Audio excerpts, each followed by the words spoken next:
I'm uploading copyrighted content on Patreon at Cultivation Audiobooks*. You can follow and request any novel you'd like. Please like, follow, and comment on the videos of this YouTube channel. It's free for you and a great motivation for me. Wang Hu, you are also a soldier of the Alliance. Aren't you afraid of the sanction by military laws? Ji Yanran exclaimed at Wang Hu. Military laws? Wang Hu smiled contemptuously, summoned a golden beast soul sword and slashed at Han Sen, who was next to Ji Yanran. He snorted and said, "There is no laws here." Han Sen stayed calm and pulled Ji Yanran back. However, the two other researchers also summoned beast soul weapons and attacked them fiercely. A beast soul dagger appeared in Ji Yanran's hand, blocking the weapon of one researcher. Han Sen turned his body sideways and dodged a blow from the other researcher. At the same time, he approached the researcher and put Cursed Wolf dagger on his neck. "Do not move, unless you want to see him killed." Before Han Sen finished his sentence, Wang Hu threw himself at the researcher in front of Han Sen and cut him in half.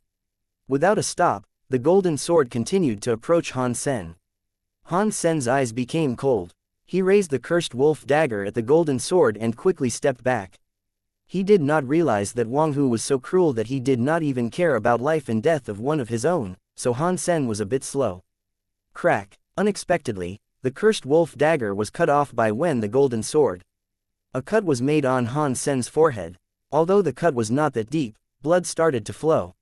"You are dead," Wang Hu said coldly. His body generated incredible strength and caught up with Han Sen like a shadow. Making another slash at Han Sen, Wang Hu moved fast and fierce. Han Sen was not affected by the situation. With anger in his eyes, he lamented the loss of the Cursed Wolf dagger. He had not suffered such a loss in a long time. "But it is not that easy for you kill me." Han Sen snorted, his heart thumping like thunder. Moving his legs, Han Sen fiercely dodged the sword of Wang Hu and threw a punch at his face. Seeing Han Sen fought Wang Hu with no disadvantage, everyone else was shocked. Wang Hu was an evolver whose fitness was over 100. For Han Sen, a cookhouse soldier, to be his match, it was absolutely astonishing. "You indeed have some secrets," Wang Hu snorted and said. "Why are you standing there and watch? Kill Ji Yanran right away." The researchers then came back to themselves and attacked Ji Yanran. Although they did not dare to kill her as Wang Hu said, Ji Yanran was in danger and was about to be caught. Han Sen obviously understood what Wang Hu was thinking. With Ji Yanran taken hostage, Wang Hu did not even need to fight Han Sen anymore to beat him. "You're a good fighter. However, you are too naive." Han Sen summoned the Spirit Stone. Shortly, an elegant beauty in ice armor appeared next to Ji Yanran, wielding her ice spear and fending off the researchers, saving Ji Yanran from the crisis. "Spirit? Is that an aristocrat spirit?" The researchers looked surprised. Judging by the ability of this spirit, she was a top aristocrat spirit, which was so rare. With Snow Charmer helping Ji Yanran, the researchers could not approach them anytime soon. "Snow Charmer, take Yanran away." Han Sen thought and transferred the Golden Growler and Desert Bird to Snow Charmer. Snow Charmer was a good rider to begin with. On the back of the Golden Growler, she wielded her ice spear and cleared a path among the researchers with the help of Desert Bird. However, before Snow Charmer pulled Ji Yanran on the Golden Growler, a figure suddenly appeared next to Ji Yanran with no warning.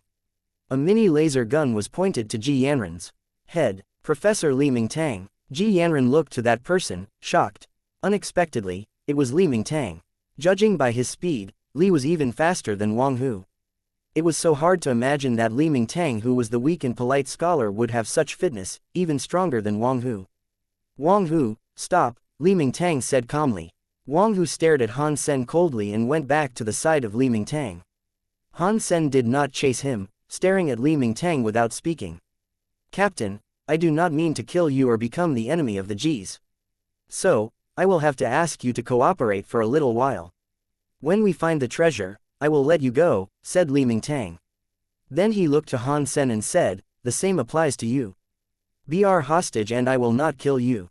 When everything is over, you can leave together with her." Han Sen did not reply but moved fast and dashed to the Black Crystal Gate. Not expecting Han Sen to act this way, Li Mingtang and Wang Hu were slow in their reaction. Han Sen had disappeared in the Black Crystal Gate. Damn it, that bastard had practiced micro crystal. Seeing Han Sen was not hurt by the light, the expression changed. "Doesn't matter. There is only one way going into the core area." He could not go away. Li Mingtang did not mind it, looked at Ji Yanran, and asked other researchers to lock her up. Zhang and Lu, you two have been rather successful in practicing microcrystal, so you should not fear the wandering light. Follow Wang Hu and me inside. The rest shall wait here. Shouldn't we kill her? Wang Hu glanced at Ji Yanran. It is troublesome to piss off the Jis. In addition, we don't know what is happening inside, so we should make the decision later. If we could not catch Han Sen, with her as our hostage, we will have some leverage, Li Mingtang said calmly, taking his men to enter the Black Crystal Gate. Wang Hu and the other two researchers followed Li Mingtang, while the rest were watching Ji Yanran. After entering the Black Crystal Gate, Han Sen felt his eyes were prickling. Although there was no sun, the light was so strong that it felt like there were a million magnesium lights. As the light hit his body, Han Sen, who was already using microcrystal, still felt heat on his skin. He saw a square crystal tunnel, around which the walls were decorated with strange patterns similar to the ones on the Black Crystal Gates. Han Sen had no idea what they meant. The light is so strong here that I don't believe they could see anything clearly. Han Sen thought and took out a small mirror. Looking at himself in the mirror, he summoned the Beetle Knight, which walked into the mirror and walked out as Han Sen. Han Sen hid behind the Black Crystal Gate, controlling his doppelganger to run toward the other end of the tunnel. Shortly, Li Mingtang and Wang Hu caught up with him. Seeing the doppelganger, they ran after it with no hesitation. You are all official researchers in the Alliance. Haven't you thought about the consequences? Ji Yanran frowned at the researchers and said, Consequences? Captain, you are indeed so naive. Do you think we will stay in the Alliance after we succeed? A researcher sneered with contempt. For something inside the crystallizer ruin, you are willing to give up everything in the Alliance without knowing what it is? Ji Yanran asked. At the same time, Ji Yanran understood that these people had a plan since long ago. This was no improvised rebellion. Without a strong support, these people would not dare to do things like this. Ha ha, do you know what is in the ruin? The researchers smiled at each other, feeling amused. Just some crystals, right? What else could be in a crystallizer ruin? Ji Yanran asked, seemingly puzzled. Ha ha, something wilder than your wildest dream, a researcher said with a smile. Ji Yanran wanted to ask again, but the researchers stopped talking. One of them slapped some tape on her mouth. You used to be the almighty captain, well now you should tread carefully. Otherwise, we would not be polite with you. After he said it, he saw how helpless and beautiful Ji Yanran was, being locked up. Feeling tempted, he wanted to touch her face. Ji Yanran quickly became pale, whined through the tape and moved backward. However, she was locked, so there was no way to go. The hand of the researcher was about to reach her face. Ouch! Momentarily, a figure flashed by, and the entire hand of the researcher was cut off and sent into the air. The researcher held his broken arm and screamed shrilly. It's you! The other researchers saw who it was and became astonished. Who else could it be? Han Sen reached out to cut off the chains on Ji Yanran's body. The researchers quickly took out laser guns, ready to shoot the two of them. However, before they pulled the trigger, an elegant woman appeared behind them. Sweeping her spear, she knocked them all over. Han Sen dashed forward like a wild beast, throwing one punch at each researcher, sending them into a coma without a chance to fight back. How come you are here? Where are Li Mingtang and the rest? Ji Yanran was overjoyed and surprised, throwing herself into Han Sen's arms. Since you're here, how could I be somewhere else? Han Sen stroked her hair lovingly and continued, they have entered the core area. I don't believe they will come out anytime soon. After feeling thrilled, Ji Yanran walked over to those researchers and woke one of them up. She pointed her laser gun at his head and commanded, answer my questions. Otherwise, you know the consequences. Ha ha, the researcher only gave her a strange smile. The next moment, blood came out from his eyes, ears, nose and mouth. The guy died instantaneously. Han Sen and Ji Yanran were both shocked. All people feared death and would strive for survival if there was the slightest chance. However, this researcher was so resolute that he poisoned himself immediately, which was abnormal. They woke the other researchers up, but the result was all the same. They hid their poison somewhere and ended their lives immediately after they woke up. Strange, it is really strange. These people would not even face death sentence after they returned to the Alliance. They would end up in jail most likely. Since they would have a chance to regain freedom anyway, why would they commit suicide like this? Something must be off. Ji Yanran was shocked, watching the dead bodies of the researchers. Even the coldest assassin could not be as resolute as this. The reaction of these researchers did not belong to any normal human beings. Li Mingtang and these people all looked pretty strange. I wonder what they are after. Han Sen reached out and took out everything in the researchers' clothes. Nothing was suspicious. They did not even have many private items. There were basically all tools necessary for the excavation work. However, one thing caught Han Sen's attention. Each of these researchers had a cardholder full of different types of crystal cards. Some were memory chips, some were credit cards, some were access cards and work permits. And there were many membership cards of different corporations and shops. However, among all the cards, one seemingly ordinary crystal card caught Han Sen's attention. It looked like an access card, which most people had a few in their life. Access cards like that opened doors to homes or working space. However, each of the researchers carried such a card. Although they were of different color and design, Han Sen still could tell it was the same access card. Because on the back of the access cards there was a hidden image of a red beast with its head and tail connected. It had a look between a cat and a fox. Han Sen was more than familiar with this image of nine-life cat. Although the patterns on the back of the crystal cards were complicated, the image of the nine-life cat could be spotted on different corners on all of them. If not examined closely, it was hard to discern. However, because Han Sen was very sensitive about the image of nine-life cat, he immediately spotted it. Han Sen was surprised by this finding and felt quite puzzled. Did you find anything? Seeing Han Sen was dazed, Ji Yanran squatted next to him and asked. Nothing. Han Sen shook his head and placed the card back. These cards could easily have smart chips installed, so it would be easy for someone else to track him down if he took it. In addition, they were just access cards and Han Sen had no idea where they led. Each of these people had a card, so it was obviously not an advanced card. There would probably be no use to take it anyway. What do we do now? Ji Yanran suddenly became confused. I want to have a look in the core area again, Han Sen said hesitantly. If he went inside alone, it would be dangerous for Ji Yanran to stay put. Then I will go with you, Ji Yanran said decisively. Did you practice micro-crystal? Han Sen looked at Ji Yanran, surprised. He was lucky to have succeeded in practicing micro-crystal and become immune to the wandering light. At such a young age, if Ji Yanran also succeeded in practicing micro-crystal, then it would be truly impressive. I have not practiced micro-crystal. However, bone energy of my family makes me immune to the wandering light as well. Ji Yanran was quite proud. Are you sure? Han Sen had no idea what kind of hyper-geno-art bone energy was, so he confirmed it with Ji Yanran. Otherwise, do you think my family would let me come here? Ji Yanran spit out her tongue and smiled prettily. Then we will sneak inside and find out what Li Mingtang and the rest are after. Han Sen was quite curious as to why the nine-life cat dependent would react to this place and why the researchers would be carrying access cards with the image of nine-life cat. All these unanswered questions puzzled Han Sen very much.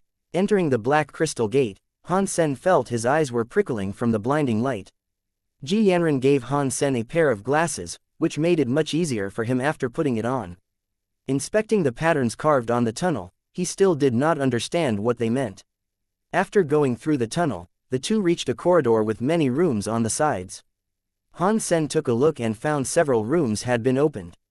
He winked at Ji Yanran, and the couple sneaked into the first room that had been opened. Looking inside, they found the room was quite small, only about 100 square feet. It was empty as well. They carefully looked into several other rooms and found they were all empty.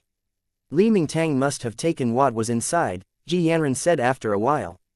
How do you know there used to be something? Han Sen asked, puzzled. I have studied a lot of materials on crystallizer civilization. Based on the design of these rooms, they should be crystallizers, storage units. Although they did not contain as many crystals as the treasure, items used less often and trophies would be placed here. Ji Yanran pointed to the round holes on the floor of the room and continued, these holes are actually transport tunnels. However, only crystallizers could open them to transport items directly to the storage. Han Sen did not quite understand. After he listened to Ji Yanran carefully, he pointed to the rooms that were still closed and asked, why didn't they open these doors then? Ji Yanran walked up to a closed storage room, observed the patterns on the door and said, I still haven't learned enough about crystallizer culture, so I do not understand well what these patterns mean. But I think they did not open the stores because these patterns symbolize something like danger or warning. Makes sense. Han Sen nodded and followed Ji Yanran. Because Han Sen used the doppelganger of Beetle Knight to lead the group of people inside, he did not have much to worry since it was just a doppelganger. He controlled it to run fast and only stopped when the doppelganger had got rid of those people completely. The doppelganger had already reached something like an underground plaza full of those statues of strange crystallizer deities. At this point, there were many forks on the path. Han Sen decided to stop the doppelganger and commanded it to climb up a huge statue and hide in the ears of the statue. Very soon, Han Sen saw Li Mingtang, Wang Hu, and others enter the underground plaza. It seemed that they were carrying some things with them. Han Sen wondered where they got the stuff. Han Sen runs pretty fast. It seems that he's not afraid of dying here. Researcher Zhang snorted after failing to find Han Sen by looking around. He gets to live because he ran fast. If we caught up with him, he would be doomed. If it were me, I would run as well, Wang Hu said quietly. With so many forks, who knows where he went? If we follow a path now, he could return to the entrance without us knowing. That would be troublesome, wouldn't it? Zhang said. After examining the different paths, Li Mingtang shook his head and said, these paths are no joke. If he enters the wrong one, he would not be able to return alive. Professor, where do these paths lead? Wang Hu frowned and asked. These paths should all lead to the nurseries of crystallizers. At the end of each path, there should be a nursery. Crystallizers pay a lot of attention to their nurseries, so there must be some significant traps. Even surpassers could not guarantee coming back alive, Li Mingtang explained. Are there really crystallizers inside? Wang Hu asked again. Dead ones, maybe. We have not found any living crystallizers so far, replied Li Mingtang casually. Which path is the one that leads to the treasure? Hearing there was no living crystallizers, Wang Hu lost his interest and examined the paths. The real access is not one of those paths, Li Mingtang said and walked to the statues. After observing for a while, he pointed to a pyramid-shaped statue carved with circles and said, the access should be under this statue. Come and push it aside. The two researchers quickly turned their war frames on and drove over to push aside the 15-foot-tall statue. Indeed, when the statue was moved aside, an entrance was exposed underneath. However, before they had time to look at it, they heard a crackling noise inside the entrance. Li Mingtang suddenly gasped, come back immediately. However, the two researchers did not had time to react when a golden shadow rushed out from the entrance. It was a golden crystal shaped like a 12x12 Rubik's Cube, spinning continuously. For some unknown technology, it was floating in the air. After the golden Rubik's Cube emerged, as the pieces turned, golden lightsabers of a dozen feet long were shot from its core. The golden lightsabers flashed as the Rubik's Cube moved around, cutting the warframe of a researcher into pieces instantly.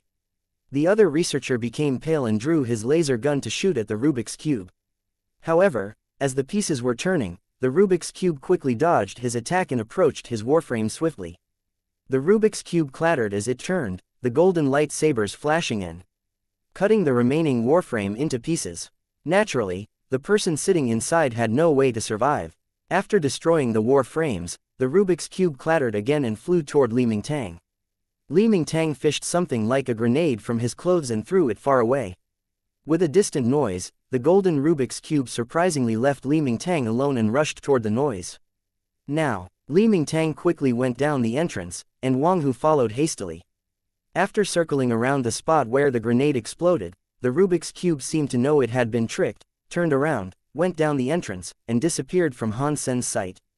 Fortunately, I chose to hide here, otherwise when my real body and Yanran arrived here, we might die without even knowing what has happened. As Han Sen was deep in his thoughts, he saw something climbing out from the spot of the explosion of the specially made grenade. Han Sen glanced at it and was covered in cold sweat. From the gaps of crystal climbed out a little thing green and transparent, looking like a unicorn beetle. Han Sen remained still, watching the unicorn beetle made of green crystal climbing out of the gaps made by Li Mingtang's grenade. The unicorn beetle was the size of a fist. It did not climb fast, and the gap was not wide. It took the beetle some effort to climb to the ground. Compared with the golden Rubik's Cube and simulating crystals, this unicorn beetle was obviously quite clumsy. It was climbing slowly, and it seemed it could not fly either. After climbing for a short distance, the horn of the beetle clashed with a statue. The little thing was so dumb that it did not even know how to turn. Struggling with its feet, it tried to move forward. However, its strength was obviously minimal so that it could not move the statue at all. The beetle looked like a toy car going around in circles. After some observation, Han Sen found that this guy was both dumb and weak. It could not be compared to the golden Rubik's Cube at all and did not seem that dangerous. Han Sen thought about it and climbed out of the ear of the statue, throwing a crystal near the unicorn beetle. Startled by the sound, the unicorn beetle forgot about the statue it was trying to move, turned around and climbed toward the crystal that had fallen. Shortly, it touched the crystal, which was only slightly bigger than a fist. Using its horn to leverage the crystal, the unicorn beetle only managed to shake the crystal slightly and failed to move it away. Among the stuff manufactured by crystallizers, there is something so useless. Han Sen was surprised. He walked over to the unicorn beetle, grabbed its shell and lifted it up. Like a turtle that was lying on its back, the unicorn beetle moved its feet around yet failed to touch anything. It was indeed very weak and could not get out of Han Sen's hand. This must be a pet made by crystallizers. Han Sen examined the beetle carefully. This pet was carved with the mysterious patterns of crystallizers, similar to the ones on the black crystal gate, looking like the guts of a mechanical watch. Han Sen touched the feet of the unicorn beetle with his finger, which was grabbed by the beetle immediately. However, it did not have much force. Grabbing Han Sen's finger, the unicorn beetle came to the back of his hand. Holding Han Sen's wrist, the beetle chirped at Han Sen twice. Han Sen saw that the beetle was completely useless, so he left it alone and walked to the gaps made by the grenade explosion. Li Mingtang's grenade must be specially made. It broke the crystal floor and made a foot-long crack. Han Sen looked down the crack and was pleasantly surprised. It was an oval chamber down the crack, with a dozen purple crystals inside it. Han Sen had seen this type of crystals before, which was the one that Ji Yanran had used on him, the crystal that could enhance brain development. Han Sen wanted to go down for those crystals, but he had no tools on him. This was, after all, just a doppelganger. Afraid that the doppelganger would be destroyed by the researchers, Han Sen did not leave any beast souls with it in the first place.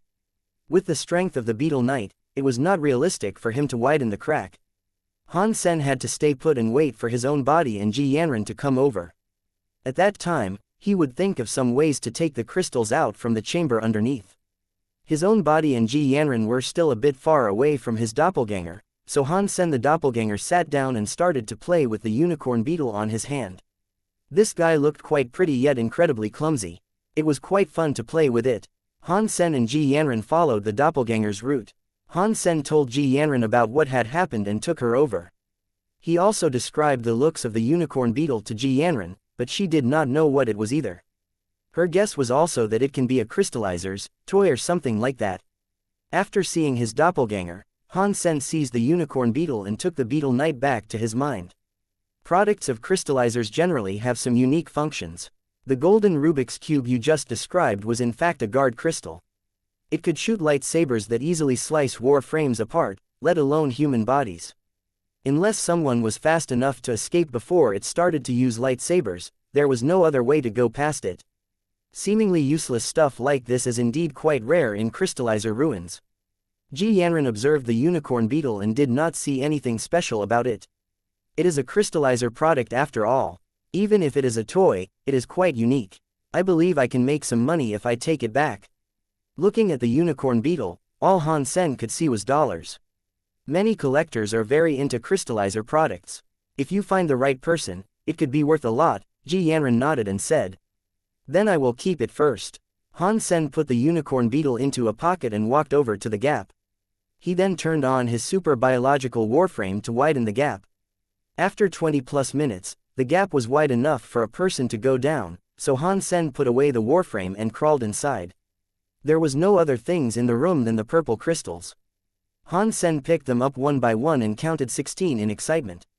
Ji Yanran told him before that although the crystals called brain crystals by human could be spotted in a lot of crystallizer ruins, the number was not huge.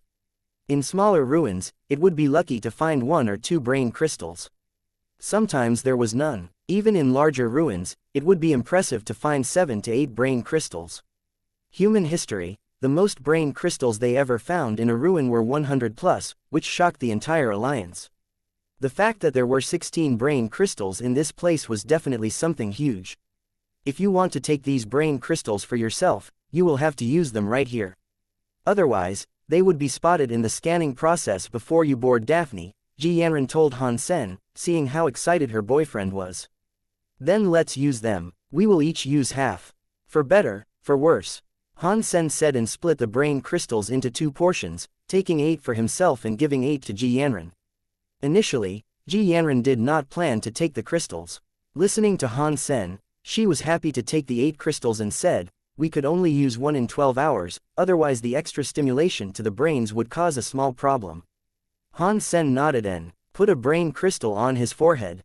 Suddenly, he felt an electric current flowing into his brain and the brain crystal broke. Feeling the numbness in his brain, Han Sen was alerted by the coolness from his pituitary, making his brain clearer than ever. Brain crystals are indeed fantastic stuff. Unfortunately, its effect will fade gradually. In the end, the brain will only be developed slightly. Han Sen put away the rest of the brain crystals and looked to the triangular exit in the center of the room. The space inside the room was spherical.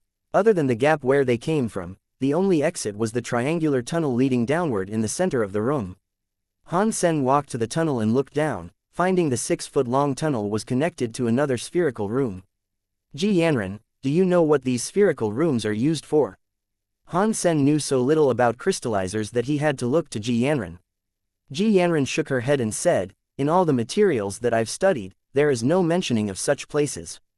However, there are many unsolved mysteries in crystallizer civilization, so this is normal.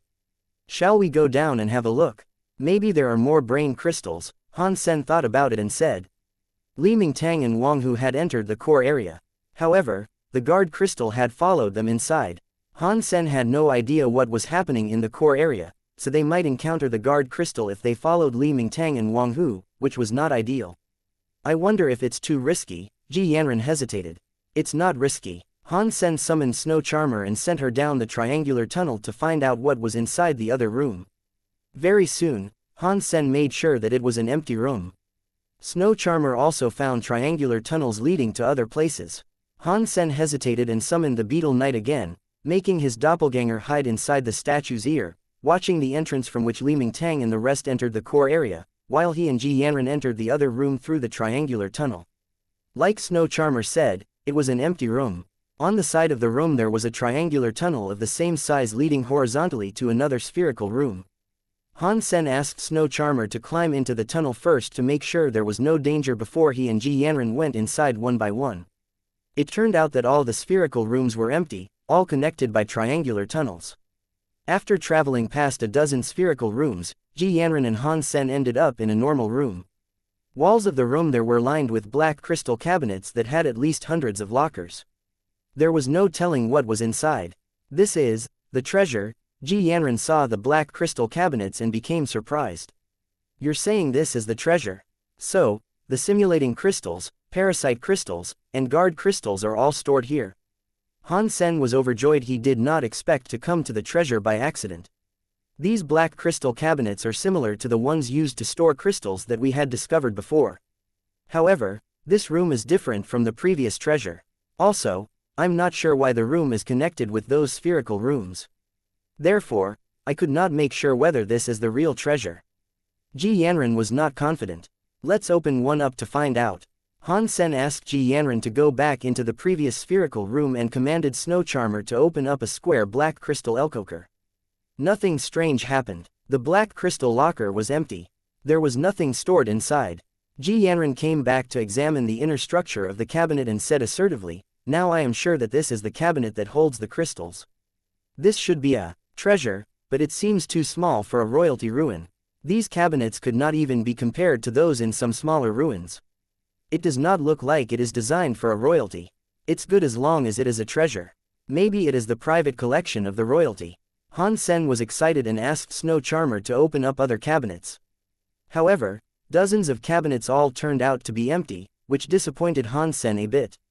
However, Han Sen did not want to accept zero gains, so he commanded Snow Charmer to open up all the cabinets. After she had opened 80+ cabinets, she finally saw a twinkling light inside. Han Sen was excited and quickly walked up to the cabinet. There was a golden crystal inside the size of a snail. It was over with a complicated cut, which made it look like a brilliant golden diamond. "It is a crystal." Han Sen did not dare to move and asked Ji Yanran. Ji Yanran nodded and said, "This is an inactive crystal. Judging from the look of it, it should be the Rubik's Cube that you had seen. It will not turn itself on, right?" Han Sen was startled. Ji Yanran shook her head and smiled. "Definitely not. All the crystals stored in the treasure are dormant until they are activated by crystallizers. However, it is impossible to find a living crystallizer to initiate these crystals. The guard crystals are commonly seen, but normal ruins only have 2x2 or 3x3 Rubik's Cubes. Even in larger ruins, the Rubik's Cubes are mostly 6x6. The 12x12 Rubik's Cube you saw is very rare and of high value for collection and research. If this is also a 12x12 Rubik's Cube, then it is priceless."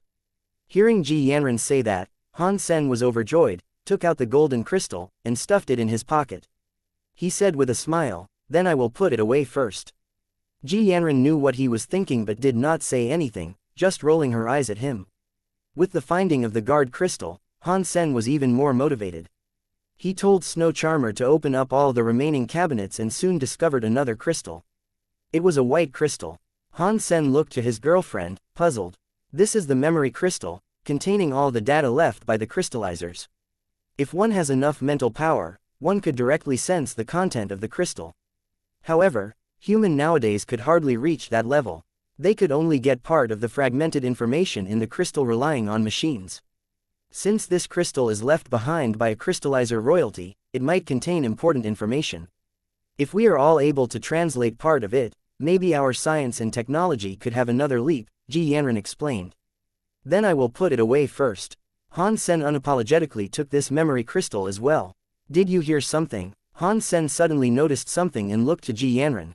Ji Yanran shook her head and said, "What did you hear?" As Han Sen was about to say something, he suddenly heard something falling. Pink crystals as big as duck eggs started to fall from the triangular tunnel from which they came down. Momentarily, there were 100+ pink crystals present. Parasite crystals. Both Ji Yanran and Han Sen exclaimed at the same time. Oval parasite crystals threw themselves at Ji Yanran and Han Sen like bouncing balls in increasing numbers, making the couple cringe. "Run!" Without any hesitation, Han Sen took Ji Yanran's hand to run toward the exit of the treasure. Although parasite crystals could be crushed, there were so many of them that even Han Sen could not fend them all off since they would grow on human body as long as they touched the skin. The couple rushed out of the treasure and ran for their life in the tunnel that was slightly taller than a person. Countless parasite crystals followed them like ocean waves and filled their sight. The pink crystals were incredibly fast as well. "Damn it, where did these parasite crystals come from? How come we did not see them when we entered the place?" Han Sen was slightly upset. They were right inside the core area of the crystallizer royalty ruin, running recklessly.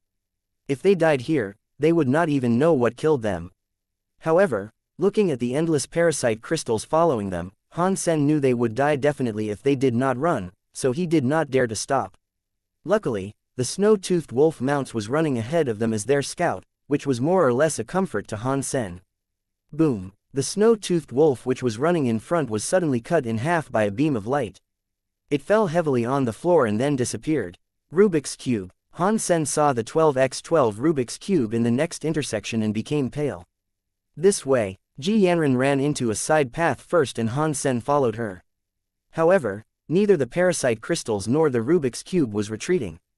Both of them followed the couple. Ji Yanran and Han Sen ran around several corners and suddenly found themselves in a dead end. There was no way to go. Whatever. Han Sen knew it was time to fight for his life. He drew his laser gun and shot at the incoming parasite crystals like crazy. Ji Yanran did exactly the same, shooting at the parasite crystals with her laser gun non-stop. However, the guns were not that useful. After breaking several parasite crystals, more started to go at them. There was simply no end to the crystals. Very soon, a large number of parasite crystals had come close to them and tried to attach to their bodies. Han Sen gritted his teeth and threw a grenade before he covered Ji Yanran to hide in the corner. The grenade exploded in the tunnel, smashing lots of parasite crystals. However, Han Sen was only using an ordinary grenade. The crystal wall and floor quickly expanded under the impact like foam, filling up the entire tunnel and almost drowning Han Sen and Ji Yanran. "Are you okay?" Han Sen tried to move his body, but he was trapped in crystals that were still expanding because of the explosion, which made it hard for him to even turn around. The couple were trapped in a narrow space, so they had to stand hugging each other. There was no additional space at all. "I'm fine," Ji Yanran answered in a soft voice, her cheek on Han Sen's chest and her body pressed to his body. Although Han Sen enjoyed making out with Ji Yanran, it was obviously more important to run for their lives. The entire tunnel was filled up by the expanding crystals, so there was no way to go out from the way they came from. The only possible exit would be the space behind the dead end, if there were any.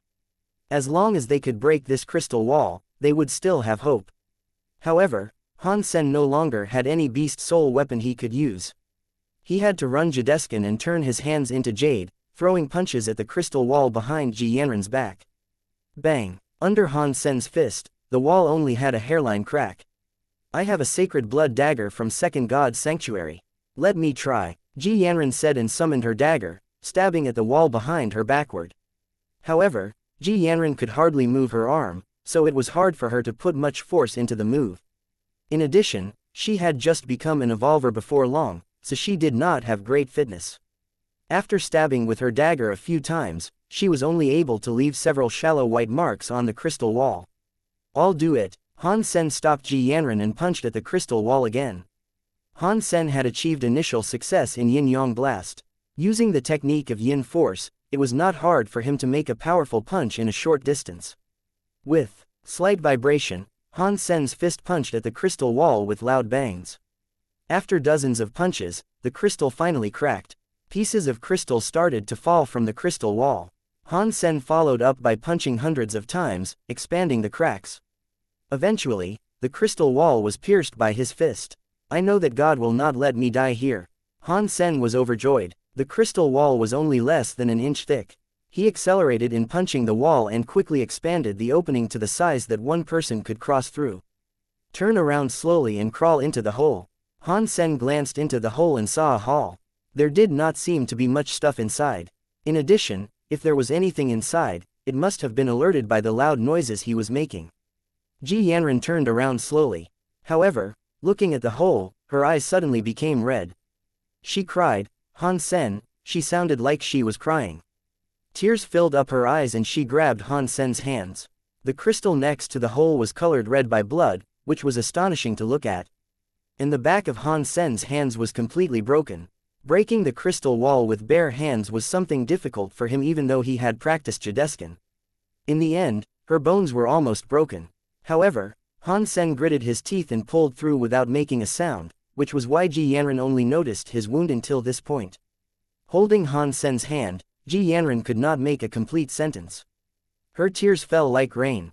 "No worries, it's a small injury. My bones are good, let's go out first." Han Sen smiled and urged Ji Yanran to crawl into the hole. Han Sen followed her inside and was astonished by what he saw. The hall was the size of a factory workshop. It was empty inside, but on the ceiling of the hall, red crystals were floating like red stars, blinking with red light. Han Sen recognized this type of crystal immediately, which was the simulating crystal.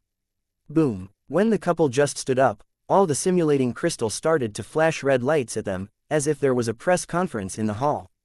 Shortly, red crystal humans that looked exactly like Han Sen or Ji Yanran fell from the ceiling and ran toward them.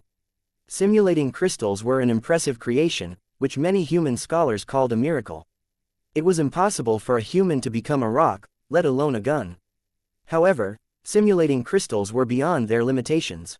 As crystals, simulating crystals could mimic the characteristics of different matters, which was miraculous and amazing. When turning into mechanics, the simulating crystals were like machines. However, when turning into creatures, they had the features of creatures. In addition, simulating crystals' abilities were similar to the simulated items. As miraculous as it was, the simulating crystal had a fatal flaw, which was that the stronger its target was, the stronger it would be. That meant if the target was not strong enough, the crystals would be weak. Of course, because of the material itself, the simulating crystals would not be too weak. If it was simulating an ant, because of the toughness of the crystal, it was still 1,000 times stronger than an ordinary ant. Currently, the simulating crystals became Han Sen and Ji Yanran. In fact, they acquired the data of their bodies by scanning them. Data could be imitated, but there were certain things that simulating crystals could not imitate, such as the martial arts they practiced and their understanding of those martial arts.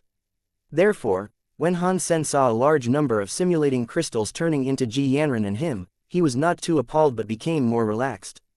If the simulating crystals became war frames or weapons, even if they could dodge the attack, the crystals around them would expand under the impact of explosion and bury Ji Yanran and him alive. At this point, simulating crystals turned to Ji Yanran and Han Sen knew absolutely everything about his own body. Ji Yanran was a weak evolver. That was why Han Sen thought it was the best consequence. Ji Yanran, on the other hand, was scared and became pale. Just out of a trap, they were trapped in a bigger crisis. It would not work if they blew up the tunnel again. If they blew up another tunnel, they might be trapped here for good without any possibilities to escape. Protect yourself. Han Sen pulled Ji Yanran behind his back and rushed out. Shortly, Ji Yanran stared her eyes wide, and her jaw dropped. Han Sen threw himself at the group of red crystal humans and beheaded one of them with bare hands. He threw the crystal head on the face of the next red crystal human and smashed its chest with his knee. The entire process was so smooth and unexpected that it was wonderful to watch. As many as the simulating crystals were, all of them were broken up by Han Sen. The red crystal humans did not have any power to fight back, as if they were dogs in front of Han Sen. Ji Yanran did not believe that the rest crystal humans were too weak. After all, the simulating crystals imitated Han Sen and herself. Those looking like her notwithstanding, the ones that look like Han Sen should theoretically have the same physical abilities as him. The only explanation for such a huge gap in strength was that Han Sen used his own force very effectively. Having the same force, different people would have different applications. It was the same as playing chess. Although all the players had the same number of pieces, an advanced player would play very differently from a beginner. Without a doubt, the percentage of force Han Sen could tap into made him a super master, which was why the red crystal humans looked like him but could not fight back at all. With Ji Yanran's background, she had seen a lot of talents, including quite a few surpassers. And demigods were nothing rare in her eyes. However, in terms of the effectiveness of using the force, Han Sen was definitely among the top 5 in evolvers. In addition, those evolvers were all celebrities and progenies in the alliance, with great background and reputation. Ji Yanran had only seen one person with a humble background who could achieve this level, which was Han Sen. Ji Yanran was completely impressed by Han Sen's moves and became very proud of both Han Sen and her choice. With her family and status, it was easy for her to choose any talented young man, but she chose Han Sen and did not second-guess herself even during the period of time when Han Sen was missing. Although her choice was mostly out of sentimental reasons, she was very happy with Han Sen's performance. There was no lady in the world who did not wish her man was the best, and Ji Yanran was no exception. Boom boom boom. Broken red crystals fell all over the floor, turned into red liquid and evaporated. Han Sen made a solid punch each time and blew up hundreds of red crystal humans.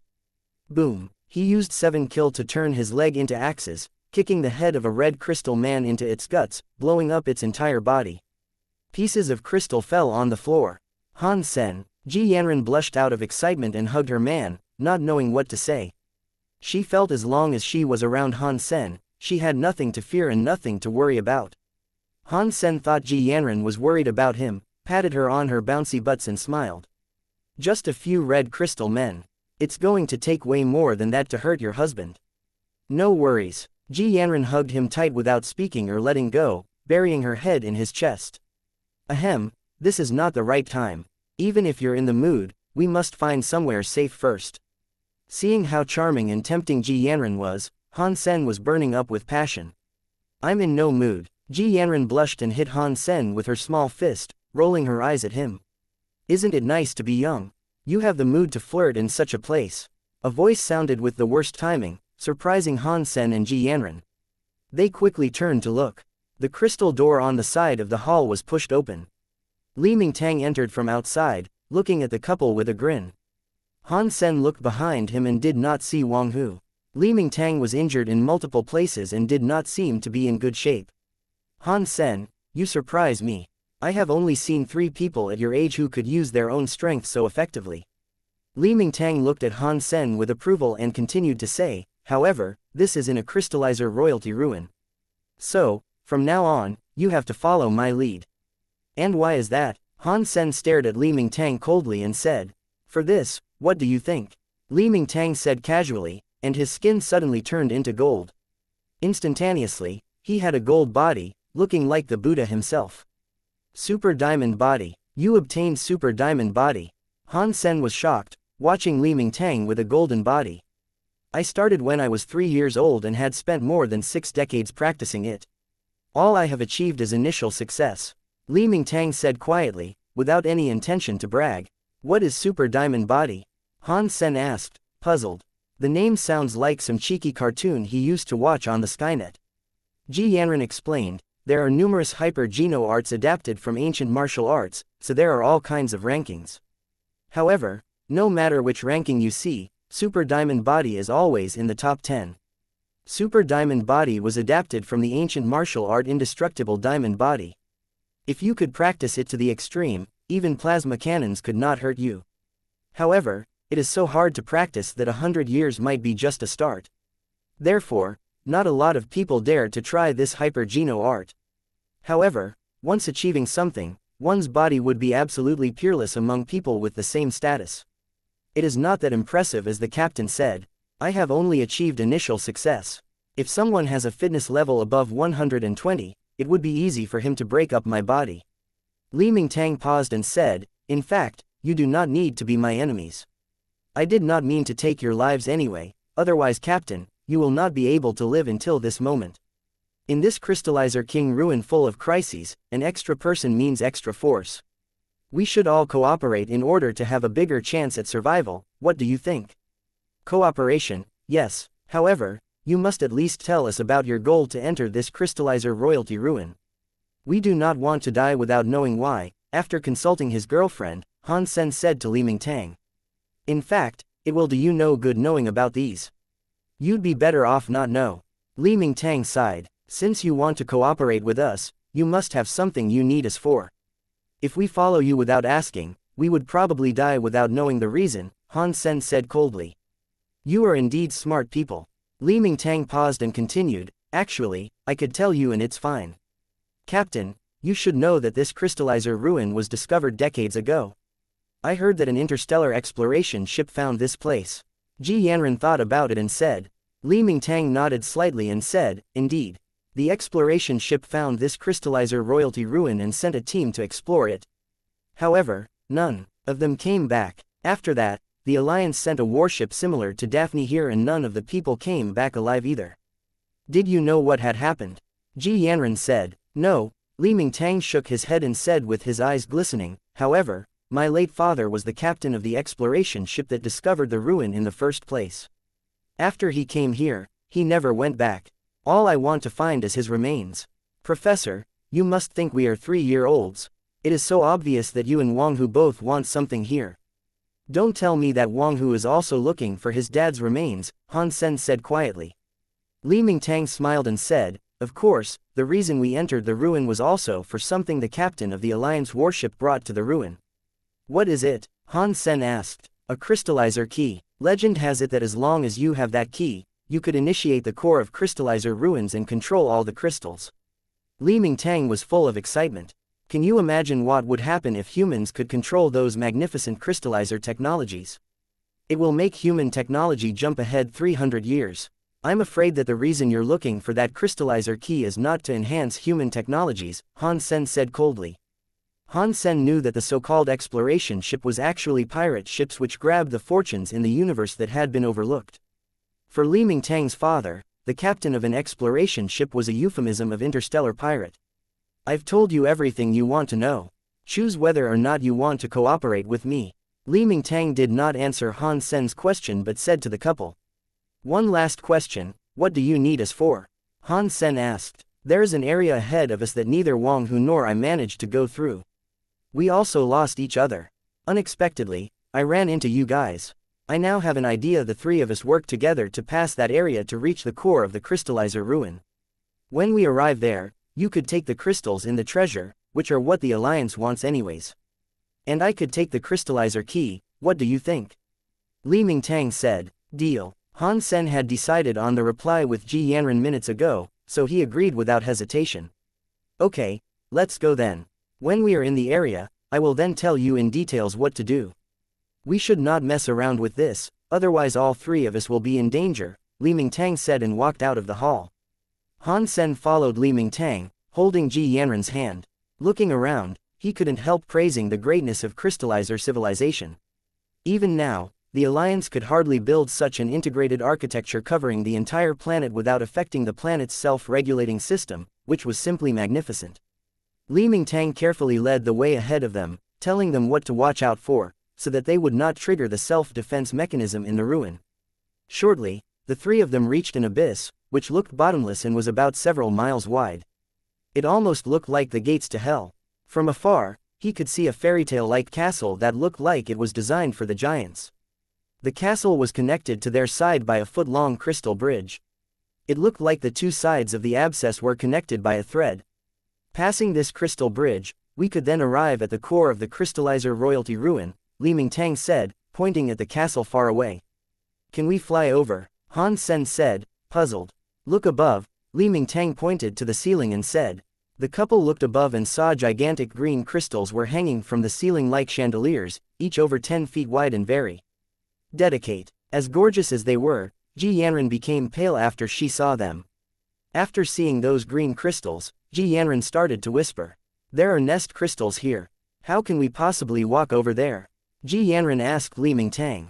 That is why we need to work together, Li Mingtang said. Han Sen did not know what the green crystals were for, so he did not speak but listened.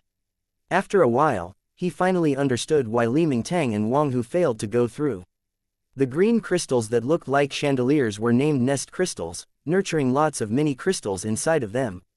The nest crystals were very sensitive to air circulation. Once air circulated around them, the mini crystals inside would jet out like hail. However, those mini crystals were 1,000 times scarier than hail. Full of spikes, they would start to absorb blood once they touched human skin. Even with super diamond body, Li Mingtang could not block the mini crystals, so it was definitely not easy to go through. Using flying beast souls to fly across would definitely trigger the nest crystals. The only possible way was to walk slowly over the crystal bridge to reduce the air circulation, so that the nests would not be triggered. The trouble was that even though they could walk on the bridge, that would still generate movements and air circulation, which would still trigger nests. If the nest crystals were triggered, the three persons must work together to avoid being touched by the mini crystals.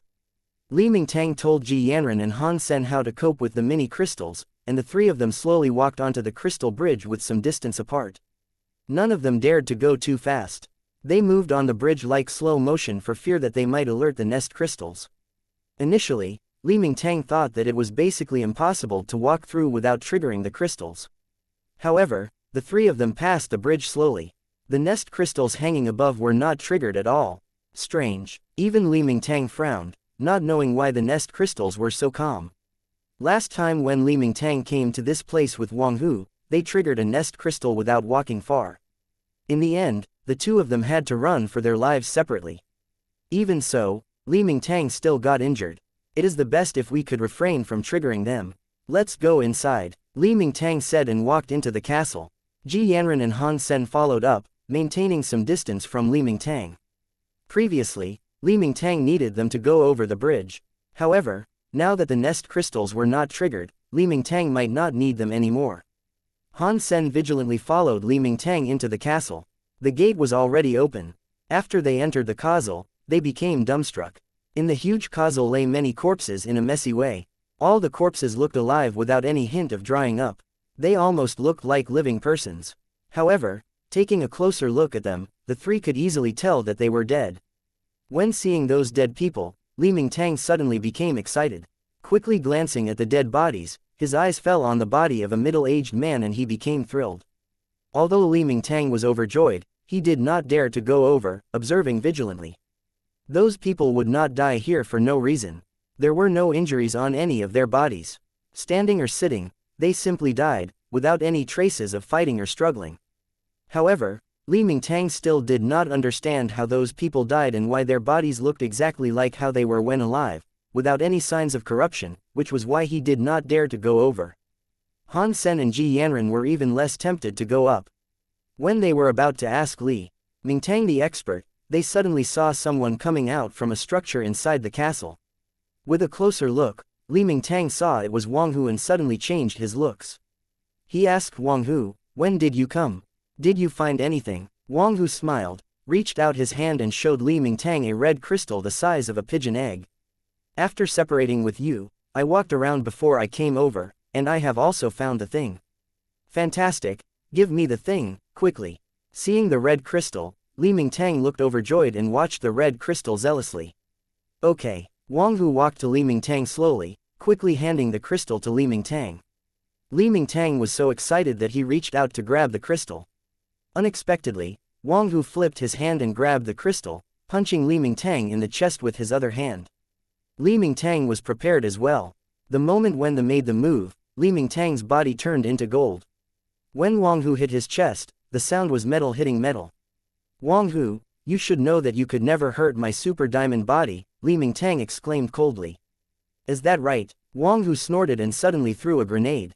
However, Wang Hu did not throw the grenade at Li Mingtang or the couple, but outside the castle. Hearing the strong explosion and airflow, Han Sen suddenly became pale. The nests on the ceiling almost exploded at the exact same time. All the green mini crystals hidden inside fell out like a dust storm. Very soon, the mini crystals came to them like locusts, not giving them any time to react.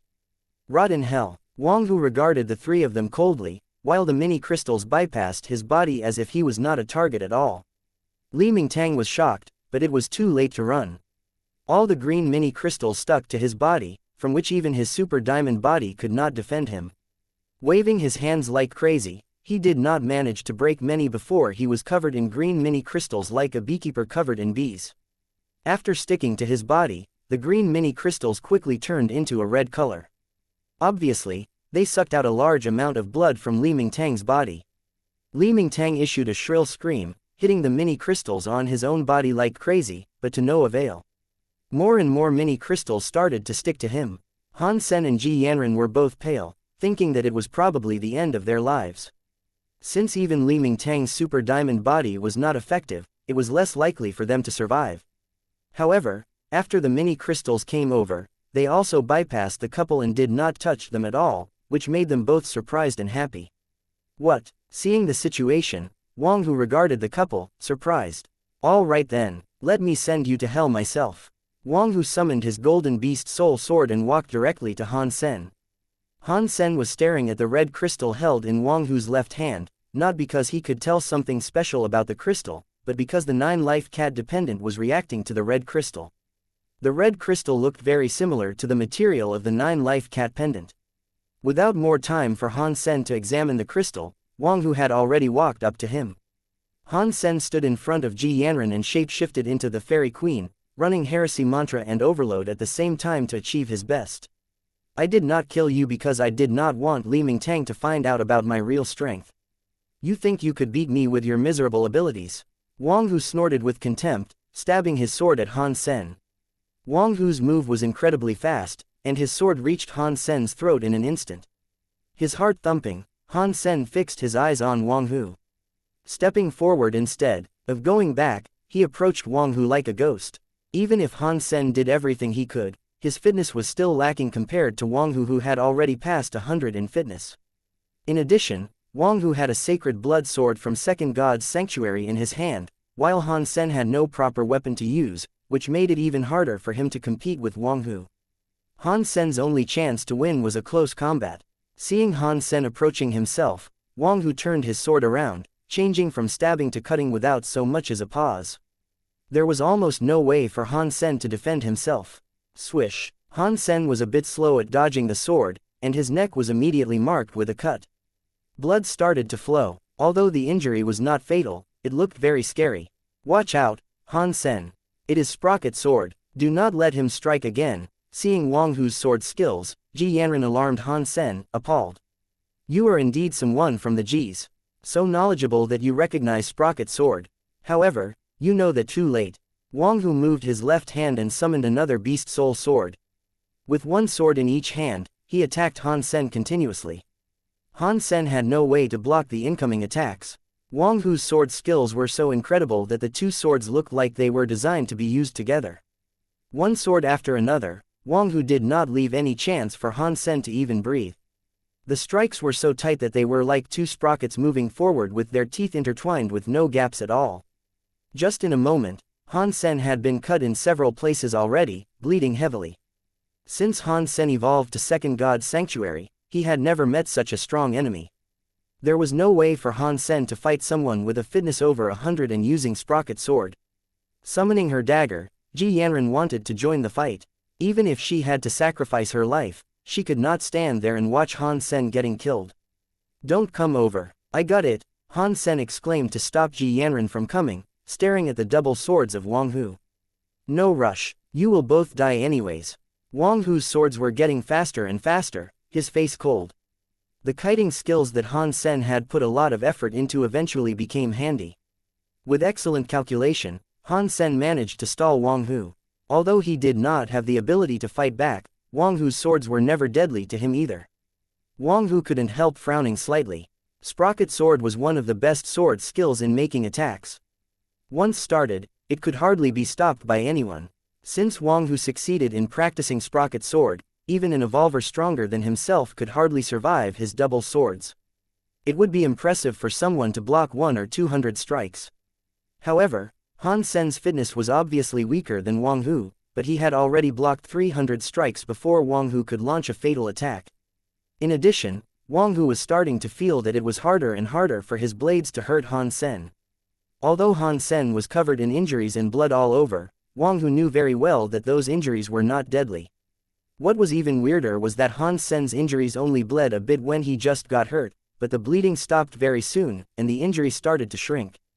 Han Sen's eyes were emotionless like a well, reflecting all his enemies' moves. Sprocket sword was indeed very impressive. There was hardly any pause between two strikes. Each strike was carefully designed that once the first strike was made, every strike that followed was unstoppable. Each strike was targeted at a vital part, not leaving the enemy any chance to fight back before killed.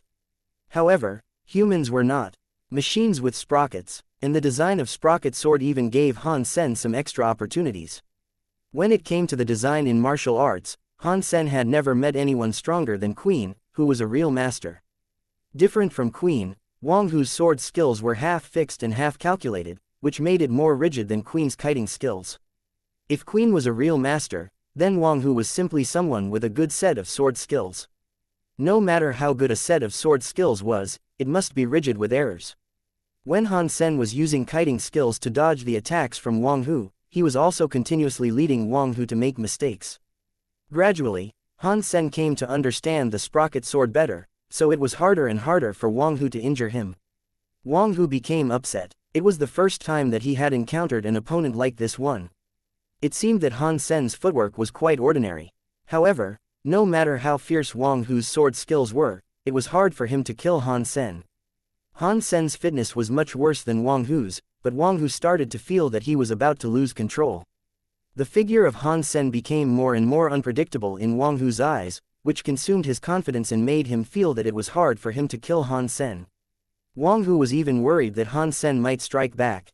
Impossible, Wang Hu roared, hitting Han Sen even harder with his swords. However, there was hardly effective. To the contrary, it made it even easier for Han Sen to cope with him. Anger will only cause more mistakes in Wang Hu's sword skills. All of a sudden, the situation seemed to be reversed. Wang Hu's sword skills were still as fierce as ever, but for some reason, it felt he was at a disadvantage. Ji Yanran was both surprised and happy. Wang Hu, who had practiced sprocket sword, which was one of the strongest attacking sword skills, failed to kill Han Sen after the first strike, and Han Sen even turned the situation around, which was something Ji Yanran had never heard of before. A fitness level over 100 and the well-known sprocket sword seemed to be completely useless in front of Han Sen. Han Sen became more and more flexible, while Wang Hu became more and more suppressed. With a strong fitness and sharp sacred blood sword, Wang Hu could not put Han Sen down at all. Boom! With a punch from Han Sen, Wang Hu had to turn from offense to defense. The renowned sprocket sword was forced to be put on hold. Wang Hu's mind was almost shattered. He could not imagine that he would be forced to defend himself when using sprocket sword. Shocked and mad, he stepped back all of a sudden with the red crystal in his hand and said gloomily, "I will let you die ugly." As he spoke, Wang Hu put the red crystal on his forehead. Then, the red crystal suddenly lit up and shot a beam of red light. As if they were led by the red light, the green mini crystals floating in the air all turned toward Han Sen as if they were commanded by some kind of invisible force. Han Sen was shocked. He had no idea that Wang Hu could actually use the red crystal to control other crystals. Even Han Sen himself did not know why the mini crystals did not approach Ji Yanran and him previously, so he could not think of any way to block the mini crystals. A sea of green mini crystals were already in front of Han Sen's face. Squeak. Suddenly, a low chirp came from Han Sen's pocket. The green mini crystals coming toward Han Sen suddenly froze as if time had stopped. After just a moment, the green mini crystals moved again. However, this time, their target was no longer Han Sen, but Wang Hu with the red crystal in his hand. Wang Hu suddenly became pale, urging the red crystal hastily, but to no avail. The green mini crystals were completely out of control and covered his body instantaneously. Ouch! Wang Hu screamed painfully and rolled around on the floor. However, he soon stopped moving. All of his blood was gone in a second, and his body was dried up. Wang Hu stared his eyes wide, full of despair. Squeak! Han Sen's pocket sounded again. The green mini crystals flew up and returned to their nests in a spiral, fabulous but spooky. Both Han Sen and Ji Yanran were stunned. Han Sen quickly opened his pocket and took out the green crystal unicorn beetle he put there. The unicorn beetle was the same way, lying on Han Sen's hand languidly. It looked as useless as ever, but both Han Sen and Ji Yanran were amazed by it at this point. Without a doubt, the reason that the green mini crystals got rid of Wang Hu's control and sucked him dry was completely this unicorn beetle. Han Sen was quite certain that he and Ji Yanran also needed to thank the unicorn beetle for keeping the green mini crystals away from them earlier. What is this? Han Sen looked at the unicorn beetle in his hand, shocked. Ji Yanran only shook her head. She had never heard of such a thing. It seemed that only crystallizers could control crystals, while crystallizers did not appear in the form of any creatures, let alone a unicorn beetle. However, if this unicorn beetle was not a crystallizer, how could it have controlled all those crystals? Han Sen put the unicorn beetle back to his pocket carefully. No matter what, Han Sen felt he had got himself a treasure. With the unicorn beetle near him, it would be much safer for him to enter any crystallizer ruin. After putting away the unicorn beetle, Han Sen walked to the body of Wang Hu and picked up the red crystal. Taking the red crystal in his hand, the 9-life cat pendant reacted even stronger. However, after Han Sen put the red crystal next to the 9-life cat pendant, nothing strange happened. There is no doubt that this piece of crystal is making the 9-life cat pendant react, but why is that? Han Sen gave it some thought and then put the red crystal on his forehead like Wang Hu did. All of a sudden, Han Sen felt a warm stream flowed into his brain. It felt somewhat like when he used the brain crystal, but it was different in that he did not feel the electric shock, just the warmth. This is strange. How did Wang Hu use this piece of crystal to control other crystals? Han Sen did not find a method to use the red crystal. When Han Sen was in doubt, he suddenly felt the crystal was melting in his hand. Shocked, Han Sen wanted to remove the crystal from his forehead, but the crystal had already turned into liquid, which he could no longer catch. Instantly, the red liquid infiltrated Han Sen's brain, making it hotter and hotter. White vapor started to rise from Han Sen's hair. However, heat like that did not make Han Sen feel uncomfortable. To the contrary, Han Sen felt his brain was never so clear. The effect was even better than when he just used a brain crystal. Very soon, the heat in his brain gradually disappeared. Han Sen did not feel anything special other than a clearer brain. After the crystal was absorbed, the 9-life cat pendant was no longer hot and became an ordinary stone again. Are you okay? Ji Yanran touched Han Sen's forehead, worried. I'm fine. This thing is similar to the brain crystals. How on earth did Wang Hu use it to control the other crystals? Han Sen asked, puzzled. Both Li Mingtang and Wang Hu are dead, so I'm afraid no one knows the truth anymore. Ji Yanran looked at the bodies of Li Mingtang and Wang Hu again. The two persons who were elite of the alliance died in this ruin of crystallizer royalty for a strange reason. Han Sen nodded but did not think so himself. Going through the stuff left behind by Li Mingtang and Wang Hu, Han Sen saw the access card with the 9-life cat image in Wang Hu's cardholder as well. To his surprise, Han Sen did not find a similar access card in Li Mingtang's belongings. Han Sen went through other stuff without finding anything else of value. Han Sen returned everything to its original place, looked inside the castle, but did not go deeper. With this unicorn beetle, we should be able to exit the ruin safely and look for other people trapped here still. Han Sen took Ji Yanran's hand and went back, not wanting to raid the treasure at all. It was mainly because everything would be taken by the Alliance once Han Sen returned to Daphne. There was no way he could cheat the scan. What worried Han Sen the most was whether the unicorn beetle would be found. Carrying the unicorn beetle, Han Sen found the other crystals did not dare to approach them at all. The Rubik's Cube, simulating crystals, and parasite crystals would all freeze whenever the unicorn beetle approached. Nothing would attack them proactively. Although Ji Yanran and Han Sen did not recognize the paths, they would not run into any danger with the unicorn beetle. After more than half a day, the two of them eventually met other people who had entered the ruin, including Chen Shushan. After reuniting, the group of people found the entrance where they came from, thanks to the judgment of a professor. After they came out, they did not run into the simulating crystals again and returned to Daphne smoothly. The two crystals that Han Sen took back did not escape the scan, but to Han Sen's joy, the unicorn beetle was not discovered. Because of the huge accident during the exploration of this crystallizer ruin, Daphne was asked to go back immediately. It was yet to be determined whether they would be punished. Fortunately, the two advanced crystals that Han Sen brought back were submitted to the Alliance by Ji Yanran, which excused her from potential sanction. Being a cookhouse soldier, Han Sen was too unimportant to be liable, so he was fine as well. Korn, come over here. Sitting in his bed, Han Sen was reading a book when he found the uniform beetle was fighting it out with a table leg, trying to knock it over with its horn. Unfortunately, it was so weak that it could not shake the table at all. Han Sen exclaimed at it, but the unicorn beetle did not understand him, still working hard to fight the table. Come back. Although Han Sen knew the unicorn beetle could not understand him, he was too lazy to get out of bed, so he shouted at the beetle again. The unicorn beetle did not mind him.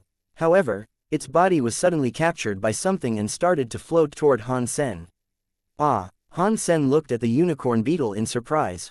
As he changed his thoughts, the unicorn beetle suddenly lost the support and fell from the air.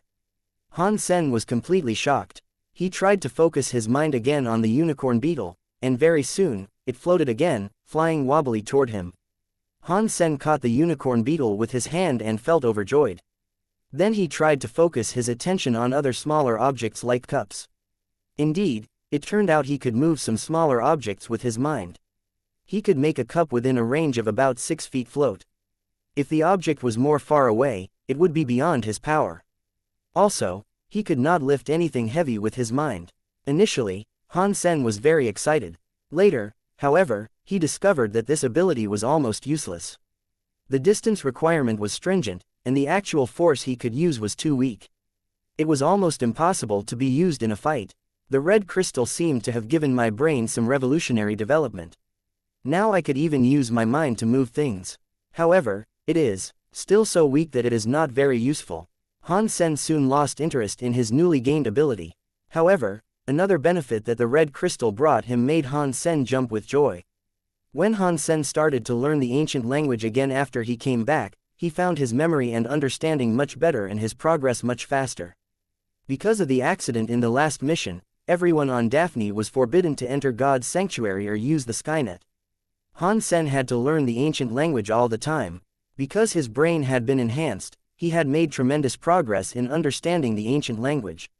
Although he was still unable to understand the majority of Dongshuan Sutra, Han Sen now understood a part that was easier to read.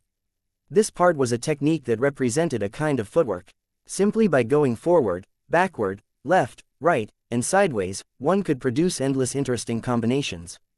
It showed how the Tao produced one produced two produced three, and three produced all things. In addition, from Han Sen's perspective, this technique written in Dongshuan Sutra was somewhat similar to the kiting skills of Queen. Han Sen only learned some superficial techniques from Queen and did not learn it systematically. However, after reading this part in Dongshuan Sutra, Han Sen was thrilled because he had some epiphanies that he had never imagined before. The more he read, the more fascinating he found Dongshuan Sutra. Only such a small technique represented plenty knowledge, which made Han Sen look forward to reading the main part of the Dongshuan Sutra even more. Han Sen had more and more notes as he read. However, it was a bit boring for him to practice alone. Han Sen decided to fight someone else to test whether what he was thinking was correct. However, because of the ban on Daphne, there was no way he could use the Skynet. Naturally, he could not log in to the Gladiator platform. There was, however, another way. Han Sen used the holographic trainer to connect to the virtual camp of the military, which allowed him to spar with other soldiers. Han Sen did not bother to think of other names and still used the ID name a soldier on warship in the virtual camp. Although Han Sen's rank was major, he was still a newbie in the virtual camp and had to gain experience from fighting to upgrade. Han Sen chose a random match and was soon matched with a captain. Han Sen checked his opponent out and found it was a tall woman who had used the face blur function. Her ID was Ms. Perfume. In the same time, in the teleport station of planet Roka, Qin Zan was also using the holographic trainer to log in to the virtual camp, and her ID name was Ms. Perfume. Checking the ID name of her opponent, Qin Zan was surprised because the name became quite famous among soldiers after the video of 7 Kill was released. However, she looked at the record of her opponent and found he was a newbie with no win and no loss, so she thought the name should just be a coincidence. Han Sen did not imagine that he would be matched with Qin Zan, and Qin Zan would never expect to be paired with Han Sen. The two old friends went into the contest without knowing anything. Qin Zan had great luck, at least much better than Han Sen. After she evolved to Second God Sanctuary, she was randomly assigned to a large shelter that had already been occupied by humans. There were millions of humans in the shelter, among which many were strong evolvers. There were also lots of people working for the special squad, with many talents as well. After Qin Zan arrived, she gained a large supply of meat and had already filled her ordinary, primitive, and mutant geno points. With some sacred geno points gained, she had managed to break 100 in fitness. After 2 years, definitely one of the top evolvers. Seeing that her opponent was just a newbie, Qin Zan did not pay much attention to him. She thought she should be able to finish up pretty fast. However, after the fight began, it was completely unexpected for her. She turned from calm to angry to sullen, almost crying in the end. Qin Zan was someone who had seen great talents of various types. However, it was the first time she had encountered such an opponent. A soldier on warship did not attack at all, dodging her attacks all the time. However, when she had used all she got, she still failed to hit her opponent. In addition, to her dismay, she was forced into a dead end by her opponent without her noticing. Obviously, her opponent could have ended the fight with one move, but he did not choose to do that. His toying with her was simply an insult to Qin Zan. You will regret this. Qin Zan bit her lips, upset. She then used atomic fission and the hyper-geno art called Thunder Knife that she had newly learned as an evolver. Although its name was Thunder Knife, it was not a knife skill, but a hyper-geno art that could change the body cells on one's hands, especially the edge of one's hands, making it as sharp as a blade, crushing everything in its way. Of course, in the virtual camp, this feature could not be embodied fully. However, Thunder Knife could also enhance one's speed greatly, which was rather useful. Her hands slashing like thunder, Qin Zan was incredibly fast, putting great pressure on Han Sen. Crack! Han Sen did not dodge in time and was hit on his shoulder. His health value suddenly went down by 64%, which showed how powerful Qin Zan's strike was. Although it was not a vital part that was injured, Han Sen still lost more than half of his health in one strike. Feeling slightly excited, Han Sen knew it was only in front of a powerful opponent that he could truly test whether what he had learned was useful. Therefore, the stronger his opponent, the happier he would be. However, his health could no longer pull him through a second strike. Han Sen became more careful and started to integrate what he had learned from Dongshuan Sutra to his footwork and movements. In the beginning, he was somewhat green. When Qin Zan launched fast attacks using Thunder Knife at him, he was trapped in risky situations multiple times. However, as Han Sen gradually put what he had learned into use, he was surprised to know all the possibilities there were. It was as if he had pushed open the gates to the new world, seeing lots of things that he had never imagined before. Han Sen was more and more immersed in his new discovery. In the beginning, he felt his opponent Ms. Perfume brought him a lot of pressure. But gradually, Han Sen could no longer feel the pressure and became fully committed to mastering the technique mentioned in Dongshuan Sutra. His opponent was not in his eyes. From that moment on, Han Sen's opponent was no longer Ms. Perfume, but his yearning for the new world. In the beginning, Qin Zan was very mad, wanting to use whatever she got to beat this damned opponent. However, Gradually her anger became surprise and then respect and astonishment. Qin Zan found about one fact. Judging from the speed of her opponent, his fitness should be lower than hers. Or, he must have lowered his fitness on purpose to fight her. Even so, her opponent's incredible footwork still left no hope for Qin Zan to beat him, because of the large gap between the two of them. Qin Zan had once had this feeling before against some true masters, so she naturally thought that her opponent was not an ordinary newbie, but some military mogul in disguise. Therefore, Qin Zan no longer had the anger, but wanted to learn something from her opponent. Observing the footwork and skills of her opponent closely, as she observed, Han Sen became more and more surprised. I wonder who this mogul is. His footwork is almost comparable to Heavenly Go, but it is also somewhat different. This is so amazing. When is this footwork developed? Is it a new one or some ancient legacy? Han Sen had no idea that Qin Zan thought he was some military mogul playing with her. Continuing to figure out the Dongshuan Sutra, Han Sen was very inspired. With his new knowledge, his footwork was now elevated from the level of imitating Queen. And he was getting better and better at it. As Han Sen was excited, he found his opponent had stopped attacking. Han Sen looked at her, puzzled, not understanding why she would pause. May I ask who you are, Chief? Qin Zan saluted to him and asked respectfully. Han Sen's footwork was overwhelming to Qin Zan, so she thought he must be a military mogul. I am no chief, just a soldier, Han Sen replied directly. There was no way Qin Zan would believe him, because a soldier could never have such footwork. She had only seen the ability to put incredible pressure on the opponent just using footwork in a couple of masters. It was not a state that one could achieve with just some hyper-geno arts. One must have enough cultivation in martial arts to be so impressive. Han Sen was not that cultivated in martial arts. However, given how amazing Dongshuan Sutra was, he was able to put such pressure on Qin Zan just by integrating some of the techniques into his footwork, leading her to believe that he was a military mogul in disguise. Since her opponent did not want to admit it, Qin Zan did not want to force it either. However, she was still fully convinced that Han Sen was a military mogul. Watching Han Sen, she asked, "Comrade, what is the name of your footwork? Could you teach it to others? You want to learn?" Han Sen was surprised by the request of this female soldier named Ms. Perfume. Yes, Qin Zan nodded. Obviously, I could teach you that. But it is not a hyper-geno art that belongs to the military, so I could not teach for free. Han Sen thought about it and said. He had only learned a part of it himself so far. Practicing alone, he might not be able to tell his own flaws, just like a chess player could not be as objective as an observer. If this Ms. Perfume was willing to pay the price, Han Sen did not mind teaching her something. It would be nice to experiment on her anyway. Of course, Han Sen would not tell her the complete techniques. Name your price, comrade. I will pay as long as I can afford it, Qin Zan said hastily. She knew that money could not buy the footwork of her opponent. Let's make an agreement first. I can only teach you some parts of the skill.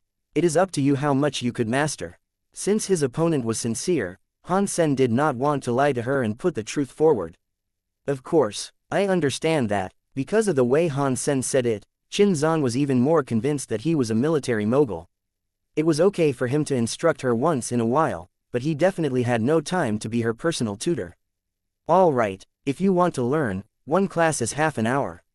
I will teach, and you shall listen. No question asked. The interval between classes is up to me. As for the fee, Han Sen hesitated. Money was out of the question. His accounts and identity would easily be exposed. Staying on Daphne right now, he could not make any face-to-face transactions either. Let's trade martial art with martial art. For the first class, you could give me the tutorial of the hand skills you just used. We will talk about future classes later. What do you think? Han Sen suggested to Qin Zan, feeling he was asking a lot. Her hand skills were not anything ordinary. By teaching her half an hour, he was asking for a hyper-geno art that was probably an S-class art designed for evolvers. This price was obviously very high. Okay, Qin Zan agreed with no hesitation. Qin Zan sent the tutorial of Thunder Knife to Han Sen, and Han Sen started to teach her. Half an hour was a short amount of time. After explaining some techniques and demonstrating, Han Sen asked Qin Zan to imitate him twice. And then half an hour was gone. How should I call you? After the class, Qin Zan felt even more respectful toward Han Sen. Even what he said casually made her feel very inspired. She was more and more convinced that her opponent must be a master. However, she could not guess which military mogul he was. "Call me soldier," Han Sen said casually. He did not want to expose his identity to anyone, and he was not interested in knowing who she was either. In Han Sen's eyes, this wasn't no more than a transaction. "Then I will call you coach in the future." Qin Zan firmly believed that he was a master, so she understood that he would like to keep his identity confidential. "That'll do as well." Han Sen added Qin Zan as a friend and left the virtual campus. He had many new understandings after the fight and would practice more on his own. After Han Sen left, Qin Zan recalled every single detail that Han Sen had taught her and started to practice repeatedly. The more she practiced, the more respect she had for Han Sen. Just a simple technique could have so many variations. Using Thunder Knife to trade for a class like that, Qin Zan felt it was such a good deal. In addition, Qin Zan even felt this person was cultivating her on purpose, otherwise how would she be able to get the class from such a master using just Thunder Knife? There was no way that Qin Zan could imagine that the master in her eyes was Han Sen, who she had bullied a million times before. In addition, the incredible skills were just a small technique in the basics of Dongshuan Sutra. Han Sen himself had only scratched the surface, and what he had taught her was even less than that. "Han Sen, you have been training and studying quite hard," the fat squad leader said with a smile to Han Sen, who had just come back from the training hall. "It doesn't hurt to learn more when I am young," Han Sen said, licking his lips. "Han Sen, what is the use of reading those ancient words? If you have time, you should train more." Vice Squad Leader Lu Mingliang pointed to the pile of ancient language textbooks on Han Sen's desk. Han Sen had purchased these books for a grand price before he came to Daphne. Many of the books he could not find in ordinary libraries. Many hyper-geno arts are adapted from ancient martial arts, so it doesn't hurt to learn the ancient language, replied Han Sen. Lu Mingliang did not continue the topic but said, "Han Sen, since you graduated with the rank of major, you should be a sacred blood aristocrat." "Yes, didn't I tell you that before?" Han Sen looked at Lu Mingliang, not sure why he would bring this up. "This might be your opportunity then," Lu Mingliang said with a sigh. Many comrades died on Daphne this time, including guards, the squad leaders of the Warframe department and the demolition team. When we return, many grassroots officers will be promoted for sure. Although you are not in the army for a long time, you graduated from a renowned academy and have the title of Sacred Blood Aristocrat. Therefore, you will definitely have your chance. Although veterans like us or majors like you, we do not have the title or background to be promoted. Han Sen was enlightened. Lu Mingliang did make a good point. This time, Daphne did lose a lot of crew members. Even if the upper level would like to recruit more people, they would not be able to make such a large recruitment immediately. After all, a careful background check must be conducted before one could enter Daphne, so not many soldiers could be recruited here.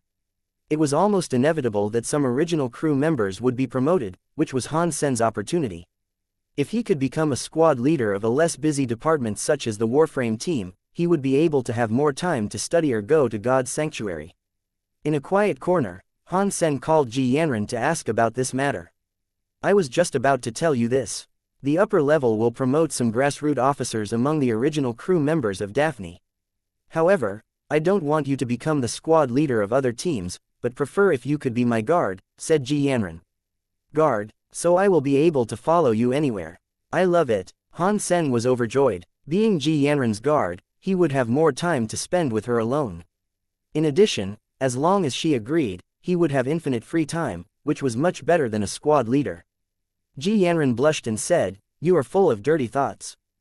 "How's that?" Han Sen glanced at her fair skin underneath her sleepwear and felt an urge to go to her bed right away. Ji Yanran rolled her eyes at him and said seriously, "Although I would like you to be my guard, there are things that I could not choose. I have recommended you as much as I could, but all I earned was an opportunity for you. Whether or not you could end up as my guard is totally up to you. I do not feel we have a great chance, but it is worth a try. If it doesn't work, I will then try to recommend you as the squad leader of the Warframe department." "What opportunity?" Han Sen asked. "I am given 2 guards. One of them is already decided and could not be changed. For the other guard, there are 4 candidates including you. I am not allowed to decide which one of you is to become the guard, so you must fight it out," said Ji Yanran. "Will my opponents be surpassers?" Han Sen blinked and asked. Not really, they are all evolvers, but one of them is very impressive, Ji Yanran said with a wry smile. How impressive? Han Sen frowned and asked. Same as you, he is a major. However, he is a 40-year-old veteran who has spent about 2 decades in the military. Ji Yanran paused and continued, you have seen Li Mingtang using that hyper-geno art, which cost him 60 years to practice. I will not say anything more than the fact that your opponent had already succeeded in practicing Super Diamond Body. He was serving in Blue Blood Special Force previously and was called the Tiger of Blue Blood. Of course, his strength was more than just Super Diamond Body. He is almost always among the top 3 evolvers of the military contest, while Wang Hu was not even top 100. Ji Yanran looked quite troubled. This is somewhat troublesome, but it does not mean there is no chance to beat him. Han Sen thought about it and asked, when is the fight? It is not a fight. The 4 of you will all attend the military contest. Whoever with the highest rank will become my guard. Unfortunately, there is no way to fake it in the military contest. You have to rely on your own strength, Ji Yanran lamented. If she was able to do something, Ji Yanran would definitely let Han Sen win. That's good, I will have a lot of time until then, Han Sen smiled and said. Hanging up, Han Sen started to think how he could win. Li Mingtang had once said that one needed to have at least 120 in fitness to break his Super Diamond Body. However, even Han Sen used all he got, he would only be able to approach 100, which was still far from the threshold. In addition, Han Sen did not have any strong beast soul weapons, so he could not depend on a weapon either. In addition, he was forbidden to enter God's sanctuary, so there was no way he could increase his Geno points. Han Sen gave it a lot of thought and the only possible way was to break the Super Diamond Body from within. Han Sen did not believe that someone who had just succeeded in practicing Super Diamond Body could strengthen their inner organs as much as their bones and muscles. As long as he could send his force into their inner organs, he would be able to break their bodies. Han Sen was especially good at this kind of force. The Yin force in Yin Yang Blast could achieve that.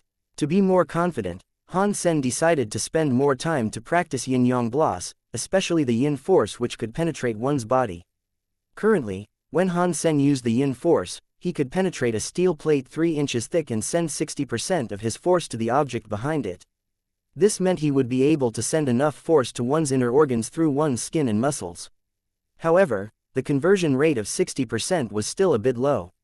Han Sen wished that he could increase that rates to more than 90% and preferably 95% before the contest. Otherwise, with Han Sen's fitness of a little less than 100, even if he could use the Yin force effectively, he might not be able to hurt his opponent. After all, his opponent would be someone with a fitness level over 100. It was actually harder to practice the Yin force than the Yang force. Also, there was almost no convenient way to practice it. Han Sen had to spend a lot of time and used all his brainpower. Although Han Sen did not spend all his time on it, he had been practicing the Yin force for several years. And even after that, his conversion rate was just about 60%, which showed how difficult it was to practice the Yin force. During the amount of time that Daphne traveled back to the Alliance, Han Sen was practicing the Yin force every chance he got. He did not log into the virtual camp again. Qin Zan was frequently in the camp, wishing to meet Han Sen again and learn some things from him. Unfortunately, she never did and was disappointed every time. Before Daphne reached the human space harbor, a warship sent from the Alliance came to it and investigated everybody separately. This time, Daphne had suffered a great loss, including 2 of the most renowned professors studying crystallizer civilization. Many researchers also died on the planet. The accident was quite severe. Fortunately, the 2 advanced crystals that Han Sen brought back was submitted by Ji Yanran, which was credited by the Alliance. Coupled with the great influence of her family, Ji Yanran was not punished. After all, she was not responsible for the excavation work. After returning to the Alliance, the soldiers on Daphne eventually gained some freedom. Although Daphne would not be on a mission in a short amount of time, the soldiers were not excused. The good news was that they could enter God's sanctuary as they wished. It was more than a month until the military contest started. Han Sen planned to use this amount of time to increase his Geno points as much as possible so that he would have a bigger chance at the contest. Returning to Goddess Shelter again, Han Sen found that Yang Manli had done a good job managing the shelter. Many people had already resided in the shelter, which brought Han Sen more money than he thought. Each month, he had an income of more than 10 million. The region was not quite populated, so he would earn even more if there were more people. Zhu Ting had got his hands on Treading Cloud a long time ago. Because Han Sen was absent from God's sanctuary for a long time, it was the first chance Zhu Ting could have given the Hyper-Geno art to him. After receiving Treading Cloud, Han Sen went to hunt. He still asked Zero to stay in Goddess Shelter.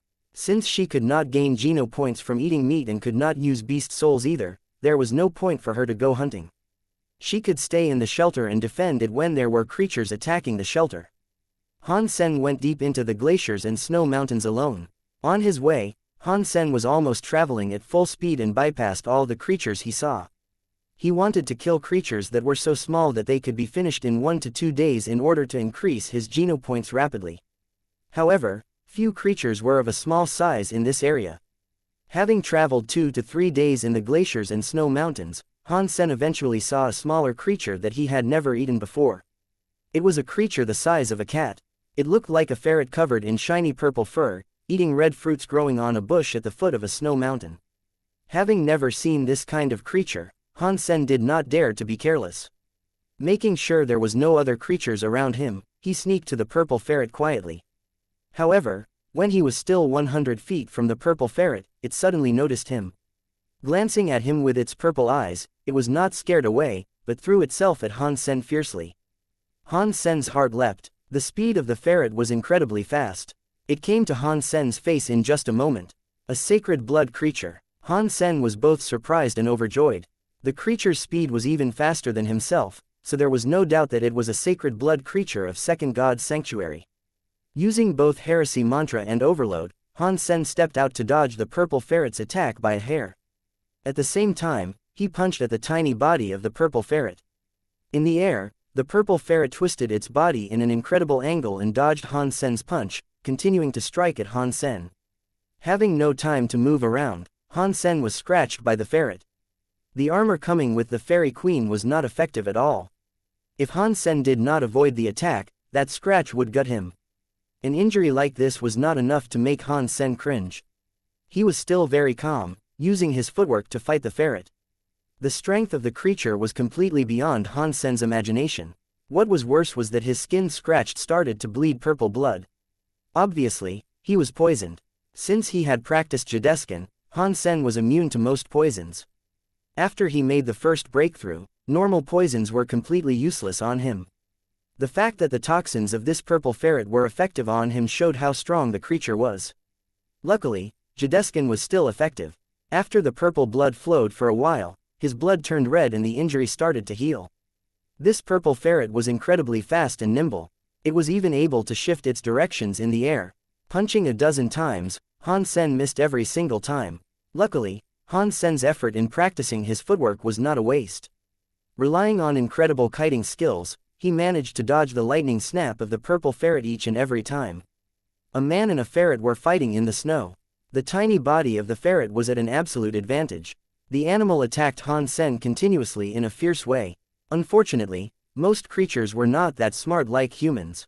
The sacred blood purple ferret had amazing fitness and talent in fighting, but all it was relying on was its instinct. Han Sen used his footwork to its limits. It seemed that he was at a disadvantage, but in fact, he had already had everything under control. Tempting and intimidating, he had forced the purple ferret into a spot that he desired. Dongshuan Sutra was not only effective in footwork, but also in fistfight. It was somewhat similar to Sprocket Sword that Wang Hu used. However, Sprocket Sword was applied to the collaboration between two swords, while the application of Dongshuan Sutra was wider and cleverer. Each and every part of one's body could be used to play a part in attacks. However, the more methods there were, the harder it was to calculate the moves in a comprehensive way. Han Sen had just started to practice, so he was naturally unable to reach a profound level. Calculating his punches alone proved hard to him. When other people fought, physical energy was consumed. However, when Han Sen fought, his brainpower was consumed more. With one punch, he needed to consider how to make the next dozen or several dozen punches, how to place himself, how his opponent would react and cope, and how to react to his opponent's reaction, etc. With one punch made, Han Sen had in fact seen the results following a dozen punches instead of this one punch alone. Of course, he couldn't achieve 100% accuracy. After all, as he was calculating, his opponent was as well. And his opponent might not necessarily follow his calculation. This was only the way to go when the two parties were balanced in strength. If one was able to beat the other based on strength alone, there was no need to consume so much brainpower. The more ideal way was still to overpower the opponent. Han Sen had no other way at present. After all, most of the enemies he encountered were stronger than him, so there was no way to beat his enemies with power. The poor sacred blood purple ferret was not intelligent enough to tell Han Sen's hidden calculation. Although it was much faster than him, it was gradually forced into a hopeless state. Very soon, Han Sen threw his fist, which was the color of jade, at the purple ferret, which was between its two moves, and lost its ability to dodge. Naturally, it was hit by Han Sen's fist. Boom! The yin force penetrated the sacred blood purple ferret's body. Its tiny body flew 50 feet away and fell after crushing a large chunk of glacier. When Han Sen was about to chase after it, it suddenly rolled around on the ground and ran away in the opposite direction. Obviously, this sacred blood purple ferret was severely injured, coughing blood from time to time and slowing down. There was no way Han Sen would let it go. He quickly ran toward the purple ferret. As he was slower than the ferret, he could not catch it momentarily. Because it was injured, the purple ferrets could not get rid of Han Sen either, coughing blood from time to time. If they kept going, even if Han Sen could not catch it, it would die from the injury. Han Sen initially thought he would be able to kill the sacred blood purple ferret in a short amount of time, but he did not realize how strong his fitness was. After chasing for 4 days and 4 nights without any shut-eye, the purple ferrets eventually stopped when Han Sen was about to give up himself. Dragging his tired body next to the purple ferret, Han Sen found it was about to stop breathing. Sacred blood creature ghost pod ferret killed. Beast soul of sacred blood ghost pod ferret gained. Eat its meat to gain 0 to 10 sacred geno points randomly. Han Sen had heard the voice that hadn't sounded in a long time. At the same time, the beast soul of a ghost pod ferret was added to his mind. Han Sen was in no mood to check the beast soul of the ghost pod ferret, sitting on the snow immediately and then lying down. Having chased after the ghost pod ferrets for 4 days and nights without any rest, Han Sen was tired out himself. All he was relying on was his resolution and Jideskin.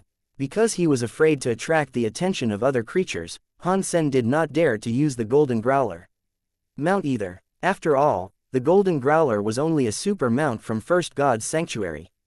At its biggest state, it might be able to catch up with the ghost pod ferret. However, when it was smaller, its speed would be much worse, so it would not really serve purpose.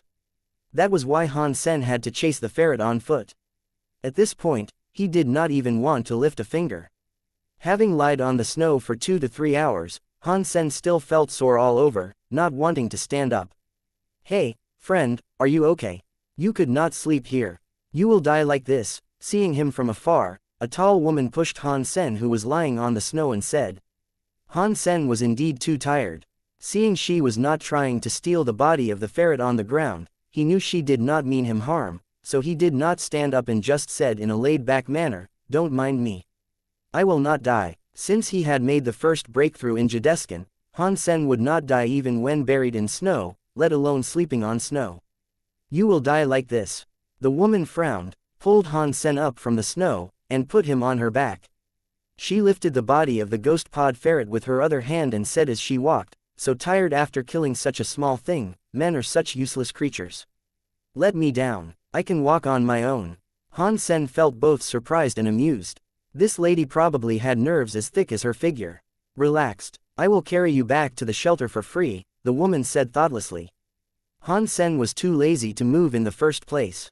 After hearing from the woman that there was a human shelter nearby, he decided to rest on her back, letting her carry him to the other side of the snow mountain.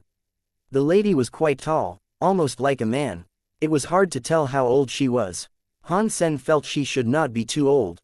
Her fitness seemed quite ordinary as well. He thought her fitness index was probably less than 30.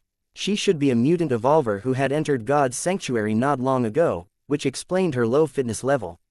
According to the statistics of the Alliance, 100 ordinary geno points from Second God's Sanctuary could increase one's fitness by 8 to 10 points, 100 primitive geno points could increase one's fitness by 15 to 20, 100 mutant geno points could increase one's fitness by 25 to 30, and 100 sacred Geno points could increase one's fitness by 40 to 50.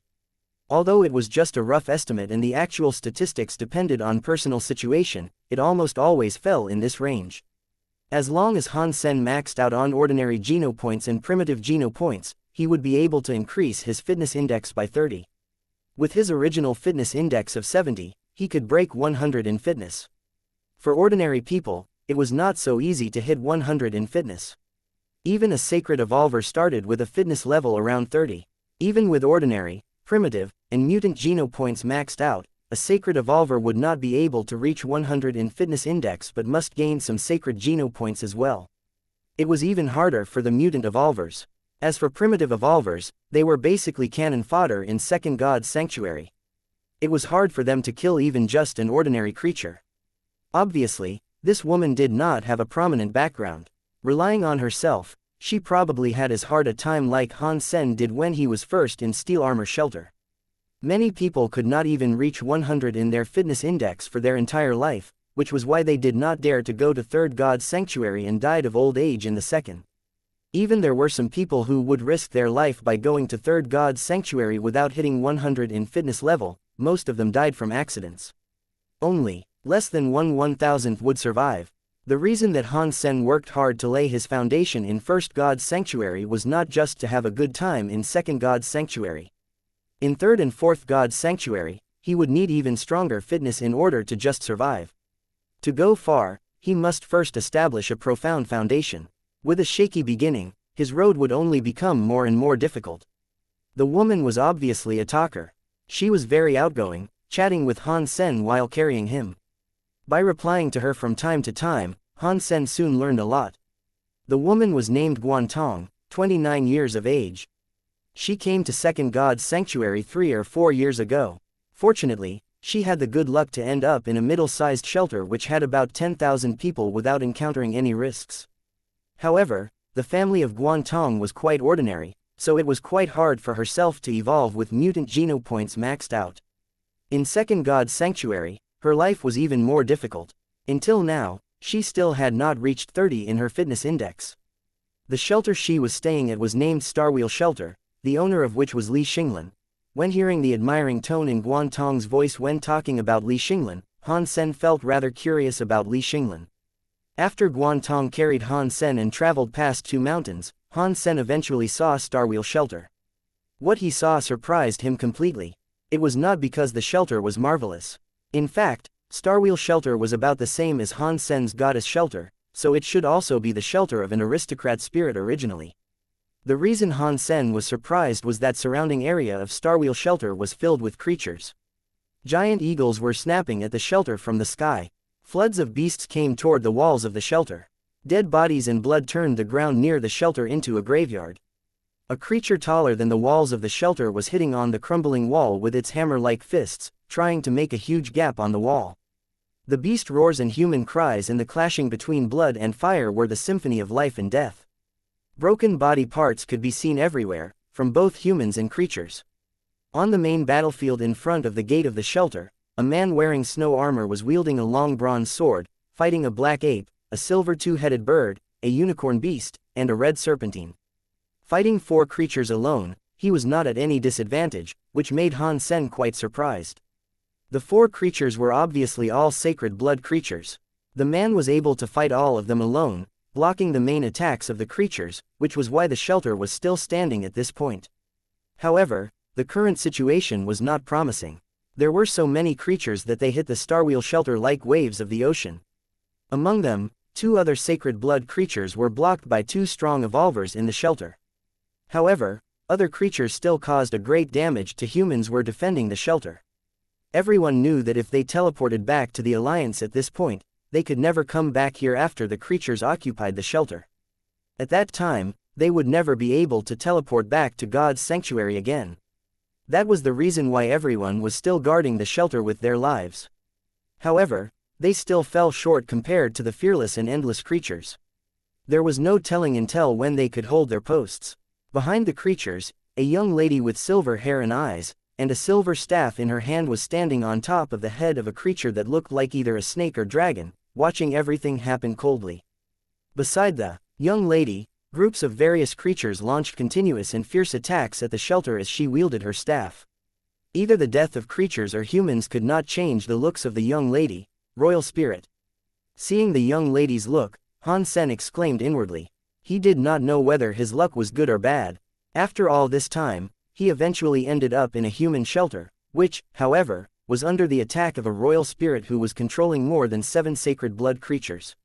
Obviously, she was not someone easy to deal with. Boom! Guan Tong threw Han Sen and the body of the ferret on the snow, running toward the shelter down the hill.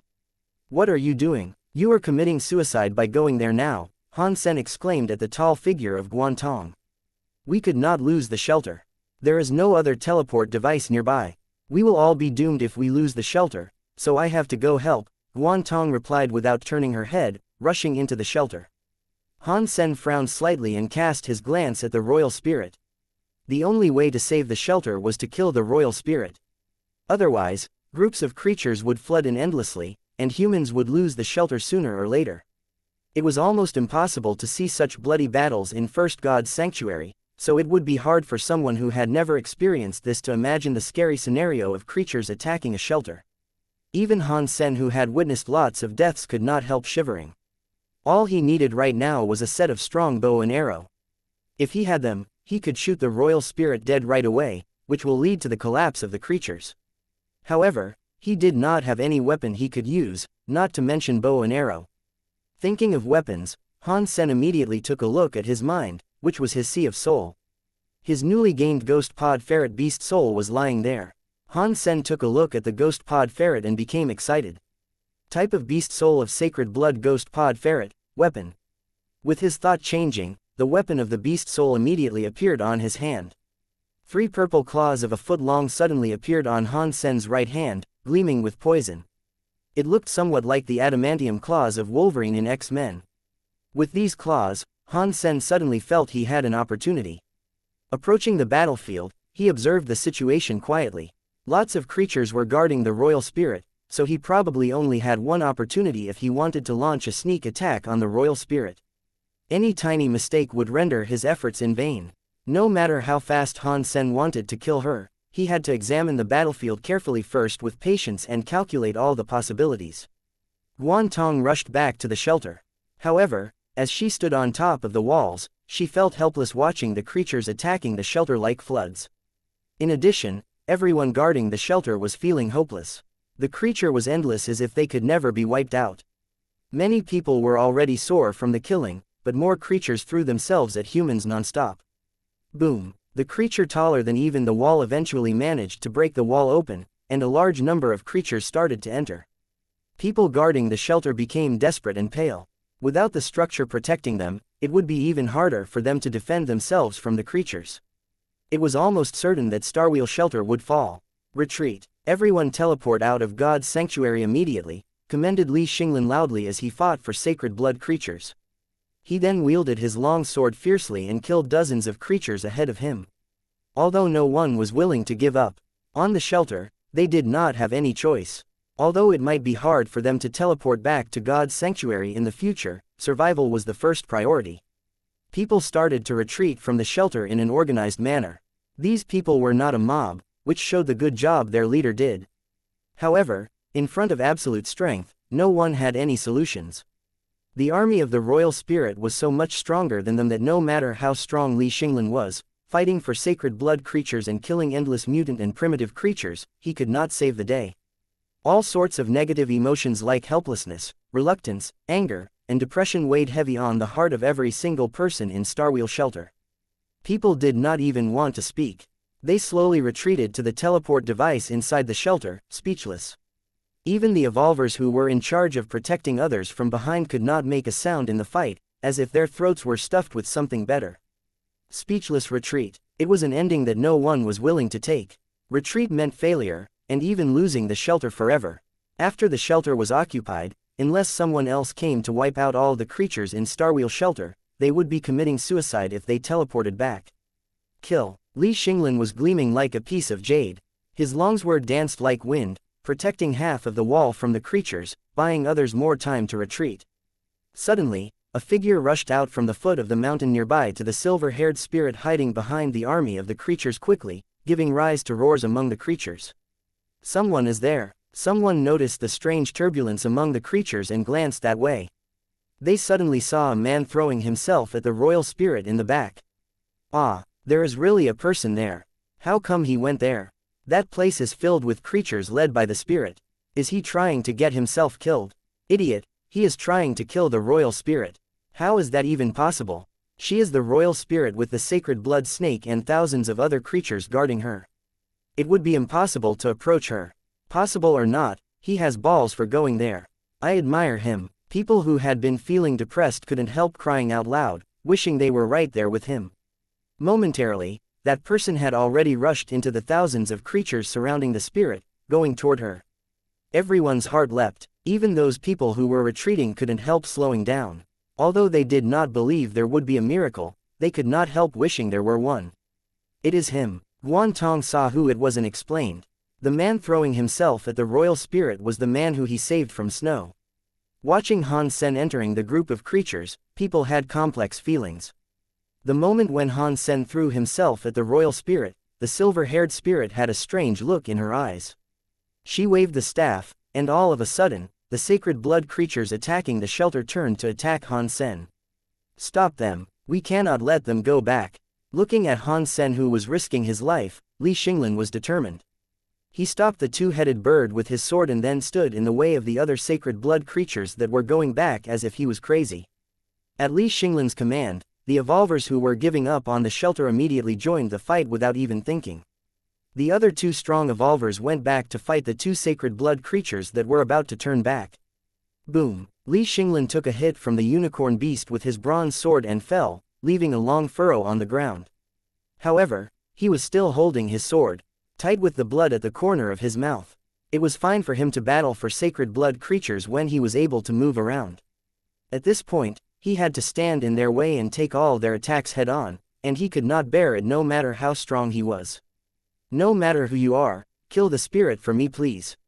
Spitting blood, Li Xinglin slashed his sword to stop the red serpentine that was trying to go back. On the other side, Han Sen was already deep in the siege of creatures. After absorbing the red crystal, Han Sen had gained stronger brainpower although the ability to move things was not that useful. The countless details of the entire battlefield were clearly projected in Han Sen's mind, making it easier for him to make a precise judgment. When he made the first step, Han Sen had calculated his route to go forward and all the possibilities on the way, including the reactions of different creatures. Although it could not be 100% accurate, Han Sen knew it was the best route he could have chosen. The evolvers fighting were all paying attention to the figure deep into the creature army, wishing for the impossible to happen. At this point, Han Sen's performance had just begun. The moment he sent himself into the group of creatures, the entire battlefield had become a huge chessboard for Han Sen. Every single creature, including the royal spirit herself, was pieces on the chessboard for Han Sen. And his end goal was to take out the piece represented by the royal spirit. Those fierce creatures were attacking Han Sen, but his eyes were extremely calm. Moving his legs rapidly, he was going forward according to the route he had designed. Tempting, misleading, or killing directly, Han Sen could not be stopped by the group of creatures. In the impossible situation, Han Sen made a possible route which led to the royal spirit. The scenario was incredible in other people's eyes. Thousands of creatures were simply a sea of heads without even a gap. In others' eyes, unless all the creatures were wiped out, it was impossible to approach the royal spirit. However, after Han Sen went there, he moved left and right at an incredible speed. Flashing his right hand, one creature after another were bleeding heavily and many were beheaded, which was not even the best part. The best part was that initially many creatures were actually in Han Sen's way, but for some reason, they suddenly moved their bodies to let him pass. In the crazy group of beasts, Han Sen was like a butterfly dancing solo. Although he was in a terrible situation, the elegance and beauty of his figure were not affected. In the most incredible way, thousands of gruesome creatures failed to stop Han Sen. Through a huge army, Han Sen managed to go up to the royal spirit's mount, the dragon snake. Many people were completely dumbstruck. It was like a thrilling magic show. The blood and the strange rhythm made one's heart leapt with the beat. Boom! The moment Han Sen was in front of the dragon snake, the silver-haired young lady had a cold smile on her face. The rock underneath Han Sen suddenly split. A black gargoyle looking like a ghost emerged from underground, its cold hands grabbing at Han Sen's legs which were right in front of its face. Almost at the same time, the giant dragon snake opened its mouth to swallow Han Sen.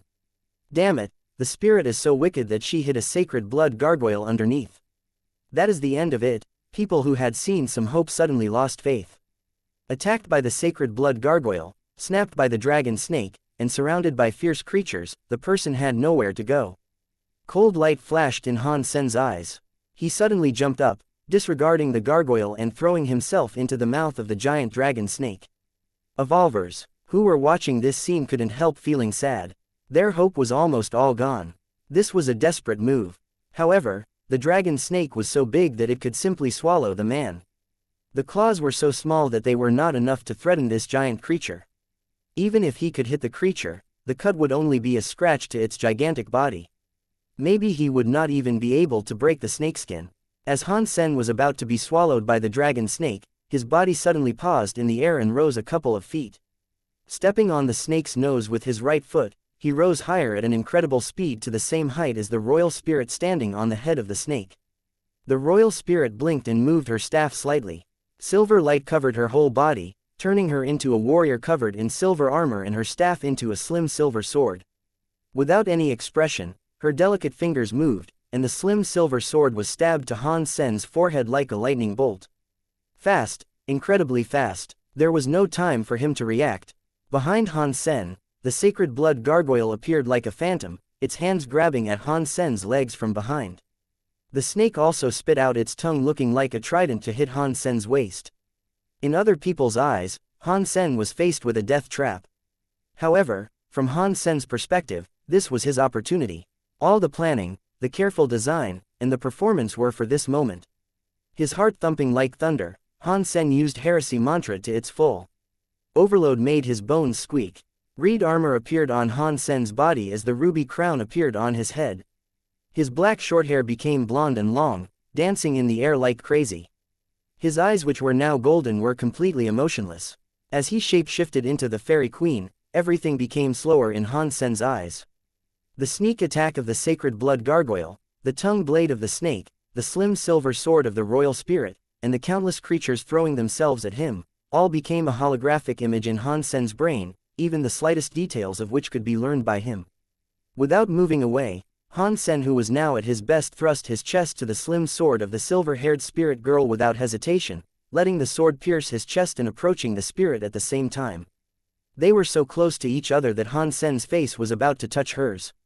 Han Sen smiled, waving his right hand and cutting the 3 purple claws into the pretty head of the spirit girl.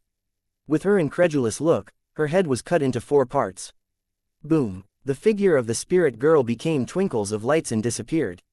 Suddenly, the entire battlefield seemed to freeze. Both humans and creatures stopped a beat. All eyes were on the gorgeous figure. The red armor and ruby crown were shining in the sun so bright that people could hardly look at them.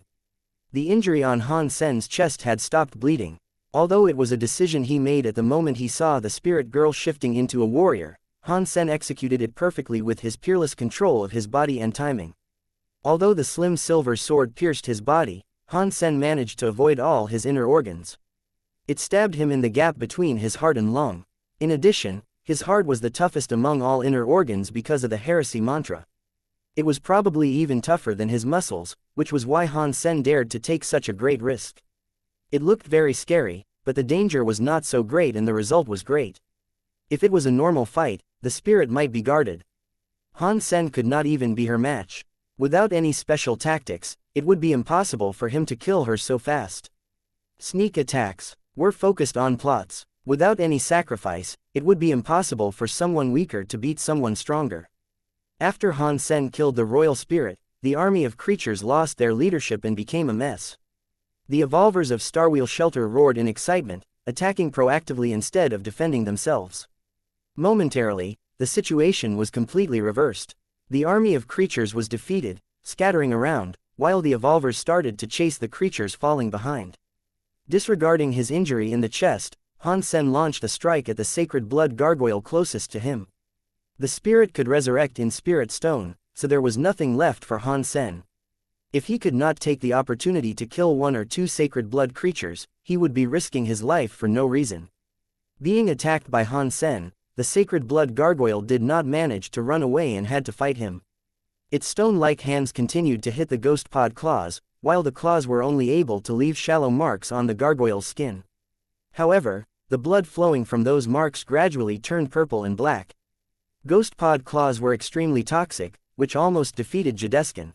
Obviously, this gargoyle did not have any ability to cure toxins. Han Sen became overjoyed. The toxins of the ferret stayed on its beast soul weapon, which would be extremely helpful for him to hunt sacred blood creatures in the future. Poison was something very useful, but there were not that many beast souls with this feature.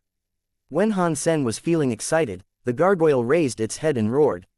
Its stone-like skin suddenly contracted and turned into the color of steel, looking much tougher. Unexpectedly, it became a berserk creature. Clank clank clank. Han Sen made 3 strikes in a row and failed to cut Gargoyle's skin. The gargoyle did not linger and ran away immediately. It was not easy for Han Sen to have an opportunity to kill a sacred blood creature, so there was no way he would let it go. Han Sen started to chase the gargoyle as fast as his legs would carry him. Without running too far, he saw the skin of the gargoyle showing a color of purple. Feeling excited, Han Sen knew that the gargoyle was not cured from the toxins earlier, although it became berserk.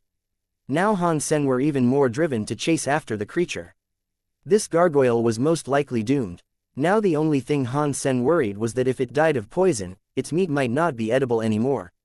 However, Han Sen was not afraid of it either. As long as it did not affect the increase of Geno points, he was fine with it. When the evolvers from the shelter came over, Han Sen had already run far, chasing the gargoyle. Except for Guantong, no one knew who Han Sen was. Does everyone know who the friend killing the spirit was? The creatures either run away or got killed. After everything was settled, Li Xinglin raised his voice and asked. Everyone in the crowd looked to each other, feeling confused. They also would like to know who that person was, saving Starwheel Shelter by killing the spirit alone. His bravery and power to behead the queen among thousands of creatures deeply impressed everyone. Do we have such a strong man in Starwheel Shelter? I don't think I have ever seen him. He seems so young. I want to bear his baby. Guantong flushed, failing to make a sound. She wanted to say that she knew Han Sen, but then she found that she did not even know what his name was or where he came from. Although she opened her mouth, she could not say a word. Seeing that no one knew the person, Li Xinglin did not hesitate to summon his mount, running in the direction where Han Sen went. I must meet such a great character, even just to learn his name. Li Xinglin urged the horse to run fast. Fortunately, the footprints of the gargoyle were clearly imprinted on the way, pointing the right direction for him. After Han Sen chased the berserk gargoyle on the vast ice field for more than 300 miles, the berserk creature eventually lost its energy because of the poison. Han Sen went up and wielded his claws at it, beheading the creature after more than 100 strikes. He only succeeded because the creature was too weak after being poisoned. Otherwise, even a sacred blood weapon could not cut its skin, which had turned so tough after it became berserk. Berserk sacred blood creature evil gargoyle killed. Beast soul of berserk evil gargoyle gained.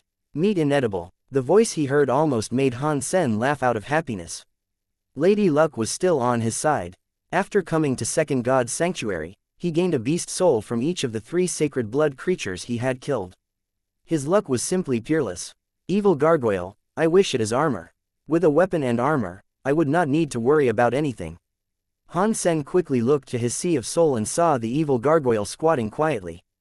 Type of beast soul of berserk sacred blood evil gargoyle, glyph. Another glyph. After Han Sen saw it, he was dazed for a while. He still hadn't figured out what was the use of the evil-blooded condor beast soul he gained last time. Unexpectedly, this sacred blood evil gargoyle was also a glyph. Han Sen summoned the evil gargoyle, and a tattoo in the color of tungsten and shape of a ghost suddenly appeared on his body, looking gruesome. After the tattoo emerged, Han Sen saw that the skin all over his body gleamed like tungsten. Han Sen summoned the ghost pod claws to cut at his own arm and heard clanks of metal on metal. His metal-like arm was only left with some white marks, not even broken. Ha ha, this is great, fantastic. After cutting a few times, Han Sen saw the result was the same, which made him feel overjoyed. This berserk evil gargoyle glyph was much better than the evil-blooded condor glyph, the use of which was still unclear. This glyph was the equivalence of a terrific defense hyper-geno art. Using this glyph, he could still use beast soul armor, which was quite amazing. Although Han Sen did not gain beast soul armor as he expected, he was even more pleased with the result. He took shelter from the wind and took out the ghost pod ferret in his backpack. He carefully boned and skinned ferret, cleaned it with snow, sliced the tender meat, dipped it in sauce, and put it into his mouth. He was on a vast ice field where not even grass could be spotted, so naturally there was no way to make a fire. Luckily, the meat of the ghost pod ferret was very sweet and tasty, without any foul smell or taste. In fact, it was extremely good with sauces, comparable to sashimi. Meat of ghost pod ferret eaten. 1 sacred geno point gained. Hearing the voice ringing over and over, Han Sen was very pleased. Roughly speaking, 2 sacred geno points could increase his fitness index by 1 point. If this ferret could give him 10 sacred geno points, his fitness index would be increased by 5. After eating a small part of the ferret, Han Sen suddenly saw a ride coming over on the ice field.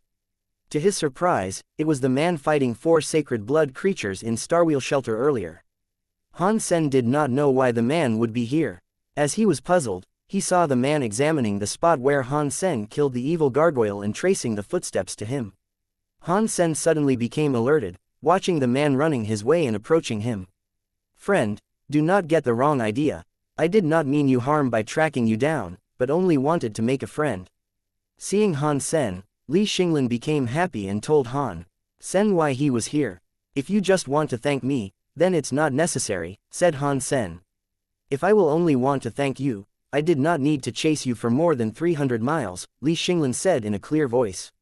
"What are you trying to do then?" Han Sen looked at Li Xinglin, feeling curious. "It is hard to see someone I like, and I do not want to miss a friend," Li Xinglin said seriously. "You could not make someone your friend by talking," said Han Sen after eating another piece of meat. "But I first need to know you. If I don't know you, strangers can never become friends." "That is true." Li Xinglin sat down opposite Han Sen, and the two started chatting. After a while, Han Sen felt this person was quite interesting. He was gallant, intelligent, and humorous, the kind of person that easily lets others put their guard down. Although Han Sen was vigilant, he could not help feeling impressed by his knowledge and manner. This person was definitely from a prominent family. Thanks to Li Xinglin, Han Sen had a general grasp of the situation at this place. On this ice field, there were as many human shelters as 20 to 30. However, most of them were shelters taken from squire spirits and knight spirits. There were only 3 shelters that were taken from aristocrat spirits, and each of the 3 shelters was managed by a different person. The 3 persons represented the 3 largest forces on the ice field. Other smaller shelters were almost all under the control of the 3 forces, and Starwheel Shelter managed by Li Xinglin was one of the 3 largest shelter on the ice field. In addition, there was that shelter of the royal spirit, blocking the way between the ice field and outside. Although the situation in this place was much better than Han Sen's goddess shelter, it was still an area relatively desolate, not connected to the vast population of humans. Li Xinglin had always been wanting to take down the royal spirit shelter and expand the hunting area.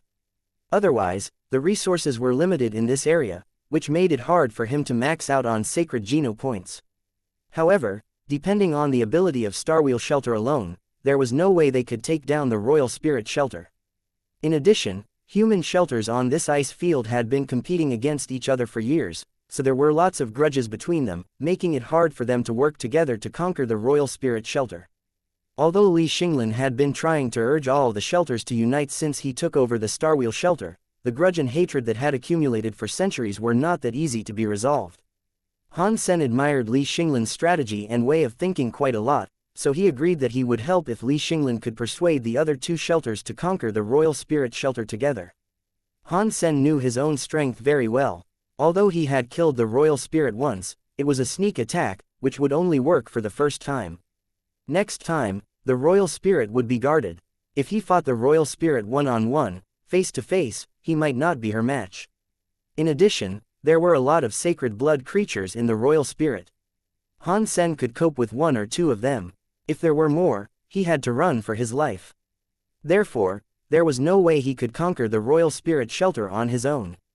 If Li Xinglin could unite the three forces to conquer the royal spirit shelter, Han Sen would not miss the opportunity to take part in it. Moreover, as long as he could get the spirit stone, he would be able to gain the allegiance from the royal spirit for sure, which was the most valuable thing in the royal spirit. Han Sen had also learned that the creatures in this area were almost all split up by the three large forces. In addition, there were not many creatures in the area to begin with. Therefore, it would be hard for him to hunt other sacred blood creatures. To increase his Geno points in a short amount of time was out of the question. Han Sen thought about it and stopped hunting. He followed Li Xinglin back to the Starwheel shelter and teleported back to the Alliance using the teleport device inside the shelter. The Ghost Pod Ferret gave him 10 sacred Geno points as he expected. With the 2 sacred Geno points he already had, Han Sen now had 12 sacred Geno points. With such gains, Han Sen was very satisfied with this trip. Initially, he did not have much hope for hunting an edible sacred blood creature, which was completely a surprise. Since he could not increase his Geno points in a short amount of time, Han Sen decided not to hunt anymore. Before the military contest began, he would like to focus on practicing the techniques written in Dongshuan Sutra. After the fight against the royal spirit, Han Sen had some new understandings of the techniques in Dongshuan Sutra, which he hoped to reinforce through lots of sparring and practice.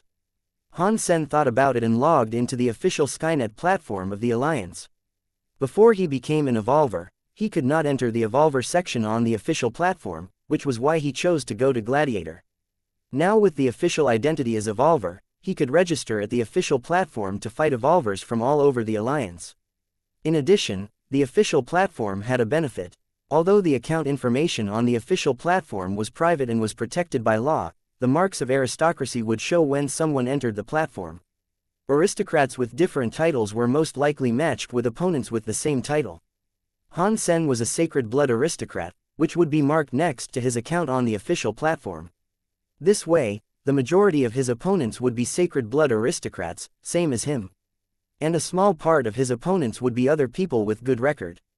That meant it was easy for Han Sen to meet Oster players on this platform, which was why Han Sen gave up the Gladiator and chose the official platform instead.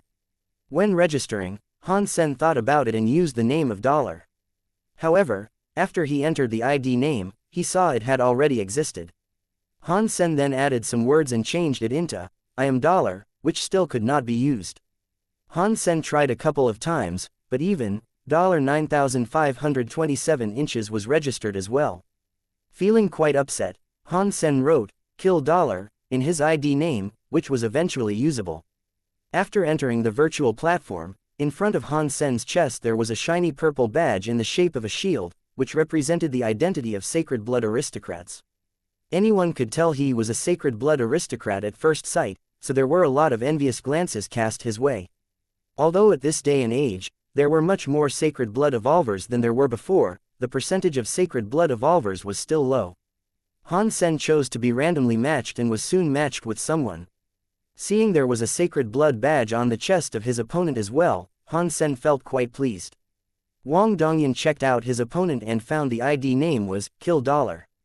Wang Dongyan curled his lips and felt even more amused when seeing his record was 0 win and 0 loss.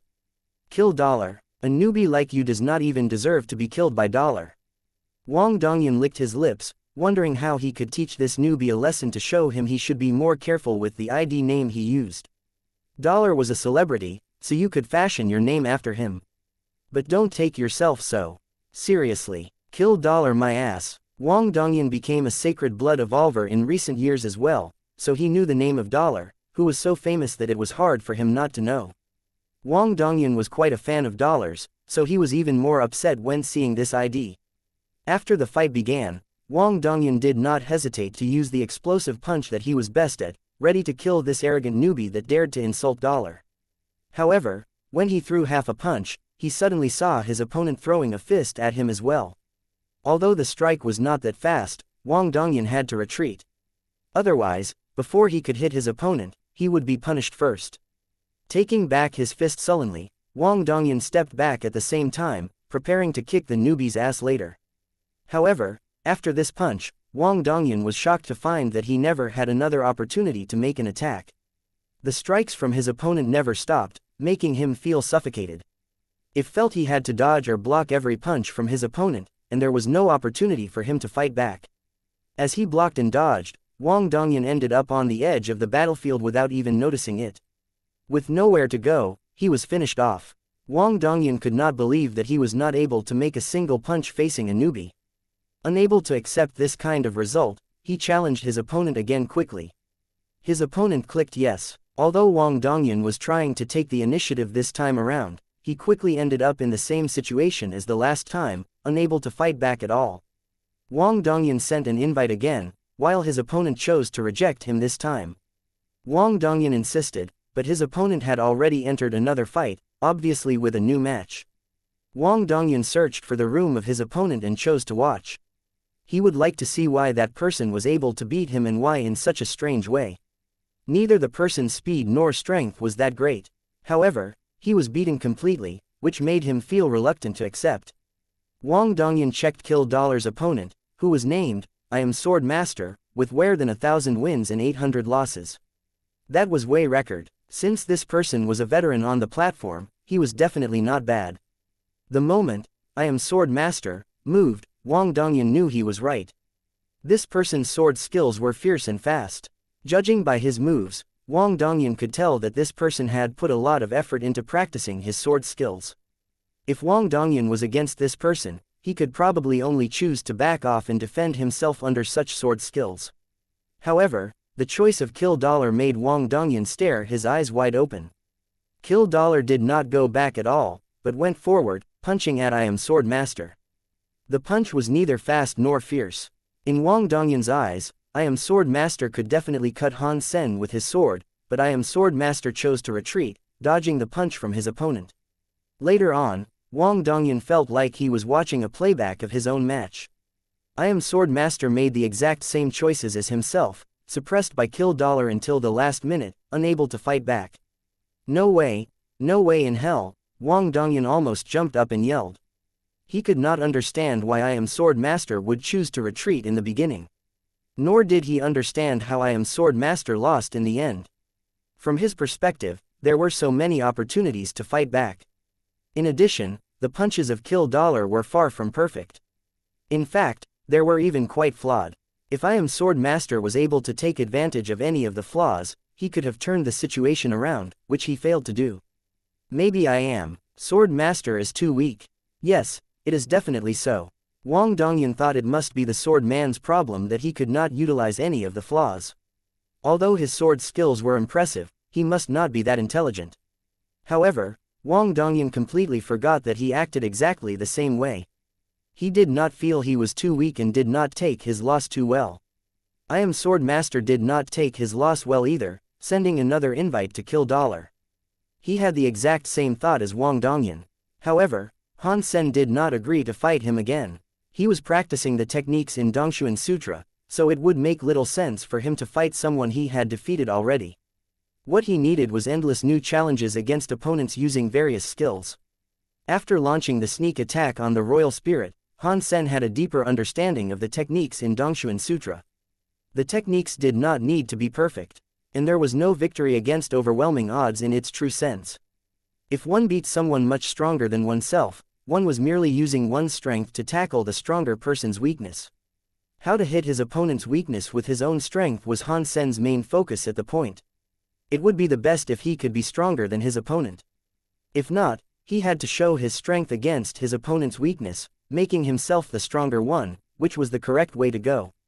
What Han Sen was practicing currently was to use calculation to match his strength with his opponent's weakness. Even if his opponent was stronger than him overall, he could be partially stronger and consume his opponent's strength in order to win in the end. Wang Dongyan insisted on watching Han Sen's fights one after another. Soon, he discovered that the reason that I Am Sword Master lost was not because he was weak, but that Kill Dollar was too strong. In a dozen fights, Kill Dollar crushed his opponents in the exact same way, which was so strange that he was about to question destiny. Is he Dollar himself? Wang Dongyan suddenly thought of a question. After Wang Dongyan had thought of it, he could no longer hold it back. Wang Dongyan then recorded all the following fights by Kill Dollar. After Wang Dongyan watched several rounds, Kill Dollar suddenly left the virtual platform. Wang Dongyan then watched what he recorded repeatedly. The more Wang Dongyun watched, the more incredulous he felt. In every fight, Kill Dollar was winning overwhelmingly, leaving his opponent no chance to fight back. This guy is very likely Dollar himself, Wang Dongyun felt more and more excited. Although there were a lot of master fighters in Evolvers, he could not think of anyone else other than Dollar who would name himself that. However, Wang Dongyun was not sure whether that was true. He hesitated and uploaded his recordings to the official forum with the title, Dollar is back. Crushing it all. Because there had not been any news about Dollar in a long time, the video did not attract too much attention in the beginning. However, one person had always been paying attention to the news of Dollar, which was the host Fang Mingquan. Currently, Fang Mingquan was already the top host of Washing Station. Almost all the shows he hosted had great ratings. One of his recent programs had a rating over 100 million in the entire alliance for his first episode, which was definitely among the top shows. Compared to his old days, Fang Mingquan was having a great time, enjoying the life as a celebrity. However, Fang Mingquan had never forgotten about Dollar who made his career, constantly looking for news of Dollar. Unfortunately, Han Sen had not used the identity of Dollar recent years. Even if Fang Mingquan wanted to do something, he could not. Since he had no news of Dollar at all. This day, Fang Mingquan searched for Dollar on the Skynet as usual, looking for the latest news. As he was searching, Fang Mingquan thought, Dollar, you should have been in the second God's sanctuary for 2 or 3 years. With what you got, you should have gained a lot of Geno points already. Come on, it's your time. Fang Mingquan suddenly saw the video named, Dollar is back. Crushing it all, and clicked to watch. In recent years he had seen lots of articles and videos with titles like this. Many of the titles were even more dramatic, such as, The Truth About Dollar's Fall, The Mysterious Woman in His Bed, The Mystery of Dollar's Disappearance, A 4-Day-Long Sin, etc. However, none of them had any substantial constant. After watching the video, Fang Mingquan's face suddenly became grim. He was so excited that he was shivering. Although the person in the video used the face blur function and all he could see was his ID name, he had a feeling that this person was Dollar. After watching the video seriously, Fang Mingquan was quite surprised. Indeed, it is Dollar. Even among revolvers, he is the absolute top. I have never seen anything like this. Without any hesitation, Fang Mingquan edited the video into a more solid version, ready to show it during his show time. Lu, make some arrangements to move the topic today to next episode. Fang Mingquan called his assistant. Lu felt puzzled about why Fang Mingquan would suddenly change the topic, which was something he had prepared for nearly a month. However, Fang Mingquan was so popular these days that even the station master was calling Fang Mingquan brother with a huge grin every time he saw Fang Mingquan. Fang Mingquan was totally authorized to change the topic without asking for approval. Mr. Fang Mingquan, what topic should we focus on in this episode? After making the arrangements, Lu asked Fang Mingquan. Dollar. Fang Mingquan only said one word. Fang Mingquan played the video in his show and announced the return of Dollar with thrilling words, which was a bomb among the evolvers in the alliance. Many people started to discuss about it, given the hundreds of millions of audience Fang Mingquan had.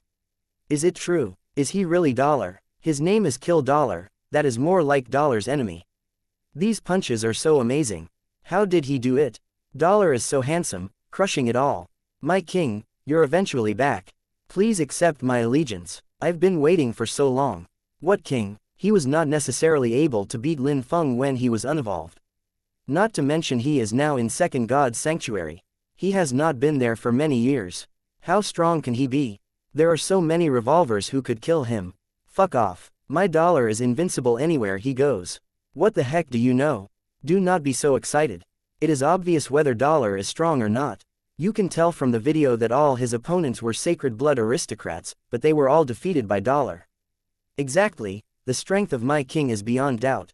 Heck, I wish to see him fight again. After waiting for so long, I see my king again. Dollar, I want to have your baby. Oh, you must be a man. We are not even sure whether he is Dollar. No rush, it is the official platform, so we can all go check it out. It seems that he has fought a lot. Just like this, a large number of people flooded into the official platform, and many among them tried to send Dollar friend requests. When Han Sen logged into the platform again, he heard the notification sounds of friend requests ringing like a fire engine. Han Sen took a look and saw tens of millions of friend requests, which shocked him completely. He had no idea what had happened. However, there was no way for him to check all these requests, so he had to change his privacy setting to reject every friend request. Also, he chose not to accept any new friend request. And his world suddenly became quiet. What on earth happened? Han Sen looked at the news on the Skynet and found out what had happened. He felt both surprised and amused. In the same time, he felt Fang Mingquan must have some mysterious connection to him, being able to tell he was dollar under such circumstances. Han Sen did not mean to explain and chose a random match. The moment he entered the fight, the observers in his room maxed out. There were so many people waiting to watch his fight and they all clicked at the same time. Some had entered the room, while some were told the room was full. The evolver matched with Han Sen was completely dazed after he entered the battlefield, seeing how packed the stands were. Wang Xuan had no idea what had happened. Although he was a sacred blood evolver and was quite well known for that, he had never had such a treatment. The limit of the audience was several million, which was surprisingly filled up momentarily. What on earth has happened? Did someone find out about my porn collection and report me? No way. Even so, there would not be so many bored people. As Wang Xuan was puzzled, the countdown had stopped. After entering the battlefield, Wang Xuan saw his opponent and thought, is my opponent some celebrity? Is that why there are so many people watching? Thinking of that, Wang Xuan quickly checked his opponent's record, which was only more than 20 fights, 100% wins. He must be a celebrity. This is my opportunity. If I beat him, won't I be famous as well? Wang Xuan felt very excited. Without any hesitation, he seized his two broadswords and hit his opponent with all his strength. The broadswords were shaped like crescents, and his broadsword skills had a strong spinning force. It turned out to be the famous Moon Blade, an evolver broadsword skill that was very hard to practice. Moon Blade required the person who practiced the skills to have a special talent called ambidexterity, which sounded a bit odd. An ordinary person was either left-handed or right-handed. Even with training, one would naturally prefer one hand over the other. Very few people had no preference as a baby, maybe 1/10,000th. Therefore, the rudimentary requirement to practice Moon Blade was very high, and only a few people could practice it. However, Moon Blade was very powerful. One person using two blades would be as powerful as two persons using blades at the same time. One could even fight two persons at the same time. In one-on-one fights, the person who practiced Moon Blade would have the absolute advantage. With the same fitness and martial arts skills, almost no one could beat someone who had practiced Moon Blade. Even the opponent was also using double blades, Moon Blade would still be much better. Those who came to see Dollar did not expect Dollar to be randomly matched with someone who had practiced Moon Blade. However, they soon understood. Dollar himself was a sacred blood aristocrat, so it was impossible for him to be matched with someone weak. Although Dollar was strong, all his opponents were aristocrats among evolvers with great skills. Do you think Dollar will win? There's no need to guess. Dollar will win. I don't think so. Moon Blade is not that easy to cope with. In addition, Dollar had only entered Second God's Sanctuary for 2 to 3 years. I don't believe his Geno point count is too high. There were a lot of discussions among the audience, while Wang Xuan had already attacked Han Sen with Moon Blade. However, his opponent's reaction made Wang Xuan pause. He had never met someone trying to attack him first when he was using Moon Blade.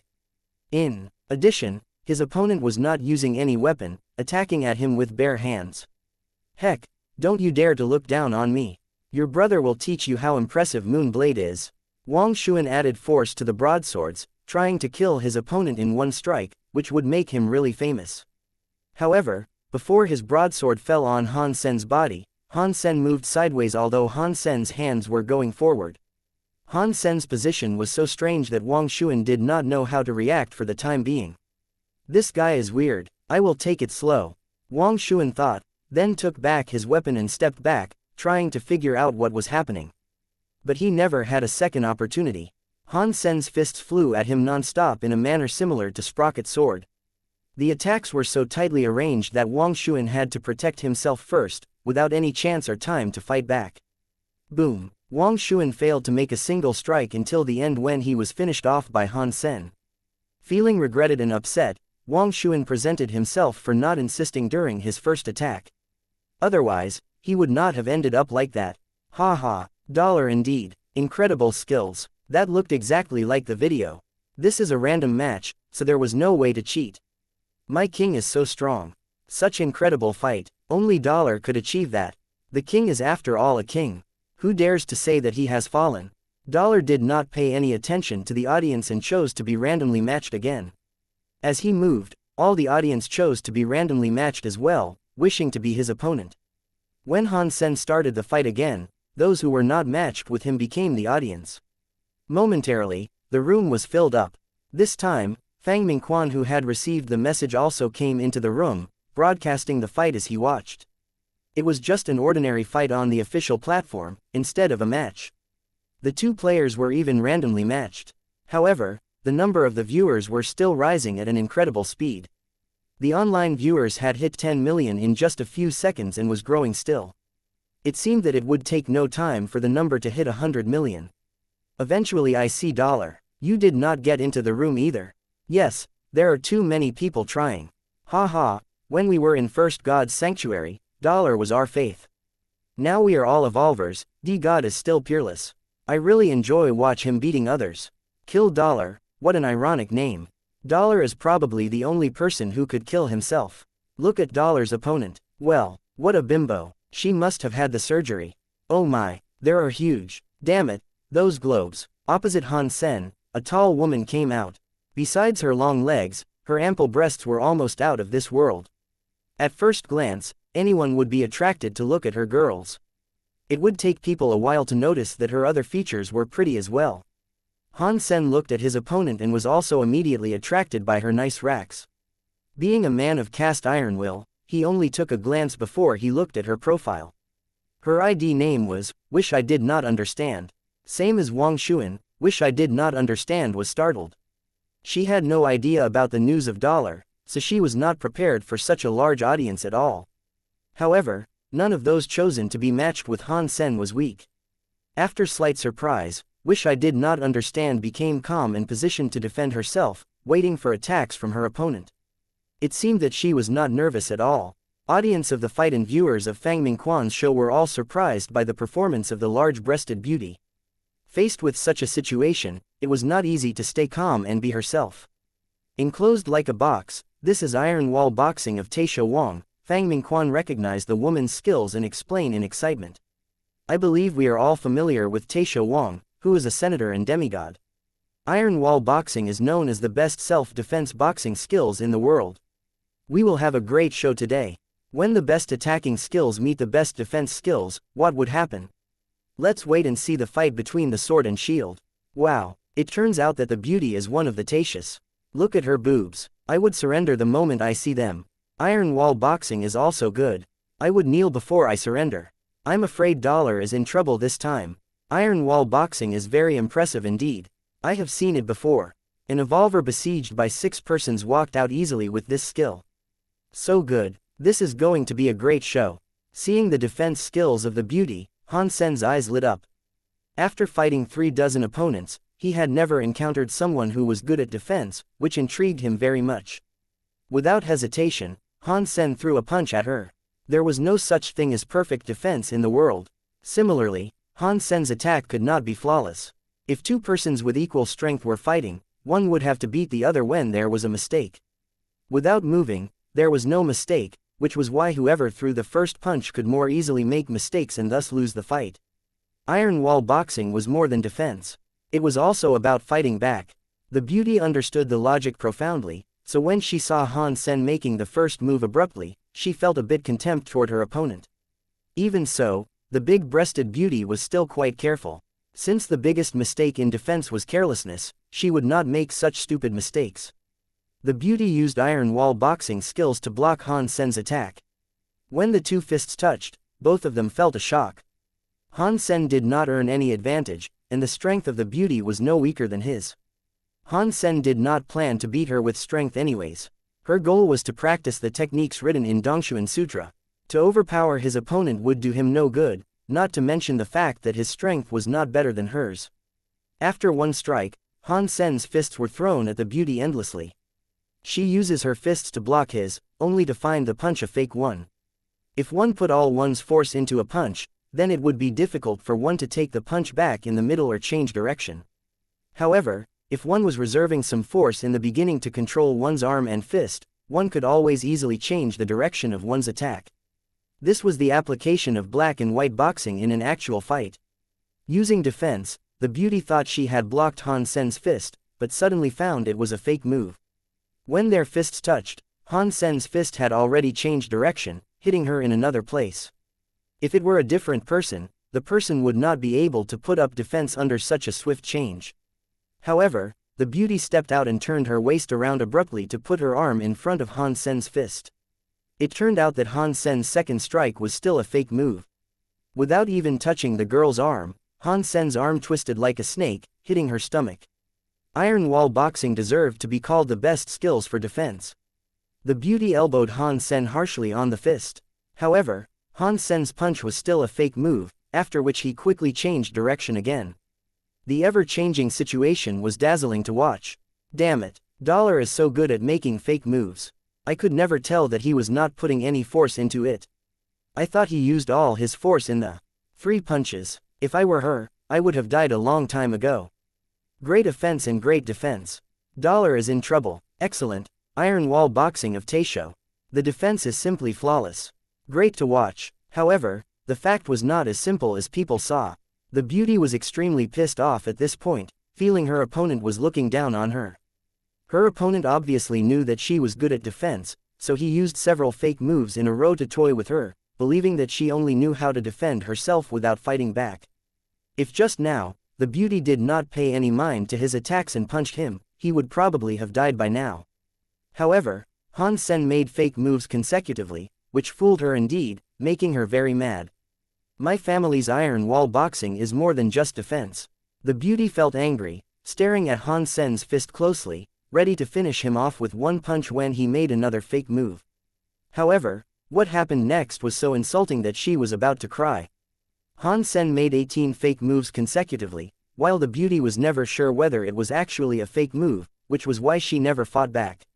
Like this, the beauty was fooled by Han Sen 18 times before she eventually decided to make a move. When Han Sen hit her again, she fought back without any hesitation. Boom! Her face was suddenly full of helplessness, anger, and most of all, frustration. Her eyes were full of tears, which were about to fall. She held back 18 times and was fooled 18 times. When she finally decided to fight back, it turned out that her opponent's strike was a real move. His strike with all his force was naturally faster and fiercer than her reaction. Before her arm was out, she was hit by Han Sen already. Even the audience couldn't help blaming Han Sen for being so cruel.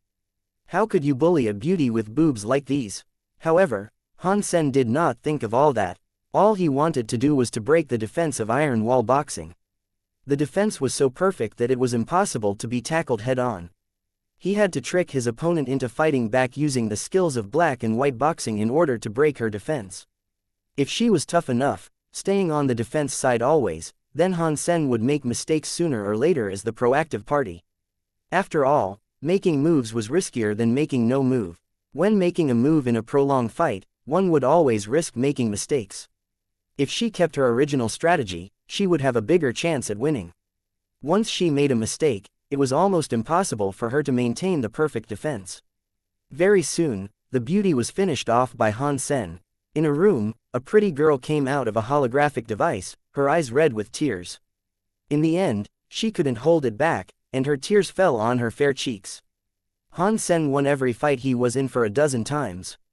Because many fans were trying to match with him, the better half of his opponents were his fans, among whom a girl even asked for his signature, blushing.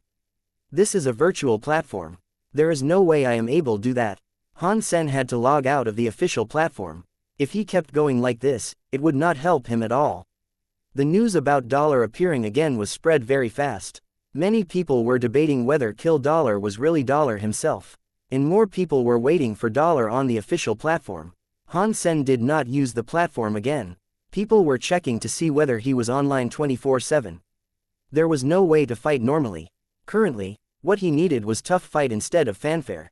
Lying on the bed and resting, Han Sen decided to use the military virtual camp the next day instead of the official platform. He could not fall asleep right away, so he dialed Ji Yanran's number.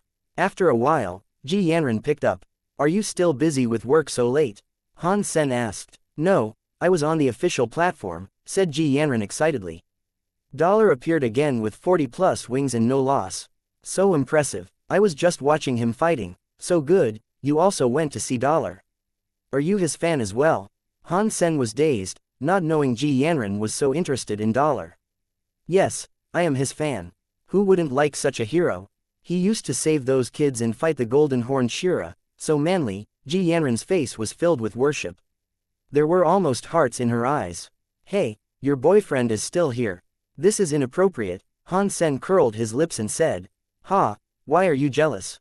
Idol is different from boyfriend. I only need to worship my idol from afar. If I got too close to him, I would definitely be disappointed. However, my boyfriend is my dearest person in the world, for whom I would give up everything, she said with a smile. I'm not that happy to hear this. Can't you worship your boyfriend? Your boyfriend is also awesome, Han Sen said reluctantly. That is different. In my mind, you are the best. However, Dollar is a national hero. I just can't compare the two of you, Ji Yanran said. Then I'll let you watch your national hero. This ordinary good guy, will go to sleep. Han Sen pretended to be hanging up. My dear, don't be like this. If you don't like it, I will not watch him anymore. What de God, he's definitely a loser compared to my genius. $100 can't even compare to your big toe. Forgive me my genius, Ji Yanran said flirtatiously. Tempted by her looks, Han Sen was enamored. He was not really mad anyways. He was not so bored that he would be jealous of himself. Lying on the bed and chatting with his girlfriend, Han Sen gradually fell asleep after a long time. When he woke up, the comlink was still on. Ji Yanran was the same way, falling asleep during the call, and she was not up yet. Not wanting to bother her, Han Sen turned his comlink off.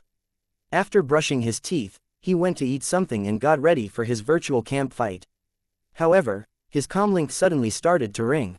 Han Sen thought it was Ji Yanran and answered it casually. However, in the holographic image that popped out, Wangfu Pingqing appeared. Wangfu Pingqing, how come you have the time today? Han Sen said casually. They were quite familiar with each other, so he did not bother to go through the greetings. Do you know that Dollar has appeared again?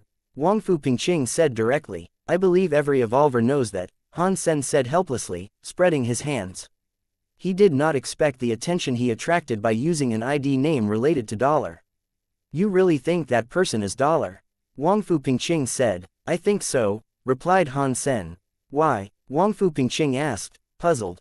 Instinct, Han Sen said casually, thinking, that person is me, so of course I know. Wangfu Pingqing thought about it and said, I also feel it is probably true. However, Dollar is making such a huge progress. I wonder which shelter he's at.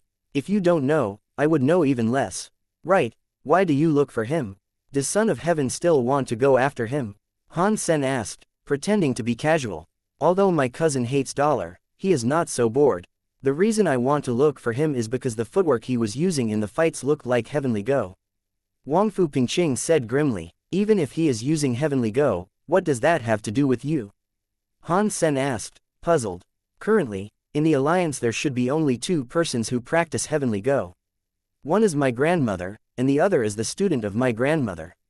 Even I did not manage to learn Heavenly Go. If he was really using that, Ares Martial Hall must investigate into that. Hearing Wangfu Pingqing out, Han Sen felt puzzled, and then he looked at her and asked, as the student of your grandmother, that queen from Queen Restaurant? How do you know that? Wangfu Pingqing looked at Han Sen, surprised, her breasts moving up and down dramatically. Wangfu Pingqing's are the best. Although that girl has huge breasts, their shape was not as perky and perfect as Wangfu Pingqing's. Han Sen couldn't help thinking. I've met Queen on Gladiator before and learned some kiting skills from her. It helped me a lot, but I don't know if that's the Heavenly Go you mentioned, Han Sen said. Is that true? Wangfu Pingqing was shocked, asking Han Sen to show her the skills he learned hastily. Han Sen only demonstrated what he learned from Queen and did not expose any part of the technique in Dongshuan Sutra. Wangfu Pingqing was even more surprised. After she watched Han Sen's demonstration, she looked at Han Sen with a strange look and said, Queen is a very proud person. Except for my grandparents, she did not care for anybody. Even I was ignored by her constantly. She would not even look at ordinary people. The fact that she would teach you Heavenly Go is simply incredulous, although she did not teach you a lot. Tell me, why is that? Han Sen told Queen the story in details. The reason he was explaining was to let people know that he learned the footwork from Queen, in case anyone recognized the footwork. Wang Fu Pingqing was surprised hearing the story. So that's what has happened. You are indeed a genius for making her treat you differently. Unfortunately, I have only learned a little bit. Han Sen licked his lips and said. A little bit is quite nice already. Without the talent, one could not learn anything. Heavenly Go is definitely one of the top 10 hyper-geno arts, even better than Super Diamond Body. Not everyone has the chance to learn, Wang Fu Pingqing said admiringly. Why didn't your grandmother teach you? Han Sen asked her. My grandmother said that my character and talents were not right for Heavenly Go. If I force it, I would probably get myself killed, which is why she did not teach me. In fact, I'm not the only one. No one in my family was taught Heavenly Go. Queen is her only student, Wang Fu Pingqing said helplessly. So, I really envy you for having such talent. That's right, if one does not learn the kiting skills well, one would get oneself killed even faster, Han Sen agreed with her. The kiting skills that focused on calculation could easily be manipulated by the opponent if the user had poor abilities, which would cause the user to be killed. For example, when Han Sen was against Queen, if he were to use the kiting skills, he would lose even faster, which was because Queen had better skills in calculation and designing. She was even able to turn Han Sen's calculation against himself. Before he gained better abilities at calculation, Han Sen would rather stand still than use kiting skills in front of Queen if they were fighting for their lives. Maybe you could. Oh, I have to go. Talk to you later. It seemed that Wang Fu Pingqing suddenly thought of something. She muttered some words out of order before she hung up. Han Sen shrugged helplessly, not knowing what had happened to Wang Fu Pingqing. He had never seen her so disorganized before. Ready to go to the military camp, Han Sen suddenly heard a crack in his sea of soul. The blood snail which had gone through transformation of several months eventually broke out of the cocoon. Han Sen was suddenly overjoyed. Initially, he thought all the beast souls would finish the upgrade within 1 month. However, all beast souls had different paces. It took several months for the blood snail to finish its upgrade. The upgraded blood snail had different looks from before. It used to have a jade shell and red meat, looking like a snail shell floating on a red cloud. Currently, the entire blood snail had turned red, its shell looking like red crystal. The beast soul seemed to be on fire from afar. Type of beast soul of Berserk Super Blood Snail, Pet Armor. The introduction to the blood snail did not change much. There was only an extra word, Berserk. Han Sen thought about it and went into a training field. He then summoned the Golden Rock Worm King and equipped it with the Super Pet Armor. The red armor turned the Golden Rock Worm King into a red tank with a ferocious and fierce look. Han Sen used 30% of his force to hit the pet. Although the Golden Rock Worm King backed off a little bit, the pet armor was still intact. Han Sen almost jumped with joy, hitting the Golden Rock Worm King again with 60% of his force, and the pet was still fine. Han Sen increased his force gradually, but the Golden Rock Worm King equipped with super pet armor was never injured, like a cockroach that could never be killed. In the end, Han Sen hit the Golden Rock Worm King with all his strength, while he was only able to blow the pet away. With the protection of the super pet armor, the pet was not hurt severely. And the super pet armor only had a dent on it and was not broken. The result made Han Sen feel both surprised and disappointed. The blood snail did not turn into a beast soul of second god's sanctuary like the holy angel. It seemed that not all the beast souls could evolve like that. The black crystal only turned the blood snail into a berserk beast soul. However, a berserk super beast soul from first god's sanctuary was comparable to a sacred blood beast soul from second god's sanctuary. This was great news to Han Sen. Han Sen suddenly had a thought, if I upgrade a beast soul from second god's sanctuary, I wonder if it could be turned into a berserk beast soul directly. If that is possible, I will be able to make a huge fortune. For the same beast soul, the value of a berserk one would be several times or several dozen times that of a normal beast soul. If he could turn a beast soul berserk, the profit was unimaginable. In addition, if he could turn the sacred blood beast souls from second god's sanctuary into berserk ones, it would be a great help for Han Sen to hunt super creatures in the future. Of course, what Han Sen was worried about the most was the time it took for the upgrade to take place. The holy angel only used a month, while it took several months for the blood snail to become berserk. Han Sen had not yet figured out the rules.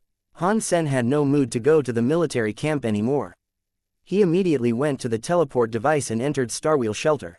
On the plaza of the Starwheel Shelter, Han Sen bought an ordinary beast soul, which was the weakest of all, and made it swallow the black crystal. It was a snow kitty, the weakest creature on the ice field. The chance of getting a beast soul from this kind of creature is relatively high. Its beast soul was a cape, which worked well to protect people from cold. After the snow kitty swallowed the black crystal, light suddenly turned into a cocoon, wrapping the snow kitty up. Han Sen left the shelter, hunting while observing the progress of the snow kitty. After only 1 or 2 hours, the light cocoon had already cracked. The snow kitty that used to be white had turned into a silver color. Type of beast soul of Berserk Snow Kitty, Cape. Han Sen was thrilled. It was about the same as he thought. The black crystal could turn other beast souls into Berserk beast souls. And it did not take much time for the ordinary creature. However, just upgrading ordinary beast souls would not be that helpful. He had to at least be able to upgrade mutant and sacred blood beast souls. Han Sen gritted his teeth and gave the black crystal to the ghost pod ferret, trying to test how long it would take for the crystal to turn a sacred blood beast soul into a berserk one. It turned out to be incredibly fast, which Han Sen did not expect. It only took less than 3 days for the ghost pod ferret beast soul to break out of the cocoon and turn into a berserk sacred blood beast soul. The ghost pod claws became darker and sharper. It was as if a piece of iron was made into stainless steel. Han Sen knew it was much more advanced than it was before just by its look. Amazing, such good luck. Han Sen was excited, because he knew how much it was worth.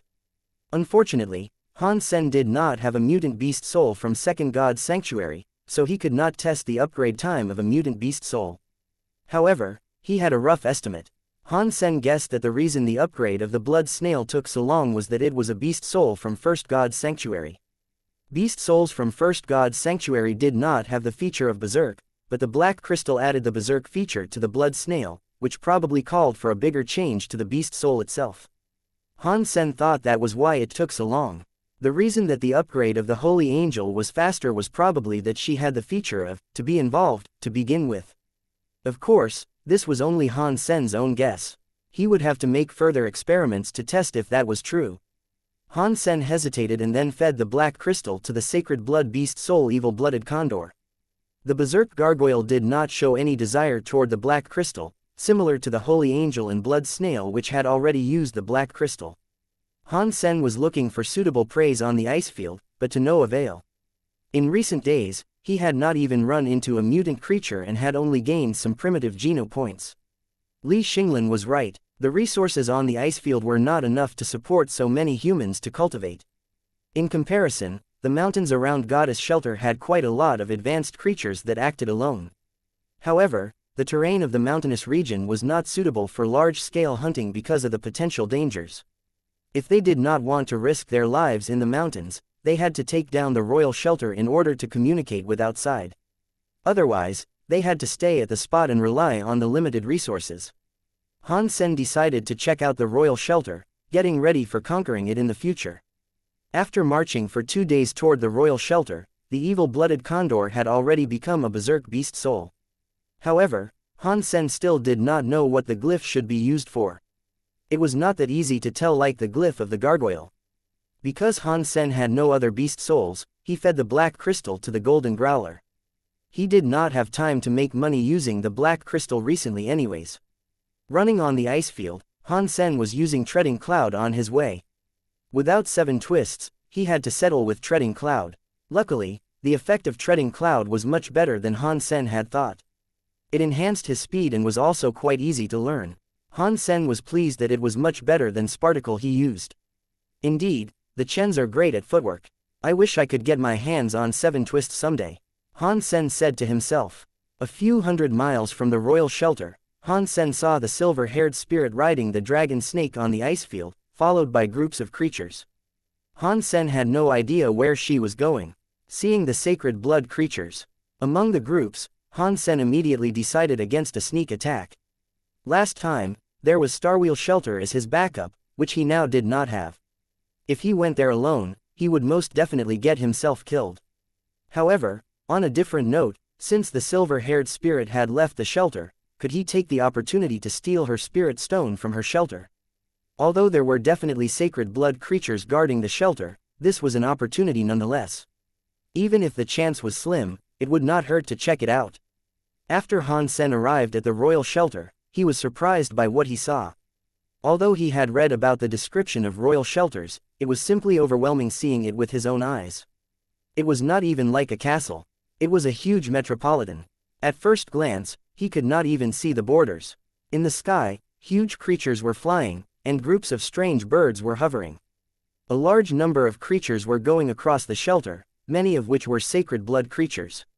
Even on the lawn in front of the royal shelter, humongous creatures were feeding. Initially, Han Sen imagined that he might be able to sneak into the royal shelter, but with a glance, he knew that he could never sneak inside, and he would have no idea where the spirit stone was even if he did. A stone the size of a fist in a large metropolitan was harder to find than anything else. Unless he had the power to take down the spirit shelter the hard way, it was almost impossible for him to touch the spirit stone. If I could take down such a huge shelter, I would be so rich just by collecting taxes. It would be no worse than a large city. I would not even be able to count the money I could earn. Han Sen became more and more excited. If he could conquer the royal shelter, he would be dominating this region. In addition, he would also have a royal spirit servant. This place was such a treasure. The only thing bothering him was that he did not have the power to take down the place alone. This is not okay. I have to think of a way to urge the other 3 shelters to unite together. It would be good if I earn the allegiance of the royal spirit first. As for this royal shelter, the humans will have to give it to me when I am strong enough. Han Sen thought to himself. He did not dare to hunt in this area. Once noticed by the creatures of the shelter, it would be hard for him even to run away. Han Sen had to go back following the way where he came from. Luckily, Han Sen had hunted a lot of small creatures these days, which gave him quite a few primitive geno points. Now he had 63 primitive geno points and 100 ordinary geno points already. Currently, Han Sen's fitness was around 100. After he used Heresy Mantra and Overload, his strength and speed could easily break 100. Such fitness and Yin-Yang Blast would be enough to beat that tiger of blue blood, right? Han Sen estimated that it was time for the military contest and returned to the Alliance. This military contest was not the one of the entire Alliance soldiers, but just the contest in the Southwest Galaxy where Daphne belonged to. All units in Southwest Galaxy would send contestants. Initially, Blue Blood Special Force was not a part of Southwest Galaxy. Because Ji Yanran was selecting guards, Tiger of Blue Blood chose to give up the contest of the Central Galaxy and came down to Southwest. This made the soldiers ready to take part in the contest in the Southwest Galaxy clench their fists, ready to teach this person a lesson. Blue Blood Special Force was always the best of the best, which got on the nerves of the soldiers of other forces naturally. Now that they had a chance to compare themselves against the best soldier from the Blue Blood Special Force, they definitely wanted to prove how good they were. "Brother, which department are you from?" In the warm-up area of the military contest, a young soldier asked Han Sen who was sitting next to him. "Will stop, I am from a warship, a cookhouse soldier." Han Sen replied. When the young soldier heard Han Sen say that he was from a warship, he thought Han Sen was an elite. Who knows that Han Sen then said he was a cookhouse soldier, which made the young soldier change his looks. It was not to say that cookhouse soldiers were definitely weak, but normally speaking, in the military, the cookhouse soldiers were trained less than others. Therefore, it was understandable that they were relatively weak. "Ha ha, your warship must be so good, sending cookhouse soldiers to take part in the contest," the young soldier joked casually, meaning nothing malicious. "All other departments are quite busy, and we are the only one who have time. That's why they sent me," Han Sen said with a smile. "Actually, we are only here to be onlookers. We are all counting on Zheng Yu's here. I hope that he could beat Tiger of Blue Blood Special Force and make Southwest Galaxy proud," said the young soldier. Zheng Yu's. Han Sen thought about it and it seemed he had heard of this name. Zheng Yu's appeared to be one of the other 2 candidates competing for the position of one of Ji Yanran's guards. After chatting with the young soldier for a while, the warm-up zone suddenly became quiet. Everyone looked in the same direction, and so did Han Sen. A hunk walked over in large steps, giving everyone present strong pressure. When looking at him, one would even want to run away. "Tiger of Blue Blood, Tai Yi," whispered the soldiers from Southwest Galaxy. Glancing at the soldiers in the warm-up zone with his black eyes, Tai Yi eventually gazed at a 40-year-old veteran and asked seriously, "You are Zheng Yu's?" "I am," Zheng Yu said and nodded. "Great," replied Tai Yi and then sat down without saying anything else. "We'll stop after all. He was not from this galaxy and had no friends here, so he was simply resting." Seeing how Tai Yi acted, Han Sen knew that he thought nothing of Han Sen and the other competitor and believed that Zheng Yu's was the only one worthy of his attention. Han Sen did not care much. After all, everything was about was strength in the end. It would not benefit him even if Zheng Yu's gave him more credit. Very soon, the contest began. The contestants walked in an array into the venue, seeing a sea of soldiers and officers who were the audience. It was quite magnificent to watch. Southwest Galaxy included 2 main galaxies, Ziguli Galaxy and Nansanshuan Galaxy, and 16 smaller galaxies. Only Ziguli Galaxy and Nansanshuan Galaxy had a large number of habitable planets. Only 1 or 2 of the 16 smaller galaxies had military bases. Other planets were either inhabitable or used for mining only. Among all the military zones, Southwest Galaxy was a smaller one. Even so, it had hundreds of millions of troops. Those who were able to come to the contest were just a small part of the representatives, but it was already quite astonishing to watch. The reason for humans to dominate the universe was their number in addition to their intelligence. After all, this was not a fight in private. So the contest included many items in addition to duels. The first item was to test what strength. A strength tester was placed on the venue, looking like a giant drum. The contestants could hit the drum using whatever method they chose. And then the screen on the drum would show the score of the last hit. The higher the score, the better. Although no one would be eliminated because of a bad score, one's final score was the sum of the scores of all items. If in the end, one's final score was not among the top 4, one would not be able to enter the combats for the title of Soldier King. Shortly, in the thunder-like cheers of the soldiers, the first round of the strength test began. The soldier who was called his name came up to the stage to make his hit on the drum. Since all the contestants were elites from their respective unit, they were all evolvers with fitness over 100. After watching for a while, Han Sen noticed that the score was ordinarily between 100 and 105, and there was not any outstanding performance. Although it was a galaxy-wide contest, there was an age limit on the contestants. And some special forces were not allowed in the contest. Very soon, it was Tai Yi's turn.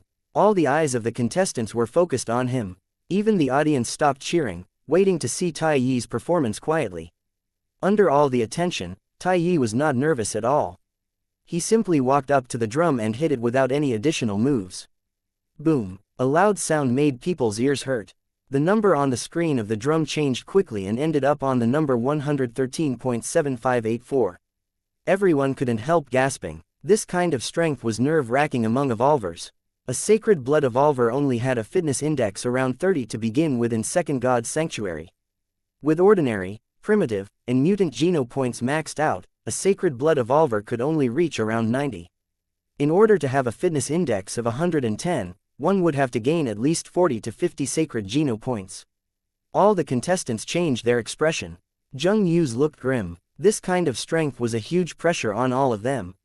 From Han Sen's perspective, this should not be the best Tai Yi could do. If he used all he got, he should be able to make the score a bit higher. It seemed that Tai Yi is even stronger than I thought. I hope that I could break his defense effectively, otherwise it would be trouble. Han Sen thought to himself.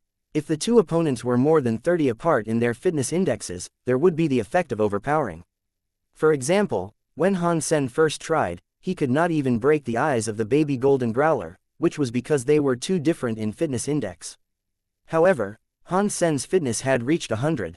With heresy mantra and overload, he could do the same to the drum as Tai Yi. There was no overpowering. Han Sen's main concern was still super diamond body of Tai Yi. It was after all a hyper-geno art in the top 10. Later on, it was Zheng Yu's turn. Zheng Yu walked up to the drum, took a deep breath, gave a loud roar and then hit the drum fiercely. Boom! The screen showed the number 114.2584, giving rise to loud applause from the audience. This number was even better than Tai Yi's, which boosted the morale of the soldiers in Southwest Galaxy. Zheng Yu did well. On the stands, the chief of the Southwest Galaxy troops nodded and complimented. "Chief, I don't think he is the match of Tai Yi." Zheng Yu had the all he got in his strike, while Tai Yi was still conserving his strength, said the secretary. The chief did not mind it. How much resource did Blue Blood Special Force put into their tiger? And how much resource did Zheng Yu's have? The fact that he has such performance is enough to prove his excellence. However, we would have no chance to get in touch with the Gs, whispered the secretary. We did not have a big chance to begin with. The chief thought about it and then asked, how are the other two persons? Major Wang Gang was also an elite from his department, but he is not as good as Zheng Yu's. As for the person recommended by Ji Yanran herself, I have looked him up as well. The secretary looked through his files on his comlink and said, Ji Yanran and Han Sen are schoolmates in a couple. Han Sen does not have much of a background. Ji Yanran must have pulled some strings for him to go to Daphne. He had been in Second God's Sanctuary less than a year. Being a sacred blood evolver, he had a great foundation. However, according to his registration, he is currently located in a remote small shelter. There are only 2,000 to 3,000 people there, so it should be impossible for him to gain Geno points efficiently. I think that Ji Yanran originally wanted for Han Sen to be her guard, and only failed because of the pressure from the upper level. So, among the candidates, Han Sen should be the least competent, the secretary summarized. The chief nodded. Unfortunately, he does not have much to offer. If he does, would be a good option for him to stay around one of the Gs. As they were speaking, it was Han Sen's turn. Brother, no need to be nervous. Just do your best, the young soldier that had a conversation with Han Sen encouraged him. Okay, Han Sen replied and marched toward the strength tester. In front of the drum, Han Sen took a deep breath, his heart thumping and his bones squeaking. His punch traveled through the air and hit on the drum. Boom! With a loud noise that hurts people's ears, the number on the screen quickly changed and froze at 111.1111.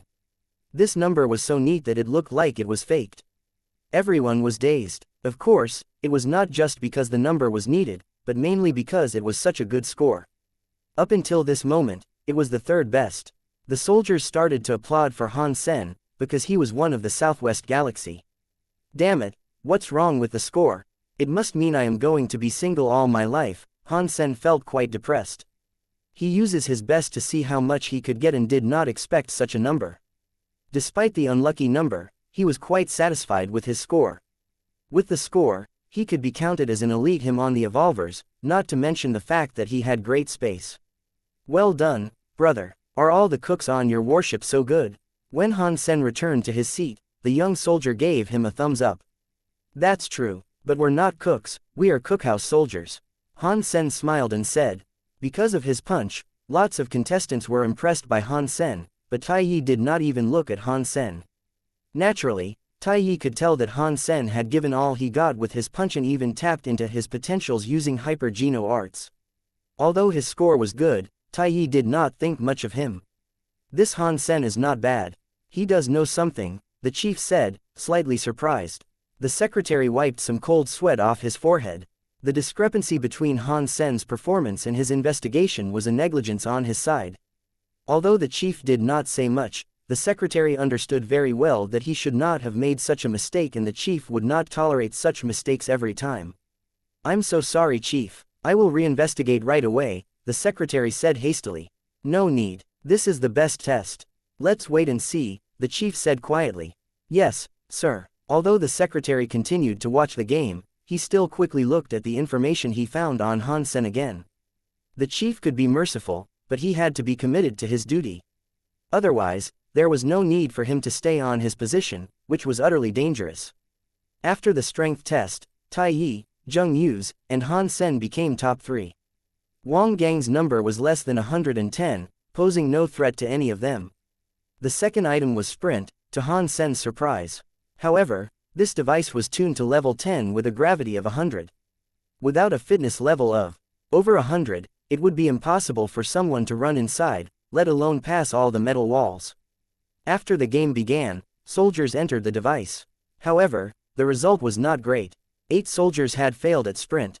None of them finished even 1/3 of it. The gravity of 100 was simply too difficult. Even with the fitness index of 100, one could easily get tired, so it was hard for them to maintain the speed and reflex. Han Sen frowned. This gravity setup was clearly too high. With the fitness level around 100, it would be more sensible to set it at 80 or 90. Even Han Sen himself could not help frowning seeing such a hard test. One soldier tried after another, but they all failed. After the better half of the contestants had failed, it was eventually Tai Yi's turn. Although many soldiers from Southwest Galaxy wished Tai Yi to lose, they were soon disappointed. Tai Yi's muscular body jumped across the metal walls like a robot that was never tired. It looked like he was not bound by gravity at all. Without a single mistake, he kept the same speed and rushed through wall after wall, which made Han Sen gasp with admiration. Tai Yi was indeed an impressive figure. Great fitness, sensitive senses, and a perfect judgment of the bigger picture. He seemed that this incredibly difficult sprint could not trap him at all. He really is tough, Han Sen said to himself. In the end, Tai Yi finished sprint perfectly. As if he had done something trivial, he returned to his seat quietly and sat down. The soldiers of Southwest Galaxy all placed their hope on Zheng Yu's who followed. Unfortunately, although Zheng Yu's did everything he could, he fell after going through 70%, which made many soldiers sigh in sadness. Seeing that even Zheng Yu's failed at the test, the soldiers of Southwest Galaxy felt disappointed. Damn it, even Zheng Yu's failed. The tiger of blue blood must be so content, said the young soldier sitting next to Han Sen disappointedly. After he said that, he looked at Han Sen and said, "Brother, how about you? Do you think he can do it? We can only count on you right now." Hearing the young soldier, the other contestants were also paying attention to Han Sen's reply. Most soldiers had already failed and there were only a few people left. Han Sen was definitely the biggest hope among the remaining soldiers, so people had naturally placed their hope on him. "No problem," Han Sen replied concisely. Between soldiers, there was no need to be humble on the battlefield. You must trust your comrades and make them trust you. Although this was not a battlefield, it was about the honor of Southwest Galaxy. Therefore, Han Sen could not show any cowardice or lack of confidence. Hearing the conversation between Han Sen and the young soldier, Tai Yi curled his lips with contempt and did not say much. From Tai Yi's perspective, ordinary soldiers were not even comparable to him. Blue Blood Special Force was the best of the best, so he was naturally much better than any ordinary soldier. Before he came, Tai Yi had investigated a lot into his three competitors. Han Sen, who entered Daphne using nepotism, was not even an opponent he acknowledged. Even if Han Sen's fitness was higher than his expectation, Tai Yi still did not think that Han Sen had what it takes to be his opponent. A strong fitness only meant that Han Sen had been offered lots of meat in God's sanctuary. It was still hard to say whether Han Sen had done all the hunting himself. As for sprint, Tai Yi did not think Han Sen could finish the task. In level 10 with a gravity of 100, it would be hard for him to go through the test with a fitness around 100. Zheng Yu's failed because of his insufficient vigor. In the strength test, Han Sen had to tap into his potentials to get a score of 110, which meant his fitness should be around 100, which was even worse than Zheng Yu's. How was it possible that Han Sen could go through? Therefore, in Tai Yi's eyes, Han Sen was totally bluffing when he said no problem. The fact that Han Sen promised something that he could not accomplish to his comrades made Tai Yi look down on him. It was soon Han Sen's turn. Han Sen ran into the sprint and did not rush to start. He first made some adjustments to his body. His fitness was around 100. With the gravity of 100, he could only walk inside. In order to reach the necessary speed, he must run under the state of overload. In order to go through the entire device, Han Sen must allocate his strength reasonably. Otherwise, he might fall because of lack of energy. It would not even matter how well he mastered the system. After Han Sen made the adjustments, he took a deep breath slowly and made his first step under everyone's watch. When making the first step, Han Sen had actually already calculated all the steps he was going to make in the device, in order to perfectly spend each ounce of his energy without any waste. Going forward on the metal walls at a high speed, Han Sen's heart was thumping like a motor and all his bones were slightly squeaking. Han Sen's moves were different from any other person's, and also much different from the brutal way that Tai Yi passed the device. Han Sen's moves were incredibly smooth. It was as smooth as the demonstration video. It felt like Han Sen's moves were pre-programmed. Each of his moves and even looks was so reasonable that it was incredulous. Very good. After watching for a while, the chief couldn't help nodding. At Han Sen's age, it was incredible that he had such great and accurate control of his body. Many Surpasser officers were watching the game even felt surprised. It was even hard for them to control their bodies like this. It was probably even beyond humans' limit. The level of control was more like it was conducted by AI. Each bone and muscle were moving in the most efficient way possible. The perfection made people feel their scalp was prickling. The secretary felt the same, covered in cold sweat. Mistake, a huge mistake. The investigation and analysis he conducted about Han Sen were so far from the truth. It was as if he had investigated into a different person instead of Han Sen. Although ordinary soldiers could not understand as much as the officers, they felt very excited and thrilled watching Han Sen's smooth moves. Tai Yi frowned slightly. Even he was surprised by Han Sen's performance. The ability to control the body so delicately was something even he could not achieve. However, Tai Yi did not think that Han Sen could go through the task by using incredible control. After all, Han Sen did not have enough strength to begin with, and techniques were not everything. For example, if someone only had $1, no matter how he saved and allocate the money, he could not buy food for a month using $1. Reasonable allocation could maximize the use of strength, but he first needed to have enough strength to be allocated. After going through half, Han Sen was covered in sweat as if he jumped out of water. Even his hair was stuck to his scalp. With abnormal flush on his skin, rising body temperature, and squeaking bones, he felt like he was going to collapse any second. All the soldiers and officers watching Han Sen couldn't help cheering for him. Under the state of overload, he still had half of the device to go through. They were afraid he could not last that long. Naturally, Han Sen did not think the same, although the consumption of his energy under the gravity of 100 was even higher than he thought. As long as he wanted to do it, he could still finish. In terms of enhancing one's stamina, there were not many hyper-geno arts that could be compared to Jideskin in the world. In the past, when young Manly was trying to test his stamina, she was shocked by him. Sweating like a pig, Han Sen's eyes were calm and focused. Still following his pace, Han Sen used Jideskin quietly, and the coolness filled his body, making his heated body feel better. However, he was still incredibly sore all over. Although Han Sen looked like he was about to use up all his strength, for some reason, people felt reassured looking at his expression. People couldn't help but think he was trustworthy and he could last until the end as long as he wished to. It was the special charisma of a soldier. And it could not be described with words. It was nothing but trust. Only someone with charisma could be a general. A soldier that could not make his comrades trust him could only be a good soldier at best, instead of a general. Obviously, Han Sen was equipped with this charisma. It was just he had not got a chance to use it properly. Sweating heavily and burning his muscles, Han Sen felt he was a beast on fire, squandering his wild nature and rushing toward the end. Many soldiers clenched their fists at some point and stared at Han Sen, as if they were in the device with him. When Han Sen finally reached the end, everyone felt relieved and incredibly good. Applause sounded like thunder. "Chief, cookhouse soldier Han Sen has finished the test, waiting for your instruction." Han Sen saluted to the officer judging the test. As he moved his arm, sweat fell, reflecting sunlight and the vital energy of youth. At ease. "Well done, you could go back to your seat," the officer said with a smile. Seeing Han Sen going back, the chief said, very good indeed, this is more like a soldier from Southwest Galaxy." The secretary who understood the chief very well had very different understanding of this short comment. According to what the secretary knew about the chief, if he said good, then it was a great compliment already.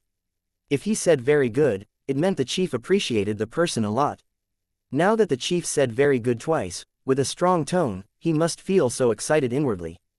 The secretary rarely heard the chief say something twice, and yet he did. "Brother, well done, you really made it." When Han Sen returned to his seat, the young soldier patted Han Sen excitedly. "Piece of cake." Han Sen licked his lips and sat down on his seat. Currently, Han Sen was sore all over. Although it did not take long, he consumed a great deal of his energy. Also, he was exhausted from using overload. Luckily, he had Jideskin, otherwise his body might collapse. Han Sen was so fatigued that he wished he could simply lie on the floor and sleep. However, there were other items that he needed to finish, so he could not gain enough rest. Luckily, all the remaining items did not have much to do with body strength. Shooting, warframe operation, disassembling and reassembling the combat machines were the main parts of the military contest. In interstellar wars, science and technology were still the priority. Unless someone could reach the level of surpasser, a soldier could not beat a warframe, let alone large weapons. What Han Sen had learned from school was put into use here. He ended up with a high score on each item, definitely a well-rounded soldier. Although Tai Yi was great, Han Sen was not worse than him. In many items, they were each either the first or the second. The two were on quite the same level. All the soldiers felt it was great to watch. As a cookhouse soldier from Southwest Galaxy, Han Sen was able to perform as a close match to the Tiger of Blue Blood Special Force, which earned a great honor for the Southwest Galaxy and left a great impression on the soldiers. Although Zheng Yu's did well in the following items as well, he could not be compared with Han Sen or Tai Yi. When the total score was calculated, Han Sen was the first place, beating Tai Yi by 0.2, making all the soldiers of Southwest Galaxy cheer. Tai Yi did not ignore Han Sen like before, but he still did not think Han Sen was a worthy opponent. Although Han Sen did well, his advantage was mainly in the technical items.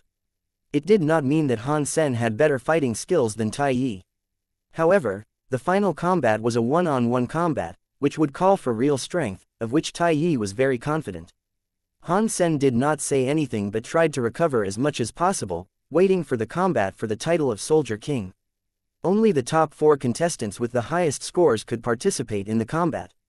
In addition to Han Sen and Tai Yi, Zheng Yu and some soldier from an army came to the combat. Wang Gang did not make it to the top floor. The 4 of them were split into 2 groups. The winners of the groups would enter the finals to compete for the championship, while the losers would compete for the 3rd place. The grouping was decided by a draw. Luckily, Han Sen and Tai Yi were in the same group, which meant the finals came earlier. It was a great news to Han Sen. He had not fully recovered yet. If he consumed some of his energy in another fight before he met Tai Yi, it would be even harder. If I could finish the 3rd phase longevity in Heresy Mantra, I should be able to resolve the issue of the lack of energy. However, the 3rd phase is so hard that I am still unable to complete it after so long. Han Sen thought to himself helplessly. However, it was useless to think too much. He had to think of a way to beat Tai Yi. Southwest Soldier King. Although Han Sen was not that interested in the title, he must beat Tai Yi. The position of the guard could not be given to anyone but himself. Zheng Yu's fight began first, which gave Han Sen more time to rest. After fighting another soldier for more than half an hour, Zheng Yu won. If Han Sen could beat Tai Yi, he would battle Zheng Yu for the title of Southwest Soldier King. It was Han Sen's turn. Han Sen moved around and felt the sore was relieved a lot. He had been using Jadeskin for the past half an hour, relieving his fatigue. It seemed that the effect was quite good. Tai Yi walked up, standing opposite Han Sen. Han Sen was tall himself, while Tai Yi was a foot taller than him, bringing lots of pressure. However, Han Sen did not feel much. He had seen creatures as tall as skyscrapers and he was never scared, not to mention Tai Yi was only a foot taller. When the whistle was blown, Han Sen stepped out and punched at Tai Yi's chest. However, Tai Yi stood still, looking at Han Sen with contempt. His body turned gold like the Buddha. It was as if he had become a statue. It turned out that Tai Yi was trying to use Super Diamond Body to take Han Sen's punch and did not mean to block it at all, which made many soldiers of Southwest Galaxy pissed by the arrogance of Tai Yi. However, Tai Yi was not just being arrogant. The reason he was showing such confidence was not because he looked down on his opponent. For Tai Yi, it was less important to beat Han Sen. His main goal was to earn the approval of Ji Yanran and the Jis. Otherwise, even if he had become a guard of Ji Yanran's, he would not receive too much attention. Therefore, Tai Yi needed to show his strongest side. Even if he could not make Ji Yanran satisfy, he would need to get the approval from the Jis at least. Seeing Tai Yi was trying to block his punch with Super Diamond Body, Han Sen was not mad at all, but happy instead. If there was an idiot standing still taking your punch, what was there to be mad about? Han Sen added more force into his punch and hit Tai Yi's chest. The horrendous punches ripped off Tai Yi's combat suit, exposing his significant muscles gleaming like metal. Boom boom boom. The clash between the fist and muscle made muffled sounds like metal, making the audience feel shocked. After a series of attacks, Han Sen took back his fists and stepped back.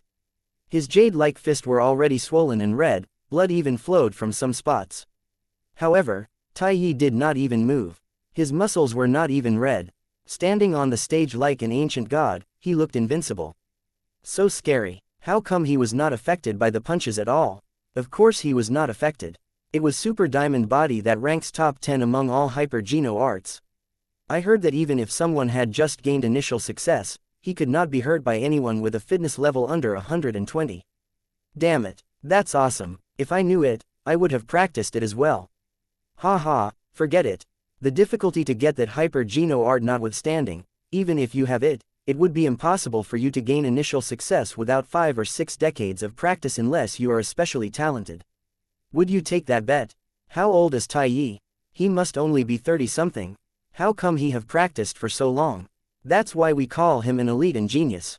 Ordinary people could not be compared against him. Only someone with a fitness level above 120 could hurt him, so doesn't it mean that Han Sen had no chance at all? His strongest punch was just 110 plus. Yes, didn't you see that Tai Yi did not even pay attention to Han Sen's attack?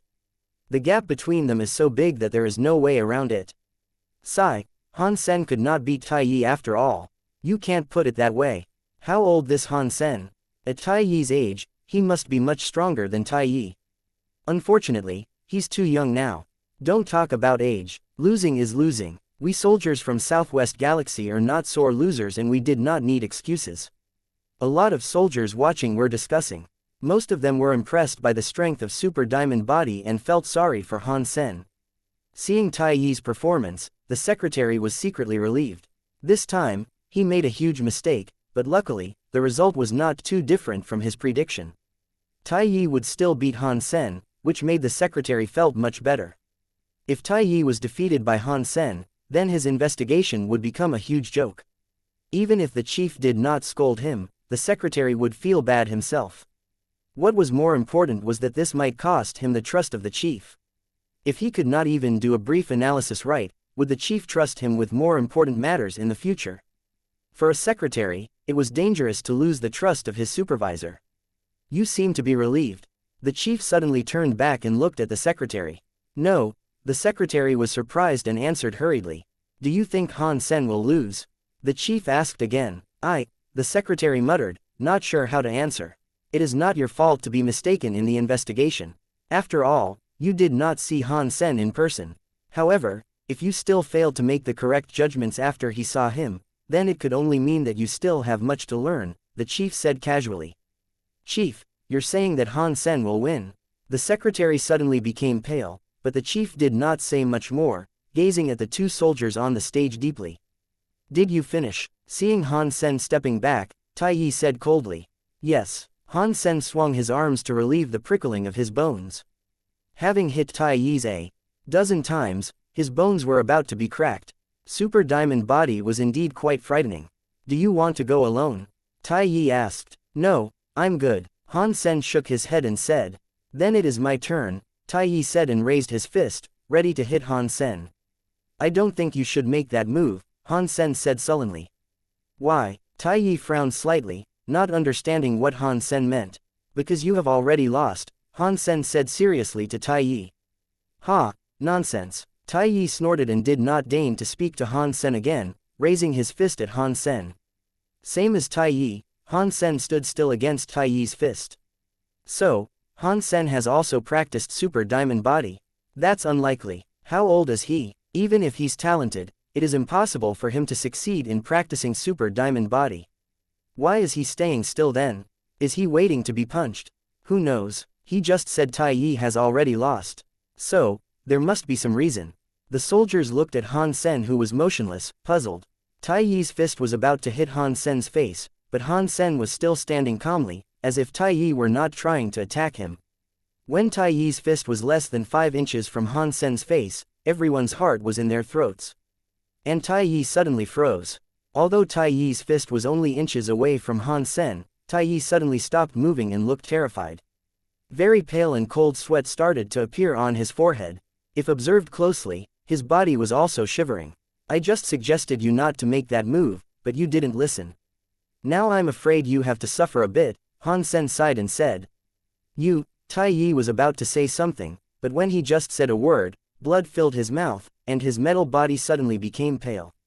The places where Han Sen had hit became red. Tai Yi tried hard to punch Han Sen's face which was right next to his fist, but he only moved an inch before he started to vomit blood.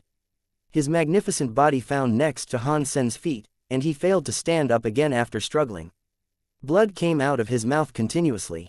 Strange silence fell on the venue. Everyone looked at this incredulous seeing, feeling shocked. Yin-Yang Blast that Han Sen had practiced for a long time was eventually put into use. Yin-Yang Blast invented by Professor Bai was a method to use strength, and it could be used by people of any status. Han Sen's conversion rate of the Yin force had reached over 95%. Initially, he thought it might take some extra work to get rid of Tai Yi. After all, the Yin force could not hurt Tai Yi when his limbs were hit. Only when Han Sen hit Tai Yi where the inner organs were located could Han Sen manage to injure the vulnerable organs. However, unexpectedly, Tai Yi was so confident in his fitness and super diamond body that Tai Yi did not try to block Han Sen's punches at all, which saved Han Sen a lot of trouble. Since it was merely a contest, Han Sen did not have any murderous thoughts. Otherwise, if he hit Tai Yi's head, Tai Yi would at least become an idiot if he was not killed. However, Tai Yi was not to blame for his negligence. In such an interstellar era where efficiency is everything, there were few people willing to spend time and energy to practice the Yin force. In addition, even fewer people could succeed. Normally speaking, an evolver could greatly improve their ability to fight no matter what hyper-geno art they practiced. For example, Thunder Knife that Han Sen had received but did not have time to practice yet could show obvious effects in a short amount of time. However, the practice of the Yin force not only needed a lot of time, but it did not help as much in improving one's ability to fight. In the very beginning, it would be commendable if the Yin force could penetrate 1 inch with a low conversion rate. In terms of hunting large creatures, one's ability to fight was not enhanced, but weakened. For larger creatures, even their skin would be more than 1 inch thick. With the Yin force, one could not even penetrate their skin. In the meantime, one's force was reduced by almost half. So, this skill was completely useless. And frankly, it sucked. There were few people who practiced the Yin force and even fewer who succeeded. Tai Yi had such a great fitness that even his inner organs were tough enough to endure hits above 100. If his opponent were not Han Sen, but someone with a fitness index just over 100, the Yin force would not really hurt Tai Yi if the conversion rate was under 95%. A conversion rate of 80% was quite rare already. Tai Yi had never seen such powerful Yin force before in his life, so he did not think Han Sen had any way to hurt him in the first place. Han Sen repeatedly punched Tai Yi, hurting his inner organs secretly. The Yin force could not be detected easily, and it was completely normal for someone to feel pain under strong strikes, which was why Tai Yi did not pay any attention. After Tai Yi used his force, his injured inner organs collapsed. That was why Han Sen told him not to move. If Tai Yi went to the doctor directly, the consequences will not be very severe. However, Tai Yi still tried to attack, which worsened his injuries in inner organs. Without resting for several months, he would not be able to get up again. The doctors from the medical team quickly carried Tai Yi was turning up the whites of his eyes away, leaving Han Sen enjoying the cheers and applause alone on the stage. No one had imagined that the invincible tiger of blue blood was defeated like that, in such an unimaginable way. Tai Yi's choice to let Han Sen hit him was seen as a sign of ignorance and arrogance, while Han Sen became the hero and glory of the southwestern galaxy overnight. Many real masters were astonished by Han Sen's performance. Naturally, they could tell that Han Sen was hurting Tai Yi's inner organs with the Yin force. However, the super diamond body that Tai Yi practiced had an effect on enhancing his inner organs, although it was the first stage. Without the strength of over 100, even Yang force could not hurt Tai Yi's heart directly, let alone the Yin force. Han Sen had a fitness level around 110. The fact that he was able to beat Tai Yi like that indicated his incredible talent in practicing the Yin force. With numerous advanced officers present, among whom many were surpassers, no one dared to say that they could use the Yin force better than Han Sen. Many surpassers looked at Han Sen with more respect. A young man who could endure the boredom to practice the Yin force so well was in no way an ordinary person. His perseverance and insistence were all what it took for people to remember his name. The last fight was between Zheng Yuz and Han Sen were competing for the title of Southwest Soldier King. The fight for the third place was cancelled because of the serious injury of Tai Yi. It did not cost Han Sen much effort to beat Tai Yi, which made it easier for Han Sen to fight Zheng. Zheng Yuz had a fitness level similar to Han Sen's when Han Sen used all the methods to improve his fitness. In addition, Zheng Yuz was a good fighter, so he would not be careless in front of Han Sen, who had just beaten Tai Yi senseless. Zheng Yu's was very careful and took the defense position in the beginning, trying to beat Han Sen, who had already fought once, by consuming his energy, which showed his respect to Han Sen as well. This way, Han Sen had the perfect opportunity to fully demonstrate the skills that he had learned. 7 kill, double blade, diversion and other skills were so great that the soldiers were all bedazzled, applauding louder and louder. In the eyes of the true masters, Zheng Yu's had lost from the very beginning. The two persons had similar fitness, or maybe Zheng Yu's was even stronger. However, in terms of the cultivation of martial arts, Han Sen was obviously on a much higher level. Zheng Yu's was completed following Han Sen's lead. He could only act passively, without any hope to win. Nowadays less and less young people are truly dedicated to martial arts. Most people only focus on the skills instead of the arts. That's why they never reach a high level. This Han Sen is very good, looking like a true master.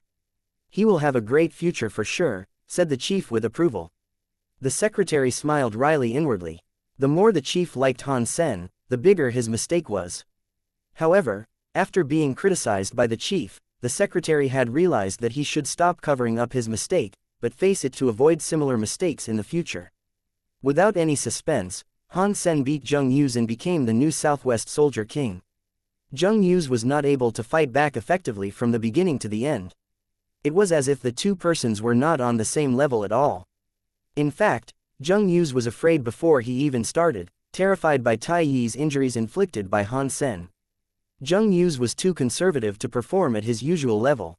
If he could fight normally instead of being overly defensive, Han Sen would not be able to win so smoothly. Although the title of Southwest Soldier King was an annual one, it was still quite valuable, especially for the fact that Han Sen beat Tiger of Blue Blood Tai Yi to gain it. The chief himself personally awarded Han Sen the medal and certificate. Unfortunately, there was no material or monetary reward in the military, which upset Han Sen a little bit. The soldiers who had participated in the contest returned to their troops and told others about how Han Sen beat Tai Yi, making the name Han Sen known to almost everyone in the Southwest Galaxy, which was a great honor. "I'm sorry, Captain, I messed up," Tai Yi said wryly to the good-looking man sitting next to him, lying on the bed in the hospital. "Kitty cat, don't feel sorry for yourself. A man can only grow in mistakes. If a man had never made a mistake, it only means that he is a dedicated flower that has never seen storms. You are still a kitty cat right now, but after experiencing mistake after mistake, you will become the true tiger of Blue Blood one day. Mistakes are not bad for you. As long as you have not died yet, those mistakes will nourish you eventually," the good-looking man said with a smile. "Captain, a hunk as strong as Tai Yi almost sobbed. To cry after being beaten is not Blue Blood style." The good-looking man patted Tai Yi on the head lovingly. Someone had seen the scene, he would definitely feel weird or even amused. The good-looking man seemed to be in his 20s, much younger than Tai Yi. However, Tai Yi looked like a child in front of him. However, as weird as it looked, there was a harmony to it. Although it looked amusing, there was nothing too strange. If someone knew the good-looking man, he would not feel weird about it at all. Lu Wei, the captain of Blue Blood Reserve Force, was only 27 years old but has the nickname Devil Captain. No one knew how strong Lu Wei was.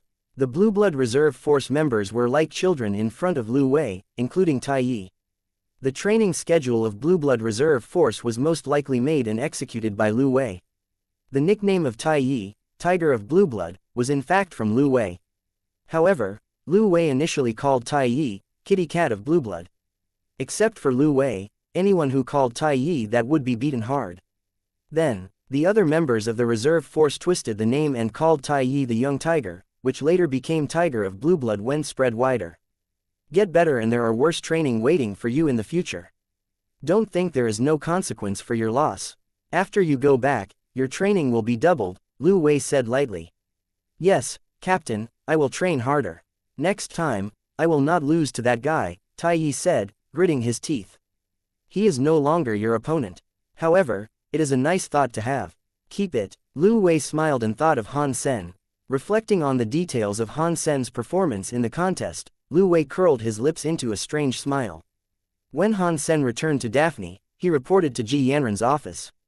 Just when he entered the office, he smelled fragrance before he saw his girlfriend throwing herself at him. She wrapped her legs around his waist and held his faces with her hand, kissing him passionately. My dear, you are so great. I love you so much. Ji Yanran did not expect Han Sen to beat Tai Yi and gain the post. She excitedly offered her hottest lips, which Han Sen would never turn down. He held her butts with his hands, admiring how plump and bouncy they were. Ji Yanran, who was shy in general but seemed to be in a great mood this time. She even unbuttoned Han Sen's shirt and kissed down his neck. When Han Sen went out of the office with limp legs, he could still hear Ji Yanran's tempting voice, "This is a special reward for you." "I love this reward." Han Sen walked as he hung a little song. Before long, he suddenly felt a chill. Han Sen shivered and looked ahead. A woman in military uniform was standing opposite him, looking at Han Sen coldly as if he were an animal.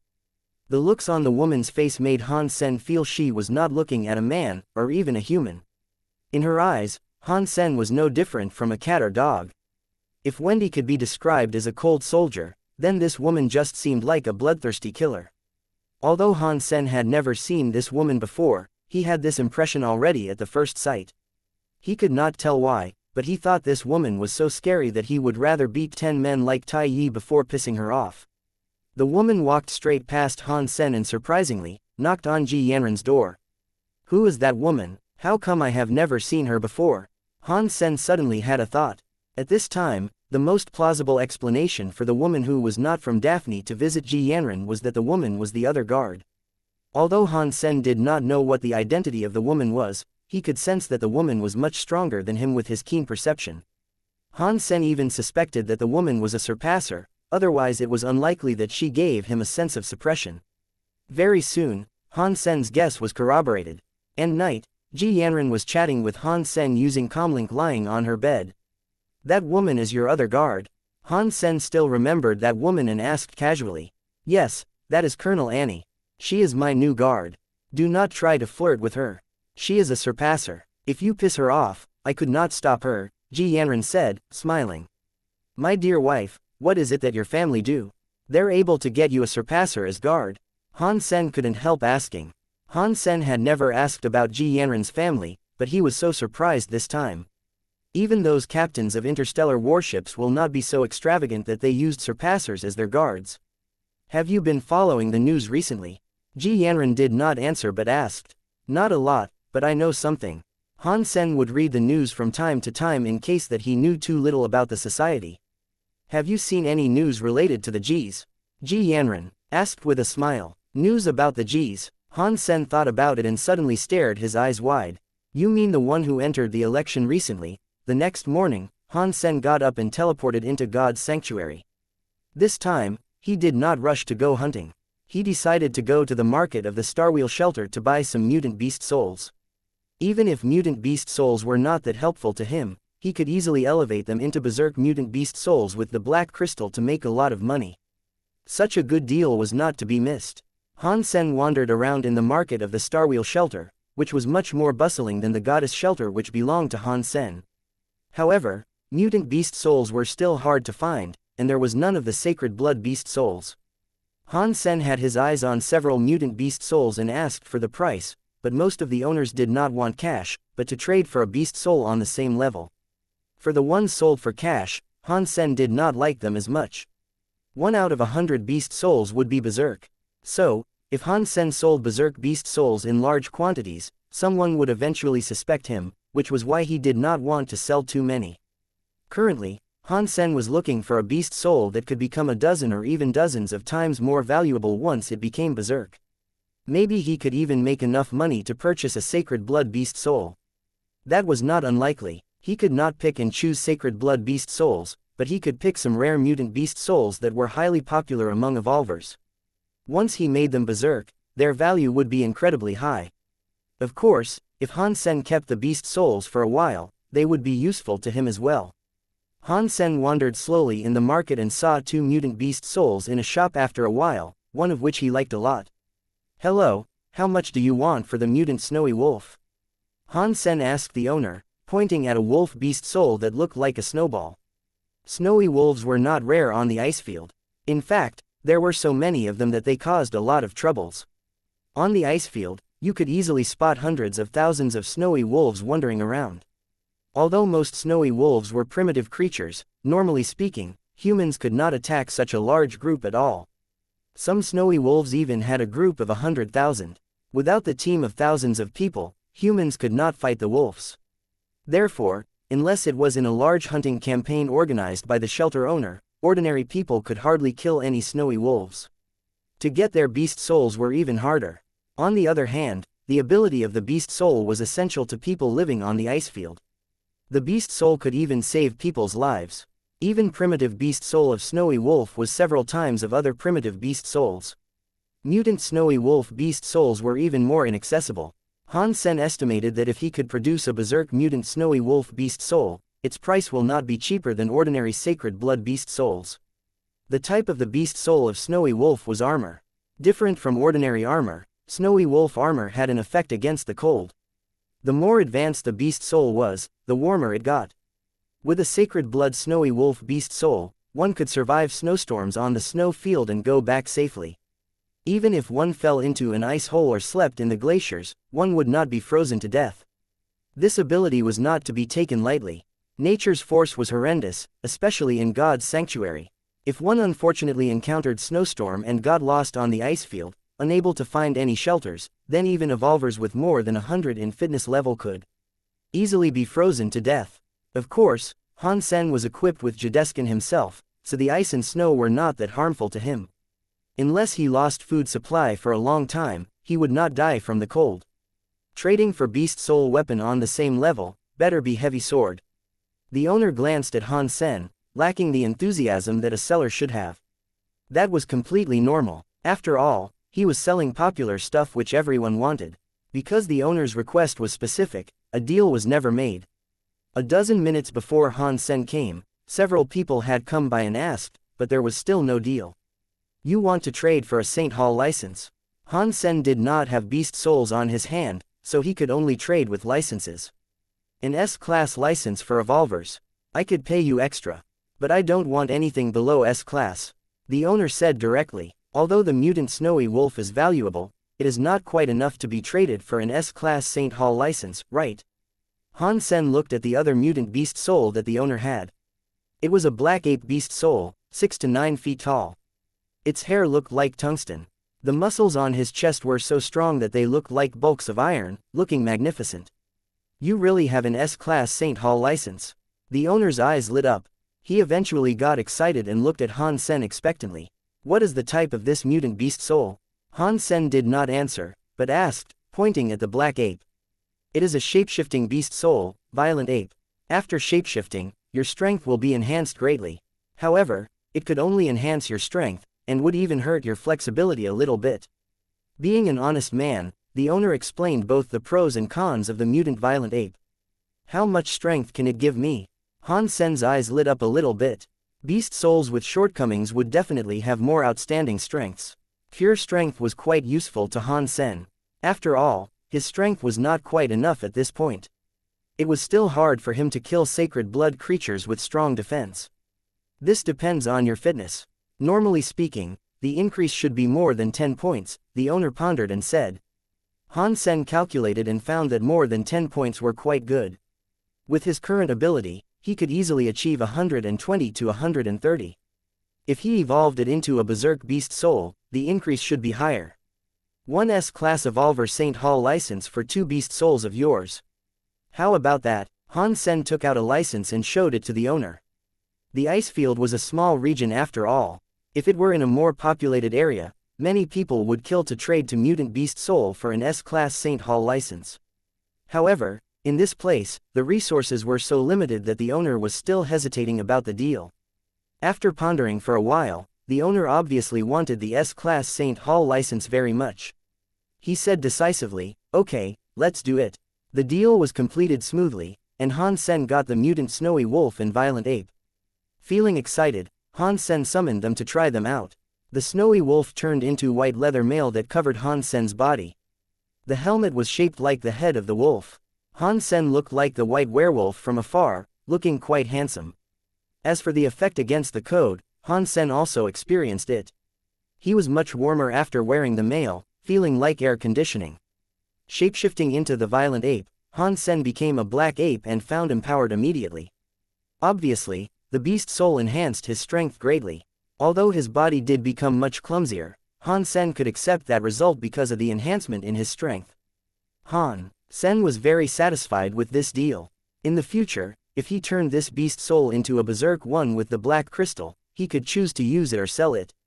Han Sen left the Starwheel shelter to hunt. Because the golden growler had not finished its evolution, Han Sen could not feed the violent ape or snowy wolf the black crystal at this point. Han Sen was about to go to the frozen lake, which was near the ocean and possibly connected to the ocean below ground. Because of the cold, the lake was frozen all year round and could be treaded upon by humans or mounts. Ordinary people only needed to drill a hole in the ice to fish creatures. Once creatures looking like fish left water, their abilities would be reduced greatly, making it much easier for them to be killed. Han Sen bought the specially made fish lying in bait in the Alliance.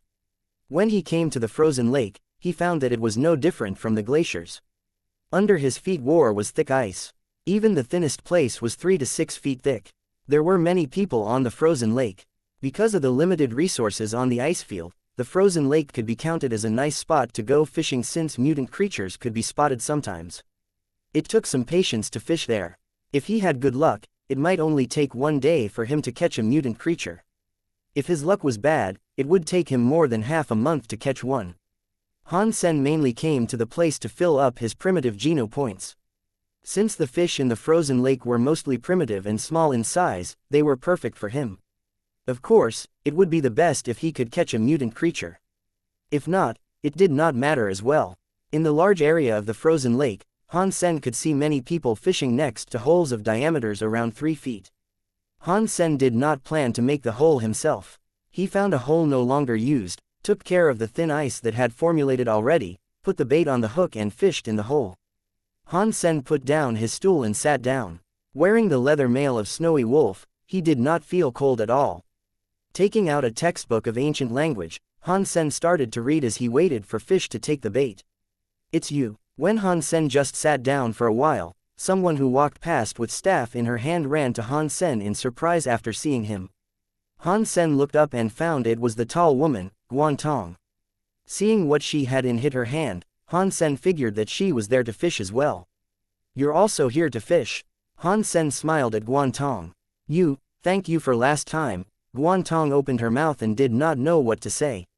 "What?" Han Sen was dazed, unable to perceive what he was thanked for. "Thank you for saving Starwheel Shelter," Guan Tong said hastily. "There was a piece of cake. I needed to thank you for carrying me back the other day," Han Sen said with a smile. Guan Tong, who was rather carefree but couldn't help blushing hearing what Han Sen said. She had understood that Han Sen was fine the other day. Different from what she had thought, Han Sen did not need to be saved, while she took him on her back by force. "Go fishing now. If you're late, you will miss the nice spots." Han Sen pointed to the ice holes. Guan Tong nodded and quickly ran there. She did not know what to say, since this kind of situation was beyond her emotional intelligence.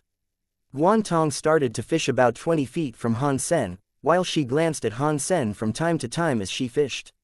Han Sen kept reading and did not notice her at all. More than half an hour later, Han Sen, who was reading, felt some movements on the fishline on his hand.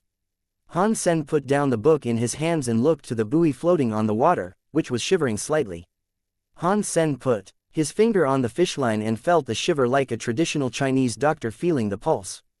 He did not pull immediately. After absorbing the red crystal, Han Sen's brain had much stronger perceptive abilities. From feeling the movements of the fish line, he could picture what was happening under the water in his mind. This ability was out of Han Sen's expectation, but it was a great thing for him at this point. Just by feeling the fish line, Han Sen had learned that the creature had not swaddled the bait at this point, but biting the edge of the bait. Suddenly, the fish line moved violently. Without any hesitation, Han Sen grabbed the fish line and pulled hard. The fish line was pulled rather hard on the other end. Han Sen did not pull it by force, but relaxed a bit and continued to roll in when the creature became weaker. As the creature pulled hard again, Han Sen relaxed the fish line again. After several times, the creature eventually became quite weak. Han Sen then pulled the fish line hard. It was a huge bluefish more than a foot long, with its scales gleaming dark blue light. Han Sen immediately turned his hand into a blade, cutting at the bluefish using the thunder knife skill he was still practicing, cutting its head off quickly. Primitive creature bluefish killed. No beast soul gained. Eat its meat to gain 0 to 10 primitive Geno points. Although it was just a primitive creature, Han Sen was quite glad already. There was not any risks and the gains were great. Also, the creature was readily available for eating. No wonder so many people had come to the frozen lake. Han Sen dissected the bluefish and cut it into thin pieces. Dipping the fish into the sauce he had brought, Han Sen felt the sweetness of the meat was stimulating his taste buds. It was incredibly tasty. Meat of bluefish eaten. 1 primitive Geno point gained. Han Sen continued to read as he fished.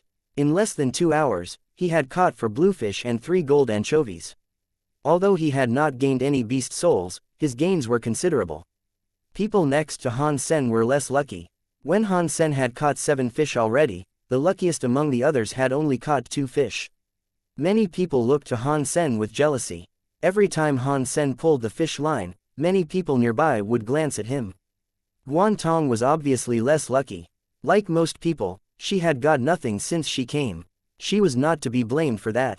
Not everyone had the perceptive ability that Han Sen had. It was normal not to catch anything, otherwise everyone would have come to the frozen lake. Guan Tong, the fish tastes good. Come here and try it, Han Sen waved to Guan Tong and said. Guan Tong had been there for a long time, but she had caught nothing, which made Han Sen feel a bit sorry for her. In addition, Guan Tong had carried him on her back. Han Sen then told her to share the fish with him, which he could not finish anyway. I have brought something to eat. Guan Tong felt quite shy, taking out some nutrition solutions from her pocket. Come here, it is rather boring to eat alone. There is so much food that it would be a waste if we don't finish it, Han Sen said with a smile. As Guan Tong was still hesitating whether she should go over, several people walked to Han Sen. One of them stared at Han Sen and said, "Friend, you have a good appetite, even for a tomboy like this one."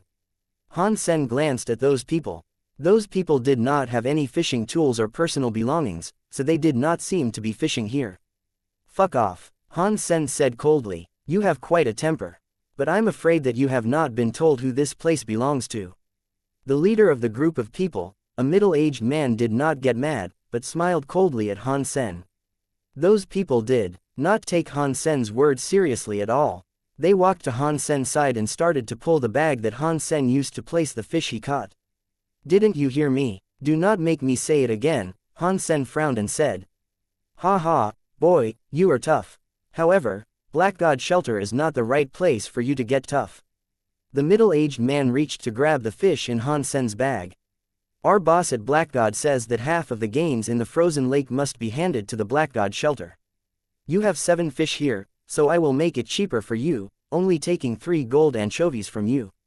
Han Sen had heard that since the frozen lake was near one of the 3 biggest shelter, Black God Shelter, people from Black God Shelter would charge some fees from people who was fishing there. Normally speaking, only a primitive fish would be charged, and then the person could fish as long as he wanted to. These people asked for 3 fish from Han Sen, which were the most valuable ones. Obviously, they were jealous of Han Sen's gains and planned to blackmail him. Initially, Han Sen planned to give them a fish when encountering people from the Black God Shelter.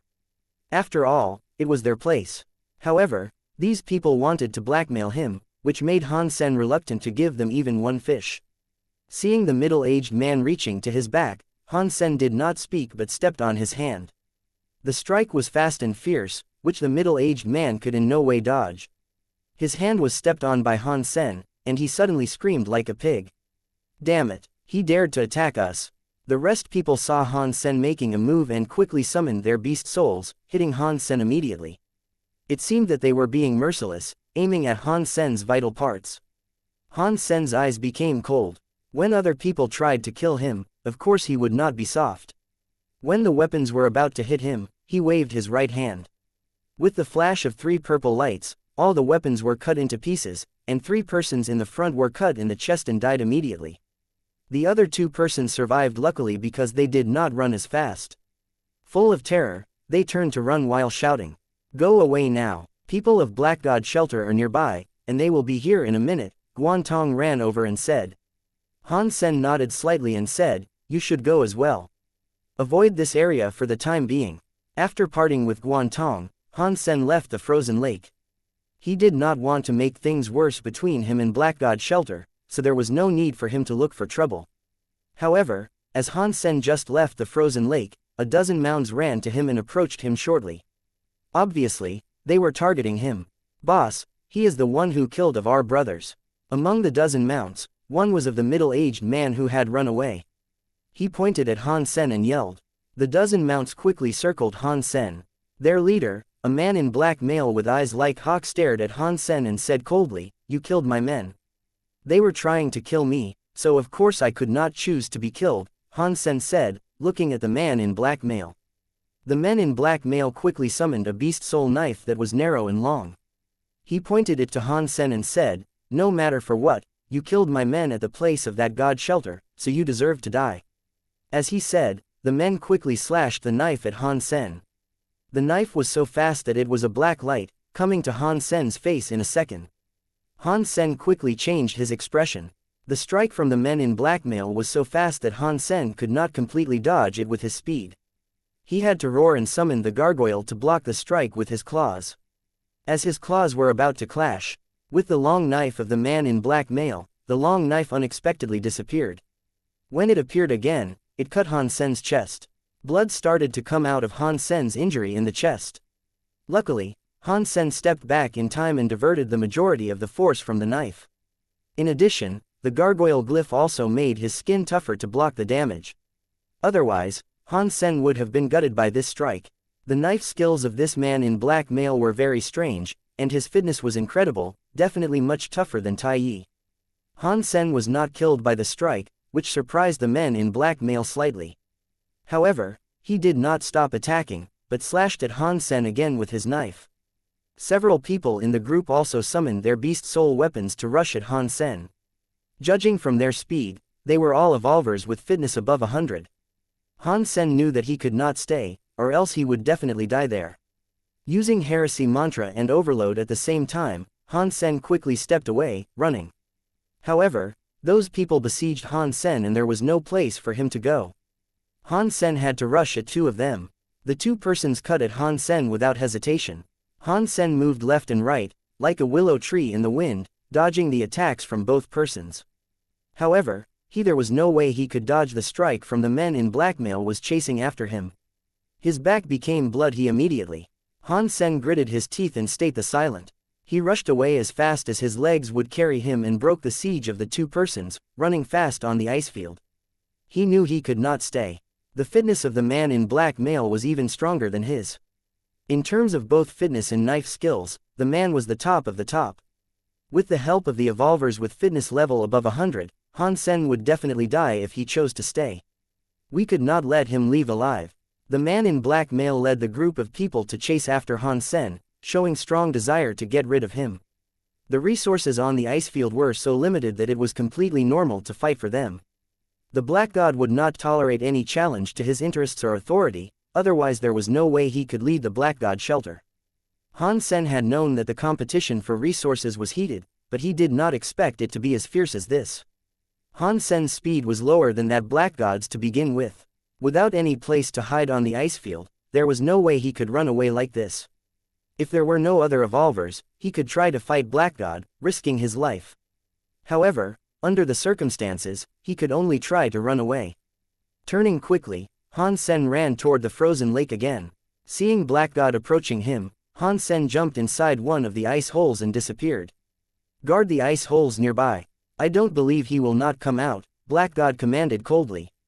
The temperature of the water in the frozen lake was incredibly low. Even someone with a fitness level above 100 could not last long under the water.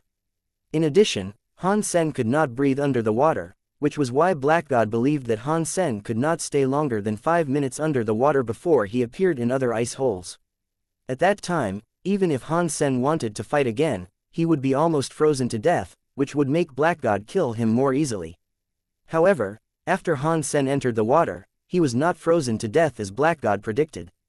Although the lake water was incredibly cold, Han Sen still had Jadeskin and the snowy wolf male. The cold did not affect him too much. However, he did not dare to stay too long under the water. After all, he did not have the ability to breathe underneath the water. Although he could hold his breath for less than an hour because of his fitness, he could not survive longer. In addition, there were fish creatures under the water. Han Sen was afraid to encounter advanced fish creatures.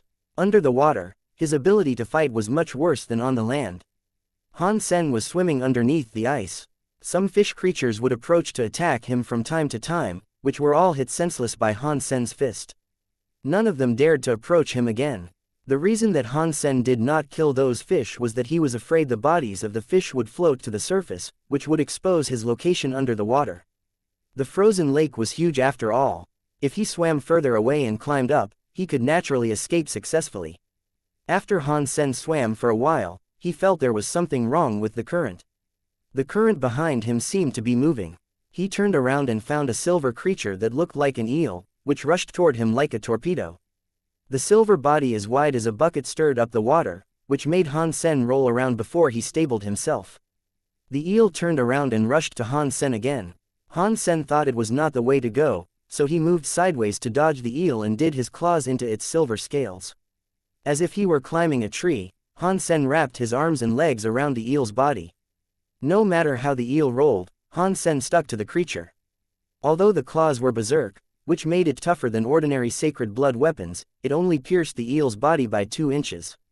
The eel was so strong that it was definitely a sacred blood creature. In the water, Han Sen was not its match at all. He closed his eyes and held the eel tightly as it rolled.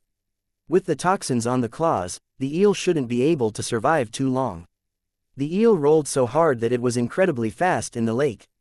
Han Sen stayed on the eel for a long while and felt something was wrong. The eel turned out to be swimming deeper and deeper. Han Sen did not know how deep the lake was, but the pressure became higher and higher. Even with his fitness and snowy wolf mail, he still felt terrible from the pressure. Is it possible that this guy is immune to the poison? As Han Sen was feeling depressed, he suddenly felt emptiness below his feet and fell. The first thought Han Sen had was that the eel had jumped out of the water. However, he denied the thought immediately. He was falling down from the water and did not go up for it at all. Han Sen quickly opened his eyes to look, and what he saw made him feel dazed. Thump! Han Sen and the eel fell on the crystal-like floor. Luckily, Han Sen acted fast enough to flip himself up on the eel's back, making the eel take the impact. Having left the water, the eel wiggled like a snake on the crystal-like floor. However, the places injured by the claws on its body had become purple and black, easily to be spotted on its silver body. Han Sen did not think too much and cut the eel with the claws like crazy, making injury after injury on the silver body. The eel struggled to fight back, but it was very much poisoned. Having left the water, it soon left the ability to struggle and lied motionless on the floor. Sacred blood creature silver eel killed. Beast soul of silver eel gained. Eat its meat to gain 0 to 10 sacred geno points. Han Sen was excited. However, he did not look at the body of the killed creature. Looking straight ahead, Han Sen felt incredulous. Han Sen did not know whether Atlantis, the legendary city, was real. However, this place shocked him no less than finding Atlantis. A gigantic sailboat was sitting at the bottom of the lake. Water avoided the sailboat and formed a spherical space under the water. Han Sen and the silver eel fell on the left of the boat. Standing on the boat, Han Sen looked like an ant. This sailboat was a dozen times bigger than Daphne. However, it looked too ancient to be a spacecraft. As far as Han Sen could see, there was no gaps on the material of the boat. It looks like it was carved out from an entire piece of crystal. Such a huge project was only possible in the Alliance. In the God's Sanctuary, there were no available mechanics, and it was impossible to be carved out by hand. Judging from the huge silver oars, humans should not be able to manipulate this boat. As Han Sen was dazed, he suddenly heard noises from the mysterious crystal boat. Looking to the direction of the noise, Han Sen saw something coming out of the chambers of the boat. With the gleaming of golden light, Han Sen's eyes were even prickly. The thing gradually appeared in his sight, and what he saw first was a crab pincer, followed by the body of a golden crab. It slowly climbed down the rope. Seeing where the golden crab was going, Han Sen originally thought it was targeting himself. However, the golden crab quickly rushed to the dead body of the silver eel. Damn it, this guy wants to steal my food. Don't you know that I am famous for being petty? Han Sen bristled. Disregarding his injuries, Han Sen waved his claws at the golden crab. The golden crab was naturally much larger than ordinary crabs. However, it was not too big among creatures, about the size of a jeep. Like ordinary crabs, it could only climb sideways. Creatures with flaws like this were Han Sen's favorite. He went to the back of the crab and clawed at the golden shell. Ding! The seemingly clumsy body of the golden crab suddenly bounced, facing Han Sen with its head. The golden pincer blocked Han Sen's claws. Feeling a huge force, Han Sen's right hand started to bleed. His entire arm was numb, and he couldn't help stepping back a dozen steps before he could stable himself. Moving all its 8 claws, the golden crab moved sideways toward Han Sen quickly in an incredibly nimble way. What kind of crab is this? So weird. Han Sen turned back and ran around the crystal sailboat. Since the golden crab was incredibly fast and strong, Han Sen found he could not take care of the creature at all. Running after Han Sen for several laps, the golden crab failed to catch up with him and became so upset that it kept making noises with its pincer. Because Han Sen was so good at his footwork, although he was slower than the golden crab, he could leverage the crystal sailboat as an obstruction to get rid of the golden crab. As Han Sen was pondering what kind of tricks he needed to adopt to take care of this golden crab, the crab suddenly gave up chasing him and ran toward the body of the silver eel. I wonder if this guy eats the toxic meat of the silver eel, will it be poisoned as well? Although Han Sen had this thought, the meat of the silver eel would be wasted if the golden crab was immune to the toxins. Thinking that, Han Sen ran to launch a sneak attack against the golden crab from its back, trying to stop it from eating the silver eel. Han Sen and the crab were both trapped in a dilemma. The golden crab could not catch up with Han Sen, nor could it eat the eel peacefully. They kept fighting and none of them was able to take any advantage. Guarding the body of the silver eel, the golden crab faced Han Sen, no longer wanting to chase him. However, it did not dare to turn around to eat the meat either. With the golden crab next to him, Han Sen stared at the creature. Neither of the two knew how to proceed. Han Sen observed the golden crab carefully, wishing to find its weaknesses. If it were an ordinary crab, the links and gaps between its shells should be its weakness. However, this golden crab was obviously somewhat different. The links between its shells were of a deeper golden color. Although the links were narrow, he could tell that they were even tougher than the shells. As for gaps, the golden crab did not have any. It was as if the crab was made of a piece of gold. As Han Sen was feeling depressed, he suddenly saw the golden crab waving its pincer at him. Han Sen thought it was about to attack again, and then found it did not move. It was waving its pincer to Han Sen. The act did not look like a provocation or an assault but seemed to be a, "come here," between humans. Han Sen thought he was mistaken, rubbed his eyes, and found it was still waving like that. "Big crab, you are not a flirty girl. There is no use for you to tempt me like this." Han Sen did not know what the golden crab wanted, so of course he could not approach it. Han Sen simply yelled at the crab. Han Sen did not know whether the golden crab understood himself, but it most likely did not. After Han Sen said that, the golden crab turned around and pointed at the silver eel's body with its pincer and then pointed to Han Sen. Han Sen saw the golden crab making gestures, not understanding what it meant. He was so confused that he was full of questions. At this point, Han Sen only regretted that he had never learned the language of the crab. Otherwise, he might be able to chat with this crab to see what was it that it wanted. The golden crab made the gestures again and again, repeating its moves. It was blowing bubbles from time to time, seeming to be very anxious, wishing it could speak to Han Sen. Han Sen watched for a while and felt his talent in learning the crab language was indeed lacking. However, he suddenly thought of one thing, which was the fact that he still had the spirit Snow Charmer.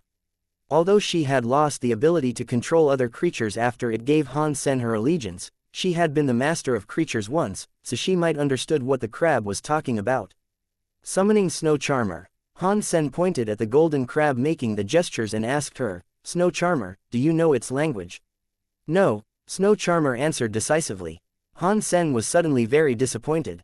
Since even Snow Charmer did not understand the crab language, it was impossible for himself to know what it was trying to say. "However, I do know what it means," Snow Charmer continued to say. "What does it want to say?" Han Sen was excited and asked Snow Charmer. Snow Charmer said quietly, "Its gesture is quite obvious. It wants to split the body of the silver eel with you." Han Sen was dazed. Looking at the gestures of the golden crab, he felt it was true. The golden crab made a gesture in the middle of the silver eel's body and then pointed to both sides in Han Sen. It seemed to be saying Han Sen could pick one side. Han Sen blushed. Such a simple gesture, yet he was unable to understand it. How foolish. Han Sen quickly took Snow Charmer back. Making his servant see his foolish side, Han Sen felt quite embarrassed. Half is no, 2/3, mine, Han Sen gestured as he spoke, sounding like an alien. However, this time the golden crab was the one who was confused. It stared at Han Sen with bubbles coming out of its mouth and even scratched its head with its pincer like a person. Seeing that the golden crab did not understand him, Han Sen did not dare to approach the body either.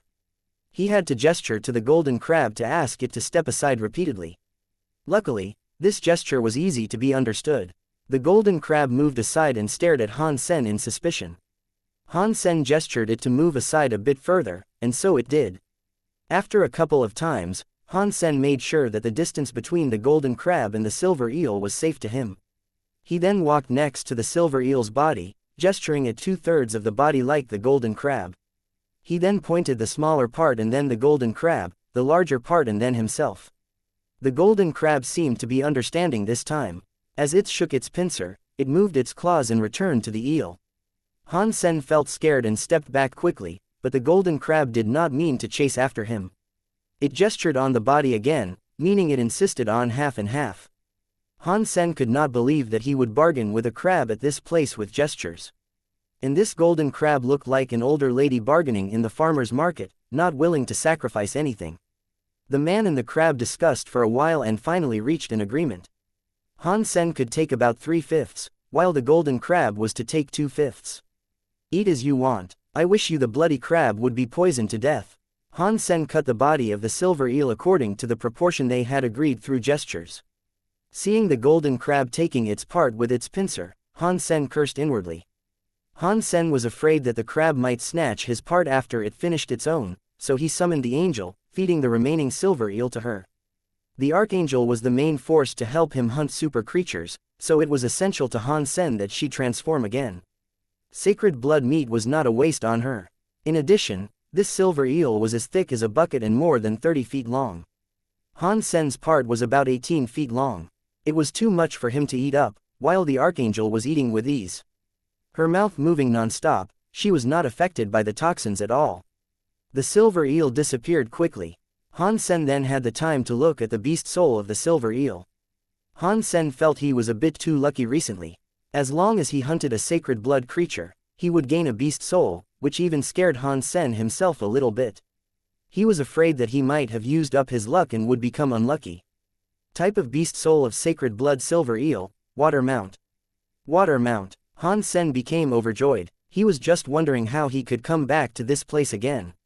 After all, humans could not stay in the water for a long time and this place was so deep in the water. Han Sen was not sure whether he was able to dive so deep himself. With the silver eel mount, it would be easy for him to come down. The only shortcoming of the beast soul was that it could not be used on the land. However, that did not trouble Han Sen at all. He had the golden growler on the land and did not need anything else. As the archangel was enjoying the needs of the silver eel, Han Sen checked the crystal sailboat out and climbed to the deck. The sailboat was so big and carved out of crystal. However, nothing could be seen inside the boat, which made him feel quite weird. The golden crab had disappeared in a cabin, so Han Sen wanted to see whether there was other stuff in the cabin. However, before he came to the entrance, the golden crab suddenly rushed out, waving the pincer fiercely at Han Sen. "Buddy, don't be so nervous. I am only looking around and do not mean you harm." Han Sen stepped back and said with a smile, seeing that the golden crab was just guarding the entrance and did not chase him. However, the golden crab did not know what he was talking about, threatening him against approaching with its pincer. The more reluctant the golden crab was, the more Han Sen wanted to see what was in the cabin. However, he looked at the entire crystal sailboat and found that entrance was the only one. Since it was guarded by the golden crab, there was no way that Han Sen could enter. "How come you are not poisoned?" Han Sen became upset, as he was not able to see what was inside the boat. He tried to stick his head up and look. Han Sen was no match of the golden crab, so he had to retreat temporarily to think of another way. Currently, Han Sen was very curious about the thing inside the crystal boat and was not in a rush to leave. In addition, he wondered if those people from Black God Shelter were still guarding outside, so it was unnecessary for him to go out of the water. When I go out, I will definitely try to wipe out Black God's shelter. Han Sen decided that as long as Black God's shelter was still there, his grudge would never disappear. In addition, Goddess Shelter was surrounded by ocean in 3 directions. In order to develop, it must expand to the ice field, which meant he must have his own place here. Now that Black God did him a service by becoming his enemy, Han Sen would not be polite with him. He was calculating how he could kill the group of people and take their place for himself. Han Sen had heard from Li Xinglan that Black God was the strongest among the 3 forces on the ice field with the most resources. Li Xinglan and the other force could only be its match when they united, maintaining the balance between the 3. Previously, when Starwheel Shelter was under the attack of spirits and the other shelter was distracted, Black God Shelter did not try to help. They probably wanted to unite the entire ice field after Starwheel Shelter was wiped out. It was not easy to conquer Black God Shelter, obviously. Blood God himself was stronger than Han Sen, so he was very likely someone that had almost maxed out on sacred Geno points. His fitness index should be more than 120. In addition, Han Sen was deterred by the knife skills of Black God. Up until this moment, Han Sen still failed to understand how the strike disappeared, and if he did not understand it, he would suffer again when faced with Black God. If I could not beat him, I would rob him. Black God Shelter has such a large territory that I don't believe they could guard all the places if I attacked one by one. Han Sen made up his mind to take care of the Black God territory when he got out. When he returned to the lower level of the boat, he saw that the Archangel had almost finished the body of the silver eel, with only a head left. Han Sen had a thought and stopped the Archangel from her feast, taking her back into his Sea of Soul. Han Sen looked around and hung the head of the silver eel on a rope in front of the ship and hid on the right flank of the ship himself. After waiting for several hours, he indeed saw the golden crab sneaking out. However, because there was only a single rope, the crab could not climb up with its claws. It had to jump up to reach the head of the eel with its pincer. Seeing that the golden crab having left the crystal, Han Sen secretly climbed onto the deck and sneaked into the cabin. When the golden crab was under the silver eel, it jumped twice but did not catch the head of the silver eel. Han Sen felt content secretly. He had calculated the height of the jump of the crab, and he deliberately made it hard for it to reach. However, the crab would not give up either. This way, he had enough time. Standing in front of the entrance, Han Sen looked inside the cabin. It was a hall inside. Everything was carved out of crystal, looking very delicate and beautiful. In the middle of the hall, the crystal table was placed. Han Sen originally thought it was a table, but when he entered, he found it was no table, but a crystal treasure box, with the crystal lock on the outside. However, the lock was not locked, so it was not really effective. Is there some kind of treasure of the pirate or curse of the phantom boat? Han Sen suddenly felt hesitant, not sure whether he should open this giant whistle box. It was so weird that there might be something dangerous inside. Greed and curiosity eventually beat his logic. Han Sen heard the noise of the head of the silver eel falling and knew that the golden crab would return very soon. He gritted his teeth, summoned Snow Charmer, stood next to the cabin door, and asked Snow Charmer to open the crystal box. The spirit was absolutely loyal to her master. After hearing the command, she took off the lock and lifted the lid of the box. Seeing nothing dangerous had happened, Han Sen quickly walked up to the crystal treasure box and had a look. Han Sen blinked and failed to react in time. In the treasure box there was a woman, whose lower body was a fishtail. Her upper body was naked and pale, with 2 scallops covering her boobs. Her long blue hair fell like a waterfall, and her ears were blue fins, looking pretty but weird. Is this thing a mermaid? Han Sen looked at the woman inside the treasure box and saw 2 other things next to her. One was a staff shaped like blue coral, and the other was a shiny gemstone. Spirit staff, spirit stone, is this mermaid-like creature a spirit? Han Sen saw what the 2 items were and looked to the mermaid in the box, surprised. According to the logic, once the shelter was conquered, the spirit had no way to run away. It could either choose to give its allegiance or destroy itself together with the spirit stone. How come this mermaid-like spirit was placed in this box? Suddenly, a thought made Han Sen's eyes lit up. The sailboat does not look like it was made by humans. Is it possible that this crystal sailboat is in fact a shelter? With the noise outside, Han Sen knew the golden crab seemed to be back. He quickly grabbed the spirit stone. If the mermaid was really a spirit, as long as Han Sen grabbed the spirit stone, the spirit must be his. Just when Han Sen put his hands on the spirit stone, the golden crab had rushed into the hall. After it saw Han Sen, it became furious, rushing toward him waving its pincer. He took the spirit stone in his hand and ran around the hall.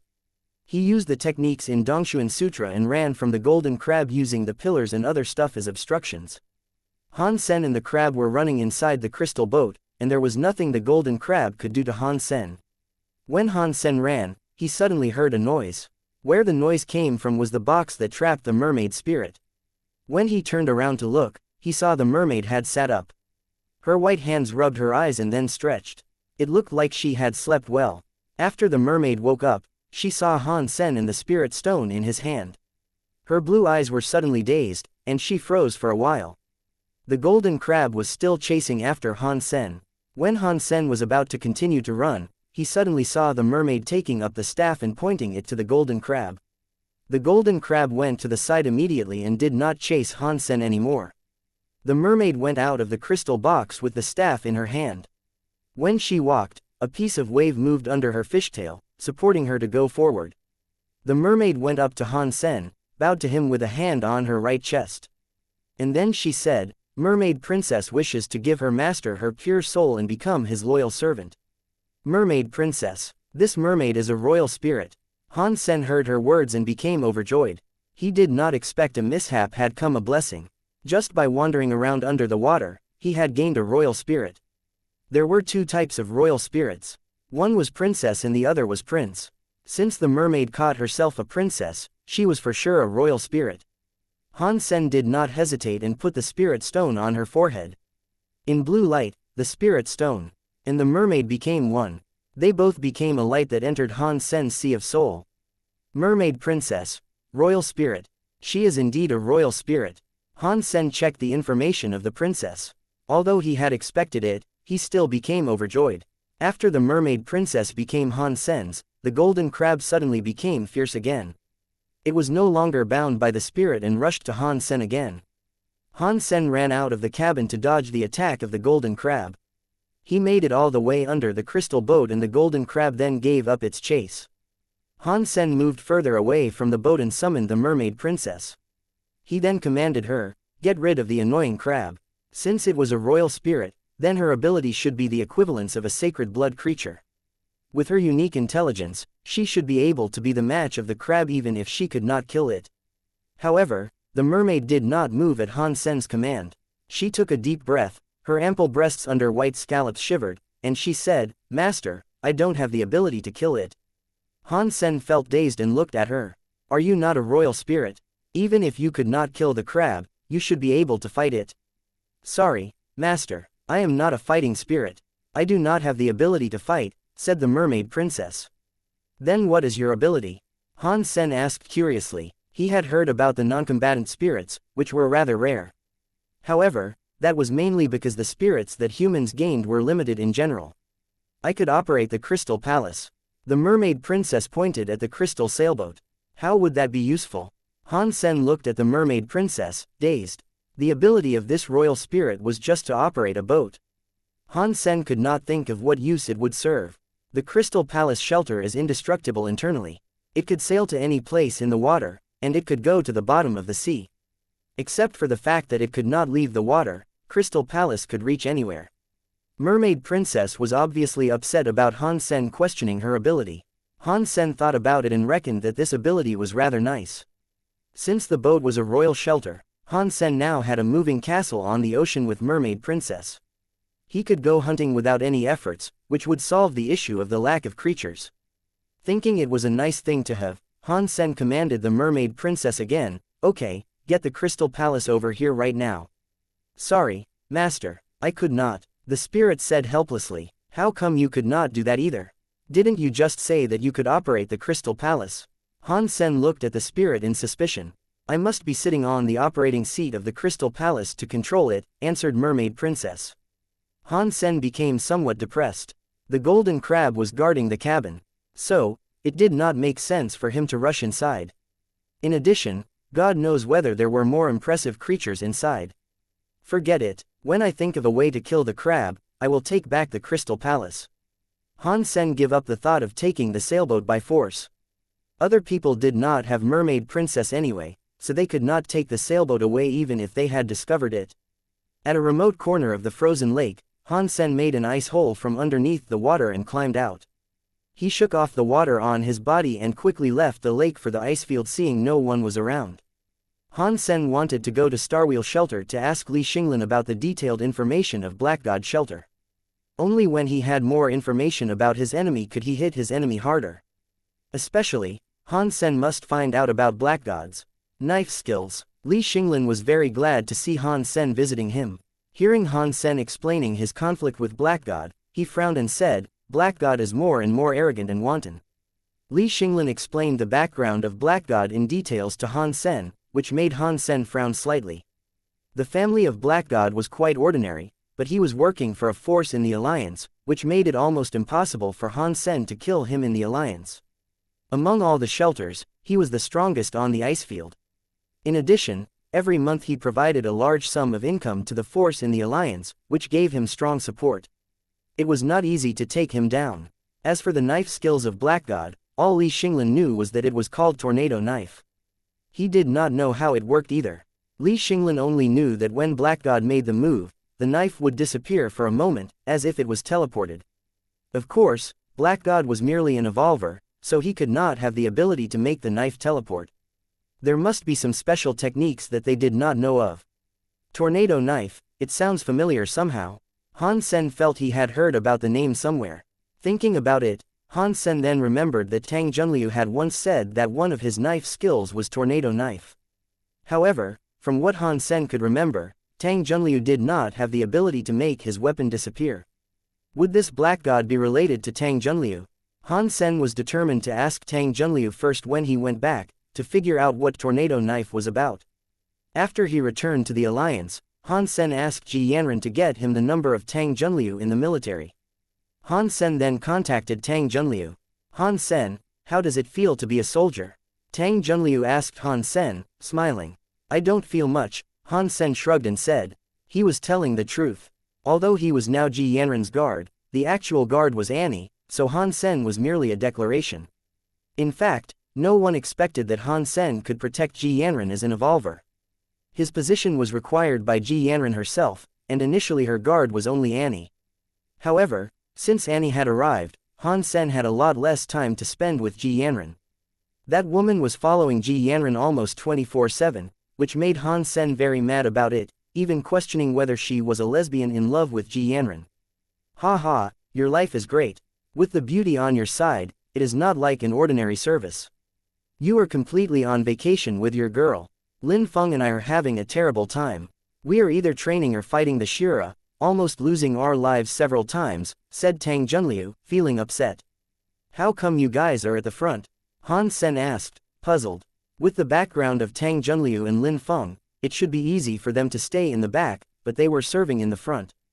"It is completely Lin Feng's idea. He said only by doing this can we exercise ourselves. He must stay in this hell and the wars are so frequent that I have almost gone mad." Although Tang Junliu said that, he was smiling.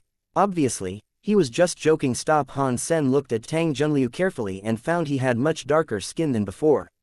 He also looked tougher with an injury that had not cured on his forehead, looking more like a man. Tang Junliu explained briefly what was happening on his side. Lin Feng and he were Warframe soldiers. And on their planet, humans and Shira were coexisting, fighting for the mines. However, because of the location of the planet, no one could take the entire planet. Both forces had armies on the planet and they fought once in a while. When they had finished chatting, Han Sen then asked about Black God and Tornado Knife. After hearing Han Sen's words, Tang Junliu hit the table madly and said coldly, "Damn it. Han Sen, if you have the chance, kill the bastard for me." Han Sen was surprised to see Tang Junliu being so excited, so he asked Tang Junliu what had happened. Tang Junliu told Han Sen that Tornado Knife was originally one of the family secrets of the Tangs. Later on, due to some incidents in the family, Tornado Knife was robbed by others, which was a huge shame for the family. Then I could act freely. Han Sen was initially afraid that there might be some kind of connection between Black God and Tang Junliu, which might be awkward in the future. At this point, he was completely relaxed. "Kill him, and I will treat you to drinks." Do not worry about people supporting Black God. If you could kill him, I will take care of those people. Tang Junliu told Han Sen about the core secret of Tornado Knife, wishing Han Sen could get rid of Tang Junliu, giving his family justice. After hearing Tang Junliu's explanation, Han Sen understood why it looked like Black God's knife had disappeared. In fact, it did not truly disappear. Just because the tornado knife was so fast, it felt like it had disappeared. The speed was not continuous, but a temporary effect in the attack. In a short amount of time, the speed of the knife increased greatly, making the high speed even higher, causing a visual illusion. In fact, the knife seen by the eyes was the shadow of the knife. The real knife had already changed its location. Although Han Sen had understood the mechanism of tornado knife, it was still very difficult to tackle it. At that kind of speed, even if he knew what was happening, it would be useless if he could not follow the knife. With Han Sen's eyesight, he could not even see the knife, so even if he knew the knife was elsewhere, he could not block it. Tang Junliu did not have enough speed and strength in the past, so he did not achieve the same effect as Black God. Currently, if he used the skills, he would not be worse than Black God. Do you have time tomorrow? Tang Junliu asked Han Sen. Yes, replied Han Sen. Okay then, you go to the virtual camp tomorrow and I will spar with you. Today I have something else, so I must leave now. Tang Junliu was a decisive person, so he directly hung up. Han Sen knew that Tang Junliu was going to spar with him using tornado knife, which was great news to Han Sen. The next day, Han Sen logged into the virtual camp at the time agreed with Tang Junliu. According to the ID name that Tang Junliu told him, Han Sen added him as a friend. Tang Junliu accepted Han Sen's request and invited him to enter the room, changing the setting to "No audience allowed." Tornado knife was one of the secrets of Tang Junliu's family. Although it was leaked once, the secret shall still be kept. Tang Junliu demonstrated for Han Sen in a slower speed than normal. In addition, he told Han Sen about the keys of the tornado knife in slow motion, which could not be seen by outsiders. The front was different from the back. Because Tang Junliu could not make much time every day, he was sacrificing his limited resting time and sparing 1 hour a day. Therefore, the two did not speak at all and went directly into the fight. Tang Junliu slashed at Han Sen with his weapon, and Han Sen tried to block it. When the two weapons were about to clash, Tang Junliu's weapon weirdly disappeared at Han Sen's side. When it appeared again, it was already on Han Sen's chest. Although Han Sen could use his footwork to dodge the strike, it would not be meaningful at all. If he could not block the strike up front, the best Han Sen could do was not to lose. If he could not beat Black God, it would mean nothing to Han Sen. Han Sen did not continue to dodge Tang Junliu's strikes, taking the strike directly and feeling the rhythm of the skills. Again, Han Sen waved his weapon again, attacking Tang Junliu one more time. Although Tang Junliu had explained the key to the skills, Han Sen still felt it was difficult to predict the tornado knife in actual fight. It was mainly because the speed of the weapon was so fast that Han Sen could only stop it by attacking Tang Junliu. The best he could do was mutual destruction, and most of the time, Han Sen was killed off directly. Neither of them could predict the other. However, because tornado knife was fast enough, Tang Junliu was able to cut Han Sen earlier, which Han Sen had no solution to cope with. Again, 1 hour had soon passed, but the result was not that great. When Tang Junliu was using all he got, Han Sen still could not block tornado knife. There is a unique way to use force in my family, which is integrated in tornado knife. It allows the speed to be incredibly high momentarily. At the same fitness level, one is unlikely to block tornado knife. In addition, Black God is even stronger than you. If you want to beat him, you can only rely on your footwork and wait for him to expose his weaknesses. Otherwise, it is hard for you to win. I am only sparring with you to get you familiar with the rhythm and attacking range of tornado knife, so that you will have more information when you face him again, Tang Junliu said and quickly left the virtual camp. Han Sen knew that Tang Junliu was right. If it was the one-on-one, Han Sen could use his footwork to deal with Black God, and it will not be easy for Black God to beat him. However, that way, he will only have an opportunity when Black God made a mistake, which meant handing the initiative to Black God, which Han Sen could not accept. In addition, the Black God shelter was huge, so Han Sen would never have an opportunity to fight Black God one-on-one. Black God would definitely be surrounded by other evolvers. In order to kill Black God, Han Sen had to block tornado knife up front. So fast, how shall I block it? Han Sen thought to himself but did not have any conclusion. Beep beep. As Han Sen was thinking, he suddenly heard a call on the virtual camp. He took a look and saw it was from Ms. Perfume. Han Sen chose to accept, and Ms. Perfume suddenly appeared in front of Han Sen. She looked at Han Sen and asked, "Coach, do you have time to teach me? I have several questions about last session that I want to ask you." "I'm afraid today's not a good time." Han Sen shook his head. He was thinking what the solution to tornado knife was and was in no mood to teach Ms. Perfume. Qin Zan was slightly disappointed.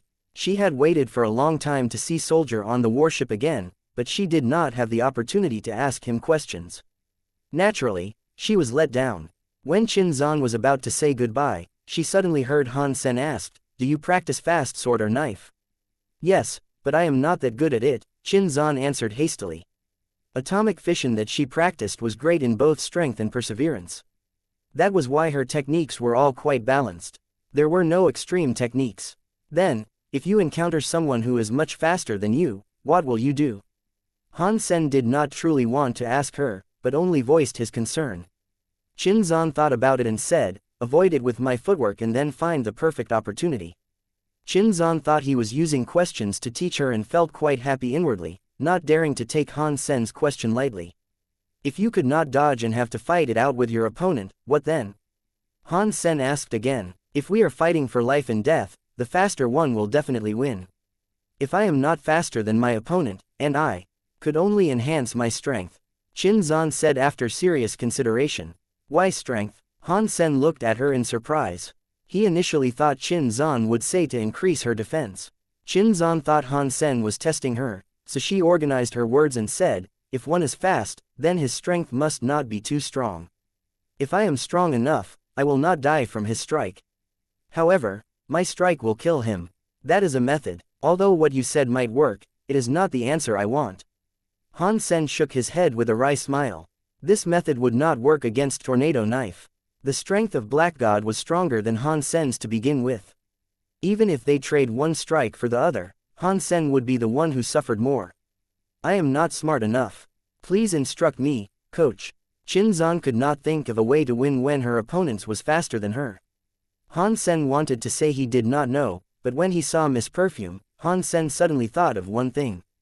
Last time, when he was teaching her, he was explaining the techniques in Dongshuan Sutra. At that time, he explained several techniques that he was practicing. However, thinking of those techniques, Han Sen's eyes suddenly lit up. It was not about those techniques, but about some other words in Dongshuan Sutra. The other words were also included in the parts of Dongshuan Sutra that Han Sen had already translated. It was related to what Han Sen had learned about footwork, but Han Sen was not able to perceive it fully. However, thinking back, Han Sen felt he suddenly understood those words. He invited Ms. Perfume to fight and said to her, "Come on, use all you got to attack me at full speed." Qin Zan was overjoyed, thinking Han Sen was trying to teach her. She did not save any energy and cut at Han Sen with Thunder Knife at full speed. Han Sen had been practicing Thunder Knife as well recently, so he was quite familiar with the skill. When Qin Zan just raised her hand, before the skill was launched, she felt she had to stop. Although Han Sen's hand moved later and slower than Qin Zan's, he placed his hand at a spot that made Mary feel very uncomfortable, stopping her from attacking. If Qin Zan continued her attack by force, her arm would hit Han Sen's hand blade. Qin Zan took back her hand and was ready to attack again, but the result was the same. Han Sen's hand was again placed at a spot that made her feel very uncomfortable. Qin Zan had changed the way to attack 7 to 8 times, but she was never able to make a complete strike. All of her strikes were forced to change in the middle, which made her feel so uncomfortable that she almost wanted to vomit blood. This way, Qin Zan was even more respectful toward Han Sen, believing more firmly that Han Sen was a martial arts master and some incredible figure in the military. "I understand, coach. You are saying that even if my opponent is fast enough, as long as there is space and distance, I could stay still to fight his moves and buy myself time using space and distance so as to react," Qin Zan said happily. "It is not completely like that. You do not understand. If you practice more, you will naturally understand it in the future." Han Sen was very happy, and he did not mean to put Qin Zan down. Qin Zan was right, he did buy some time using the distance. However, this amount of time was not enough for him to beat the opponent. The key to win was the word, block. In ancient times, there was a strategy in wars called attacking way to save Zhao, which meant attacking the opponent in his vital parts to make him give up the original target. The explanation about the word, block, in Dongshuan Sutra was to attack where the enemy had to save and find out the enemy's weakness so as to tackle the enemy's strengths, making the enemy feeling uncomfortable to use his own strength. This technique was also called, no-kill. The aim of this technique was not to kill the enemy, but to force the enemy to take defensive position. As long as the enemy turned from attacking to defending, then Han Sen could use his footwork. Since the enemy no longer had the ability to attack, it was just a matter of time to beat him. In order to use the blocking technique well, Han Sen must first figure out the importance of each moves, which meant he needed to understand the strengths and weaknesses of his opponent. For example, Han Sen himself had also practiced Thunder Knife, so he knew what the positions that Qin Zan had to defend herself were. If Qin Zan uses a different technique that Han Sen was not familiar with, the effect would not be as good. Currently, what was beneficial to Han Sen was that Tang Junliu, who had the same level at using Tornado Knife, was his sparring partner. All he needed to do was to fully understand Tornado Knife, and then he could reach the effect that Tang could not attack him at all. Thinking of that, Han Sen wished that he could fight Tang Junliu right away so as to familiarize himself with Tornado Knife. However, unfortunately, Tang Junliu had too many tasks in the front, so he only had limited time every day. When he was in the middle of a project, he did not have time at all. Even so, Tang Junliu was astonished by Han Sen's performance. Initially, he only wanted for Han Sen to avoid the attacks when Han Sen got familiar with the knife skills. However, Han Sen was trying to block the attacks altogether. Tang Junliu originally thought that was something couldn't be achieved. It was a family secret, and he knew very well how strong the techniques were, which were impossible to block. However, the more he sparred with Han Sen, the more he doubted his own thought. When facing Han Sen, Tang Junliu felt harder and harder to make his moves. He felt like he was trapped in a barbed cage. Whenever he tried to reach out his arm, he would be stabbed. And when he was trying to reach out his legs, his thighs would be hurt. The feeling was so depressing that he almost wanted to vomit blood. The more he fought Han Sen, the more painful Tang Junliu felt. He almost wanted to drop his weapon. Weirdo, you and Lin Feng are both weirdos. Finally, one day, Tang Junliu could not take it anymore. He threw his weapon away and exclaimed madly at Han Sen. Han Sen knew that his blocking skills were quite good now. Although it might not work against other skills, it will definitely function when it came to Tornado Knife. All he needed to do was practice more in order to beat Black God. This time, you better not give me the chance. Han Sen was thinking how he could get rid of Black God the bastard. Tang Junliu was feeling quite glad. Luckily, his family had more secrets than Tornado Knife. Otherwise, in the future, he did not need to fight Han Sen again and could simply call him Grandpa. In the meantime, Tang Junliu swore to himself that he would never use his family skills again in front of Han Sen.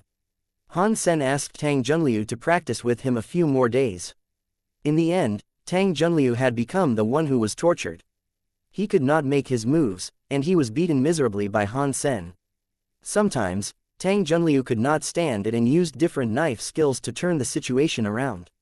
When Tang Junliu no longer wanted to spar with Han Sen and avoided virtual camp, Han Sen then gave up. Currently, Han Sen was very confident to face Tornado Knife. However, he was not sure whether Black God had practiced other impressive skills. In addition, Black God had many master fighters that it was almost impossible to kill him without a perfect opportunity. If I could not kill you, I must gain some profits first. After learning from Li Xinglin the recent moves of Black God, Han Sen squinted his eyes. At this time of the year, because of the ocean currents or other causes, on the beach of Ice River where there were normally no creatures at all would witness the arrival of a large number of snake fish. They came to the beach from the ocean for unknown reason. Most snake fish were primitive creatures. However, if the cluster of fish was huge enough, there might be mutant and sacred blood snake fish among them. The beach of the Ice River was the territory of Black God Shelter. Every year, tens of thousands of snake fish would climb up from the ocean. They could always harvest several mutant snake fish and a sacred blood snake fish king. This was one of the fixed benefits of Black God Shelter. At this time of the year, Black God would summon a large number of people to come to the beach to hunt snakefish. Han Sen arrived at the ice river early. However, he did not go hunting, but dug an ice cave that only one person could fit in at a quarter of the beach. He then hid in the cave and piled up snow on the outside. No matter how hard Black God thought, he could not predict that someone would be hiding in the ice cave for several days. After the large cluster of snakefish had come to the shore, he led people to clear up the place and did not find Han Sen. Han Sen was hiding inside the ice cave, biting the meat jerky as he observed the situation from the gap he kept deliberately. A large number of snakefish started to climb out of the ice river and reached the beach covered in ice. More and more fish arrived, yet no one knew what they were trying to do. More than 1,000 people had gathered from the Black God shelter, hunting the snakefish that had arrived. Snakefish looked like sea snakes. In fact, different from snakes, they did not have fangs or any teeth. Because they were covered in slime, weapons would easily slide on their skin. If one was entangled by the creature, its sharp scales on the stomach could even break one's bones. If there were not a huge group hunting snakefish together, a small number of people would easily be besieged by the snakefish and killed. Ordinary people did not have the conditions to kill them. Only a large force like Black God could organize some new people to hunt snakefish together. Because the sacred blood snakefish king had not appeared, the strong evolvers with a fitness level above 100 including Black God himself did not make a move. All they did was to lead thousands of evolvers to hunt the creatures on the beach. The primitive snakefish were all black. Occasionally, some larger snakefish with a golden lion on their back could be spotted, which were the mutant ones. Han Sen had not seen the sacred blood fish king, but he heard that the fish king would be smaller in size, even smaller than primitive ones. It was probably around the size of an ordinary cobra. Because of this, Han Sen wanted to steal the sacred blood snake fish king. If it were bigger, he could not take it away even after he stole it. The sacred blood snake fish king was perfect in size. There were 2 to 3 days from the snake fish arriving at the shore until they returned to the ocean, so Han Sen was in no rush. The cold inside the ice cave did not have much of an effect on him. However, he was uncomfortable crawling and had to use Jadeskin to make himself feel better since he could not move. Luckily, the second day since the snake fish came to the shore, Han Sen heard exclaims among the crowd. He quickly looked into the gap and saw a large ball of snakefish had arrived at the shore. On top of the ball, a small dark red snakefish was standing with its head up. The dark red snakefish was a bit more than 6 feet long. Standing on top of the wall, it had a pair of fins or wings on the back of its head. As the fins moved, it made a weird noise. The sacred blood snake fish king had eventually arrived. Han Sen suddenly became excited, observing the condition on the outside. Once he had an opportunity, he would go ahead and catch the snake fish king. He had even planned the route to escape. Currently, it was the snake fish season. For the snake fish to arrive, so there were no other creatures in the ocean nearby. After Han Sen took the snake fish king, he would rush into the ocean. Riding on the silver eel, he could escape with ease. As many people as Black God Shelter had, they could not catch up with him and had to watch him go. After the snake fish king appeared, the other snake fish became even crazier, rushing to the floor. The advanced fighters at Black God Shelter eventually moved. 5 or 6 evolvers with fitness above 100 killed their way toward the fish king, led by Black God. Other people continued to guard their own positions, killing the other snake fish. They did not look nervous at all. Obviously, they were quite experienced. Black God and his fellows rushed out, and primitive snake fish could not block their way at all. Very soon, they were approaching the snake fish king. Snake fish king issued a strange squeak and bounced itself into the air. Its fins moving, it flew in the sky like a bird. Its little wings were too small. On the back of its head, they looked like a pair of ears that were slightly bigger. Unexpectedly, it could fly with the wings.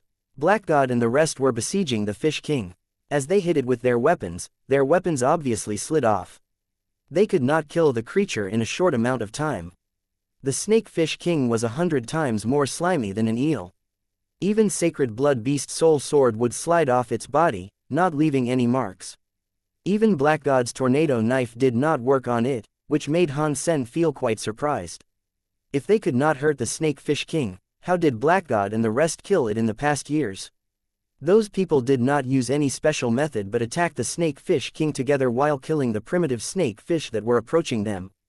After watching for a while, Han Sen could guess what they were trying to do. Although that snake fish king could fly, obviously it could not last long in the air since it took more than the little wings to fly. The first time when it was flying, it could maintain about 15 minutes in the air.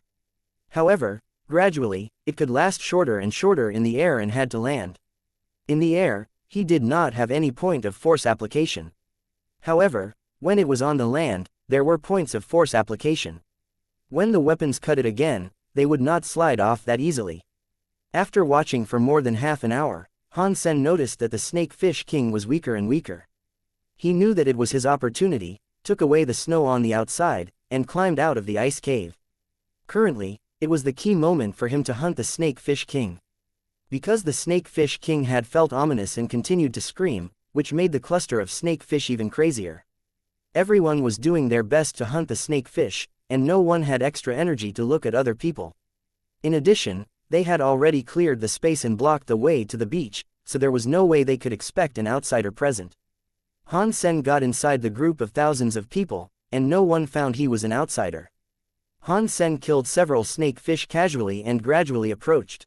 Black God and the rest had already circled the snake fish king in different directions, for fear that it might escape into the ocean. It was harder and harder for the snake fish king to fly.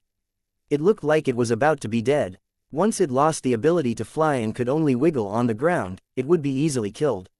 Han Sen gradually approached Black God and his mates, focusing his eyes on their moves. Han Sen thought, this is a good opportunity.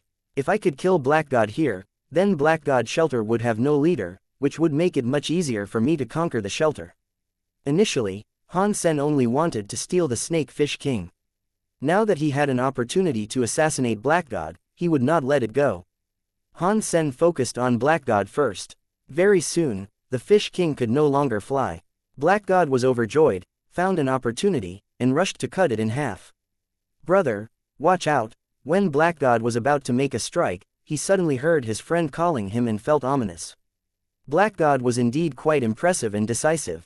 The moment he heard the voice, he directly fell forward. However, it was still a bit too late. He felt a burning pain on his back. It seemed that the armor on his back and his muscles were slashed open by sharp weapons. Han Sen felt it was a shame. Black God and the top evolvers were a bit too far from the crowd. When he approached them, he was still discovered by an evolver opposite him, who warned Black God in time. With his claws, he did not kill Black God this time. Black God fell to the ground and rolled a dozen feet away, holding back the pain on his back. The 5 evolvers with fitness level above 100 came to Han Sen. Han Sen did not linger. His strike did not kill Black God, so he knew that he had lost his opportunity. He rushed to the snake fish king directly, using the claws to cut off its head. Taking up the creature's body, Han Sen ran toward the ice river. Sacred blood creature snake fish king killed. No beast soul gained. Eat its meat to gain 0 to 10 sacred geno points. The evolvers tried to stop Han Sen, but Han Sen swayed left and right, zigzagging among 3 persons momentarily. He ran past 5 persons non-stop. When Black God got up, holding back his pain, Han Sen had already gone. It is that asshole. He's not dead yet. Kill him for me. Black God saw what Han Sen looked like, recognized him, and yelled to the evolvers in surprise and madness. The evolvers quickly caught up with Han Sen. However, Han Sen directly jumped into the ice river. A giant silver eel appeared underneath his feet. The giant silver eel broke the ice on the river and was 100 feet away instantaneously, leaving Black God and his friends appalled on the land. Black God, I am taking some of the interests today. Next time I see you I will kill you. Han Sen said loudly and rolled the silver eel away. You are dead. I will kill you definitely. Kill you. Black God was so mad that he was standing, cursing at Han Sen's direction. When he scolded Han Sen, he moved his back, which made his injury so painful that his face became grim. Black God became very mad. Not only was he almost killed by a sneak attack, but his sacred blood snake fish king was stolen. In addition, the one who did all that was someone who he thought had died underneath the frozen lake. Since he came to Second God's sanctuary, Black God had never suffered so much, which made him so angry that he was about to vomit blood. Han Sen disregarded what Black God did and rode the silver eel away, landing at a remote location. He summoned Meowth and rode Meowth away from the territory of Black God shelter. La la la, la la la. I am a barbecue master." Han Sen barbecued the snake fish that he had skinned on the convenient stove he brought with him and hummed a little song happily. It was not easy to get his hands on such a sacred blood creature. This sacred blood snake fish king would give him 8 or 9 sacred geno points at least. What was more important was that this creature was stolen from Black God, which made Han Sen feel it was extra tasty. Just by smelling the fragrance of the barbecue, he could not stop his mouth from watering. Unfortunately, they only come to the shore once a year. Otherwise, it would be so good if I could still want every day, Han Sen thought as he barbecued. Before the barbecue was done, Han Sen saw a man coming his way in the snow outside. Black God's guys are here. Han Sen was surprised, glanced that way, and it did not look like it. If it were the people from Black God shelter, they should be more than one person. The person walked closer, and Han Sen saw what he looked like. Out of Han Sen's expectation, he knew the man. Although they were not familiar with each other, he had a deeper impression of him. The grandson of Senator Yi Dongmu. When Han Sen participated in the contest of First God's Sanctuary using Dollar's identity, Han Sen beat Yi Dongmu to become top 10. And the Fairy Queen was his reward for being one of the chosen. After that, he had never heard the news about Yi Dongmu again. Unexpectedly, Han Sen ran into the person here. Yi Dongmu walked directly opposite Han Sen. He looked at the barbecue on the stove and placed a fox-like red creature on the snow. Pointing to the barbecue, he asked, "I want to trade this mutant creature for your barbecue, will you do it?" "No," Han Sen rejected directly, thinking, "You think I'm an idiot? A mutant creature for my sacred blood creature?" Yi Dongmu could not help frowning, checking Han Sen out again. Because he had not had anything cooked in so long, he wanted to trade the mutant creature he hunted for the barbecue, which was unexpectedly turned down by the other person. "Can I borrow your stove? Name your price." Yi Dongmu could not tell where Han Sen was from, so he did not mind the answer. Yi Dongmu pointed to Han Sen's stove said, "The stove is quite cheap. Just use it." Han Sen smiled and said. Yi Dongmu did not say anything but summoned a dagger to clean up the fox-like creature. Cutting off a piece of meat, he started to make the barbecue. The two persons did not converse much but barbecued respectively. When Han Sen barbecue was about ready, he took a bite and felt it was so tasty. The grease melted in his mouth. So nice. Han Sen took out some condiments to put on the barbecue before he gobbled it up. Yi Dongmu was stunned. It was the first time he saw someone being so relaxed when hunting. Not only had Han Sen brought the stove, he also brought a dozen types of condiments, which filled up a large bag. Swallowing, Yi Dongmu continued to make his own barbecue. However, Han Sen's barbecue with condiments smelled so good that it was hard for Yi Dongmu not to notice. Yi Dongmu had been working hard to cultivate, trying to enhance his martial arts skills and clear his name that was belittled by Dollar. He often spent several months every time he came to the god's sanctuary, and sometimes even more than half a year. On the ice field, all he could eat was raw meat. Even if he was made of iron, his stomach would no longer take it. "Will you sell me the condiments?" Yi Dongmu asked eventually. "This is quite expensive," Han Sen blinked and said. He was nice enough to let Yi Dongmu use the stove for free. There was no way he could give the condiments to Yi Dongmu for free as well. Han Sen was the one who brought the condiments to the god's sanctuary. "Name your price," Yi Dongmu said directly. "Give me the remaining half piece of your meat, and you can use my condiments as you like." Han Sen's condiments were not valuable in fact. However, because they were rare, they were worth something in this place. Without even blinking, Yi Dongmu threw the half piece of mutant meat to Han Sen and said, "Give me the condiments. I like a decisive person like yourself." Han Sen gave the condiments to Yi Dongmu and took the mutant meat with pleasure. "How long have you spent in God's sanctuary?" Yi Dongmu asked Han Sen. "Not long, just a few days." Han Sen said, "Have you heard about Dollar recently?" Yi Dongmu had spent about 6 months in the god's sanctuary this time. He had been hunting alone all the time and did not have any news from the outside. Han Sen was dazed, as he did not expect that was what Yi Dongmu would ask.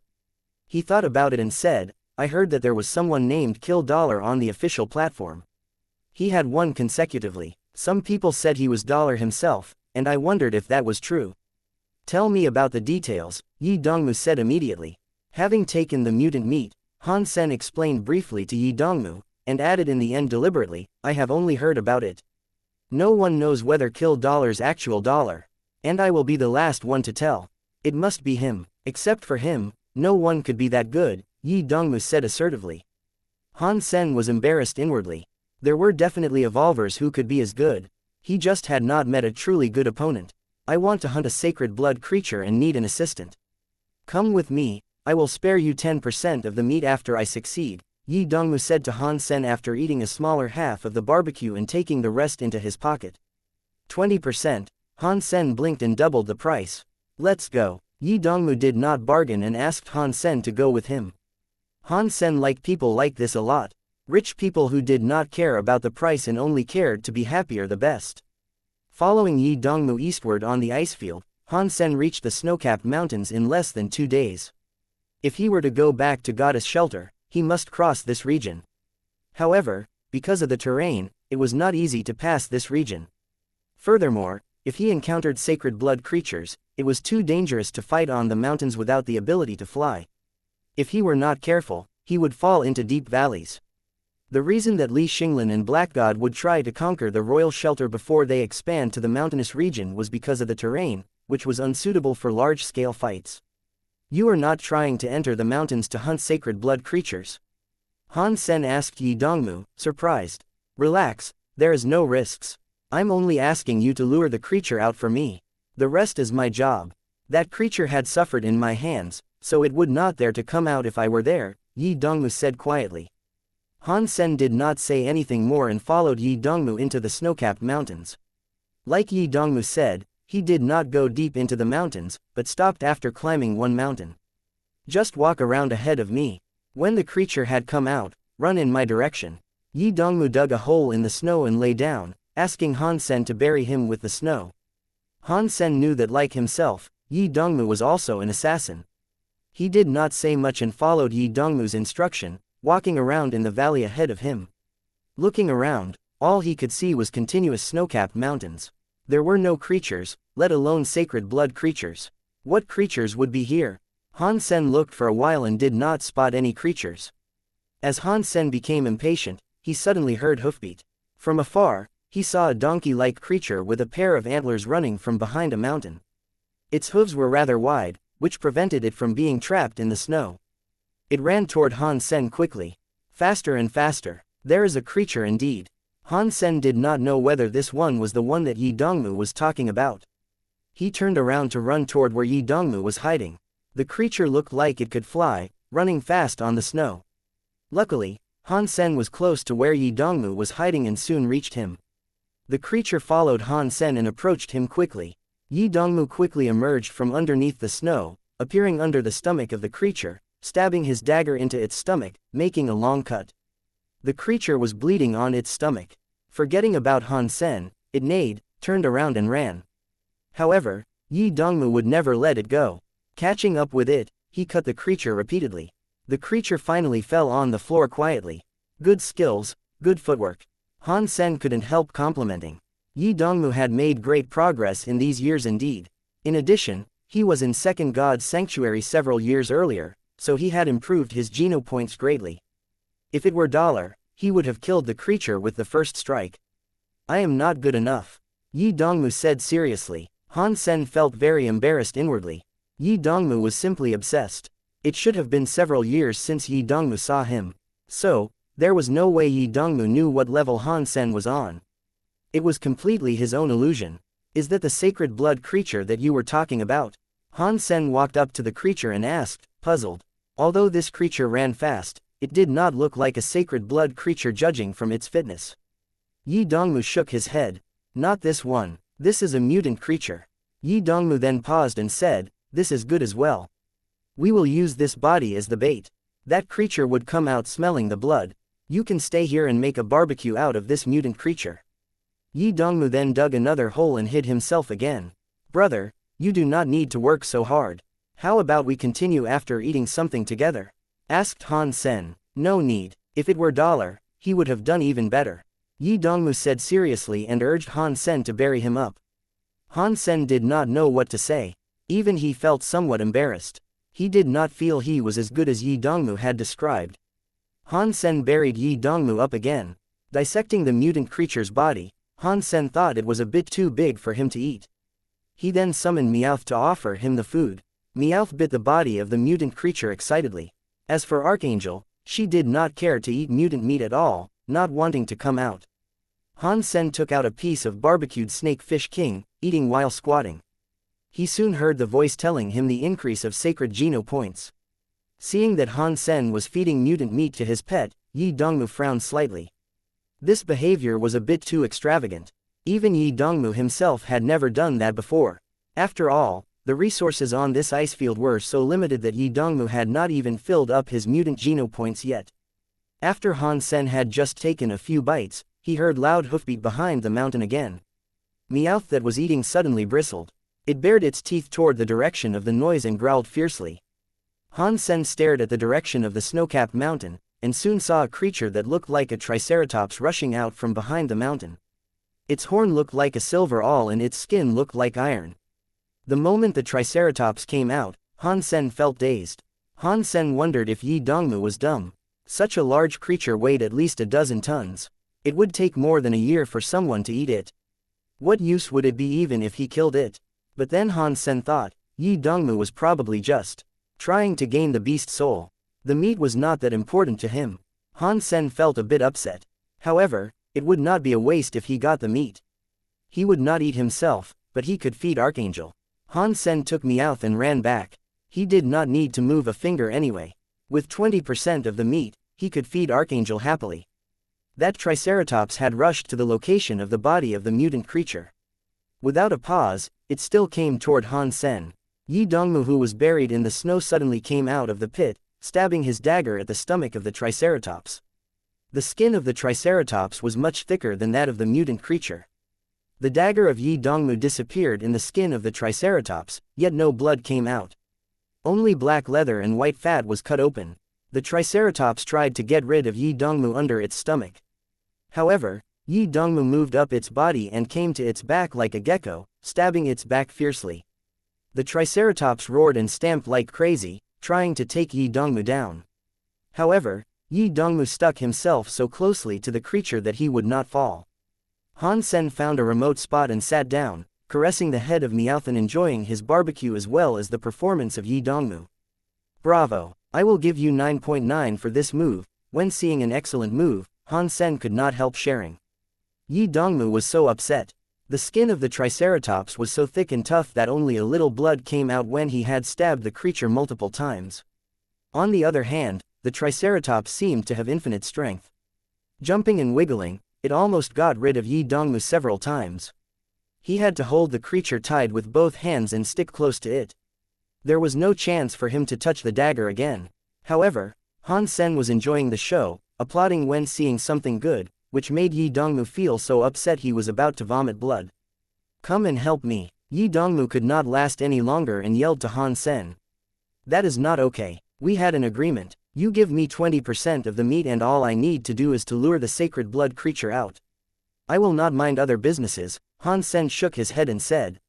If this creature runs away, you will get nothing, Yi Dongmu exclaimed again. If you want me to make a move, that is fine. However, that way, we could not split the meat like this. I must have 60% of the meat. 20% is my reward for leading it out. And the other 40% is what I should have for collaborating with you to kill it. Han Sen counted his fingers and said, 60% is fine. You help me kill it, and you can take 60% of the meat. Yi Dongmu was in no mood to bargain with Han Sen. His main goal was to try to gain the beast's soul. The meat was less important. Okay, that's a deal. Han Sen then stood up, summoned his claws and walked toward the triceratops. Help me to distract it from the side. Seeing Han Sen approaching, Yi Dongmu quickly said. However, Han Sen did not pay any attention to him. He walked directly to face the triceratops. The triceratops noticed Han Sen and rushed to him with its eyes red. It almost looks like a locomotive at full speed, incredibly scary. Han Sen was still walking toward the triceratops at a normal speed. The moment it was about to clash with the triceratops, Han Sen's body suddenly leaned back. The triceratops rushed over Han Sen's body. Han Sen was lying in the gap between its legs. The triceratops went ahead but did not hurt Han Sen at all. Han Sen dusted off the snow on his body and got up. The Triceratops screamed with blood coming out of its stomach. It wiggled and fell to the ground with a thump. It struggled several times but failed to get up again. Yi Dongmu jumped off the back of the Triceratops, observed the struggling creature carefully and saw 3 marks on its stomach that went through its entire body. Obviously, they were left by Han Sen when he brushed by the creature. Yi Dongmu stared at Han Sen for a long while. He did not expect that the random person he met was such a master. He knew the impressive figures on the ice field, so he did not pay too much attention to Han Sen when he first saw Han Sen. However, Han Sen's strike made Yi Dongmu feel utterly surprised. If you do not move fast, it will die, Han Sen noted Yi Dongmu. Normally speaking, under these circumstances, Han Sen would abide by the agreement.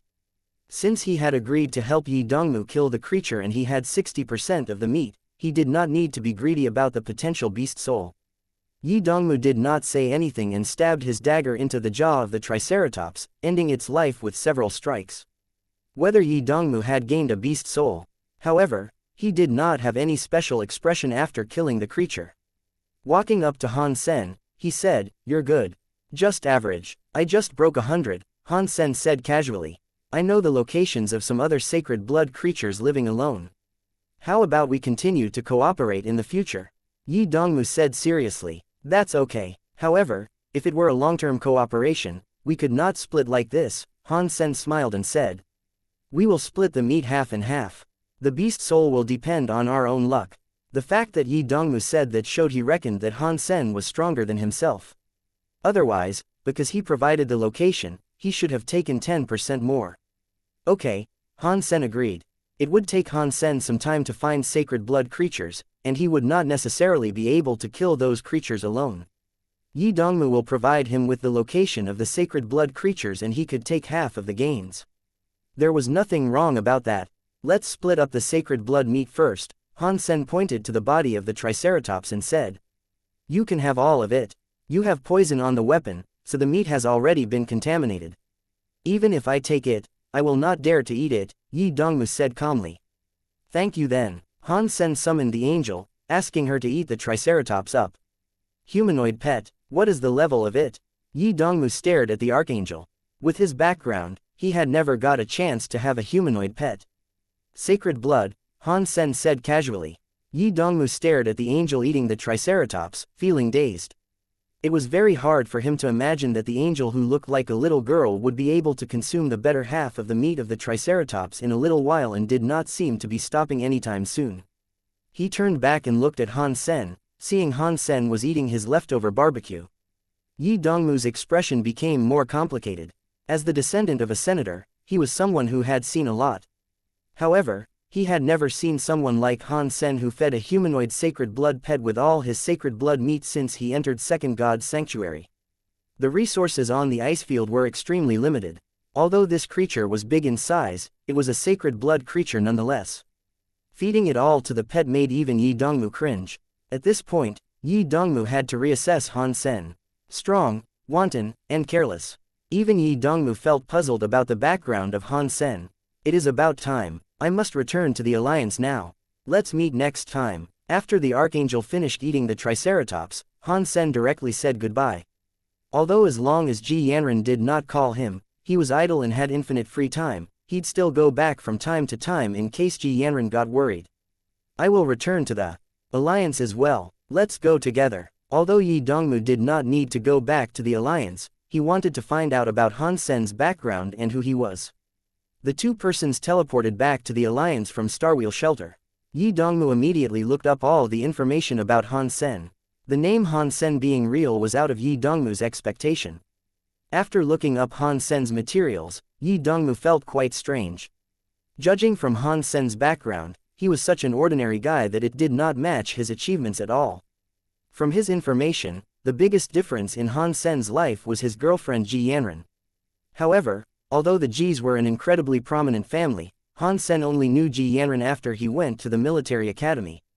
Before that, he did not receive any help from the Jis. Even now, the Jis had not been helping Han Sen. Before Ji Yanran married the guy, the Jis had no reason to help him. Whether she would marry Han Sen was still unknown. Aside from that, Yi Dongmu felt incredible reading about Han Sen's growth.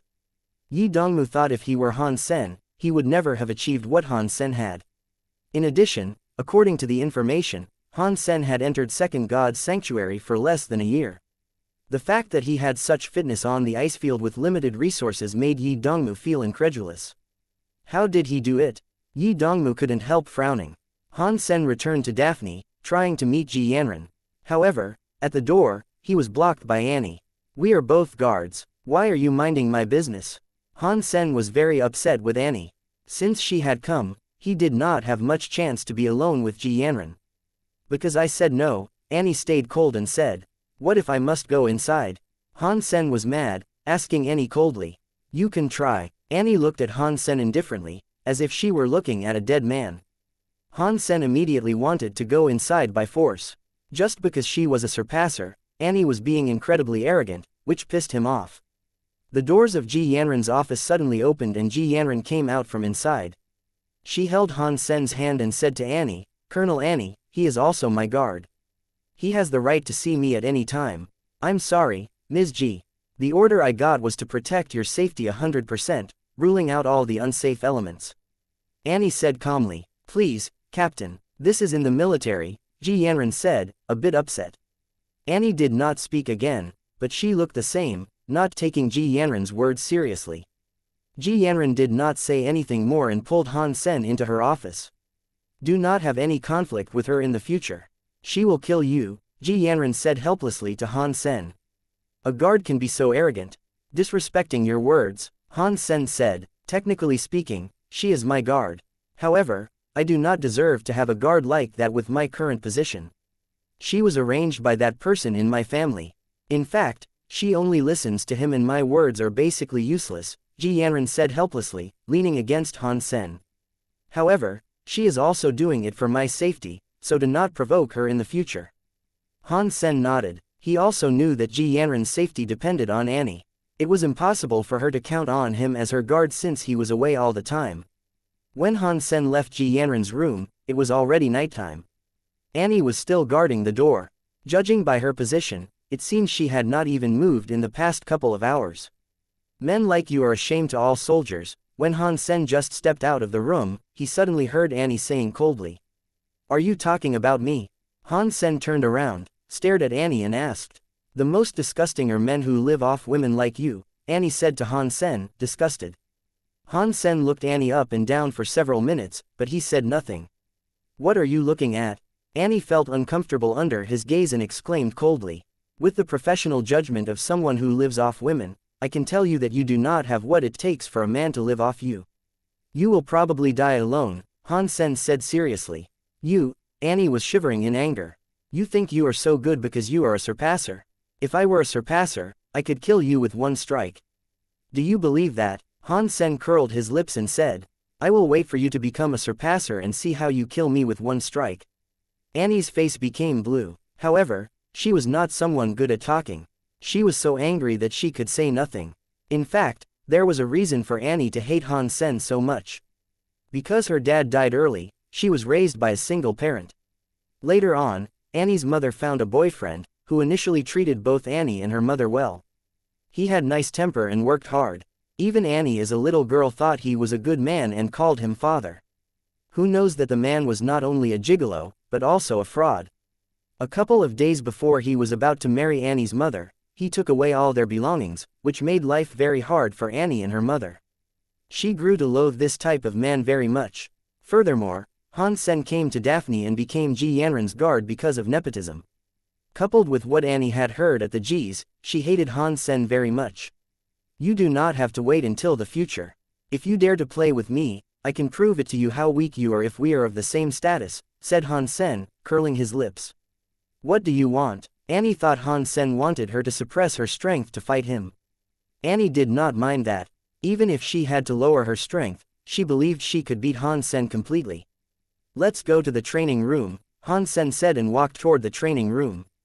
"Now is not the time," Annie did not move, but said coldly. "What, are you afraid?" Han Sen looked at her sarcastically. Annie ignored it and said, "Now I still have to work. I will see you at the training room in 3 hours. "Okay, I will wait for you." Han Sen appreciated this quality about her very much. She was indeed a good soldier, loyal to her duties. Han Sen returned to his room and caught the unicorn beetle which was going around everywhere. Without eating or drinking, it did not starve. Han Sen tried to feed it with different things, but it was not interested in any food. Han Sen wondered how it kept itself alive. At the agreed time, when Han Sen reached the training room, he saw that Annie had changed from uniform to a white combat suit. "Let's begin," she said coldly, seeing Han Sen coming in. "What do you want?" Han Sen stood outside and did not enter. "Don't you want me to suppress my strength to fight you? Are you afraid now?" Annie said with contempt. "Sister, when have I said that? I am no idiot. Even if you suppress your own strength, your eyesight and reflex are not something that could be reduced. I am not foolish, so why would I ask for that?" Han Sen curled his lips. "Then what do you want?" Annie frowned. "We have both learned military boxing, right?" Han Sen said. "What if I have?" Annie asked. "If you have learned it, that's easy. Let's do it the civilized way. I name a move and then you can name a move. We will both use the techniques from voter boxing only. If that fair?" Han Sen said. "The way of combat is focused on the reflex and flexibility. If we are talking about the moves, how can we decide who is the winner?" "Moving the lips is no fun," said Annie frowning. "Just tell me if you dare to do it. If you do not dare, you can leave now and stay out of my way in the future," Han Sen said contemptuously. "Okay, I will see what tricks you have up your sleeves." Annie did not believe that Han Sen would win using the same military boxing. "Lady first, you go." Han Sen felt relaxed, as he was fully confident. Talking about the moves, he would definitely win. All other elements were ruled out and only the moves matter. It was like playing Go. Although the pieces were the same, the method to calculate was different. In order to win, the strategy was key, which was what Han Sen was good at. Strength, speed, and reflex were less important. Although Annie was surpasser, a civilized fight like this one wiped clean all her advantages. On the other hand, Han Sen, who was good at calculation, had an advantage. Head punch. Annie thought about it and said a move of attacking. Sideway punches, left of your ribs, Han Sen answered quickly. Backward elbow, turning to the left to attack your neck. Annie felt slightly uncomfortable. She had never tried to make the move mentally and had to think for a while before she said anything. The two persons exchanged 30 moves and then Annie felt something was wrong. She found herself trapped in a dangerous situation. Although the moves were all the same, Annie felt it was hard for her to attack. When 14 moves were exchanged, she could no longer think of a way to dodge Han Sen's attacks. "You lost," Han Sen said contentedly. "This is just talking. If it were in a real fight, you could never have done that," Annie said, unwilling to accept her failure. "That is okay. We can act out what we had just said. However, this time, neither of us shall use force. We will just act out what we had said." Han Sen walked up to Annie and said. "Okay." Annie did not believe that. However, when the two persons were sparring like Han Sen had just explained, Annie did not have anywhere to dodge when it came to the 39th move. Unless he used speed and strength beyond Han Sen, she would lose for sure. "How about that? Are you convinced?" Han Sen glanced at Annie and said. "This is the first time for me to do this. I'm not like you who is all talk." Annie was not convinced. She did not believe that she would be inferior to Han Sen. "That's fine. We can do it again. I will beat you until you are convinced." Han Sen curled his lips and said. "Okay, but we will both speak and act out this time." Annie thought she lost to Han Sen because she was not good at imagination. "Okay." Han Sen smiled and said. Acting out was not the important part. As long as no strength was involved, then Annie would not still be inferior to him. After all, everyone had a specialty, and Han Sen's was calculation. Annie seemed to be the type that were good at violent moves. The fight began again. However, the result was no different from last time. This time, she lost even faster. She could no longer continue after the 35th move. "Are you convinced?" Han Sen asked again. "No." Annie bit her lips, unable to accept the fact that she was inferior to Han Sen. There was no way she was now the match of a man who lived off a woman. "Then let's do it again." Han Sen grinned and said. Annie was looking for trouble herself, so he had no reason not to give it to her. Annie was someone stubborn. They fought for more than 30 times and she did not win even once. Lost, and lost, she did not even make it to the 40th move once. Although she did not use strength and her energy was not consumed, she became pale and sweaty on her forehead. She did not understand why she would lose to Han Sen again and again using the same moves only with different order, not to mention in such a miserable way. Initially, she thought as long as she was familiar with this way of fighting, she could turn the situation around. All her previous losses were just because she was not used to it. However, the fact was cruel. Whether or not she knew the way of fighting well, she lost equally. Annie found that she was so weak in front of Han Sen just based on the moves in martial arts. This man who she despised seemed to be exceptionally good in this regard. Now Annie had understood she was no match to Han Sen in this respect. Do we need to continue? Han Sen smiled at Annie. It is no wonder that you want because you have studied these trivial matters. However, if it were a real fight, there is no way you could beat me. Annie knew that she had lost, but she would not admit it. Then let's fight for real, Han Sen said abruptly. You really dare to fight me? Annie was dazed. She did not believe that Han Sen dared to fight her. In terms of real fighting abilities, Han Sen was quite weak compared to her. Yes, but hands only. Han Sen smiled. Han Sen explained himself. What he was talking about was to play red hand. If she were to fight him, Han Sen might not even be able to survive 2 or 3 strikes from Annie. Okay. After hearing Han Sen's explanation, Annie agreed without hesitation. The fact that she was not able to use her strength just now made her feel quite sullen. Although there were many limitations in terms of playing red hands, she could use her own speed and strength to punish Han Sen slightly in order to avenge herself. Annie did not believe that she would still lose to Han Sen when she could use her own strength and speed. That could never happen. You made the first move just now. So, it is my turn this time, right? Han Sen asked Annie. She did not say anything but put her right hand above Han Sen's right hand. She did not believe that Han Sen could beat her with his speed. Did you know why you lost just now? Han Sen asked her suddenly. Why? Slap. Annie was still preoccupied with the fact that she had lost to Han Sen.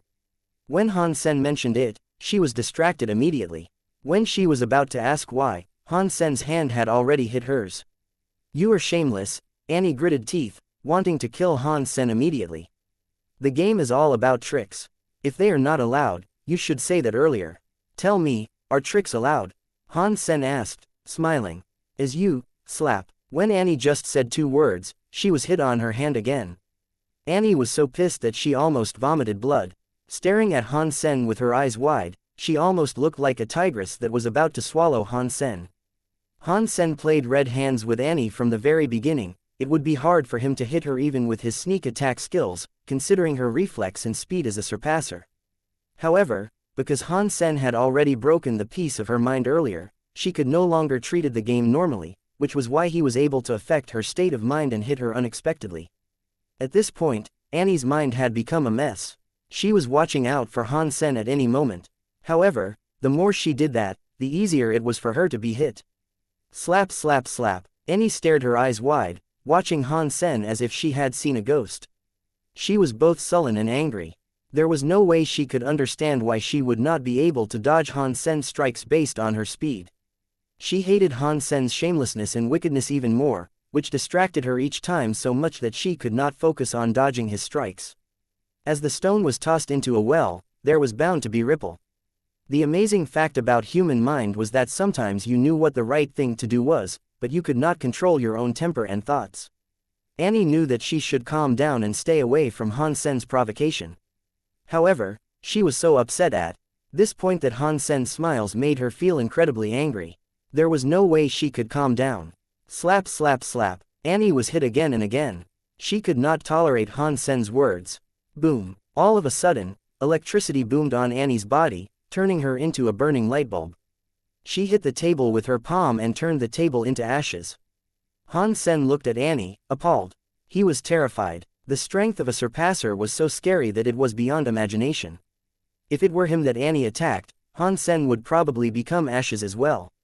Fortunately, it was in the alliance, so there was no way Annie would lay a finger on him no matter how mad she was. Watching Annie was so mad that she was shivering and sparkling, Han Sen said with a smile, "You want to hit me because you lost." Staring Han Sen for a long while, lights disappeared on Annie's body. Without saying anything, she turned around and left. She was afraid that she might not be able to resist the urge to kill Han Sen if she said one more word to him. Asshole, bastard, shameless, Annie did not go back to her room but went to the virtual camp directly. She vented her madness in the virtual camp like crazy. Seeing the alloy table that had turned into ashes, Han Sen could not help spitting his tongue. He decided not to provoke that woman killer. If she disregarded anything and hit him, Han Sen could not survive a strike from her at all.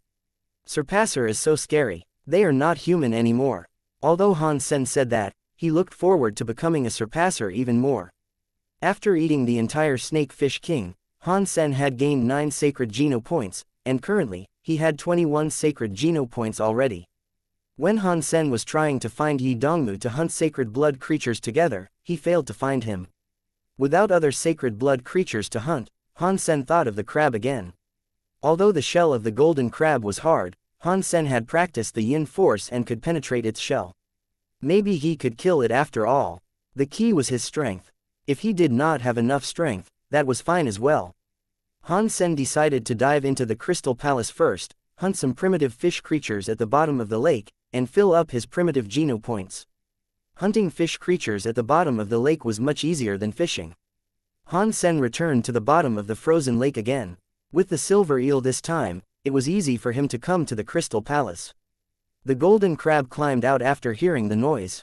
When it saw it was Han Sen, it quickly went back to the cabin, disregarding what Han Sen was doing outside. It never went out again. Han Sen did not provoke the crab but looked at the fish creatures that were swimming at the bottom of the lake. He thought to himself, when I have the Crystal Palace to myself, I will never worry about creature resources because I can go to the deep ocean to hunt. Since the Crystal Palace was indestructible, Han Sen was not afraid to encounter scary creatures at the bottom of the sea. He could always hide in the cabin. The most important thing at this moment was to control this Crystal Palace. Otherwise, he could go nowhere. Standing on the deck, Han Sen felt like he was in an aquarium. Above his head, all kinds of fish creatures were swimming around. However, because there was no glass, Han Sen could reach into the water to touch them. After waiting for a while, when seeing a golden anchovy swimming nearby, Han Sen reached out immediately and grabbed it into the shelter. The golden anchovy suddenly fell on the floor. Without water, it had lost almost all its abilities to fight. All he could do was to jump and try to go back to the water. However, Han Sen would never give him the opportunity, and trampled it to death. Primitive creature golden anchovy killed. Beast soul of golden anchovy gained. Eat its meat to gain 0 to 10 primitive Geno points randomly. It was so easy to kill fish creatures the bottom of the water. I must get my hands on the Crystal Palace. This is such a bug. With the Crystal Palace, I own the entire ocean. Han Sen was overjoyed. He summoned Snow Charmer, asking her to shoot down the creatures in the water with her spear, while Han Sen was cooking the fish, feeling relaxed. Meat of golden anchovy eaten. 1 primitive Geno point gained. Snow Charmer killed primitive golden swordfish. Beast soul of golden swordfish gained. Eat its meat to gain 0 to 10 primitive Geno points. Han Sen did not have to move a finger. As he was reading, Snow Charmer could help him kill the creatures and Mermaid Princess would cook the creatures for him and even feed them to him. All he needed to do was to open his mouth. This is such a life in heaven. I have wasted more than 2 decades. This is what hunting should be like. Han Sen felt so good as he could gain Geno points while lying. If I could get that silver-haired royal spirit as well, that would be even better, Han Sen thought to himself. There were all kinds of creatures at the bottom of the lake. Some Han Sen could not recognize at all. There were shellfish as big as a mill, lobsters as big as a motorcycle, and even sea beasts of different shapes. There were many mutant creatures. However, because Crystal Palace could not be moved, Han Sen could only wait for the creatures to approach the shelter to kill them. If he entered the water, even he would not be the match of those creatures, not to mention Snow Charmer. This made Han Sen want the Crystal Palace even more. If the Crystal Palace could be moved as he wished, he could kill all the creatures he liked. Even so, Han Sen had incredible gains still. In just a dozen days, he had filled up his primitive Geno points and gained 17 mutant Geno points.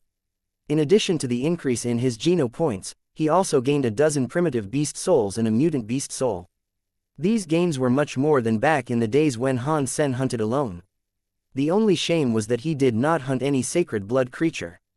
There seemed to be only one sacred blood creature, which was the silver eel in the area of the frozen lake. Other than that, there was the golden crab. For the dozen days, Snow Charmer had hunted a lot of primitive creatures. Since Han Sen could not finish all the food himself, he piled the food up, wanting to sell it after he got out.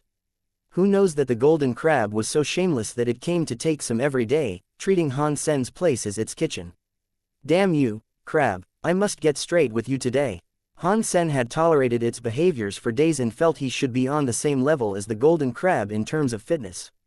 So, he planned to try to kill it, getting the Crystal Palace back. As usual, the golden crab came to Han Sen to steal the meat again. When it turned away, Han Sen used his claws to hit the crab's shell. The golden crab quickly reacted. It threw away the 2 fish it had taken. Flipping itself around, it shot its pincer at Han Sen's claws. Ding! The pincer hit the claws and sounded like metal. Han Sen stepped back 3 times before he could stabilize himself. The golden crab also fell back. They were about on the same level judging from this round. Seeing that his strength was no weaker than the golden crab, Han Sen felt overjoyed and waved his claws again. However, this time, Han Sen did not hit the golden crab head-on, but walked around it using kiting skills.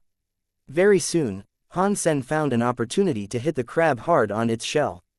However, the claws only left 3 shallow marks on the golden shell and did not crush it so hard. After fighting for more than half an hour, Han Sen made several hits on the golden crab, but only shallow marks were left. The crab was not hurt for real. Han Sen took his claws back and decided to use his fists to fight the golden crab. When hitting the golden crab, he secretly used the yin force. However, since the yin force only penetrate 3 to 4 inches, Han Sen could not really hurt the crab if he was hitting at the wrong spot. Boom! Han Sen found an opportunity to hit the golden crab on its head. Suddenly, he saw the golden crab wobbling as if it were drunk. Han Sen was overjoyed, going up to hit its head hard. The golden crab seemed to be dizzy from the hit. Its strikes were no longer organized or forceful. For several punches, Han Sen had hit the head of the golden crab repeatedly. The yin force went deep, and the golden crab became even more dizzy. It could no longer stand straight and fell on the floor. Hitting madly on the crab shell with his fists, Han Sen sent yin force into its head. Gradually, it stopped moving. Sacred blood creature Golden Pincer King killed. Beast soul of Golden Pincer King gained. Eat its meat to gain 0 to 10 sacred Geno points randomly. Hearing the voice at last, Han Sen felt overjoyed. He quickly checked the type of the beast soul of the Golden Pincer King. Type of beast soul of sacred blood creature Golden Pincer King, armor. Han Sen summoned the beast soul and golden armor suddenly appeared on his body, covering him up completely. He looked lean and strong, full of power. At first sight, this armor and the black beetle armor were very similar. They were both golden armor that covered the whole body. However, their shapes were slightly different. The helmet of the Pincer King armor was clearly a golden crab. Eventually I have a sacred blood armor again. In the future, I will use the black crystal to turn it into a berserk sacred blood beast soul. At that time, I think not even sacred blood weapons could hurt it. Han Sen was very happy. He was used to having sacred blood armor with him. When he came to Second God's Sanctuary, he had always wanted his armor, and this was his dream coming true. Putting the armor on, Han Sen climbed on the boat and walked slowly into the cabin. After passing the hall, there were corridors and rooms inside everywhere. He did not encounter any other creature. However, Han Sen could not find where the operating room was, so he had to summon Mermaid Princess. Mermaid Princess guided Han Sen's way and they soon reached the operating room which was on the upper level of the crystal sailboat. Seeing the crystal rudder, Mermaid Princess cheered and grabbed it. The moment she grabbed the crystal rudder, Han Sen felt the entire crystal sailboat was vibrating, making squeaking noises. Looking from the crystal window ahead of him, Han Sen saw the weather was flowing and the sails rose. The entire sailboat was rising slowly. "My dear master, where do you want to go?" Mermaid Princess looked at Han Sen, excited. The 3 sails rose at the same time. The mysterious and gorgeous crystal sailboat slowly rose from the bottom of the lake and floated in the water in a magical way, looking magnificent. "My girl, march toward the ocean." Han Sen was incredibly excited. This crystal sailboat was much better than a submarine. It was an interstellar warship in the water. "Master, do you want to go above the surface?" asked Mermaid Princess. "No, let's march on the bottom." Naturally, Han Sen would not let the crystal sailboat to go up to look for trouble. "Yes, master, replied Mermaid Princess and turned the rudder in her hand. The giant crystal sailboat suddenly sailed toward the ocean following the channel connecting the lake and the ocean. The scenery at the bottom of the sea was indeed incredible. Han Sen saw a region of shellfish, which piled up like small mountains for hundreds of miles. All kinds of corals were colorful and glamorous. Clusters of fish were playing games in millions in the ocean. Giant monsters that looked like dragons were passing by, making one's heart tremble. Luckily, the Crystal Palace was indestructible. Otherwise, if it were hit by the horrendous beast, it would be ruined before long. Boom boom. A dual-headed turtle that looked like a hill hit the Crystal Palace several times before it went away slowly. The number of the creatures inside the ocean was beyond Han Sen's imagination. However, he did not know what the status of those creatures was. He could not hunt as he wished for that reason. In addition, Han Sen wanted to check out first what the ocean had to offer. All kinds of sea creatures that he had never seen before were swimming. From afar, he seemed to see a red river flowing on the bottom of the sea. However, when he approached it, he found it was formulated by numerous red-shelled prawns, each as thick as a motorcycle. They were swimming among the seaweeds growing on the seabed. At first glance, Han Sen could not see the end of them and he did not know how many there were. Han Sen's mouth was watering, so he commanded the Crystal Palace to stop. Not turning on the function to avoid water, Han Sen opened up a channel that looked like a swimming pool. When one of the red-shelled prawn passed by, Han Sen used the yin force to hit its head and killed it instantaneously. Primitive creature fire prawn killed. No beast soul gained. Eat its meat to gain 0 to 10 primitive geno points. Han Sen took the prawn back, shelled it to expose the meat that looked like jelly. He cut the meat into pieces and dipped it into some sauce. Suddenly, he felt the meat was so sweet and tasty. With such treasures, will I ever worry that the resources are lacking? Han Sen was overjoyed, commanding Mermaid Princess to control the Crystal Palace to continue forward on the bottom of the ocean. The creatures in the ocean were much more than the land. They were beyond Han Sen's imagination. Many of them Han Sen has never heard of before. Humans did not have the ability to hunt creatures in the ocean yet. This might be the first time for humans to hunt creatures in deep sea. However, because most of the sea creatures were huge in size, Han Sen did not rush to hunt. He mainly came to check out the resources nearby first. When there were suitable creatures, he would do some hunting. If there were none, he was in no rush. The speed of the crystal boat was very fast inside the water. In just 5 to 6 days, it had already sailed out of the area of the ice sea. The water gradually became warm and the species of the creatures had also changed. Han Sen saw some blue balls glowing at the bottom of the sea. When he approached them, he saw they were giant jellyfish dancing in the water. Fish of different colors were swimming in groups. Some shellfish were opening up at the bottom of the sea. Han Sen saw there were several shiny pearls inside a scallop that was the size of a bowl. Feeling interested, he swam out of the Crystal Palace and tried to grab the pearls. However, the scallop quickly shot, trying to break Han Sen's hand. Luckily, Han Sen took his hand back fast enough and took the closed scallop back to the sailboat. Placing the scallop the size of a bowl on a crystal table, Han Sen hit it with the yin force and suddenly heard the voice. Mutant creature treasure scallop killed. No beast soul gained. Eat its meat to gain 0 to 10 mutant geno points. Han Sen was very happy. He did not expect it to be a mutant creature. There was not much meat inside the scallop, so he should be able to finish it in one meal. This would give him at least 7 to 8 mutant geno points. Opening up the scallop, Han Sen took out the pearls. They were 3 in total, all around and shiny. These would be rare in the Alliance. Is this a gear as well? Han Sen thought to himself. He was not sure whether these pearls could be counted as gears. Han Sen took back several more scallops. However, after killing them, he found that not all of them were mutant creatures. Most of them were just primitive creatures, and only the treasure scallops with silver pearls were mutant ones. There were at least tens of thousands of treasure scallops in this region. Han Sen took a dozen back to eat himself and commanded the Crystal Palace to go forward. After traveling for a few more days and eating many sea creatures, Han Sen had gained a dozen mutant geno points, making his mutant geno points as many as 33. This day, he saw from afar that in the deep ocean, there was a huge city that looks like a gigantic beast crawling on the bottom of the sea. An underwater shelter. Han Sen glanced at it from afar and commanded the Crystal Palace to turn around, not daring to approach the shelter. Judging by the size of the shelter, it was at least a royal shelter. Han Sen was alone at this point and he was under the water as well. There was no way he could conquer the royal shelter. Because the royal shelter had blocked the way of the Crystal Palace, Han Sen could only try to sail to the side. However, the water became more and more shallow and it eventually reached the shore.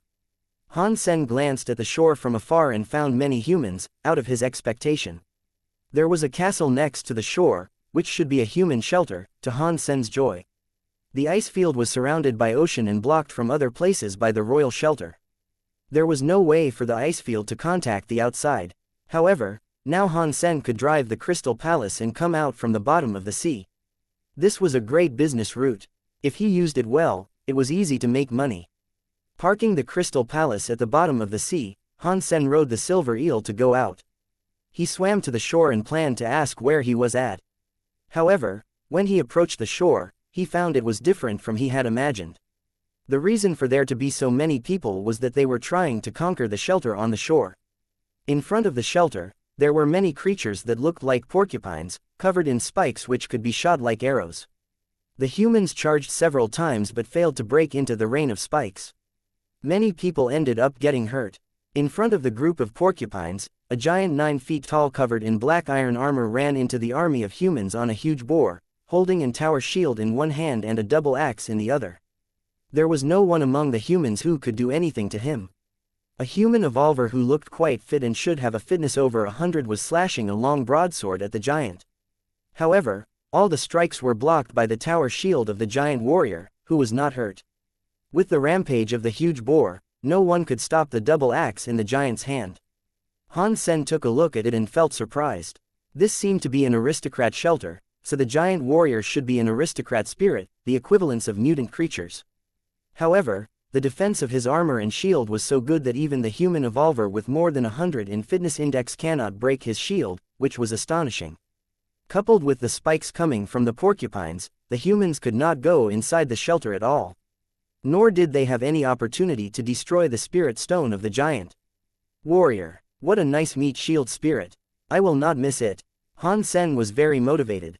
That spirit was very strong and muscular. Together with the tower shield and armor, he had incredible defense. Although he was just an aristocrat spirit, he was no worse than some royal spirits in terms of defense. If he could get this spirit, it would be much easier for him to kill creatures in the future with a shield. Han Sen summoned the golden armor and rushed out of the ocean. He directly went to the direction of the spirit shelter. There was no use to kill the spirit. He must grab the spirit stone as soon as possible. The injuries were heavy in human army. As they were hesitating whether they should retreat, they suddenly saw a golden figure rushing toward the spirit shelter at an incredible speed. The group of porcupines bristled and shot spikes at the golden figure. A rain of spikes was flying toward him.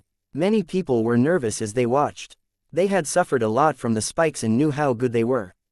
Even mutant armor could not fully block their penetration. There were at least 1,000 spikes shooting at the golden figure. The man will very likely be killed in the end. However, the golden figure did not stop at all and rushed into the spikes. The spikes hit him like a storm, making noises continuously. All the spikes that touched the golden figure were flicked away or broken, yet the golden figure was not hurt at all. He was still charging toward the spirit shelter at a high speed. Round after round of spikes did not affect the golden figure at all. The golden figure soon went into the porcupines. As he moved, he killed several porcupines already. The porcupines guarding the shelter suddenly became a mess, while the golden figure had rushed into the spirit shelter. Everything happened so fast. When the golden figure disappeared in the shelter, the army of humans then realized what had happened. As the porcupines were disorganized, humans started to charge with all they got. The spirit giant warrior saw him entering the spirit shelter and became astonished. Riding on the giant boar, he ran into the shelter. Without the help of the giant warrior, the disorganized porcupines became even weaker in front of the army of humans. Shortly, humans had entered the shelter. Inside the shelter, they saw creature bodies lay everywhere. The golden figure rushed deep inside the shelter non-stop. Even groups of creatures cannot stop him at all. With no weapon, he killed every creature in front of him and entered the most magnificent hall in the castle. The spirit warrior riding the boar chased after him like crazy, but it was too late. When the spirit warrior came to the hall, the golden figure had already walked out of the hall, with a glowing gem in his hand. Thump. When the spirit warrior came to the golden figure, he did not launch a suicidal attack toward the man as people expected. Surprisingly, it kneeled in front of the golden figure. Mad Shield is willing to give his master the purest soul, follow his master all his life, and never betray his master. Everyone felt astonished, seeing this incredible scene. It was so rare that a spirit would offer his allegiance. In addition, one should beat the spirit before the spirit offered his allegiance. However, the golden figure did not even fight the spirit warrior, yet the spirit gave his allegiance already. The chance that this would happen was probably less than 1 out of 10,000. Seeing the golden figure placing the spirit stone on the forehead of the spirit, people were almost blinded by the strong light of the stone. Then, both the spirit and spirit stone disappeared. Obviously, they had been taken back by their master. After the spirit was gone, the creatures in the shelter became a mess. The giant boar which was the spirit's mount roared and charged the golden figure. However, the golden figure did not try to dodge at all. The moment when the giant boar had come to his face, his fist covered in golden armor hit the boar.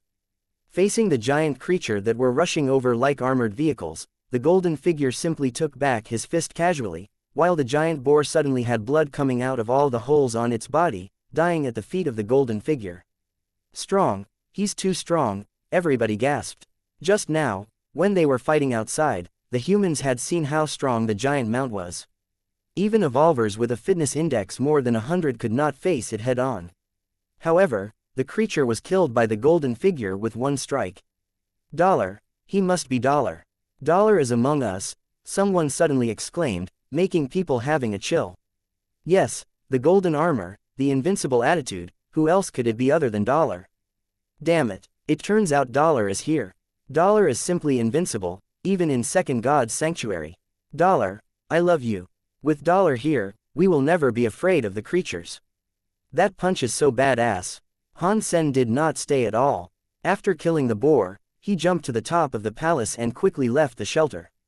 He was basically stealing other people's spirit and felt too ashamed to stay. The article, Dollar Spotted at Yellowstone Beach, soon gained a lot of attention on the Skynet. The article depicted how Dollar came from nowhere, beat all the porcupines, gained the allegiance of the spirit, and killed the giant boar with one punch, and other details. In the end, it also praised Dollar for not staying for the compliments. If it were Han Sen who was reading this article, he would feel quite embarrassed. He was not being selfless but did not want to be scolded for stealing the spirit after the other people had sacrificed their lives. However, the golden armor of Dollar was so famous that people simply treated him as Dollar after they saw the golden armor. Most people did not know that Han Sen had sold his golden armor already. Not knowing Han Sen himself, other people could only determine whether it was him by the armor. If whoever wearing golden armor is Dollar, then there will be countless dollars. This one is definitely real. His arrogance and strength show everything. He is covered in armor, you can tell he's arrogant. Of course, who is Dollar? He is so peerless that I could tell it is him from 3-inch thick steel plate. How can his armor block my eyes? I was there. He is 100% Dollar. So strong. Killed the boar with one punch. As far as I know, Dollar had sold his golden armor a long time ago. The one you met is definitely not him. It is definitely him. I could feel that he is Dollar. And he looked at me full of love. I think he is in love with me. Wake up, son. Many people were discussing whether it was Dollar or not. Some believed so, some not. No one could persuade the other it was otherwise. It soon became a quarrel. At the same time, Han Sen was sitting in the Crystal Palace, checking out the new spirit he had gained, Mad Shield. As he had expected, this was an aristocrat spirit. More than 9 feet tall, he was covered in black iron armor. With a tower shield and a double axe, he looked like an ancient god. The guy had shield in his name, so his shield was especially strong. Han Sen's claws attacked the shield and only left a mark about 3 inches deep. In terms of defense, Mad Shield was definitely the equivalence of a sacred blood creature. If it were not for the fact that the ghost pod claws were berserk, ordinary sacred blood weapons would be even less threatening to him. Unfortunately, he is not a pretty woman spirit. Han Sen felt ashamed. Initially, he wanted to form a gang full of pretty spirits. However, spirits were so rare that he might as well recruit some male spirits first. In the future, the Crystal Palace needed a lot of help on board in order to gain a huge amount of sea creatures. However, Han Sen did not want to recruit too many humans, but preferred his own spirits. After resting for half a day, Han Sen went to the shore again and asked about the situation nearby. This was Yellowstone Sea. Not far from the beach was a forest. In the forest there were a lot of human shelters. However, there were also a lot of spirit shelters. Humans and spirits were fighting intensely. This is somewhere that is truly designed for human cultivation. On the ice field there are so few resources that I can't even have any night spirits. Han Sen thought to himself.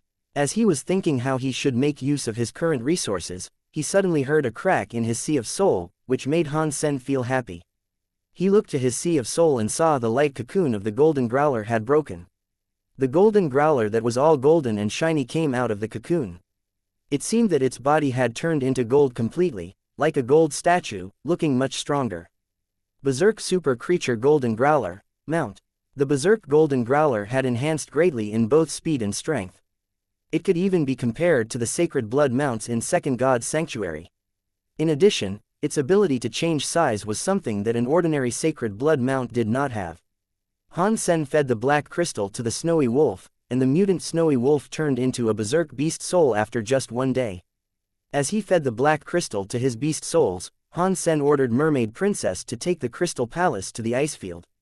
Because the resources were rich near Yellowstone Sea, beast souls were relatively cheap in that area. If he wanted to sell his beast souls, he should go back to Goddess Shelter to get a good price. When he went back, Han Sen tried to make the Crystal Palace go directly to the sea near Goddess Shelter. His journey was quite smooth. The Goddess Shelter was surrounded by the ocean in 3 directions. Therefore, it was easy to get to the sea near the shelter. He did not encounter other shelters under the water and he saved himself the trouble of traveling through the mountainous region. On his way back, Han Sen hunted a large number of primitive creatures and some mutant creatures he found in the water, put them on the back of the Golden Growler, and returned to Goddess Shelter. When people in the shelter saw the Golden Growler and Mountain of Meat, they were all surprised. There were less and less creatures that they could hunt nearby, so they had never imagined a scene like this. Hearing the news, young Manly also came by. Seeing the huge pile of creatures, she was also dazed. Manly, count the meat and you can decide how to sell them. Han Sen then transferred all the primitive beast souls and mutant beast souls he had gained to young Manly, asking her to sell them all. Young Manly saw the dozens of beast souls that Han Sen transferred to her, many of which were not only mutant, but also berserk, which made her feel quite incredulous. Where did you get the meat and beast souls? Young Manly looked at Han Sen with a complicated expression. I hunted them from the sea. Han Sen knew that the creatures looked like they were from the ocean and there was no way he could hide it. The sea. Young Manly became even more surprised. It was much harder to hunt in the sea than on the land. I'm such a guy that could kill the tiger on the mountain and dragon in the sea. Isn't it absolutely normal for me to be able to hunt in the ocean? No need to. Look at me like that, Han Sen smiled and said. Young Manly did not want to smile. Although Han Sen was joking, she understood that the difficulty of the task was no joke. How did he achieve that? Young Manly felt it was more and more difficult for her to understand Han Sen. When she was in First God's Sanctuary, she felt Han Sen was inferior to Dollar. However, after they met in Second God's Sanctuary, what Han Sen did astonished her every time. At this moment, young Manly no longer had the thought she first had. She only felt it was more and more difficult for her to know Han Sen. She did not know what kind of guy he was. The members of Goddess Gang all bought some meat and beast souls at a very low price. However, people outside of the gang could only purchase the meat and beast souls at a high price. Even so, there were still many people competing for them. The resources at Goddess Shelter were so limited that if they did not compete for it, lots of people wanted it. Han Sen planned to sell some stuff like this every once in a while in the future. The money he earned would be enough for him to spend in the alliance. However, Han Sen was not really obsessed. He did not want to waste too much time on it but want to focus on his own evolution instead. There was much meat of the golden crab left. It would take Han Sen a few days to eat them all. In addition, to eat the same thing every day was not fun, and he wanted to change to other food once in a while. Han Sen decided to take a few days off. When he finished eating the meat of the golden crab, he thought it was time for him to try to kill the berserk gargoyle in the nest. When he returned to Daphne, Annie ignored him when he went to see his girlfriend, not even glancing at him. Han Sen was happy enough that Annie did not do anything. He did not want to provoke her and ignored her as well. Han Sen, aren't you interested in the ancient language? An expert in that area has come recently. If you're interested, you could go see him. Hearing Ji Yanran's words, Han Sen was immediately excited. He quickly asked, which ancient language expert? Why would we have one here? Ji Yanran smiled and said, Professor Shu is very talented in linguistics. Also, he is quite a celebrity in the Alliance. Besides ancient language, he has studied a lot of languages from other species. If he is famous, will he ignore me if I just go see him? Asked Han Sen. I don't think so. The management asked him to come over to teach us some knowledge about crystallizers. You could go and have a look first. If you have the opportunity, just ask him about the ancient language. That should be fine, Ji Yanran replied. Han Sen knew what had happened. Since the last incident, Daphne did not have a chance to undertake a task again. New people were recruited, and some affairs were rearranged. This time, the management asked Professor Shu to teach them about the crystallizer culture, so obviously there will be no task in a short amount of time. This also showed that the management was paying a lot of attention to Daphne. Han Sen was naturally very interested in the ancient language. He now could read everything in Dongshuan Sutra, but it did not mean he could understand them. Han Sen still did not understand many parts and he did not want to practice the martial arts before he understood what was going on. When it was time for the lecture of Professor Shu, Han Sen went to attend. Unexpectedly, he saw the fat squad leader and other cookhouse soldiers. After chatting with them for a while, he then learned that the lecture was compulsory. Except for some higher officers and guards including Annie and Han Sen, everyone needed to go to the lecture on time. The language of crystallizer was too complicated. In other words, they were not even words, but more like images. All sorts of complicated lines were put together to make an image that looked like the inner structure of a machine. It was indeed very difficult to learn the meaning. Even with Han Sen's brain which had been strengthened, he felt it was difficult to memorize those images. The other soldiers felt even more painful. When they went to the lecture, they felt like they were not understanding anything. Although it was very difficult to learn, Han Sen was still paying attention to the lecture and tried to memorize. There seemed to be some kind of a connection between the 9-life cat and the crystallizers. In addition, he would go to the ruins anyways in the future, so it would not hurt if he understood more about the crystallizer language. After Professor Shu's lecture, Han Sen quickly walked to the professor and saluted to him. Professor Shu, I have a question regarding other languages that I want to ask you. I wonder if you have the time. Professor Shu was a general in terms of military ranks, which was much higher than Han Sen's. However, Professor Shu did not have any power. Is it about the crystallizers? Tell me about it. Professor Shu was quite easygoing. I want to ask you something about the ancient language of the Alliance, Han Sen said. Professor Shu looked Han Sen up and down in surprise and asked, You have studied the ancient language. Currently, although the Alliance did not put less emphasis on liberal arts, many young people were more willing to spend time on practicing hyper-geno arts. After all, that would bring them direct benefits. In addition, that would help them to survive and cultivate in the God Century. Very few people would spend a large amount of time to read books and study. Professor Shu did not know whether Han Sen had really learned the ancient language or he was just trying to kiss the professor's ass. I have studied a little bit. However, I have many confusions and there are not enough materials for me to clear them, said Han Sen. All right, it is about lunchtime. Let's work together and we can chat in the cafeteria. Professor Shu was not arrogant at all. If Han Sen was indeed interested in the ancient language, Professor Shu would like to answer his questions. Han Sen was overjoyed and followed Professor Shu to the cafeteria. After they had ordered, they found a quiet spot to chat and eat. Initially, Professor Shu thought even if Han Sen had learned the ancient language, he probably only knew some superficial things. After all, Han Sen was too young. However, after chatting with Han Sen, he found that Han Sen had worked hard on ancient language. Han Sen was also quite talented and knowledgeable, which surprised Professor Shu. Han Sen's level was beyond his age. Han Sen, do you have any relatives studying the ancient language? Professor Shu couldn't help asking. No, my family used to have an alloy factory, but it was closed later. Han Sen looked at Professor Shu, not understanding why the professor asked that. Okay, so when did you start to learn the ancient language? Professor Shu asked again. Probably 2 years ago, said Han Sen. In fact, he just started before he evolved, so he had learned about a year at most. Professor Shu was even more surprised. In 2 years, Han Sen had achieved so much, which was very rare. Han Sen was probably extremely talented in this area, otherwise he cannot have done so well. In fact, Han Sen did not have other special talents. The reason he was learning fast was that his brain had absorbed the red crystal and developed again. Both his memory and analysis had been greatly improved. As he remembered more and analyzed more, he naturally became better in this area. Because they shared common interests, Professor Shu and Han Sen felt more and more happy as they chatted. And Han Sen impressed Professor Shu even more. Professor Shu told some things to Han Sen, which Han Sen could quickly remember and understand. He could even discuss with Professor Shu or raise a deeper question, which made Professor Shu appreciate Han Sen a lot. As the two were chatting, they forgot to eat.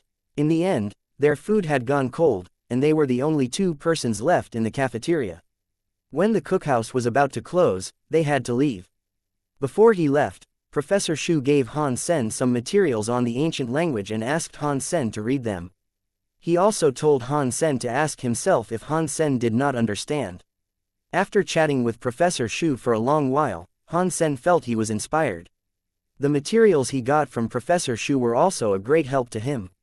For the things that he couldn't understand before, he had managed to perceive them after reading Professor Shu's materials.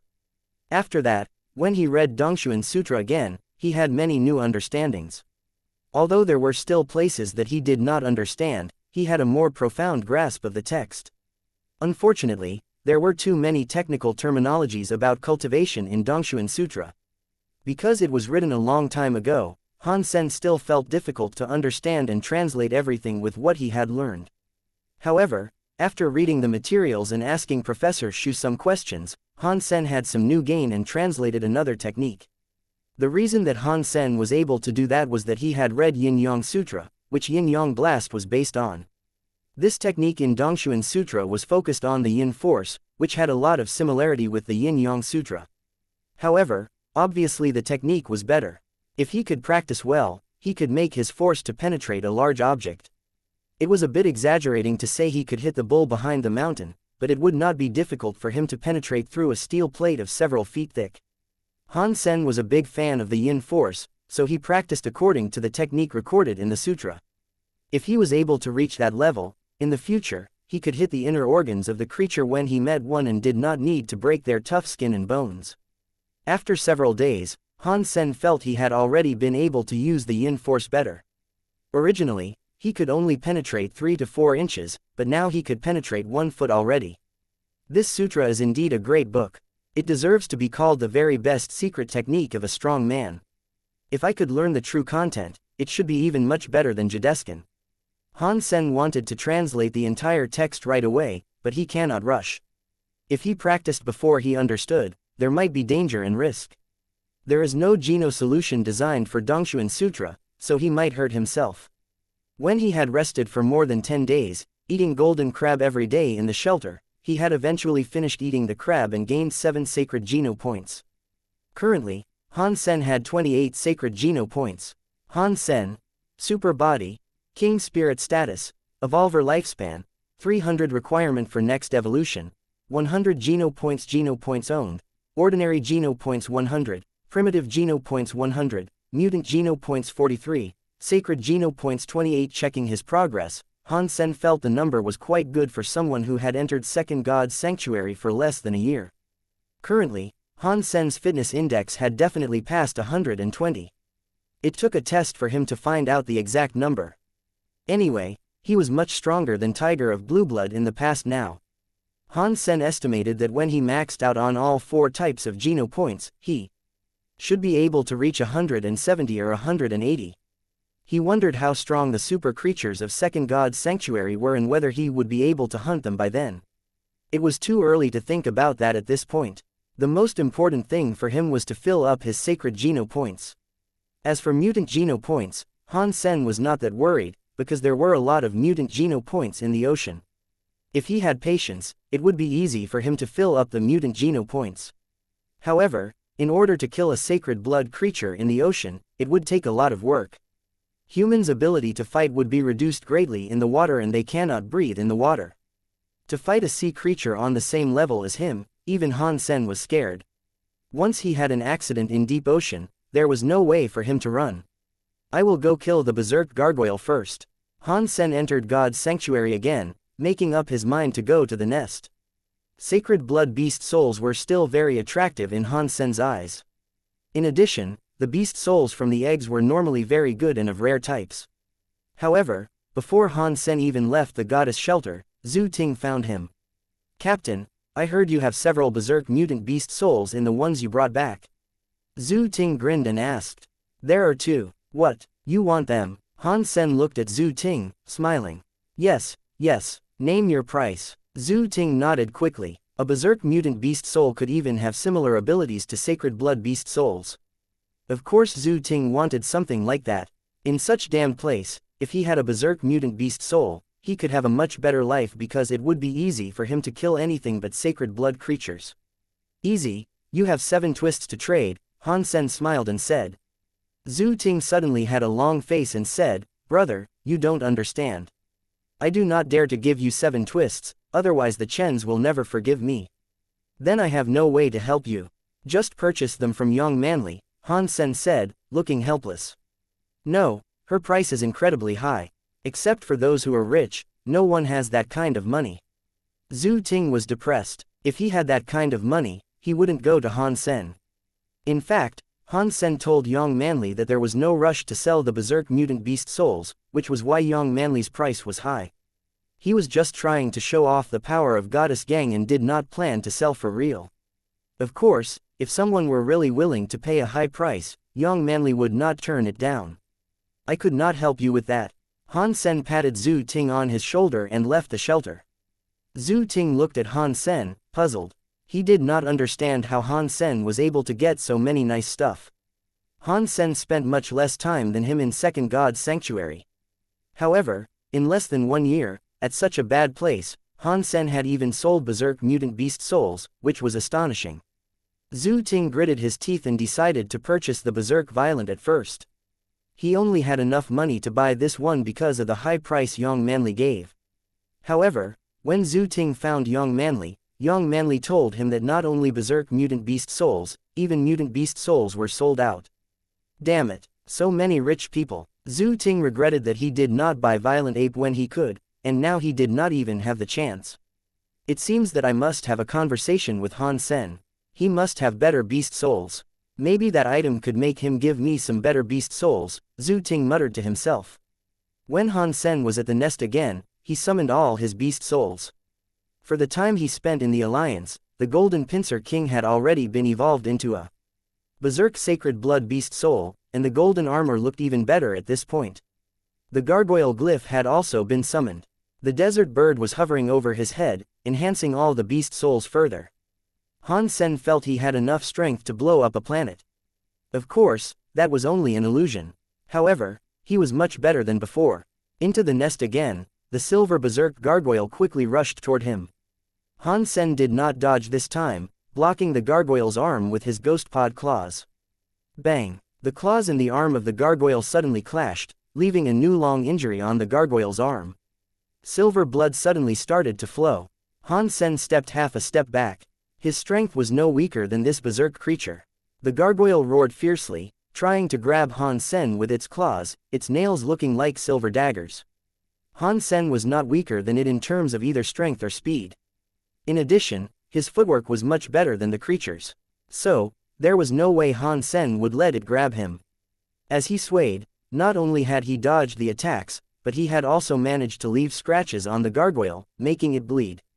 The gargoyle roared angrily, but it could do nothing to Han Sen.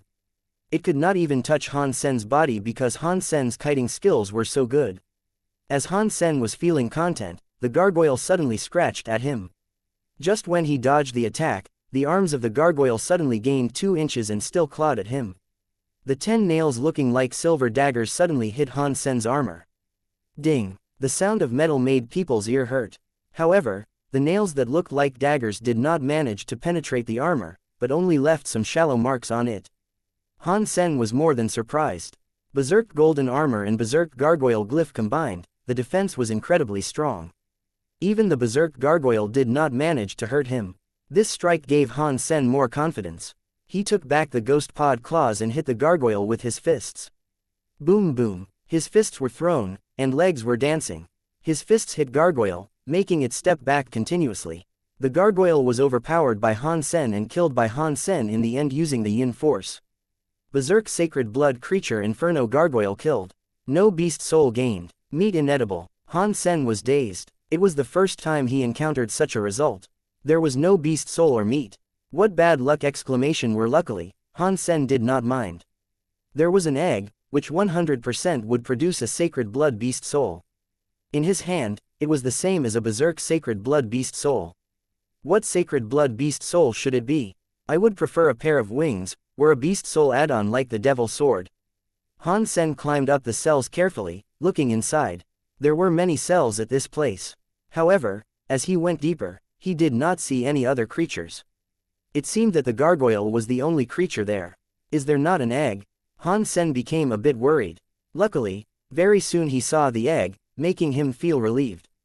Walking up to the egg, Han Sen broke it with the claws and heard the familiar voice. Producing beast soul, Han Sen saw a piece of fog coming out of the egg, which gradually became a beast soul in front of him. The beast soul looked like it was made of tungsten. It looked like a tiger or a panther. With a horn looking like a lightning bolt, the creature had wings on its back. As it blinked, it looked incredibly fierce. The beast soul turned into a light, entering Han Sen's sea of soul. He suddenly heard a voice. Beast soul produced. Sacred blood beast soul nightmare gained. Han Sen quickly looked at the information of nightmare and saw it was a flying beast soul. He summoned nightmare and suddenly had a huge pair of tungsten devil wings on his back, looking rather cool. Han Sen tried its speed and found it was much faster than the sacred blood wings from First God's Sanctuary indeed. He almost reached the exit of the nest immediately. Ha ha, I can fly again eventually. Han Sen was overjoyed. With the ability to fly, it would be easier for him to do a lot of things. The sacred blood wings should be fast enough in Second God's Sanctuary. Without hesitation, Han Sen fed the black crystal to Nightmare. Berserk sacred blood wings should be the fastest humans had ever seen in Second God's Sanctuary. With Nightmare wings, unless he had encountered a super creature, Han Sen could be the king of Second God's Sanctuary. It will be even better if I have sacred blood bow and arrow. Then, I could go back to the top and look down on the entire Second God's Sanctuary. Han Sen felt it was a pity that the sacred blood bow and arrow beast souls were hard to find. After destroying the egg, Han Sen did not have any need to stay in Goddess Shelter, so he decided to check out the situation on the ice field. Previously, Li Xinglin and the others had already been discussing taking down the Royal Spirit Shelter. Han Sen wondered if they had achieved an agreement. If the three shelters could unite to conquer the Royal Spirit Shelter, Han Sen would have the opportunity to gain another Royal Spirit. Using Crystal Palace, Han Sen entered the frozen lake from the sea. The Angel, Snow Charmer, Meowth, and Mad Shield were also summoned by Han Sen. He had no need to worry about being seen by others, and his trip was rather nice. Snow Charmer and Mad Shield were in charge of hunting the creatures in the water. After getting mutant meat, Mermaid Princess and Archangel would serve him. He was simply in heaven. When reaching the frozen lake, Han Sen had gained 3 more mutant Geno points, which was because the mutant creature killed was too big in size, so Han Sen had only finished 1/3 of it. As for the gigantic creatures that looked very fierce, he thought he should learn some hyper Geno arts that could be used under the water, so that he could hunt those creatures later. Even if he could not eat all that meat, he could feed it to Archangel. When Archangel transformed, Han Sen would be invincible in Second God's Sanctuary. When I go back to the Alliance, I must find a way to get my hands on a hyper Geno art that could be used under the water. I wonder if there is one that could allow me to breathe under the water, Han Sen wondered. He came to the Starwheel Shelter again. Before Han Sen went to Li Xinglin, Zhu Ting found Han Sen. Han Sen, I eventually found you. I have made an agreement with Black God and Philip. We will attack the Royal Shelter in a couple of days. Come and help me, will you? Li Xinglin said excitedly. I am afraid I have to let you down. I am the enemy of Black God, so it should be inconvenient for me to go with you. Han Sen smiled and said, you are the one who injured Black God and stole the Snake Fish King. Li Xinglin suddenly remembered, looking at Han Sen in surprise. It is no other than me. I don't think we should go together. When you started the fight, I will join you at that time, Han Sen said. That'll do. However, you must stay careful. At that time, all the advanced fighters in Black God Shelter would be there. If Black God did anything to harm you, it would be hard for you to escape. I am in charge of attacking from the west, you could go to my side, Li Xinglan pondered and said. Who is the one in charge of attacking the main gate? Han Sen asked. Black God is the strongest, so he's doing that. After Han Sen asked about a few more details, he got up to leave. However, he had made up his mind to go to the main gate where Black God would be. Of course, before conquering the shelter, Han Sen would not thwart Black God's efforts. However, after taking the spirit shelter down, Han Sen would not be polite anymore. It was the first time for the human evolvers to unite together on the ice field. The scale was huge. Evolvers preparing and transporting supplies were everywhere to be seen. Some better fighters were in charge of hunting the creatures nearby. Because the resources were so limited on the ice field, humans were only able to fight against the royal shelter after developing for 100+ years in a couple of generations. However, everything needed to be spent on the ice field in order for humans to succeed. If humans lost, they would have such a heavy loss. Therefore, no one dared to slack. In addition, there must be some troubles regarding commanding. Once the shelter was conquered, no one could guarantee that humans would not fight against each other regarding the distribution of gains. Han Sen was in no hurry to go there. It was no use to go too early. He would like to go after the fight had started. Indeed, like Li Xinglan said, the three forces launched a united strike against the royal shelter after 2 days. Black God Shelter was in charge of attacking the main gate of the royal shelter. From afar, Han Sen saw groups of creatures rushing out of the royal shelter, fighting against human evolvers. Black God took a dozen evolvers who had a fitness level above 100, trying to go inside the shelter. However, they were soon stopped by sacred blood creatures. In the other 2 directions, humans were also stopped by creatures. Fighting could be heard everywhere, while the silver-haired spirit girl was standing on top of the wall of the shelter, looking at everything coldly, not planning to move a finger. Han Sen eventually witnessed a large-scale fight. Han Sen could not see clearly what was going on with Li Xinglan and Philip. However, against the dozen evolvers with a fitness level above 100, nearly 20 sacred blood creatures had rushed out of the royal shelter, blocking the attacks from Black God Shelter completely. This was obviously not everything the royal shelter had got. There were definitely more sacred blood creatures inside the shelter, fighting against enemies from the other 2 directions. This royal shelter was incredibly strong. One man could never take down a large royal shelter like this one. Han Sen felt quite impressed. Without uniting the forces on the ice field, an individual could never conquer shelter like this unless he had the strength of a super creature. Giant snakes as long as 300 feet, huge beasts that looks like titans, black-winged beasts and birds flying in the sky. The whole battlefield was a mess. The scene was 100 times more impressive than a movie. It was equally magnificent as an interstellar war. In addition, the bloody scene was something that could not be seen there. Even Han Sen, who was preparing to steal some gains, felt his blood burning, wishing to fight next to the evolvers. Black God was better at commanding than Han Sen thought. In addition, the majority of the evolvers had been through service, so they were no strangers to fighting together. When they were besieging creatures, they collaborated well. In fact, the casualties were not huge. In addition, some were weaker evolvers would be in charge of logistics. Once someone was hurt, he would be sent out of the battlefield immediately. Not a lot of people died. This Black God is quite impressive. He is able to command such a large-scale war. Quite talented, Han Sen thought to himself. However, an enemy was an enemy no matter how good he was. Because for more than 100 years, humans had been bullied by this royal shelter and fought the shelter multiple times, humans had a profound understanding of how strong the royal shelter was. After discussion, the 3 forces launched the attack with preparation. Although the royal spirit was strong, it started to fall. It seemed that it could not withstand the attacks from all 3 forces for a long time. However, the silver-haired spirit did not plan to attack. She was watching the entire battlefield coldly on top of the wall, moving her staff once in a while, commanding the creatures to fight. If this continues, the shelter will be conquered if the silver-haired spirit did not have other creatures to help her, Han Sen thought to himself. If it were an aristocrat shelter, Han Sen would have gone inside to steal the spirit stone already. However, It was a royal shelter and he did not know whether there were more sacred blood creatures inside. Even if Han Sen went inside, he might not necessarily be able to find the spirit stone. As Han Sen was thinking, he saw the silver-haired spirit living the war. However, he did not join the battlefield, but went back to the shelter. Han Sen was surprised by her move. Currently, the fight had gone into a very fierce stage. The army of the creatures were at a disadvantage. If they lost her command, wouldn't they lose even sooner? When Han Sen was feeling puzzled, he suddenly saw the earth started to shake on the battlefield in front of the shelter. Many stones were broken, and silver beetles started to come out like waves. Where the silver beetles passed, the bodies of both humans and creatures were eaten up completely, making one's scalp prickle. More and more gaps started to appear on the land, and numerous silver beetles came out. All of a sudden, the entire battlefield was a mess. Both humans and creatures were rushing to run for their lives.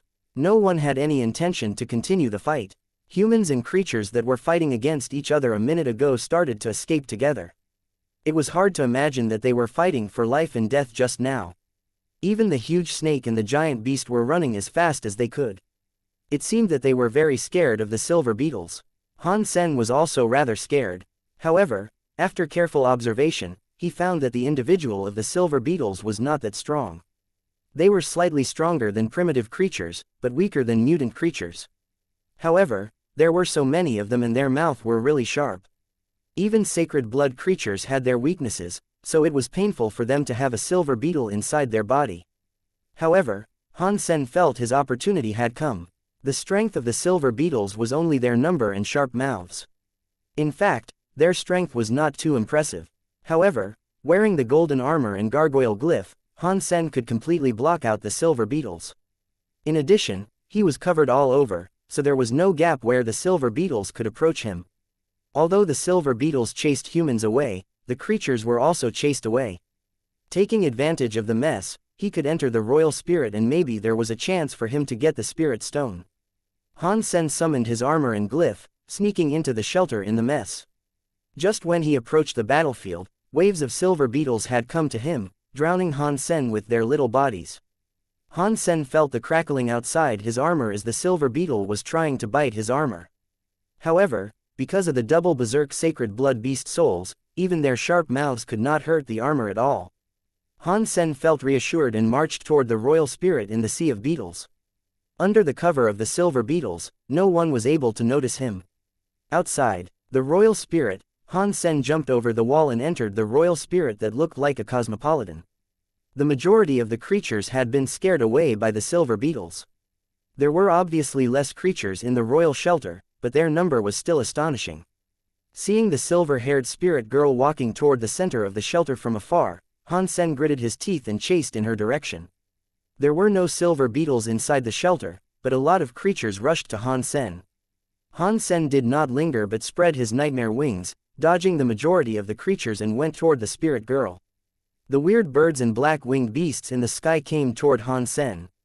Han Sen flapped his wings and dodged the block of the beasts and birds like a butterfly, thanks to the speed of the berserk sacred blood wings. He quickly reached where the spirit girl was standing. The spirit girl had already come to a large ancient architecture. Feeling the turmoil in the sky, she looked back standing on the stairs. Seeing Han Sen who was in the sky, her silver pupils contracted. Even he was covered in armor, the silver-haired girl still recognized Han Sen who had once killed her. She was not depending on her eyesight, but her scent that she left on Han Sen's body when he killed her. Her face turned cold. The silver-haired girl waved her staff and the birds and beasts rushed to Han Sen. A dual-headed silver bird and a black bull with wings also rushed to him. Han Sen did not mind ordinary birds and beasts, because they were much slower and weaker than Han Sen. Han Sen could kill them as he wanted. However, the silver bird and flying bull were obviously both sacred blood creatures. They blocked Han Sen's way among other creatures. After doing that, the silver-haired spirit girl did not mind Han Sen anymore and continued to go inside the mysterious architecture. After the spirit girl went inside the architecture, two identical black snakes were climbing on the columns at the gate, flicking out their tongues. Han Sen had seen one of the black snake before. As time when the spirits were attacking the Starwheel shelter, she brought that black snake, which was also a sacred blood creature. How come there are so many sacred blood creatures in this royal shelter? Han Sen frowned. Not all the royal shelters had a large number of sacred blood creatures. The number of sacred blood creatures in a royal shelter depended on the size of the shelter, the number of sacred blood creatures nearby, and the spirit's ability. In terms of both size and number of sacred blood creatures, this royal shelter was exceptional, which showed how strong the silver-haired girl was. To go back or forward was an impending decision that Han Sen must make. There were so many creatures here that Han Sen could not be trapped. Once he was trapped, he could never escape again. In just 1 second, Han Sen had decided. He had already entered the shelter, so it was the perfect opportunity, and he had no reason to go out. If the three forces could not take down this royal shelter when they united, since most sacred blood creatures were not even inside the shelter at this point, he would never have an opportunity to try again if he missed this opportunity. With his eyes cold, Han Sen was calculating all the moves and trajectories of the creatures he was seeing. In his mind there was a holographic image and a route that would take him inside the ancient architecture. Boom! Flapping his wings, Han Sen made a dive, avoiding the silver bird and flying bull.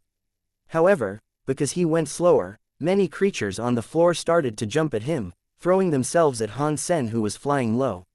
Remaining calm, Han Sen landed on an architecture. When he flew, he avoided the snaps of the creatures on the land and flew up again. In the sky, the dual-headed silver bird and other creatures rushed over again. Han Sen landed again, changing his position continuously and dodging the attacks from different creatures, going toward the ancient and mysterious architecture like crazy. There was no way to block him. Han Sen moved quickly among the architectures, flying up from time to time. He perfectly used the space between the architectures and the creatures themselves, going to the ancient architecture at last. The creatures were always a bit too late, not formulating any threat to Han Sen. That included the two sacred blood creatures, because they never stopped Han Sen. However, because he was using the terrain and the creatures, Han Sen did not go straight but made a huge circle in order to arrive at the ancient architecture. The two black snakes had come down from the giant columns, blocking the closed stone gate. They opened their mouths and issued screams at Han Sen, bearing their frightening fans, looking rather scary. Han Sen did not pause and went up the stairs, rushing at the two black snakes. Behind him were all kinds of fierce creatures, looking like ghosts from hell. They followed Han Sen and tried to take him down. The mouth of the two black snakes looked like the dark gates toward hell. Their fangs were each longer than 3 feet, dripping disgusting venom, blocking Han Sen's way. Han Sen no longer saw a way out. There were only the two snakes. However, he did not mean to stop at all, but speeded up. With her heart thumping like a drum and blood boiling, every inch of his muscles was motivated. Stepping out, Han Sen almost immediately rushed inside the mouth of one of the black snakes. Crack! The black snake quickly closed its mouth, trying to swallow Han Sen like that. However, blood suddenly spilled, and its snakeskin was ripped from inside. Blood and the golden figure both came out. The 3 purple lightning bolts shone. Boom! Han Sen rushed out of the stomach of the snake and hit the giant stone gate of the ancient building, smashing one of the doors and going inside without hesitation. The inside of the ancient architecture looked like a temple, full of mysterious symbols and statues of deities. Inside the temple, a statue of ghost more than 100 feet tall stood like a demon. Between the brows of the ghost there was a silver gem about the size of a fist, which should be the spirit stone of the silver-haired girl. Under the statue, the silver-haired girl had changed into her fighting state. Her perfect body covered in silver armor, she looked lean and delicate with a perfect curve. Holding the silver slim sword, the girl had cold light in her eyes, staring at Han Sen. Han Sen quickly rushed toward the girl. Initially, he thought the sacred blood creatures would chase him inside, but they were all guarding outside the architecture and none entered the gate. Han Sen was overjoyed. Just coping with the silver-haired spirit girl was much easier for him. In addition, he had killed her once. Even if he could not kill her this time, it would be easy for him to get the spirit stone. Seeing Han Sen was approaching the statue, the silver-haired girl exclaimed coldly and slashed her silver sword at Han Sen's throat, almost reaching her throat immediately. Han Sen was astonished. Last time, he deliberately took the strike that went through his body, so it did not matter how fast her sword was, since Han Sen did not want to dodge at all.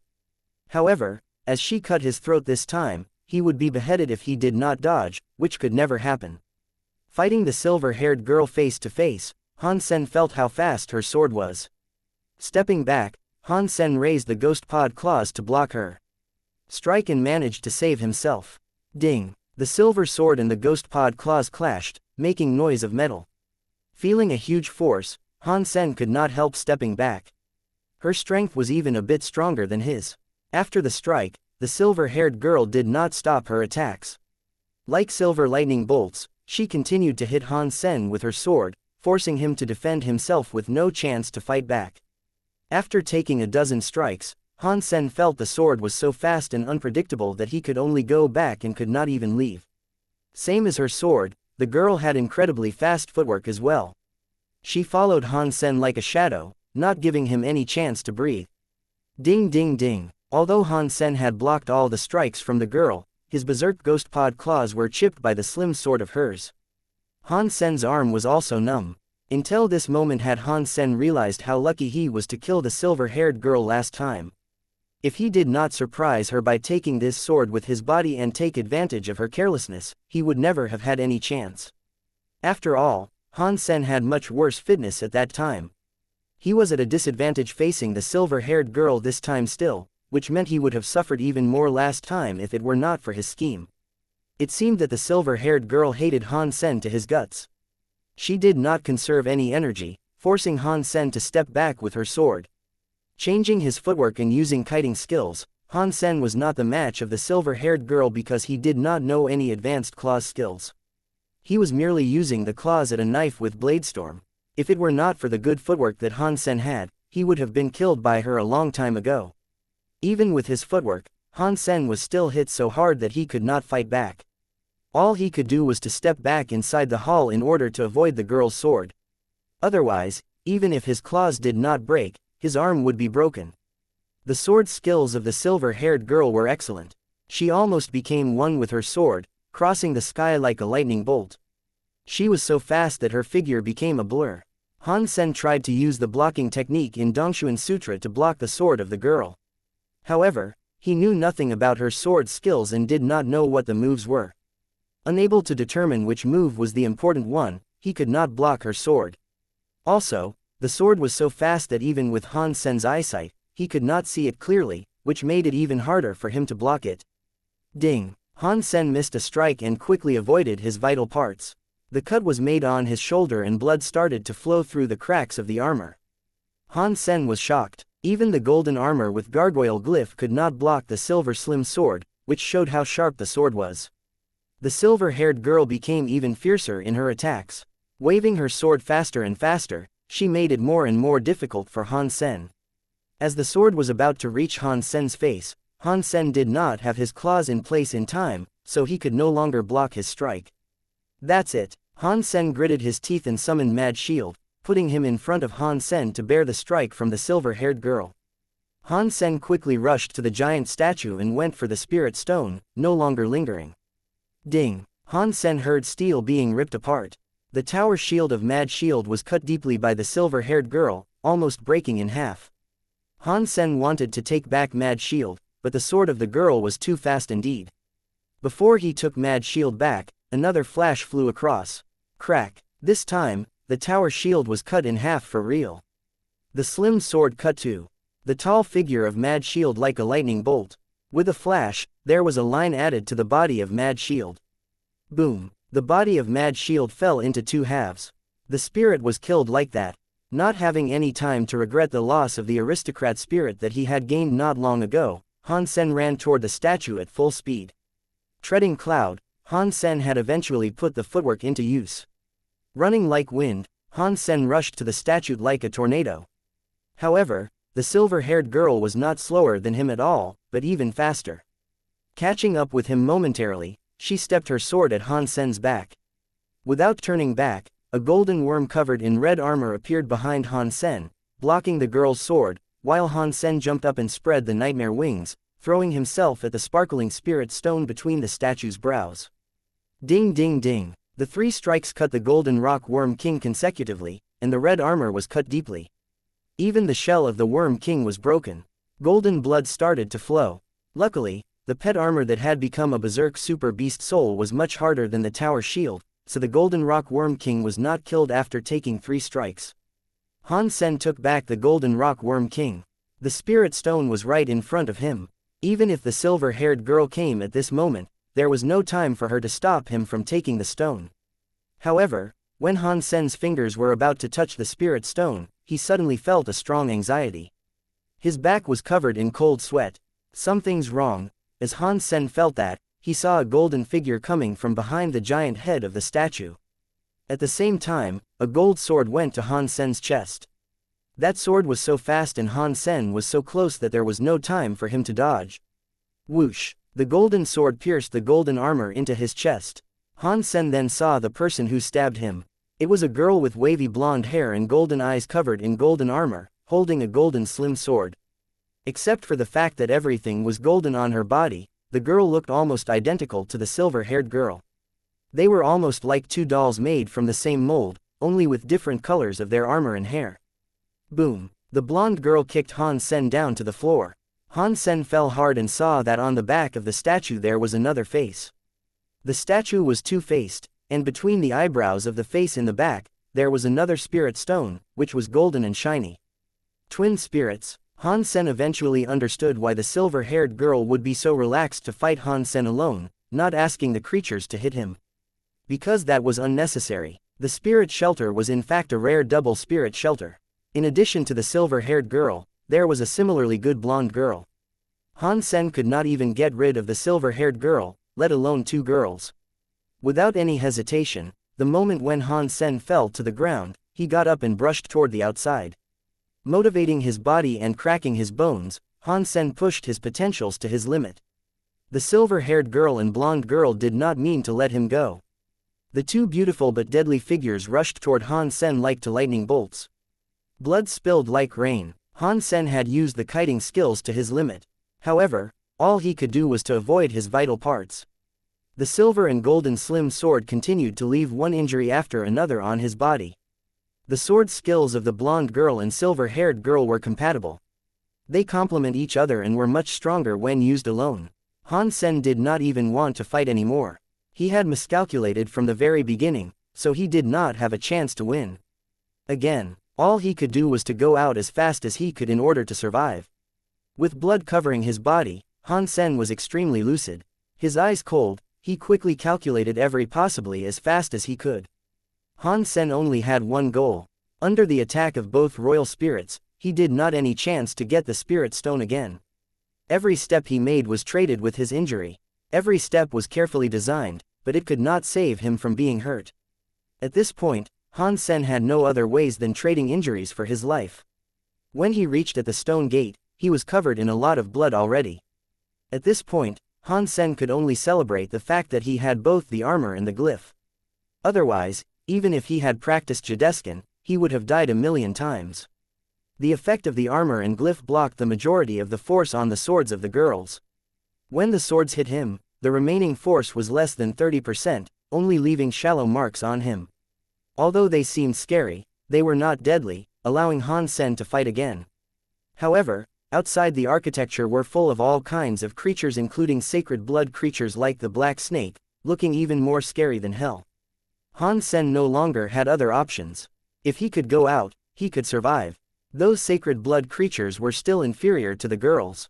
In addition, they were less intelligent, which was Han Sen's opportunity. Boom! With all kinds of scary creatures at the door, Han Sen did not cringe but rushed into them, thanks to his armor. The flying bull fiercely threw itself at Han Sen, charging Han Sen with its horns. However, the next second, a huge golden creature fell from the sky, smashing all the creatures nearby. Rush out! Han Sen threw himself onto the back of the golden growler which was the size of a hill and roared, grabbing his hair. The golden growler root and ran into the group of creatures like crazy, getting rid of the creatures and marching toward the main gate. As a super mount, the golden growler was no weaker than a sacred blood mount of second god's sanctuary after becoming berserk. In addition, its giant body was extremely fast. Every step it made was more than 300 feet. Even with the speed of the silver-haired girl, she could not catch up with it. In addition, most creatures were like ants in front of the golden growler, unable to block its way. Even so, numerous creatures still threw themselves at the mount, biting at it and making it bleed. As the golden blood was spilled, the golden growler rolled in pain.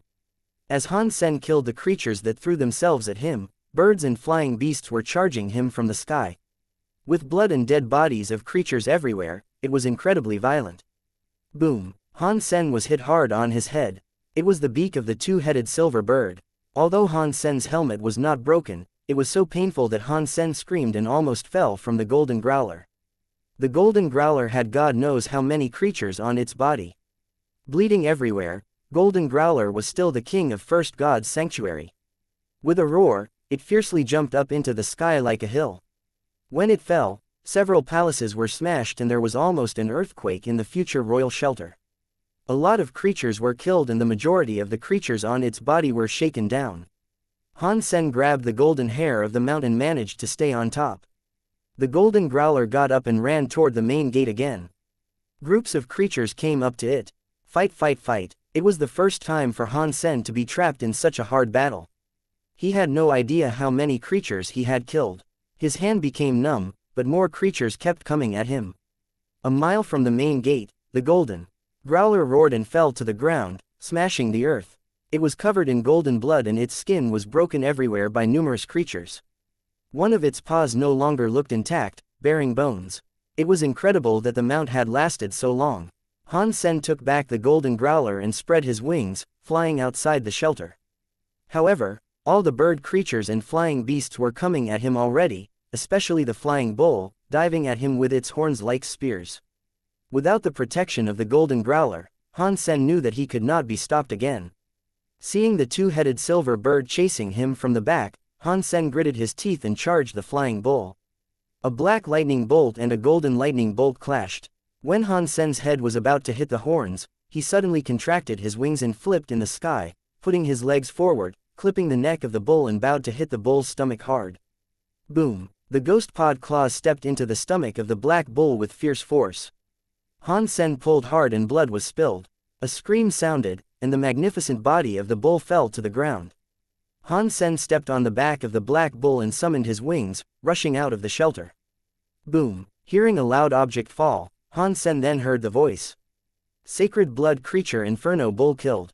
Beast soul of Inferno Bull gained. Eat its meat to gain 0 to 10 sacred Geno points. However, Han Sen had no time to mind those. Like a butterfly covered in blood, he broke the blockage of the flying creatures and came out of the royal shelter. Seeing Han Sen going out of the shelter, the silver-haired girl looked mad.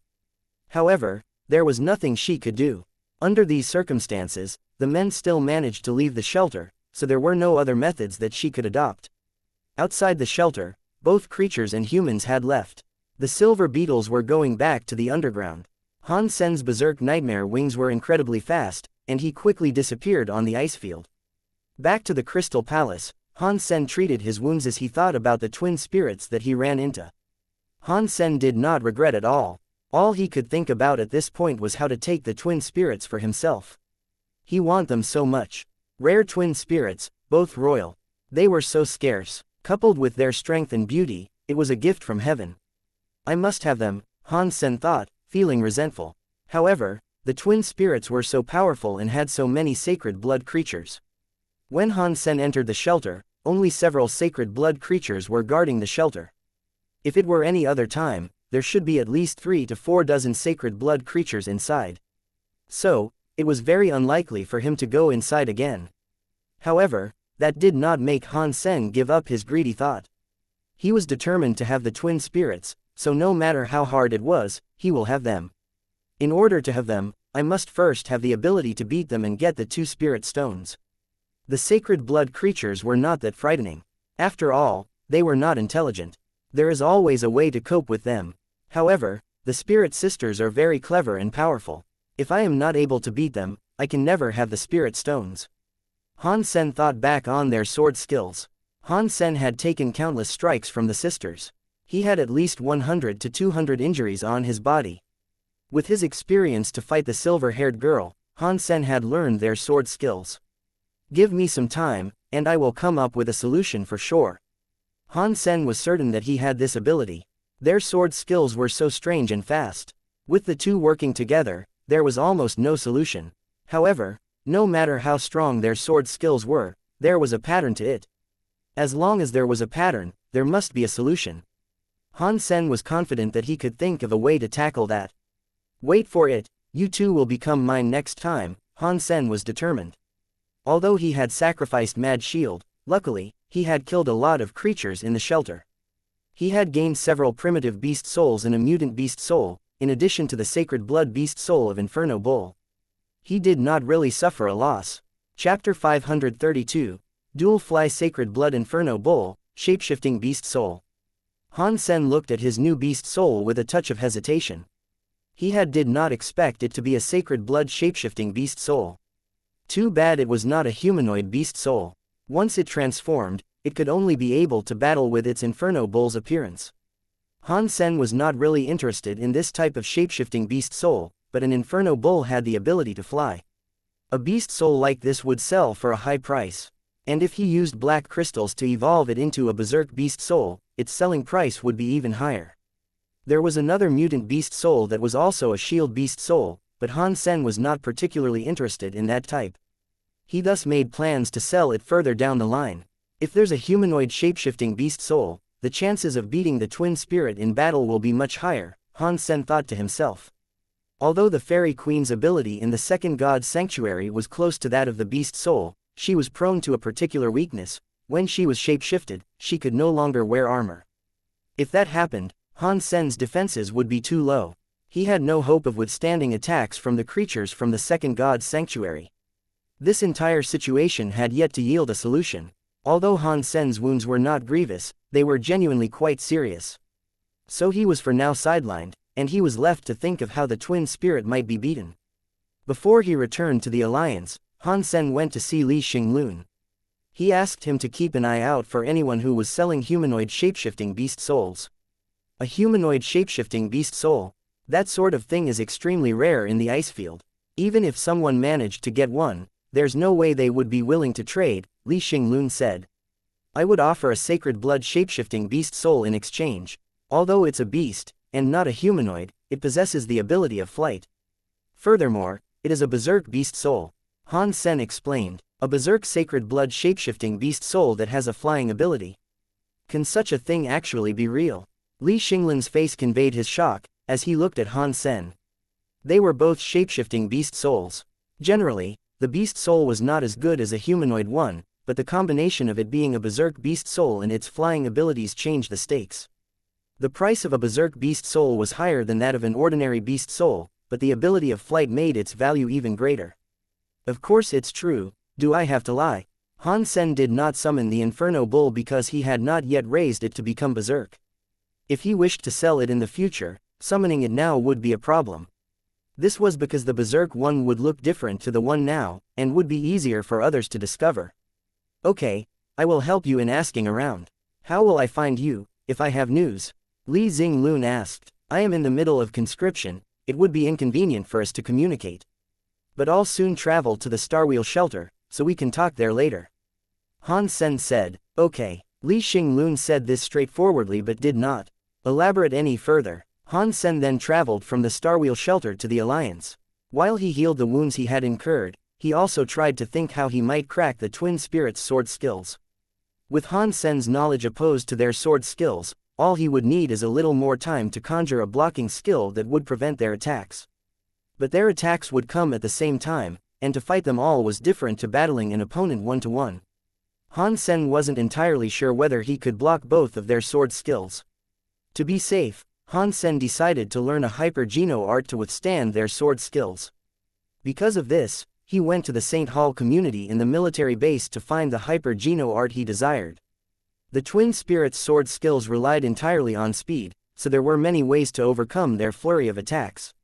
One could use speed to beat their own speed, but another could enable a high defense to withstand each hit. Han Sen had seen many evolvers' Hyper-Geno arts, but none had satisfied him. The military's St. Hall community, compared to the St. Hall community ordinary people could visit, offered a far wider variety of Hyper-Geno art. After Han Sen read the introduction, he found a species of the Hyper-Geno art that made him feel optimistic. This was a joint strike sword skill called Duel, one that required two people. That meant that 2 people were needed to practice the sword skill. Han Sen thought about this for a moment. If each person was able to use one sword, it would be incredibly difficult for them to block the twin spirits' dual blades. With their speed, it would not matter how fast Han Sen's sword was, it would be extremely difficult for him to be faster than the twin spirit. If he wanted to beat them, Han Sen would require 2 swords. Therefore, Han Sen selected dual for its double strike sword skill. Of course, Han Sen did not think about looking for someone who could practice alongside him. He wanted to learn the dual sword skill by himself and to learn to wield a sword in each of his hands in order to battle with the twin spirit. With this quality, the possibility of triumphing in battle became feasible. If this was anyone else, it would be impossible for them to use both hands to cast such a sword skill, but Han Sen possessed the necessary talent of both hands. His hands weren't classed separately, as they were both considered primary, and the fortitude of his mind allowed for perfect individual control. He could use a different sword skill in each hand. He only needed to slightly modify the operation of the dual skill. He would have no problem making use of this skill on his own.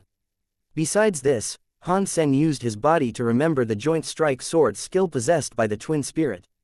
He had learned the 13 slashes from the overflow of slaying all with double blades, and Han Sen believed that he could modify dual to become a skill that could beat the twin spirit. Han Sen was the owner of many S-class licenses for the Saint Hall, and without hesitating, he immediately purchased the sword skill dual. He now only had to wait for the Geno solution to arrive before he could begin to learn it. But the wounds Han Sen had incurred still had to heal, so he couldn't put himself through exercises that were too vigorous. Every day he went to the shelter and ate the flesh of some mutant creatures that he had prepared, and spent the rest of his time figuring out how to modify the dual sword skill. After he had started learning it, Han Sen noticed that the skills that required 2 people were completely different to one person wielding 2 blades. To complete this sword skill, it was nearly impossible for one person to do it solo. After all, if there were 2 people, they could strike from different positions. Being alone and using both hands, your position and angle was limited. So a lot of the moves in the dual blade sword skill were impossible to perform with 2 hands. But Han Sen was not a person who gave up easily, and he could not think of any other ways he could defeat the twin spirit in battle. He was still set on making big changes to the dual sword skill, but before that, he needed to learn the default sword skill in each hand and then adapt it into a sword skill that suited the use of both hands together. Perhaps this would have been difficult for other people, but Han Sen had practiced panorama for many years. He had a great talent for fighting, so it would not be impossible for him to modify the skill on his own. While he was thinking about the twin spirit's sword skill, he was also modifying his dual skill, and at the same time, he referred to the 13 slashes double blade skill. His progress was rapid. Within 12 days, Han Sen had modified a double blade skill. It was just that with this sword skill, there were many negatives. It was useless to dwell on them, so Han Sen decided to go to a virtual training camp. There, he would test out the skill he had created for real.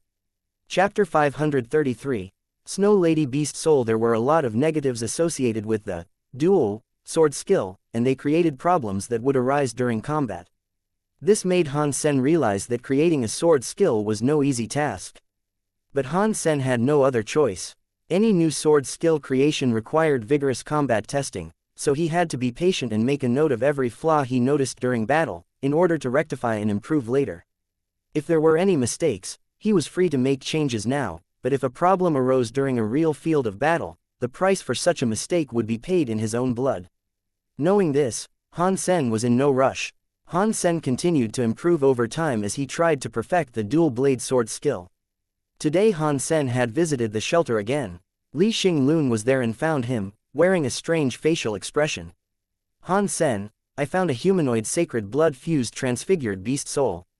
Li Xinglun's tone of voice was also somewhat strange. Is its owner willing to trade? Han Sen asked. Li Xinglun did not answer directly, instead saying, earlier, I sent out word that a friend was willing to swap a berserk beast soul for a humanoid beast soul.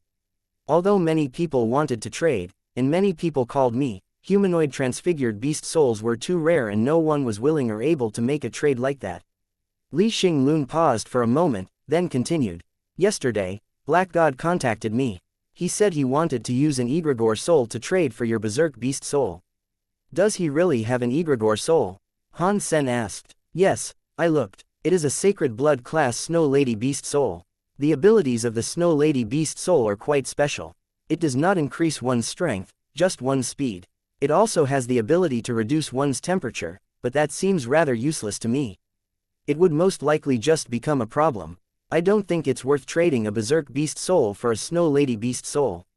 Plus, you had argued with Black God before, Li Xinglun said severely. Did you say that it was me who wanted to trade? Han Sen asked. No, I only said that it was a friend. Li Xinglun shook his head as he spoke. Han Sen thought for a moment about what to say, then said, that's okay, feel free to tell him it's me who wants to trade. If he is willing, tell him to come here so we can complete the transaction. Speed was what Han Sen needed most right now. The strongest aspect of the twin spirits' power was there. Speed. If he was able to match with their speed and break their sword skill, the battle would be much easier. And combined with the beast soul's ability to lower the body's temperature, for Han Sen, there was an absence of negatives. The ice skin skill worked even better in a cold environment, so not only was it of no detriment to Han Sen, it was an outright benefit. For others, this would have been a debilitating attribute, but Han Sen would be glad to receive it. Besides, to find a humanoid sacred blood beast soul was extremely difficult in the ice fields. It was good to be able to trade a Snow Lady beast soul, which was not too far from a humanoid beast soul. Han Sen was satisfied at the proposal of this trade. You really want to make this trade with Black God? Li Xinglun asked. You really have to consider this well. If you trade your berserk beast soul with Black God, he may use it against you in the future. Han Sen laughed. Thank you for your concern, he said. If I am willing to trade this with him, of course I am not afraid of his ownership of the beast soul. Okay, then, did you bring the beast soul? Tell me about your situation and I will talk to Black God, Li Xinglun smiled. In the past few days, Han Sen had already raised the Inferno Bull into a berserk beast soul. When he summoned it, it combined with his body to become a black-winged bull. He told the specific attributes of the Inferno Bull to Li Xinglun, all the while muttering, it's a shame. A beast soul that was able to greatly increase one's strength and which provided the ability of flight was much stronger than the Snow Lady of Black God, one which appeared to be inherently flawed. The Snow Lady beast soul, aside from being humanoid and providing a passable speed boost, did not appear to be anything special. The ability to lower one's own temperature seemed pointless and stupid. But Han Sen insisted on making the trade, so Li Xinglun went off to talk with Black God. Han Sen waited a day. On the second day he went to the shelter. Li Xinglun was there and he had already spoken to Black God. Aside from the Snow Lady, Li Xinglun had managed to bargain for an additional 2 mutant beast souls. Thank you, Brother Lun. But for those 2 mutant beast souls, we should share them.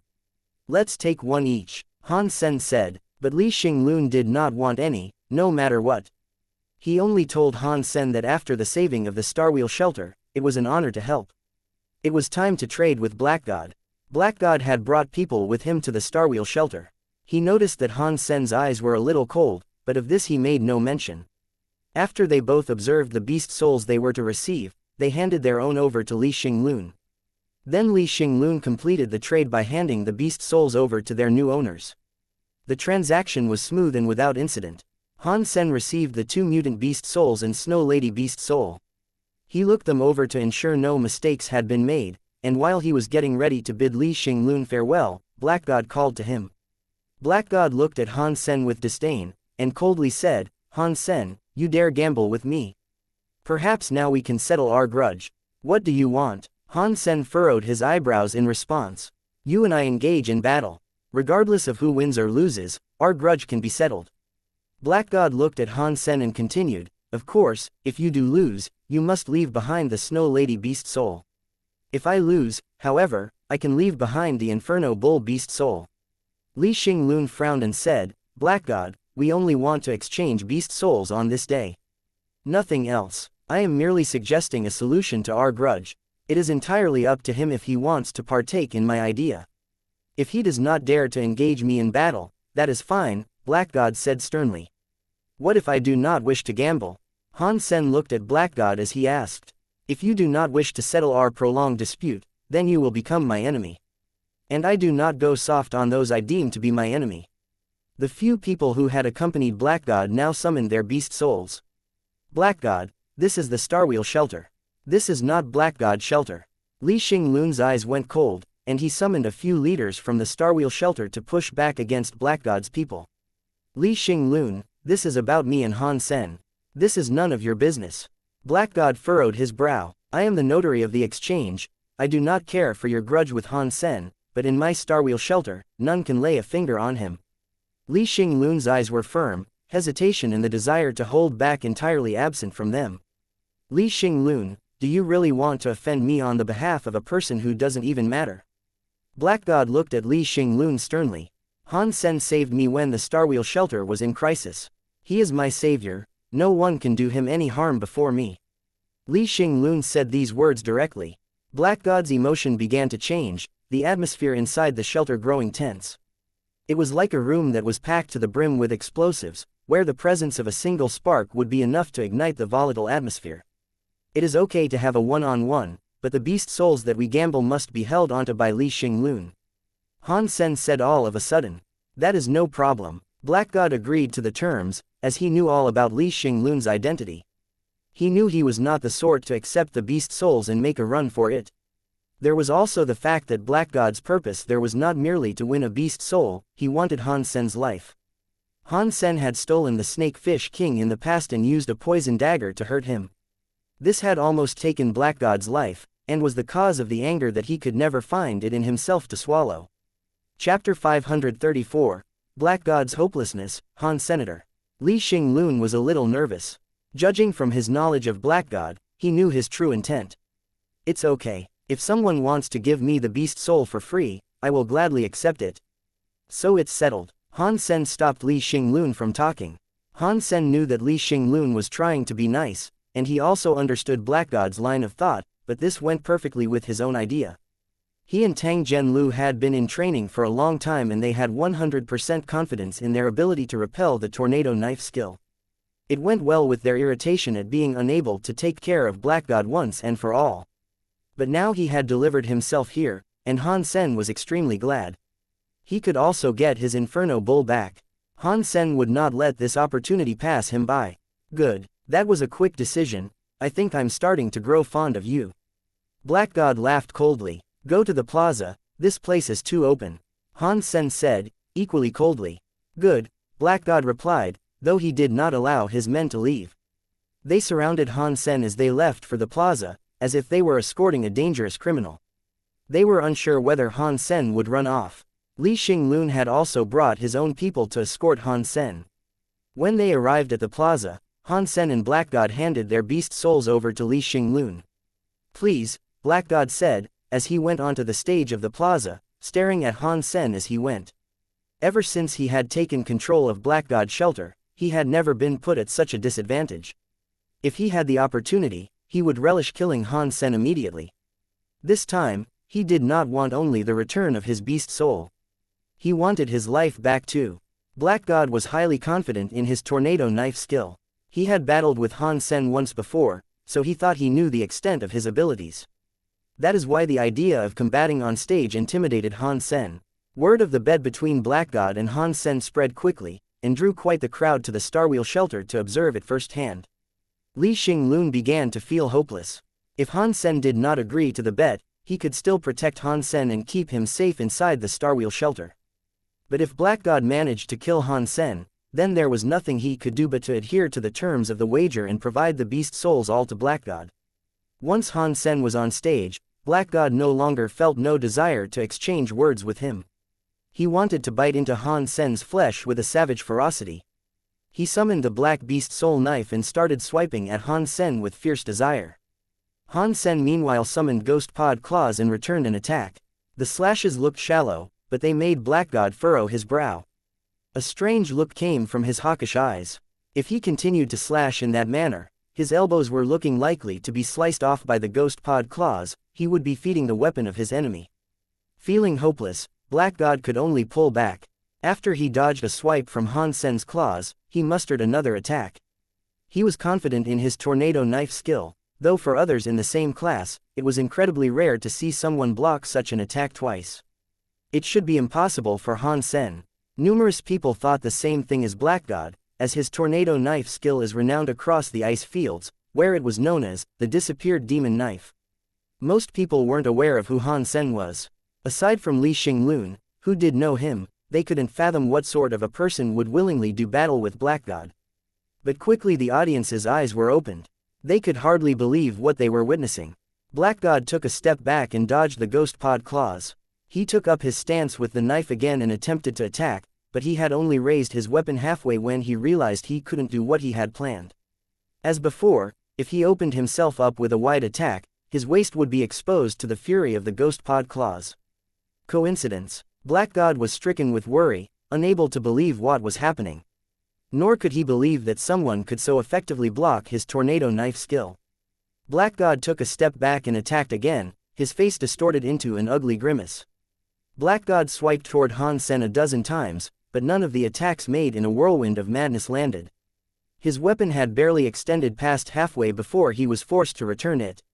Black God had no chance but to cast the tornado knife skill twice as fast, which made his face darken with anger. He had never faced something like this before, though he still thought it might just have been an unlucky day. The people watching were already shocked. Those outside as well inside the arena could see quite clearly everything that was happening. The famous knife skill of Black God was utterly useless against Han Sen. It wasn't just useless in terms of effectiveness, but also that few attacks could be made due to Black God having to constantly return his weapon. If the sword Black God used had been a scabbard, he would only have been afraid that he would not even be given the opportunity to draw it at all. Every time Black God moved his waist to unsheath a knife, the next moment, he would be forced to bring it back. No matter what he did, he couldn't find any opportunity to draw his weapon. From head to foot, Black God kept backing off. Watching him was like viewing an apprentice trying to draw a knife out for the first time, or like training in front of a teacher, where the teacher can predict every move and strike a weak spot before his student even knew it was there. The disappearing demon knife, tornado knife skill, seemed to have all of a sudden become a total joke. Black God could not even draw his knife out, so there was no way he could attempt to attack twice as fast. Fall back, keep falling back. It seemed as if there were no choices other than to fall back. Black God had never appeared so lame, so feeble, as at this very moment. The tornado knife skill that had given him a reputation suddenly looked utterly useless skill. He even started to feel like he had completely forgotten how to use a knife. He's so strong. Who is this person? It's so scary. It's like watching a father punish his own son. Since when has the ice field harbored such a strong individual? Black God is getting beaten like despised child. Is this really Black God from Black God Shelter? He must be a phony. How can Black God's infernal knife be so useless? It's not that surprising. Have you ever heard of someone with a reputation they don't deserve? Black God is like that. It's only because he has so many diligent subordinates that people put stock in the claims he is great. But the man behind the curtain is nothing. When he's on stage alone he gets beaten like a novice. But who is that other person? Black God's movement had been wholly restricted, and it was as if he had become entangled within thorny vines. He couldn't get a limb free, and if he moved even the smallest amount, he would be pricked by a lethal spike. Black God was dejected, and expressed his displeasure by crying out. And hearing the conversations from below the stage, he was so enraged that he felt faint. He screamed, and began waving his sword to attack without concern for his well-being. As he tried to strike, he realized that if he did not bring back his sword-wielding arm, it would be lopped off. So he swallowed his anger and forced himself to pull back yet again. Hopeless. He felt hopeless. Black God was suddenly overwhelmed with the fear that he was going to die, and that his bladder would give way if he couldn't reach a bathroom in time. Even the few observers from Black God Shelter were shocked at what they were seeing. They were close to being unable to believe their eyes. They clearly knew the strength and extent of Black God's power, and the ferocity of his tornado knife's skill ought to have made him unbeatable in the ice fields. How could it be suppressed in the way they were seeing? Where did this guy come from? Their faces were bursting with surprise. If Black God was already close to submission, they would end up in a far worse condition if they were to go on stage.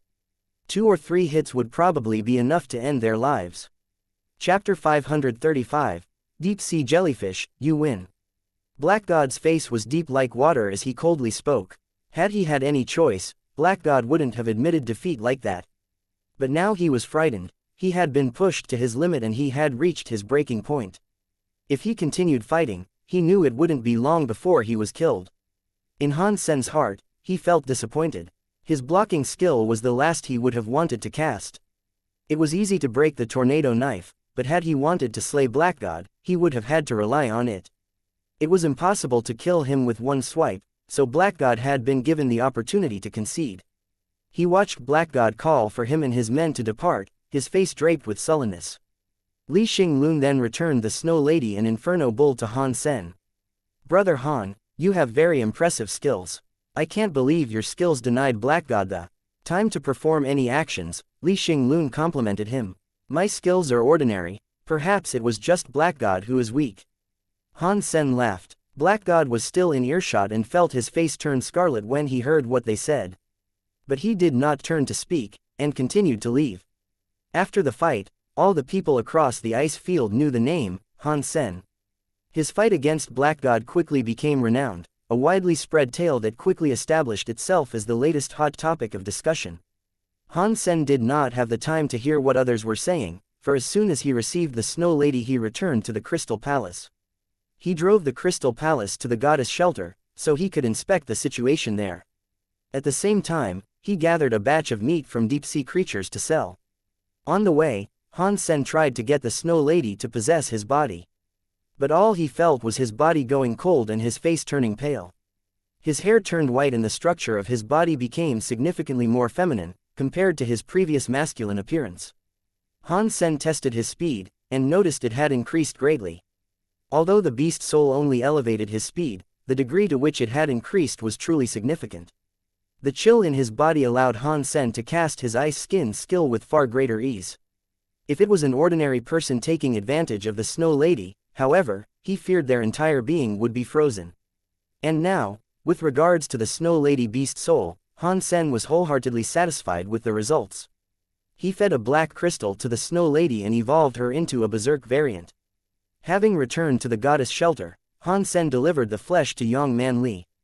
He had been planning on venturing forward now to the alliance, but Young Man Li told him that Zero had not been eating enough recently, and she hadn't eaten at all in the past few days.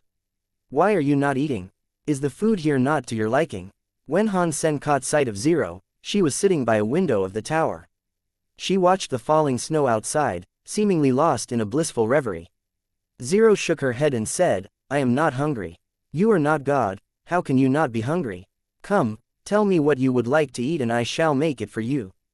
Han Sen gently cuffed her head as he spoke.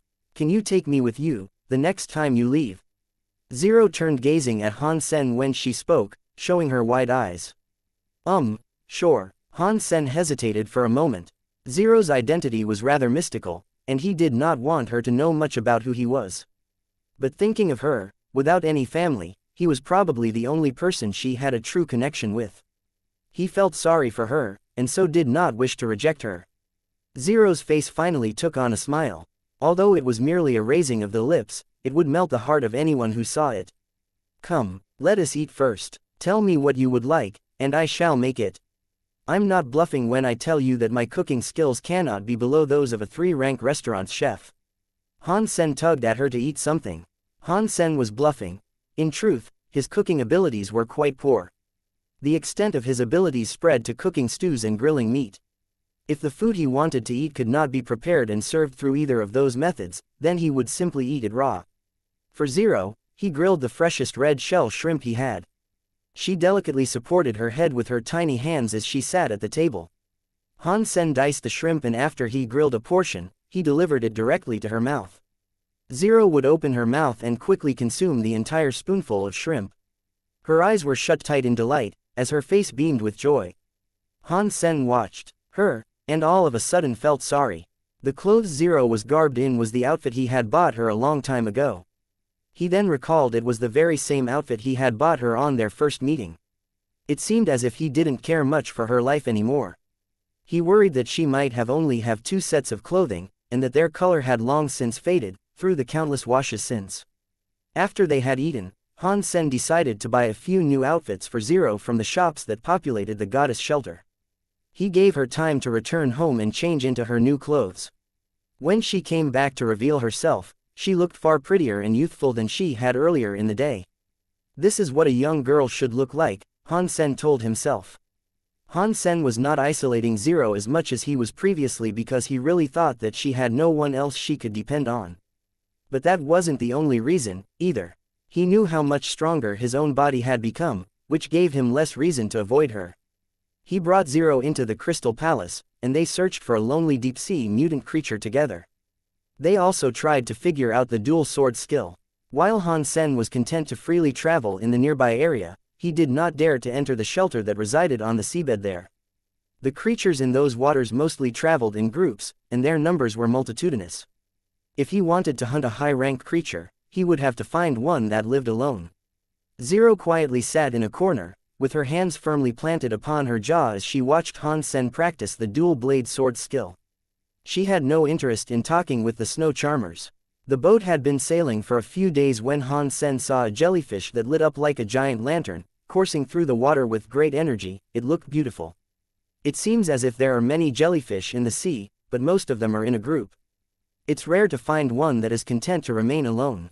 Let us see if we can hunt it. Han Sen thought about what to do, and then summoned golden armor and a glyph. He then left the Crystal Palace and swam towards the jellyfish. Though there were no other creatures around him, Han Sen was wearing armor and a glyph for protection. Even if the jellyfish was of the sacred blood class, Han Sen had the power to protect himself. It would not be difficult for him to escape and return to the Crystal Palace if he needed. It was different being in the sea. Due to the flow of water, when Han Sen was swimming, it was possible for his presence to be detected by other creatures fairly quickly. But the jellyfish that looked like a giant lantern seemed now to be moving quite slowly, remaining where it was, then rising up and down in the water. It seemed as if it did not notice Han Sen closing in on it. That jellyfish looks so stupid, there is no way it could be a high-class creature. Han Sen approached the jellyfish but did not summon the ghost pod claws. He simply got close and punched the semicircular body of the jellyfish. The ghost pod claws were poisonous. Although Han Sen was not afraid of poison, the taste of the afflicted creature would be tainted by the substance. He therefore opted to use yin force to punch the jellyfish to death. It would taste better when they barbecued it later. Han Sen punched the translucent, wobbling jellyfish and his fist and arm tore right through the body. Then, all of a sudden, Han Sen's face contorted. He felt as if his fist had punched through a mound of mud. He lost all strength, and the yin force no longer worked. He wanted to bring his fist back, which was still lodged in the body of the jellyfish, but he realized that the creature was holding on from the inside and not letting him go. No matter what direction he pulled, the jellyfish followed and remained stuck to him. The jellyfish's tentacles then encircled Han Sen and tied him up. He felt electricity surge from the jellyfish, making his body convulse and cramp. Unable to control himself, his mouth opened to gulp in the seawater. Chapter 536. Shira, what the hell is this? Han Sen was shocked, literally and figuratively. He clamped down to withstand the electricity that surged into him, and then summoned the ghost pod claws to slash wildly at the jellyfish. But the ghost pod claws went straight through the gelatinous skin and became lodged inside the creature as well. Han Sen was taken aback. This jellyfish was like a living mound of viscous syrup. All slashes and punches were useless against it, as they would have no effect and his foe would maintain its grasp on him no matter what. Han Sen was holding back the cramps caused by the surging electricity and desperately wanted to return to the Crystal Palace as soon as he could. But the jellyfish continued to attack, attaching itself all over Han Sen. Already, half of Han Sen's body had been consumed by the jellyfish and the rest was sure to follow. This was the first time Han Sen had come across such a terrifying creature, and his heart was overcome with dread. His mind raced, trying to think of a way to escape his terrible predicament. Suddenly, in the corner of his eye, he caught sight of a shadow that was swimming towards him from the Crystal Palace. Han Sen took another look, and saw Zero swimming his way. In his surprise, he wanted to shout and tell Zero to stay back, but being in the water made this impossible. Zero was swimming swiftly towards Han Sen and came to his side. He reached out again with his hands, attempting to push the jellyfish away from him. No, Han Sen screamed in his heart, but it was no use. Zero was now caught by the jellyfish, just as Han Sen had been. More electric currents surged into his body and his body continued to convulse with spasms. It felt as if he would become charcoal any second now. Han Sen withstood the pain and desperately tried to think of a way that he could save himself and Zero. But he then noticed Zero's eyes flashing with a strange purple light. Her black pupils were now beaming purple, and the color spread to consume her black hair, too. Little purple horns appeared from the top of her head. All of a sudden, she became the royal Shira that Han Sen had once seen during their first encounter. Ching. Zero, who had taken on the appearance of a Shira, used her hands to tear the jellyfish apart. The creature, which was like mud, seemed to have lost its power under Zero's counter-offensive. As though it had been struck by a Goliath knife, the monster was split into two halves. Han Sen was shocked by what he saw. When Zero was in this form, it was quite difficult to believe how much power she possessed. Even the monstrous jellyfish could not withstand the power stemming from her small, delicate hands. Zero's eyes continued to shine with a purple light, and her hands trembled. In a moment, she cleared Han Sen's body from the vine-like tentacles that had imprisoned him. Then she quickly hauled him back to the Crystal Palace. Splash! They both hurriedly emerged from the water. Zero quickly got back on board and lay down on the floor. The color of her now purple hair began to fade and return to black, as the horns that had appeared on her head shrank and disappeared. All of a sudden, she looked like a typical human female once again. Han Sen quickly went to check on her. He noticed that she had passed out but was free from any serious injuries. Once his survey was complete, he let out a long sigh of relief. Zero remained passed out for over 2 days. When she finally awoke, her body was weak and she could not muster the desire to eat for the next few days. Is she a human or a Shira? Han Sen pondered in his heart, and the doubts he had over her heritage heightened. But right now, he was mostly worried about her well-being. He did not know if Zero turning into a Shira would damage her, because right now, she was in an extremely weak state. She looked like a patient who had undergone lengthy, intensive surgery. The complexion of her face was devoid of color. Luckily, however, she was not in a critical condition. Han Sen gave her a nutrient solution to drink, alongside fluids that were designed to repair weary bodies. The latter medicine came straight from the Alliance. Through the grace of good fortune, her condition steadily improved. After the incident with the jellyfish, Han Sen did not dare go hunting in the deep sea by himself. He salvaged the jellyfish's corpse and cooked it so that he could understand where it had come from. It turned out that it was a sacred blood class red demon jellyfish, and it increased Han Sen's sacred Geno point score by 8. Upon returning to the Alliance, Han Sen carefully investigated his puzzle a great deal, but he could not unearth anything that would give him any greater understanding of Zero's status. Humans are human, Shiras are Shira. Although they shared similar attributes in terms of appearance, they were two separate species. It was impossible for someone to be both a Shira and a human. Han Sen even looked into the information alongside a biologist. The biologist proved to him that the genes separating Shiras and humans were far too different to be compatible, or for even a hybrid to be birthed. Even if it was an artificial culture, it was impossible for a crossbreed between a human and a Shira to emerge, too. So, how would you best define Zero and the peculiarities of her situation? Han Sen thought about it deeply but could not come to any remote conclusion. Han Sen was also curious about the 9-life cat tattoo on Zero's back. Sen, can you come with me please? Han Sen had been scouring various outlets of information when Ji Yanran knocked the door and entered the room. Of course, where are we going? Han Sen was surprised when he looked at Ji Yanran. This was because Ji Yanran rarely came to Han Sen's room, and usually resorted to contacting him only through a communicator. If Ji Yanran was willing to come straight to his room, it had to be a matter of some importance. Therefore, Han Sen did not question her motive for coming and promptly agreed to go with her. Ji Yanran opened her mouth as though she wanted to say something, but she stopped. Are there certain issues we cannot discuss between us? Han Sen blinked as he asked. Ji Yanran felt hopeless, and sighed. Tomorrow, I am going to an exchange event. I was hoping that you could accompany me. What exchange event? Han Sen looked at Ji Yanran with some confusion, as he had wondered whether she had come to him over something that had to do with her family. He hadn't expected that she wanted him for an exchange event. How do I best explain this? It is a semi-private exchange event. The people who take part in this event are young, like me.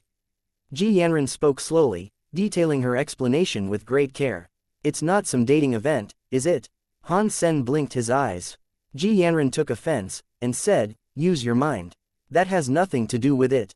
It really is just some exchange event. But you see, the people who are there will be special. And so too will the goods on offer be. I hope you will be able to accompany me, as I am sure it will help you in the future. Could you tell me what sort of exchange event it is? Han Sen asked, now curious. Ji Yanran hesitated but then decided to tell him, you must be aware that humankind has their surpassers, and that this is the true beginning of our evolution. Han Sen nodded and said, I was taught about it when I went to school. A surpasser can exceed the limits of what any ordinary human can achieve, and their existence means the beginning of humankind's genetic evolution. The exchange event will discuss our genetic evolution. Ji Yanran said. Han Sen looked at Ji Yanran, but was not entirely sure of what she meant. If the surpassers were the beginning of humankind's next step, then the people who were to join such an event should be surpassers only. Ji Yanran was simply an evolver, so what was she going to do there? Ji Yanran looked as if she knew what Han Sen was thinking. She started to explain further, theoretically, humans need to reach the level of a surpasser to evolve their genes by themselves. But there have been certain cases where those with impeccable talents have been able to evolve on their own. The exchange event aims to discuss this matter. Chapter 537. Qigong. Ji Yanran patiently explained what it was all about, but Han Sen quickly understood what she really meant. In his heart, he felt shocked. The information he could gather on the Skynet regarding surpassers was rather limited. The population of the entire alliance exceeded several billion, but the amount of registered surpassers was below 1 million. Ordinary people were aware that the third shelter was dangerous, and the surpassers there were extremely powerful. They possessed powers that regular humans could not. As for what the third shelter looked like, there was no way to know. Therefore, ordinary people had no idea what to think about it. People only knew that powerful creatures were said to reside there in the third shelter, but that was about it. As for the information the Alliance was willing to put out detailing the third shelter, it was minuscule. The data they did provide said that the fitness of the ordinary creatures there were at the very least above 300. This knowledge was frightening enough. A human evolver with excellent genes only averages around 30. Those with excellent genes from the second shelter are said to have a fitness level of around 130 to 150. To reach a fitness level of 150 was a rare and highly prestigious thing for a person to achieve. Only the strongest could enter the evolution pool and evolve into a surpasser, and they would have to reach a fitness level of 300 to do it. And that level belonged to the weakest creatures of the third shelter. It was extremely rare to witness someone reach such heights, so how could they hope to survive in the third shelter, which must be populated with the most insane of creatures? Even the strongest human was weaker than the least creature of the third shelter, so how could they grow up in such a place? Ji Yanran's answer rested in the hyper-geno art. It was common for humans to call reaching level 300 fitness the sky step. If you can attain that level, you become the equivalent of a celestial being. To become a celestial being requires you going beyond the mortal capabilities of humans and being able to communicate with those in the sky. The so-called communicators of the sky had been saturated in and absorbed the powers of the universe. They would no longer have to consume food for nutrients or sustenance. Any human who reached this height was capable of controlling certain powers of the universe. This included Ani, which allowed for the command of thunder and electricity. Others would be able to control water, fire, and even time and space itself. To hold on to these powers required hyper-geno arts, yet not any ordinary variants. Ji Yanran spoke a word that Han Sen was quite familiar with, Qigong. Only the hyper-geno arts that had been modified by Qigong could be used to maintain control of the powers of the universe. According to what Ji Yanran told Han Sen, some high-level Qigong hyper-geno arts did not require celestial being modifications for use. Even when humans are children, they are able to use Qigong to observe the power of the universe. But before a person reaches the level of a celestial being, the powers that could be absorbed was weak and few. Therefore, they were not very effective. But after years of training, the efficiency of one's absorption could rise greatly. If, after that, you choose to become a celestial being, you would be much stronger than the others. Certain people were gifted, however, and it was possible for them to not even have to become a celestial being before they could control the powers of the universe. The Ji family is the clan that owned Qigong. There were however 3 other families that were gifted in the same way. Each family inherited Qigong from the same lineage and heritage. All that was different was the family name. Ji, Lin, Wang, Shui. Ji Yanran spoke these 4 surnames to Han Sen, and it made his heart leap in his chest. Killing of Shui Long Yan had given him the ice skin skill. Once he had gained it, he had kept an eye on anyone possessing the surname Shui, but he was never able to glean much information regarding big individuals that belonged to that family. Now, all of a sudden, he heard the surname Shui spoken aloud to him, and his face changed. If possible, it would be best if you could raise your fitness to 150 so that you can become a surpasser. The higher the better, Ji Yanran told Han Sen. Why, to become a surpasser, I would need to raise my fitness level to 300 and reach the sky step, Han Sen said. To be 300 is the level of a celestial being, but there are differences between the talents they possess. If your base is better, then your talents can be higher. But no matter what, you cannot change it once you have become a surpasser. Therefore, it's best if you try raise your fitness level as high as you can always become a surpasser later on. Your genes should be perfect, Ji Yanran reminded Han Sen again. Ji Yanran was going to join the exchange event due it being the Qigong exchange for the Ji, Lin, Wang, and Shui. Ji Yanran also told Han Sen that at the exchange event, he was sure to meet someone familiar. Who? Han Sen asked, curiously. Wang Meng Meng from the Wang family, I have heard she's quite fond of you. Ji Yanran giggled while saying this to Han Sen, and she looked at him with devious eyes. Meng Meng only treats me like a big brother, and I treat her like a little sister in return. You know that, don't you? Han Sen felt a little surprised, because he knew that Wang Meng Meng was not an ordinary person. He had not expected her to be a future inheritor of the Qigong, however. Han Sen really wanted to ask who the Shui family were, and also ask whether they possessed a special skill called ice skin, but he kept his question back, for now. I don't think I should go. Could I truly go to an event such as this? Han Sen was trying to test Ji Yanran's resolve to bring him. If Shui Long Yan had really come from the Shui family, then he would be in great trouble if they discovered that Han Sen was in possession of the ice skin skill. Ji Yanran peered directly into Han Sen's eyes. With an intimidating voice, she told him, "You have to." After she spoke, her face reddened and she quietly said, "Although you can purchase modified versions of Qigong Hyper Geno Arts from the Saint Hall, they are mostly low-level Qigongs. You and I should go to the exchange event to learn as much as we can. When we marry in the future, you can learn the Qigong directly from my family." Speaking of marriage made Ji Yanran's face turn beetroot red and she went silent. "I will go then." Han Sen knew that he would have to get through the Shui family eventually. He couldn't delay the inevitable forever. The people who went to the exchange event were ordinary people, and their views and opinion could not, at least, be as bitter as those possessed by the older generations of their families. And at least Han Sen would be able to meet the Shui family and finally learn whether Shui Long Yan had indeed belonged to them. With regards to the Ji family's Qigong, however, Han Sen wasn't particularly interested. He only wanted to finish his translation of the Dongshuan Sutra. No matter how strong the Qigong of the Ji family was, he had never seen a family member manage to break through the vacuum with their bare hands. The Dongshuan Sutra had to be the strongest Qigong to have ever existed. Ji Yanran brought Han Sen to take part in the exchange event, but Annie followed as well, though once they reached the venue, she had no choice but to wait outside. The reason why Han Sen could accompany Ji Yanran there was because when Ji Yanran first introduced him, he was already her fiancé. Lin Feng. Han Sen had not yet seen Wang Meng Meng at the event, but he saw that familiar shadow. Chapter 538, Frost Sutra. The exchange event was taking place in a large auditorium. By they arrived, many young people had already arrived in groups of their own. Han Sen and Ji Yanran's coming was not given too much attention. Ji Yanran wasn't the only member of the Ji family, after all, nor was she a person of any particular outstanding renown.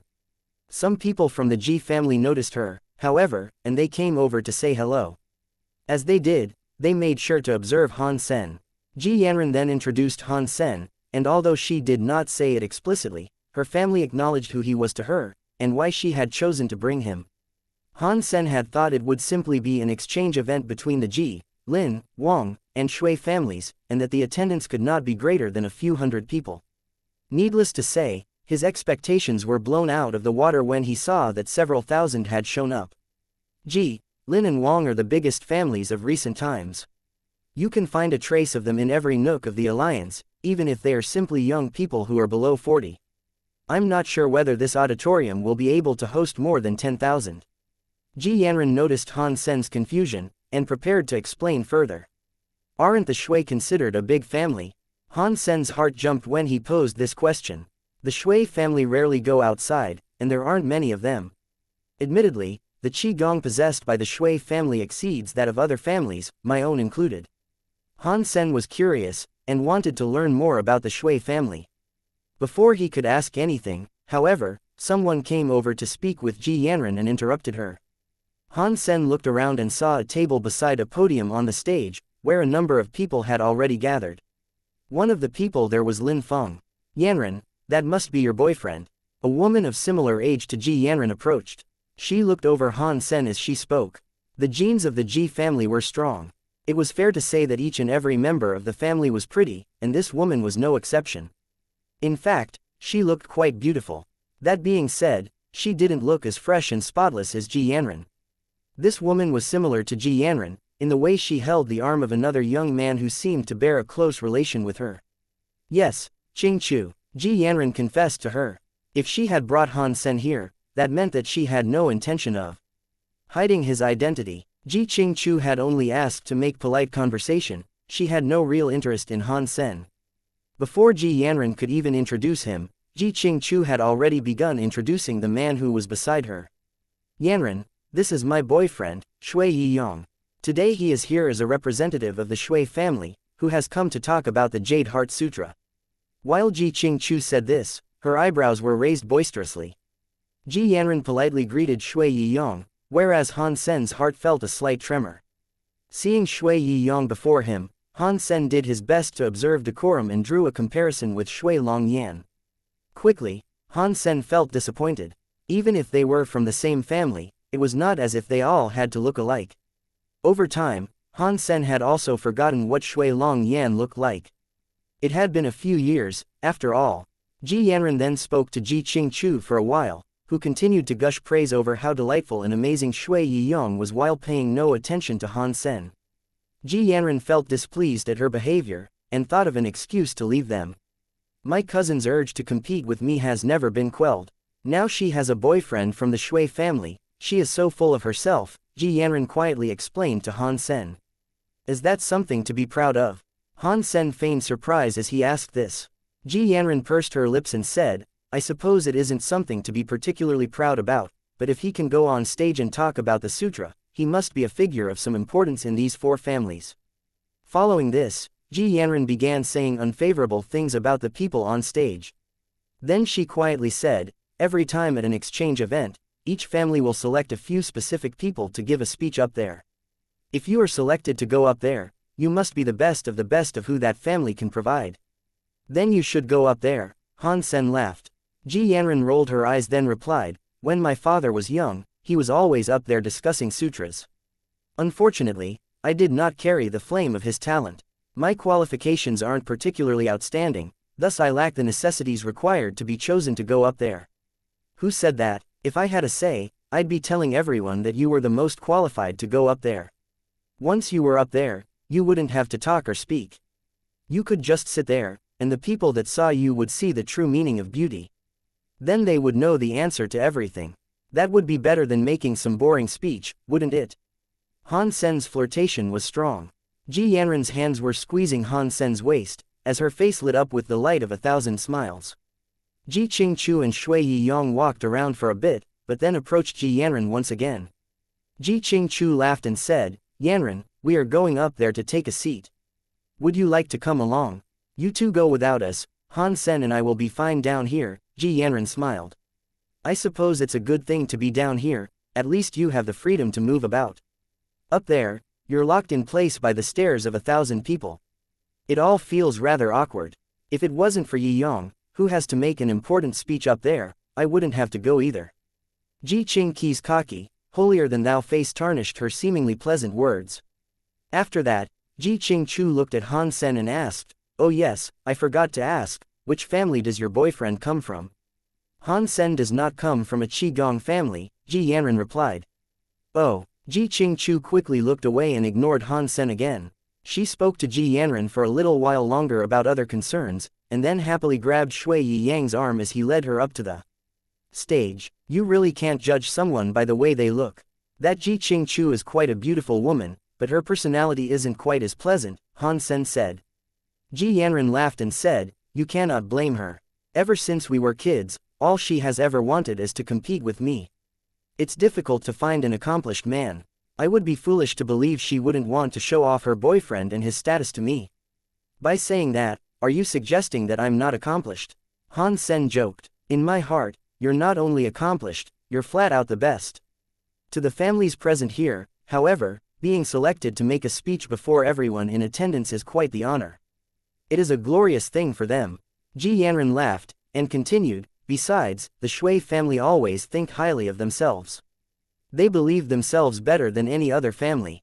Did you not see Shui Yi Yang's eyes rise to breach the stratosphere? Because the four of our families come from the same bloodline, the Shui family likes to present themselves as the primary lineage. They also possess the most secrets and enigmas that outsiders to their blood can never be made privy to, Ji Yanran explained. What secrets? Han Sen's heart began to skip. The Frost Sutra, Ji Yanran replied. Han Sen sighed in relief, having worried she might say ice skin. Ji Yanran then quickly added, but the Frost Sutra is not easy to learn. Only a few people in the entirety of recorded history have been able to practice what it teaches. The Shui family in recent times, however, have been trying to turn the Frost Sutra into a hypo-geno art, so all of the family can learn it. I heard that they have been seeing results in the past few years, and that it has been modified into a hypo-geno art called ice skin. But that said, no one has seen anyone from the Shui family cast it. Han Sen's heart jumped, and he thought, so it is true, Shui Long Yan does indeed belong to this family. Chapter 539. Learning Dongshuan Sutra. Han Sen carefully inspected Shui Yi Yong, not knowing whether he had learned. If you were to search people with smooth skin, you'd find that many people's skin was like ice. It seemed as if the people who learned Qigong all had skin that appeared particularly smooth. That made Han Sen feel more secure. Han Sen wanted to ask around about the Shui family, but before he could, the speech began. Everyone fell quiet, and Han Sen had to swallow his questions and turn his attention to the stage. The first woman who came out to talk was called Lin Weiwei.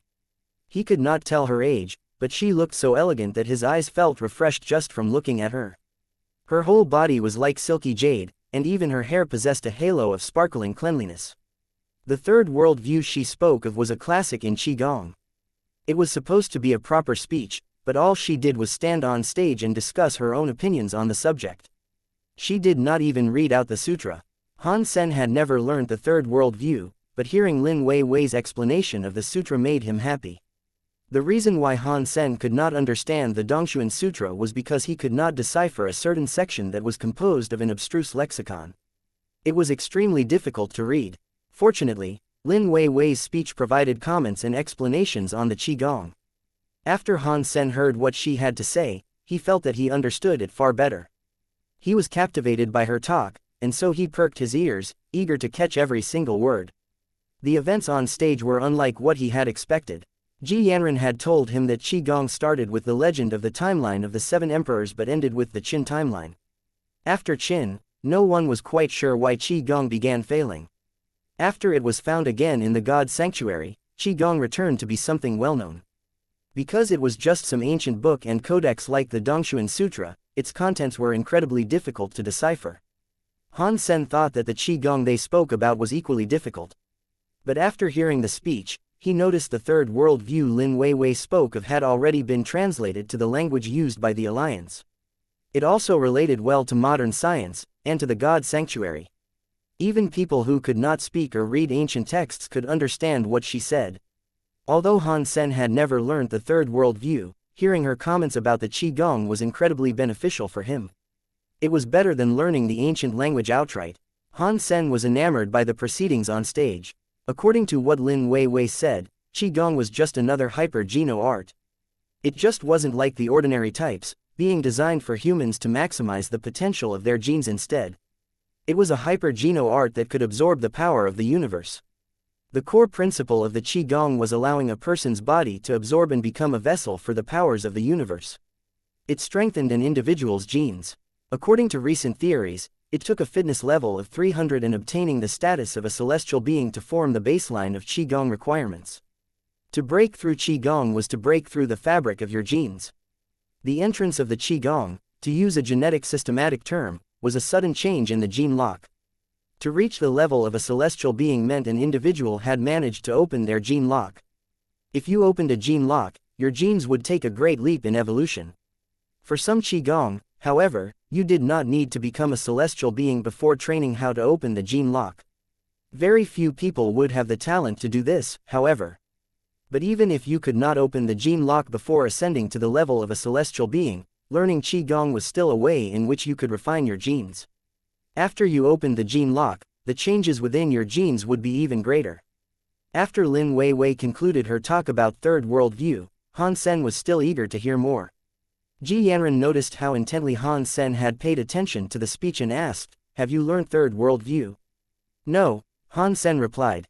Ji Yanran thought he couldn't have learned it before because Third World View was a Qigong codex that was exclusive to the four families.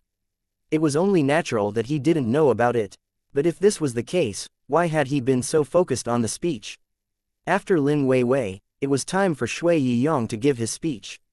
He went on stage and began to talk about Ice Heart, a subject which he could discuss with great thoroughness.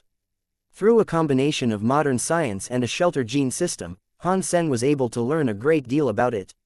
This Ice Heart seemed quite familiar. After hearing Shui Yiyang's speech, although Han Sen did not fully learn Ice Heart, his understanding of it had undoubtedly reached another level. Han Sen had not expected the exchange event to be so beneficial to his understanding of so many things. The words of their speeches and the content of the Dongshuan Sutra flooded his mind. There were many sections he had not previously been able to understand, but now did. Han Sen's heart was burning, and he wished he could start learning Dongshuan Sutra right away. But he continued to patiently and intently listen to what was being said on stage. Perhaps there was even more he could learn. A total of 13 people would give speeches out of the four families. Each would make a speech each day for 3 days. This meant 39 Gongs learned greatly through the speeches on stage. Unfortunately, each individual's commentary and personal review colored each on-stage discussion. None of them touched upon the original codexes and how to learn them. It would be impossible to learn the codexes only through hearing them speak. But the special terms and knowledge that comprised Qigong is what fascinated Han Sen the most. Although Ji Yanran felt it strange that Han Sen was so interested in the discussions, it made her happy, all the same. It was nice to see Han Sen so engrossed in learning Qigong, as it would make it easier for him to learn the Ji family's Qigong in the future. The 3 days of speeches were over far too quickly for Han Sen, and although he had learned a fair bit, the speeches hadn't gone deep enough for his complete satisfaction. After Han Sen retired to take another look at the Dongshuan Sutra, he noticed that the speakers had spoken little more than a basic page of the sutra. But that was enough for Han Sen to understand the basic fundaments of the sutra, and he now understood how to get started with it. But by the end of the speeches, there was still a lot he did not understand and could no longer inquire about, which made him feel disappointed. But Han Sen understood that the people present were only the youngest of the four families, so their levels could not be all that high. So their own understanding would also be quite limited. Still, he was grateful for the benefits he had received, and this was surprising. Dongshe Sutra, I can finally learn it. Although I have only got the basics, according to what they have been saying, I should now be able to learn how to open the gene lock. The only thing I don't know is how long it'll take for me to get started. Han Sen's heart was fixated with the Dongshe Sutra's codex basics, his breath almost panting, his heart pumped faster. Originally, Han Sen had thought the Dongshe Sutra would be really difficult to get to grips with. After all, the Qigong Lin Weiwei talked about could only open 3 or 4 gene locks, but the Dongshe Sutra provided 10 different entrances. According to the current theory, that meant it could open 10 gene locks. The difference between the two was highly significant. But for the time it usually took to learn these things, Han Sen's beginning was off to a good start. Blood flows through all living things. After 36 small cycles, a major cycle is completed. Han Sen felt the heaviness of his body disperse, taking on the weight of a feather. There was a serenity to his existence that he had not previously felt, as if the cells in his body had all come alive. His metabolism had quickened, and it energized his cells. The sweet smell of fresh, virgin grass permeated the air. Hey, did you apply perfume? Ji Yanran was sitting next to Han Sen and looked at him. She sniffed and drew herself closer, so that she could inhale his scent. Not in public. Wait until we return to the room, then you can do with me as you please. Han Sen said shyly. Go to hell. Ji Yanran blushed hard, and pinched his waist in retribution. Still, she could not hold back her curiosity, so she continued smelling Han Sen's scent. That perfume smells really good. Which brand are you using? How come I didn't notice it before? I'm not using perfume. Han Sen understood that following his training in the Dongshe Sutra, his body was brimming with the scent of life. Impossible. My nose has never failed me, you must be using perfume. Ji Yanran did not believe him. It isn't perfume, it's just the natural scent of my body. Han Sen blinked once as he spoke. You are a man, why would you possess an odor such as that? Tell me right now, which brand are you using? Ji Yanran peered at Han Sen. I really didn't use perfume. This is just the smell of my body. If you don't believe me, come to my room tonight. But before Han Sen could finish his sentence, Ji Yanran pinched him again. The speeches were over, and everyone in the auditorium was exchanging views with one another. But no one noticed Han Sen flirting with Ji Yanran. Lin Feng, come and sit with us. Shui Yiyang smiled and gestured to Lin Feng to join him. Once the speech was over, everyone was discussing what they had seen. But there were too many people, so it was impossible for the discussions to include everyone. Usually, a discussion group only comprised around half a dozen people. People with similar levels tended to group together. Those who were allowed on stage were considered leaders of their generation. Usually, they gathered in a few groups to discuss certain subjects together. Although the Shui family was incredibly full of self-regard, Lin Feng was considered one of the prodigies of the generation. The sutra that Lin Feng spoke about was the best. Even Shui Yiyang, who frequently looked down on others, considered him an important character. This was why he felt compelled to invite him over. Yes, Lin Feng, Ji Lei is with us, as well. Let's go. Ji Qingchu was holding Shui Yiyang by the arm as she spoke. Ji Qingchu's abilities did not formally qualify her to join the circle that was being composed, but the eligibility of entrance did not strictly depend on their talents. She was Shui Yiyang's girlfriend, and as such, was allowed to join. So Ji Qingchu was overjoyed. It was a glory for her to be able to join the top circle of the four families' brightest young ones. I'm sorry, I have a few old friends waiting for me elsewhere that I need to catch up with. Maybe next time. Lin Feng rejected Shui Yiyang and Ji Qingchu. Shui Yiyang's face changed. The Shui family had always been a proud family, and to have his own personal invitation be rejected by Lin Feng upset him. Lin Feng cared little for Shui Yiyang's reaction. He simply turned around and walked off in another direction. Many people were looking at Lin Feng as he did this, and they were interested to see which circle he would be joining. After all, Lin Feng's performance had been truly astonishing and a highlight of the four families. Even Shui Yiyang could not steal his thunder. Most people suspected that Lin Feng would not join Shui Yiyang's circle, and that he would most likely join a circle composed of Wangs. But to the surprise of many, he did not go there either. Under everyone's curious eyes, Lin Feng went to sit beside a man who was strange to them. The two of them acted quite naturally, not troubling to greet each other formally. It appeared that they were quite close. Many were quite shocked, as most had no idea who that person was that Lin Feng was with. Shui Yiyang and Ji Qingchu, seeing who it was, both grimaced. Lin Feng had gone to sit with Han Sen. At that moment, murmurs arose from the crowd about who that curious man was. While most were unaware of who he was, many did recognize Ji Yanran. Although she was born into a wondrous family, her talents weren't exceptional by any means. It actually seemed as if Lin Feng wasn't there for Ji Yanran, either. He really had just sat down and started talking with the unknown fellow. Many people began discussing the origins of this curious person, but they could only glean that his name was Han Sen and that he was Ji Yanran's boyfriend.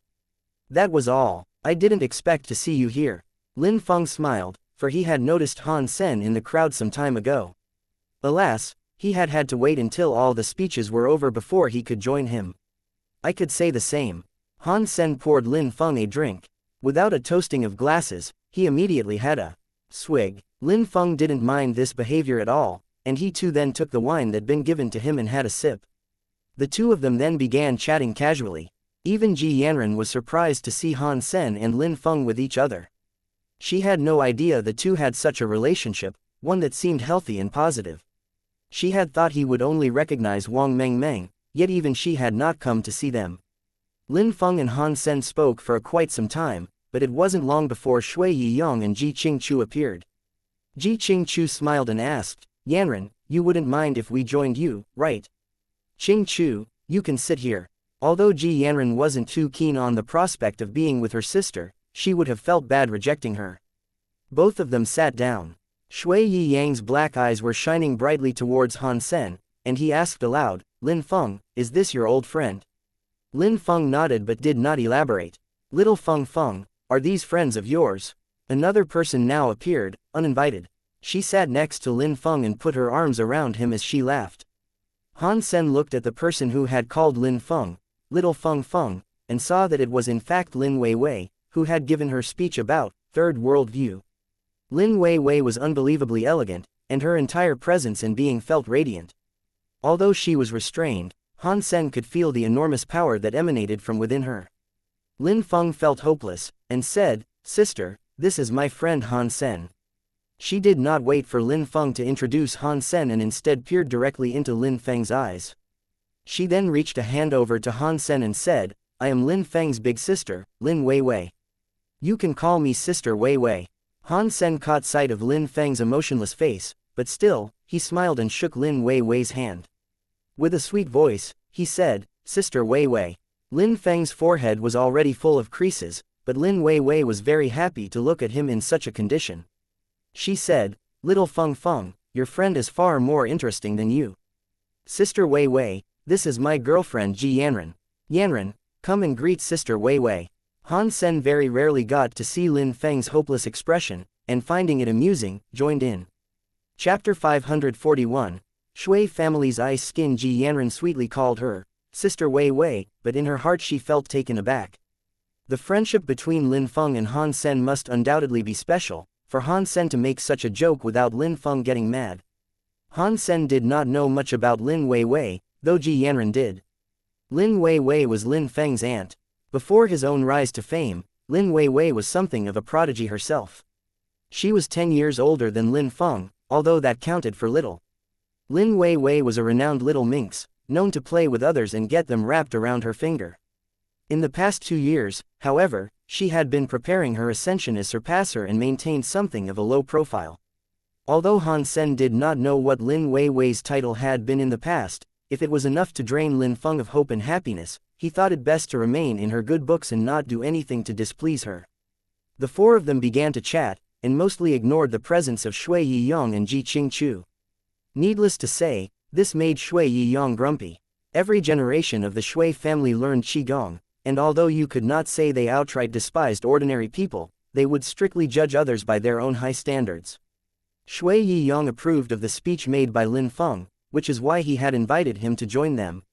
Han Sen was not from the Qigong bloodline and had not yet proved his worth, and it was because of this that he did not invite him along.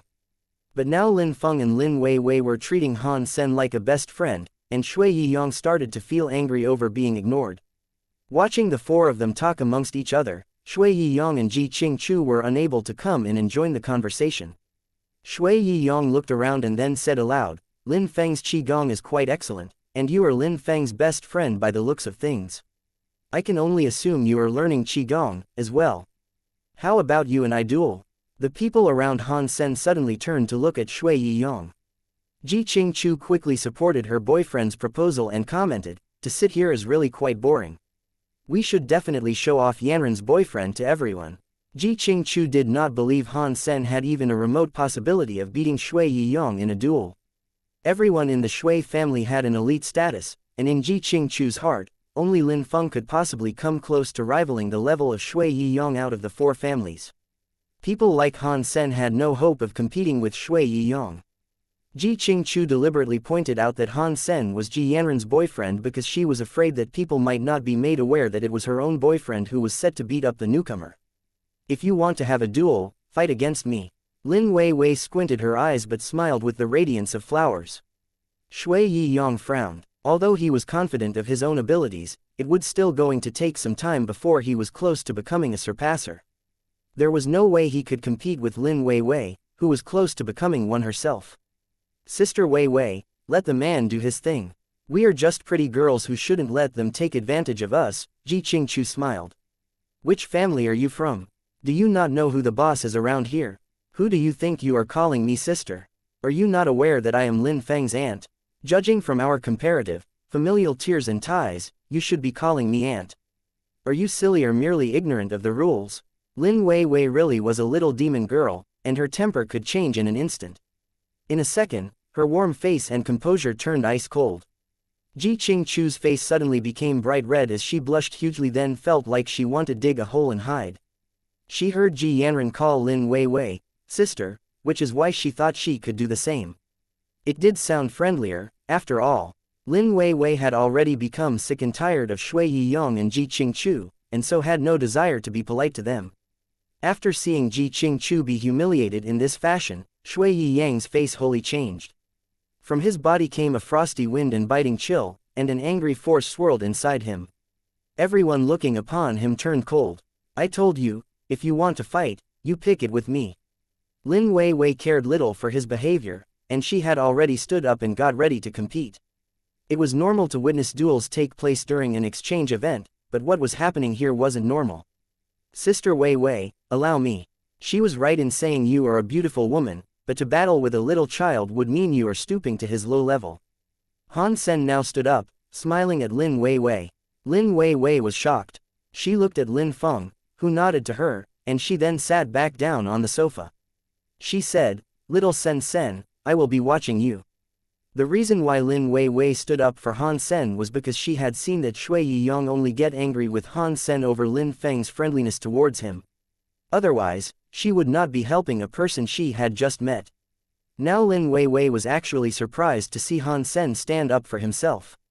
Ji Yanran was feeling nervous as she watched Han Sen and Shui Yiyang depart. For the battleground, although Han Sen was a talented battler, he was going up against someone from the Shui family, so her anxiety was fully justified. The Shui family, although they weren't very famous, were always full of pride and confidence in themselves. They were even quite arrogant. But the skills the Shui family possessed were powerful and justified their self-regard. One generation of the Shui family could account for the knowledge and power by 3 generations of another family. These days, Qigong was becoming more and more important to the alliance. It was extremely beneficial to the strengthening of one's genes. So, the Shui family was quite important to the cause. Had that not been the case, the Ji family wouldn't have wanted a marriage with the Shui family. After hearing Shui Yiyang's 3 speeches, everyone knew how powerful his Qigong must have been.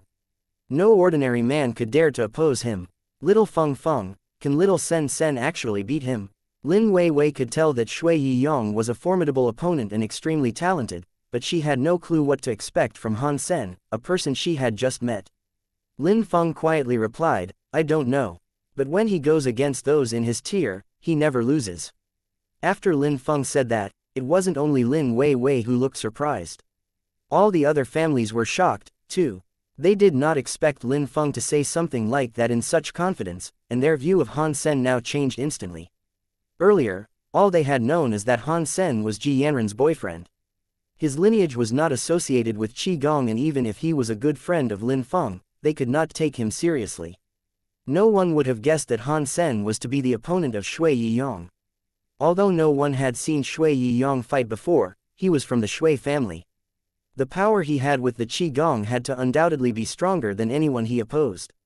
But Lin Feng had surely spoken too strongly about Han Sen. Everyone's curiosity over the young man's identity and talent therefore increased tenfold. When Han Sen went on stage, he calmly looked at his opponent Shui Yiyang. He had survived many life or death trials and experiences, and he cared little what he felt were trivial matters. As such, he was rarely angered by unpleasant words that might be spoken to him. But he really wanted to see if Shui Yiyang had learned ice skin and to see if it was any different to the one he had. If the ice skin he possessed was discovered, he would undoubtedly become a personal enemy of the Shui family. Before such a thing could come to be, it would be best to gauge their power first. Shui Yiyang stood upon the battlefield, and the chill in his eyes solidified. His skin was like ice, and a frigid wind blew from his eyes. His whole body looked strange, as if he personified the entire concept of cold. He looked like a demon composed of ice, and the chill air that surrounded him frightened those that saw him. Many of the people who saw him took a step back. They thought it safer if they maintained a greater distance from the battleground. In shock, they each said, "This must be the ice skin, modified from the Frost Sutra. It is really a secret codex unknown to our heritage, and too powerful for any of us to comprehend." Han Sen looked at Shui Yiyang, who bore the appearance of an ice demon. In his heart, he was shocked. The skill that Shui Yiyang had just used might have been ice skin, but it was obviously different from the one that Han Sen had learned. Although the ice skin Han Sen learned was easier to train while in cold air, unless you could lower your body temperature by 2 or 3 degrees, it was nearly impossible to gather as much frosted air as he had. If Shui Yiyang could be described as ancient ice, Han Sen was cool jade by comparison. It was the same general hyper-geno art, but it had been modified. "You strike first. If I go first, you will not be given the opportunity to fight back." Shui Yiyang looked at Han Sen coldly. "Little Feng Feng, is little Sen Sen going to make it?" Although this Shui Yiyan is rather annoying, his ice skills are truly powerful. Lin Wei Wei looked at Shui Yiyan, who was like an ancient iceberg and couldn't help herself from asking once again. "He should be fine." Lin Feng merely smiled, not seeming to display the slightest hint of agitation. Although it had been a long time since he had last seen Han Sen, he had been informed of Han Sen's recent endeavors by Tang Junliu. Based on what he had heard, he did not think Shui Yiyang would be able to beat him. Han Sen didn't seem to do anything except watch. He couldn't tell whether or not Shui Yiyang's ice skin was better than his or not. Because of this, he did not hold back. In a flash, his body began to shine and crystallize. "Little Sen Sen is quite good. Has he managed to learn nano crystal at this age?" Lin Wei Wei was taken aback. No matter how he looked, Han Sen was still only around 20 years old. To learn nano crystal at such a young age was impressive because it generally took decades to learn it through a hyper-geno art. The talent he possessed was quite surprising. He actually learned nano crystal. This man really is something. This can't be real. How old is he? How has he learned nano crystal? Yes, nano crystal is a lower tier qigong, but his talents are scarily good to have already learned it by his age. No wonder he's a friend of Lin Feng. He is frighteningly talented. Which is stronger, nano crystal or ice skin? According to current theory, there is a big difference between the two. Han Sen's nano crystal has already been made, however. I am only afraid that the ice skin Shui Yiyang has learned is something recent and not fully developed. It's impossible to tell who will emerge victorious. People from across the 4 families were discussing with ravenous interest the events unfolding before them. There was a man who looked quite similar to Shui Yiyang sitting in a corner and coldly looking at the stage, devoid of emotion. "Shui Yi Kuang, your brother is an opponent in this battle." Next to this cold-looking man, a bookwormish sort explained the situation. "The only opponents that the Shui family have are other members of the Shui family," Shui Yi Kuang said, not much caring for what the other person said. His confidence was enough to suffocate those in his presence. "Really?" The bookwormish man smiled but said nothing more. Han Sen did not say anything. He just raised his fist and threw a punch, trying his hardest, knowing that ice skin was highly powerful. When going against the Shui family, he did not dare to underestimate the talents of his enemy. In each attack, he gave his all. His heart was jumping and thumping like an overactive generator, and the body that looked like crystal was annihilating the atmosphere around him. The sound of crackles, bursts, and bangs erupted from the air being pummeled near the human machine. Shui Yiyang's eyes went cold, and from the corner of his lips, a devilish smile arose. He cast an icy tornado that had the power to freeze the world and sent it hurtling towards Han Sen's fists. Ping! 2 fists collided, and the air at their meeting thundered. The air was swirling all about in distress, but neither of the fighters moved. The punch resounded with a boom. But after a second, Shui Yiyang's face changed. Blood dribbled from the corner of his lips. Everyone was aghast at the sight. No one would have expected one punch to injure Shui Yiyang. Han Sen's eyes were still icy cold, and the fist was still pushing through Shui Yiyang's defenses. Shui Yiyang screamed. He raised up his fist once more, but it lacked the strength of his first strike. The fists collided once more, and Shui Yiyang started to bleed from his nose now. He was getting beaten by Han Sen, and he had to take a few steps back to rebalance and gather his composure. Han Sen was like a crystal demon, suppressing his every attack. Now a barrage of fists came his way, and though he desperately tried to dodge them, every thrown fist found its target. Although he managed to use his arm to block the hits, the sheer power of his attack continuously pushed him back. The blood from his mouth continued to spill. Everyone was frozen in their place, watching. No one had expected Han Sen to possess the power necessary to triumph over Shui Yiyang, let alone beat him so badly that he couldn't even attempt to fight back. The scary shadow was like an ancient demon, and he had the power to instill fear in all who saw him. The smile had quickly vanished from Ji Qingchu's face. She did not expect Shui Yiyang to get beaten by Han Sen, let alone beaten so harshly. He was injured from the first punch, and after that had no chance to fight back. The hits kept coming until his defeat. And now, blood leaked from multiple orifices. Shui Yiyang was still screaming, but none of his attacks could match up to his cries. Ji Yanran was delighted. Although she had known Han Sen was very strong, even she hadn't believed that he had the power to beat someone from the Shui family so ferociously. Wow, that is so strong. Where did this guy even come from? He can't be from a Qigong family. Is nano crystal really that powerful? Can it really suppress ice skin like that? Awesome. That is so awesome. The Ji family has an amazing addition. Shui Yi Kuang's eyes changed. He said 2 words, Yin Force. This is an extremely powerful Yin Force. To have a Yin Force be practiced to such a terrifying degree, I am not sure any evolver can rival him, the bookworm said. Shui Yi Kuang said, then said nothing more. As he looked at Han Sen, a murderous glint entered his eyes. Boom! Shui Yiyang hopelessly accepted another punch. He felt his organs being pummeled and then felt as if his heart was ready to explode. He screamed again. His body began shining, and to expand in size. All of a sudden, he had taken on the appearance of a red-eyed monster. After this, all of his attacks had kept being suppressed by Han Sen. He had opted to use a beast soul. Many people despised Shui Yiyang's new tactic, but he was desperate. If he did not want to concede, his final hope was in the summoning of a beast soul. Shui Yiyang, through the addition of a beast soul, had increased his power by a great magnitude. His eyes were still incredibly cold, and he raised a fist towards Han Sen. Because his power had increased, the fist was able to teleport in front of Han Sen and prepare to sucker punch him with great force. This rage-fueled fist could not even be seen by the audience. Pang! Han Sen did not change his expression and did not even look directly at the fist coming directly towards him. He simply raised up his right hand and pushed the incoming arm away from him. Shui Yiyang's beast soul was a sacred blood class beast soul from the second shelter. After his transformation, his speed and strength greatly increased. But, despite these improvements, they was clearly not enough for him to escape his predicament.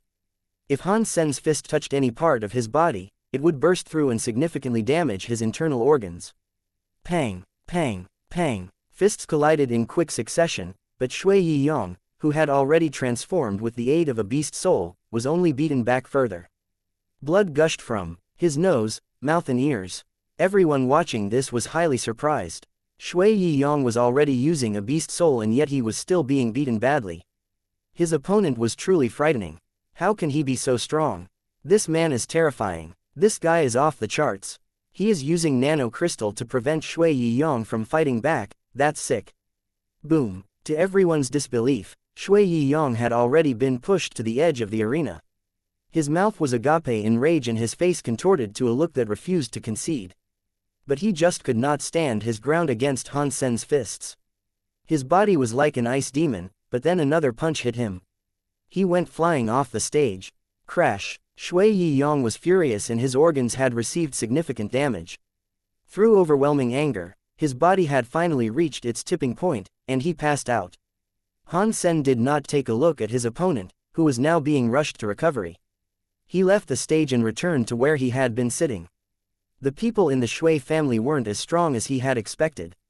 Although Shui Yiyang had learned ice skin, there was something not quite right with his variant. It definitely did not come close to usefulness of Han Sen's ice skin. The greatest benefit of ice skin was its ability to reinforce your body's bones and organs. That meant your internal organs would be as strong as your exterior. Despite Shui Yiyang's use of ice skin, and subsequent reinforcement of his organs, they were still weaker than his exterior.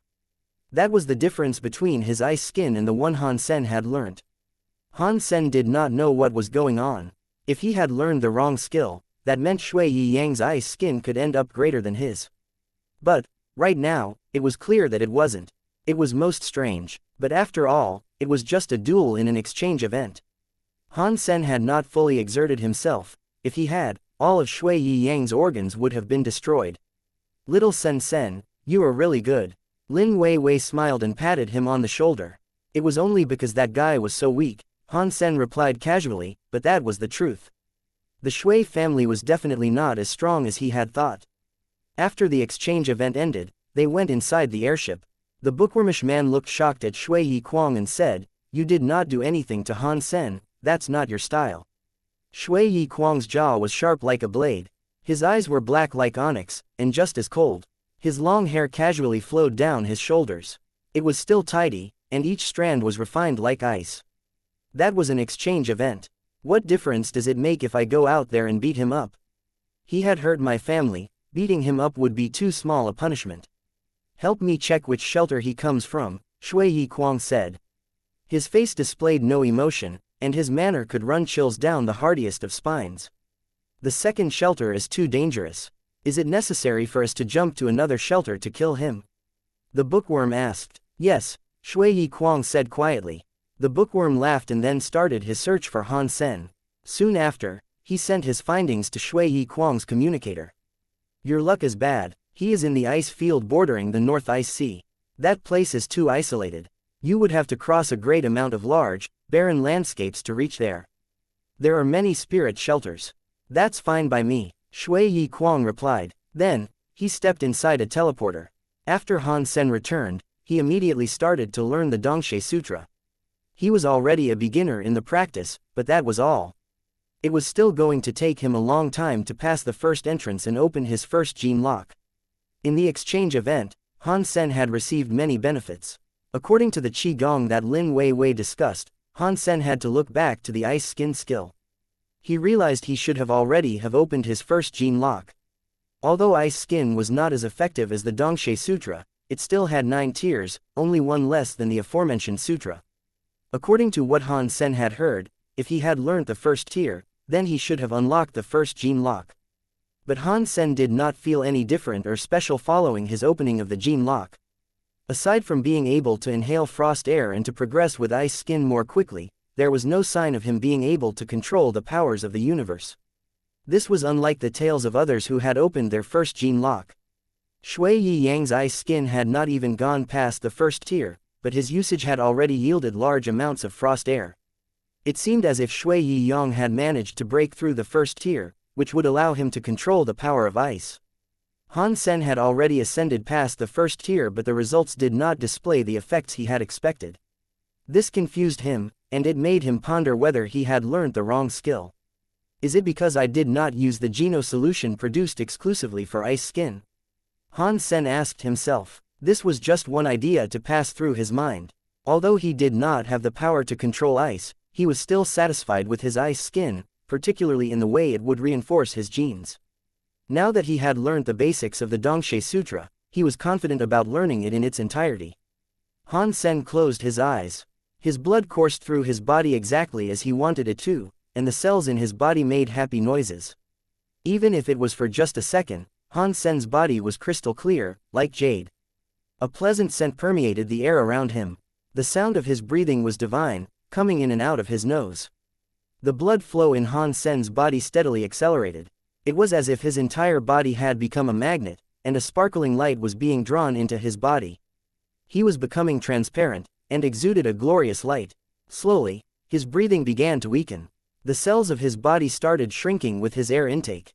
If someone touched Han Sen's nose, they would be scared. He was no longer breathing at all, like a dead body. Although no longer breathing, Han Sen did not feel unpleasant. The cells in his body possessed a strange strength that made him feel as if he was just a baby again. Inhaling fresh air and exhaling dirty air, his body became more and more transparent. The fresh scent of life now grew stronger, too. One circle had been completed. Han Sen opened his eyes. His black eyes looked around, and he was overwhelmed by a blissful, magical feeling. The pleasant-smelling aura of his body began to leave. He felt as if he was ready to fly and launch straight towards the heavens. It really is a qigong for break through the vacuum, and yet it is just a beginner skill. I already feel as if I've been reborn. The cells in my body can freely breathe by themselves. No longer do I have to be afraid of running out of oxygen in deep waters. Han Sen's heart was overwhelmed with joy. With this power, he could finally hunt creatures under the sea without fear of drowning. Chapter 544. Sea Bug. Han Sen had always needed a hyper-geno art for underwater fighting. To fight in the water was completely different to fighting on land. The effects of water pressure and resistances were considerable. The shift in the effectiveness of certain land hyper-geno arts to how they performed in the water likewise very acute. Han Sen had many S-class licenses of the St. Hall, so spending one more did not concern him much. And now here he was, arriving in the St. Hall. To purchase an additional hyper-geno art, humans found it hard to hunt creatures in the water, so there were not many underwater-based hyper-geno art to select from. Han Sen's choices were strictly limited. Out of the 8 underwater ones available, he picked one S-class licensed hyper-geno art. He did not dwell on the purchase too much, and quickly bought it outright. Han Sen had picked the S-class licensed hyper-geno art called Tide. It was a water-based skill that allowed its user to draw power from the surrounding water itself and so amplified their own powers. Although it did not sound particularly special, Tide's amplified power was nothing to be sniffy about. After he drank the exclusive Geno solution for Tide, Han Sen returned to the shelter and drove the Crystal Palace into the sea so he could practice his new ability. Han Sen spent most of his time practicing Tide, but for the Dongshuan Sutra, he decided to only practice one cycle each day. That practice itself only took 2 minutes. This wasn't because Han Sen did not want to continue, it was because after one cycle, his body was already filled to the brim with power. Practicing further would not deliver any more benefits. Han Sen guessed it was because his body had not yet reached the status of a celestial being. There was a limit to how much his body could take. There was a further natural benefit from Han Sen practicing Tide. Ordinary evolvers could not breathe underwater, which made it impossible for them to dive and explore the deep sea. Their inability to breathe underwater was an extreme handicap for any of their sea-bound ventures. But now Han Sen was free to explore and practice within the deep sea as much as he wanted. He was not unlike a xianxia, forming ripples and waves across the sea. His swimming speed had increased a great deal, and he could have been mistaken for a creature that had been born and lived in the sea all its life. Not bad, not bad. Although I can't yet perform my skills and abilities as well as I do on land, 80% of my power now translates to my talents in the water. I will be able to battle sacred blood creatures now. Han Sen was tremendously excited about his rising powers. The rate at which Han Sen could learn and effectively utilize Tide was exponentially faster than he had predicted. He wasn't sure if it was because he had learned the Dongshuan Sutra, but whenever he was in the water now, he felt no resistance. He was like a water fairy. I need to find a sacred blood creature out in the sea, so I can test my abilities on it. Han Sen's exhilaration was unbridled. Recently, he has taken to eating the flesh of various mutant creatures, which led to his mutant geno points increasing a good deal, but his sacred geno points had been at a standstill. Han Sen drove the Crystal Palace deep underwater in the hopes of finding a solo sacred blood creature. He would also have to find one with a head that wasn't too large, otherwise he would not be able to eat it. Why do the creatures beneath the sea have such big heads? Han Sen caught sight of a sea monster that looked not unlike a dragon, with a body that was over 100 meters long. It swam dangerously close past the Crystal Palace, which made Han Sen gulp. The views one could observe down in the deep sea were astoundingly beautiful, fascinating and otherworldly. A large band of sea bugs now caught Han Sen's attention, and they shone purple as they winded their course across the seabed.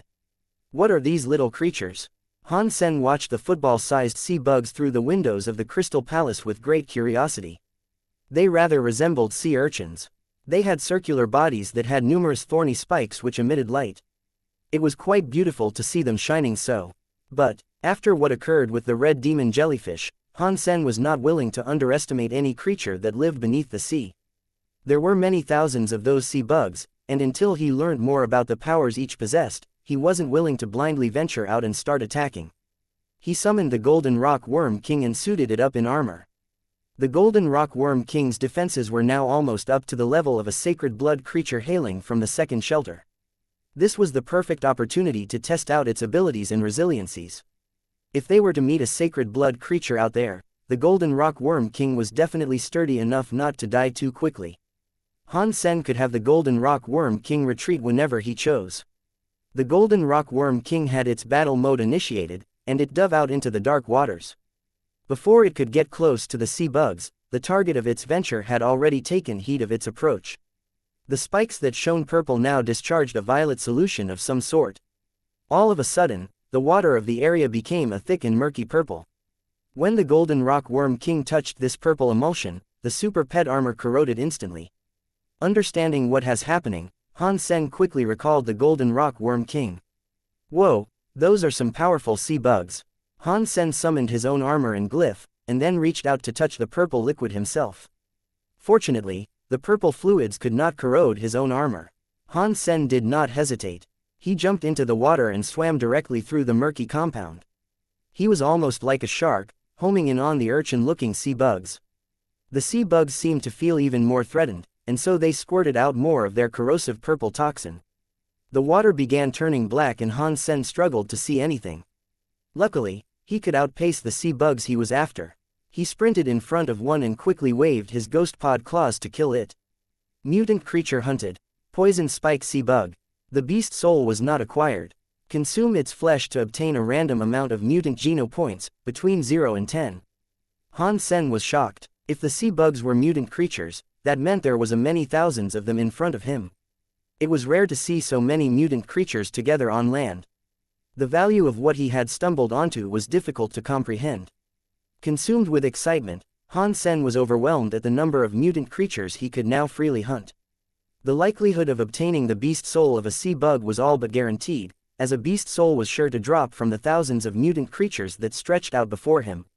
Han Sen immediately swam out to kill as many sea bugs as he could. Like a swarm of angry wasps, they all tried to spray their toxic liquid to deter their attacker. As he came near, they also tried to put their thorns into him directly. Under the buff provided by the double berserk sacred blood beast soul, the mutant sea bugs had no chance of piercing his golden armor.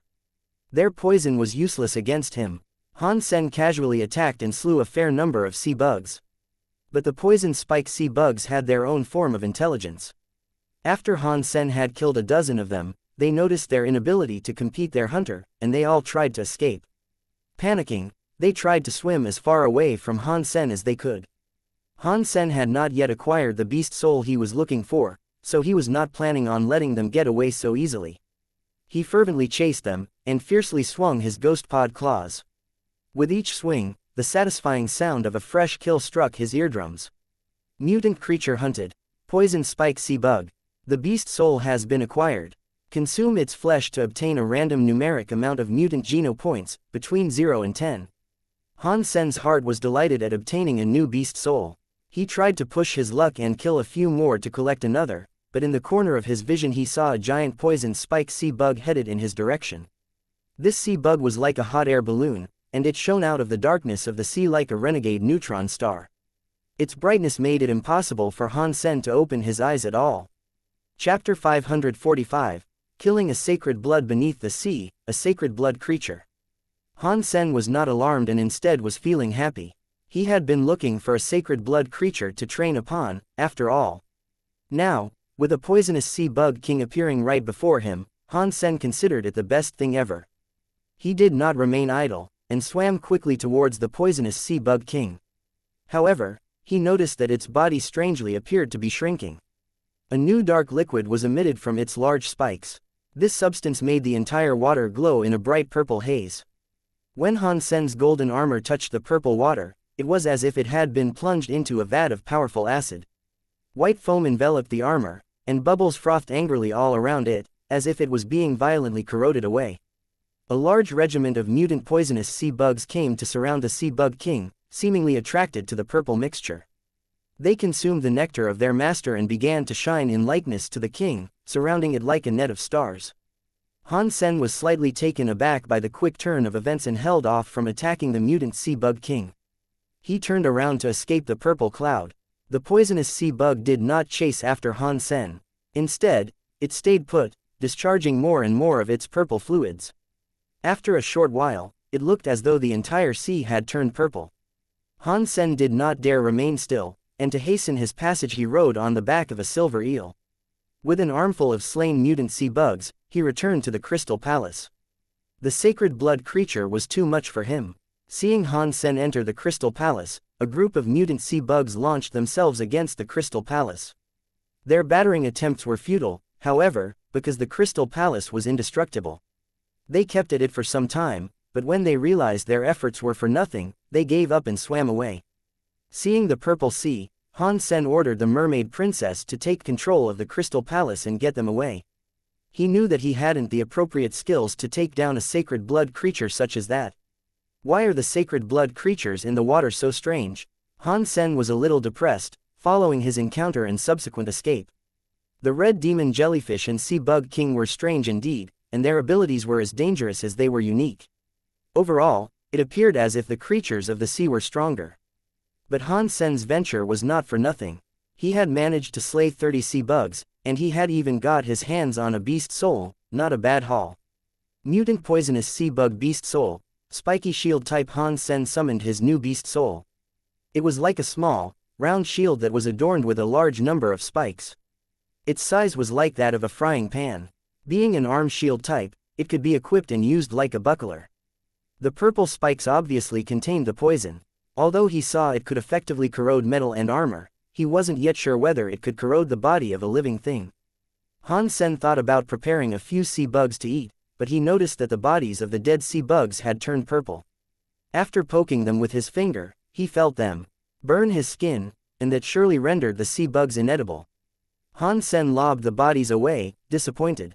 He wasn't going to risk eating tainted meat like that. What if it corroded his stomach? With no food, he wasn't satisfied returning just yet. He ordered the Mermaid Princess to keep driving the Crystal Palace under the sea. At the very least, he wanted to hunt some form of a sacred blood creature. The Crystal Palace had been sailing under the sea for 2 days. Han Sen managed to capture a few lonely mutant creatures, but he wasn't having any luck finding a sacred blood variant he deemed suitable. The main reason for this was because the sacred blood creatures beneath the sea were gargantuan in size, and Han Sen knew they would be too difficult to hunt. Han Sen then caught a glimpse of what appeared to be a bull, walking across the seabed. Its body was pitch black, and it had the scales of a lizard, but its figure was unmistakably that of a bull. The creature also appeared to be walking alone, with no other creature nearby. The creature was quite pleasant to look at, and was the first of its kind Han Sen had seen. Not wanting to take any chances, he summoned the Golden Rock Worm King once again. Once it was in the water, the creature arousing Han Sen's curiosity saw the Golden Rock Worm King approach. All of a sudden, it turned like an enraged bull. It charged at the Golden Rock Worm King and smashed into it. The hit was so severe that it went careering for miles across the seabed. Even though the super pet armor was mostly concave, the Golden Rock Worm King had almost been killed by this new foe. Han Sen wasn't surprised, so he quickly called back the Golden Rock Worm King. With power such as that, it had to be a sacred blood creature. It seemed that it was a creature that prioritized strength above all else. Han Sen guessed that it would not therefore possess any abilities that were too unusual. Han Sen summoned a beast soul and dived back into the waters. He approached the lizard-scaled bull. The big bull was not only aggressive but combative, too. After he saw Han Sen, it eagerly charged towards its next target. Due to it moving at great speed, a current and underwater wake followed its path. A great surf at least 10 meters high built up behind it, and made for a terrifying sight. Han Sen followed the water and dashed out of the way. After dodging the bull's fierce attack, the bull let out a weird, watery moan. Then it turned around and tried to charge Han Sen again. It was a frightening moment. Good timing, Han Sen said to himself. He cast his latest skill, Tide, to battle the bull. Han Sen had expended a great deal of effort in learning how to use Tide effectively, and without concerning himself with breathing, so any of his abilities could be cast naturally as the creatures he would be fighting would be underwater. He performed his underwater talents with the grace of a mermaid. Going up against this bull, there was nothing to handicap him.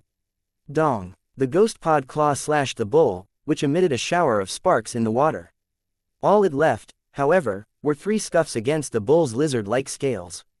It didn't cut through like Han Sen had anticipated. Those are some tough scales. Han Sen was surprised. He swam away to dodge the raging stampede of the bull. The next half hour was spent battling the bull. Han Sen had managed to get in numerous good hits, but no matter how hard he tried, he could not draw blood. The scales were too resilient. Eventually, Han Sen put away his ghost pod claws and started running the Dongshuan Sutra. With his yin force, he punched the bull. Moo! The bull let out a frightened cry as its mouth spewed blood. But the stubbornness of the bull did not let up, and it did not fall back. It roared like thunder, and it dashed madly towards Han Sen again. He was not afraid of a creature that possessed mere brute force such as this, however. Han Sen's body was like Jiaolong as he spiraled through the water. He discovered another opening and struck the rampaging bull once more. The yin force punctured the bull's body and blood gushed out of its mouth. Pow, pow, pow. A huge amount of yin force was drilling its way into the bull's body. It did not matter how strong its body was, or how resilient its scales were, nothing could withstand the yin force. The bull was being beaten to a pulp, as blood streamed from its mouth, ears and nose, and its organs had been dealt critical damage. It was by now too late for the bull to even think of retreating. It had been struck by Han Sen's yin force dozens of times. The creature's heart had been mashed into jelly and its body was limp in the sea. Sacred blood creature hunted. Water buffalo. The beast's soul was not acquired. Consume its flesh to obtain a random amount of sacred geno points, between 0 and 10. Han Sen was overjoyed. He had already received the ability that enabled trouble-free underwater sacred blood battling, and all he had to do was track one down before fighting it. He no longer had to worry about a lack of resources. Hopefully, I can maximize my sacred geno points in the near future. Han Sen's heart was ecstatic. Han Sen was excited. Already, he was preparing to search for another high-class lonely creature of the sea. But all of a sudden, he felt goosebumps, and his chirpy mood was quashed by a foreboding sense of dread. Stop. Don't move. Han Sen called out to the mermaid princess to stop the crystal palace. He also wanted the little angels to stop what they were doing and to stop moving completely. As far as they knew, the crystal palace was indestructible. Now that he was safely inside, there should have been no danger. But still, Han Sen felt something wasn't quite right. He couldn't shake the feeling that something awful was about to occur, and because of the worry, his body kept breaking out in cold sweats.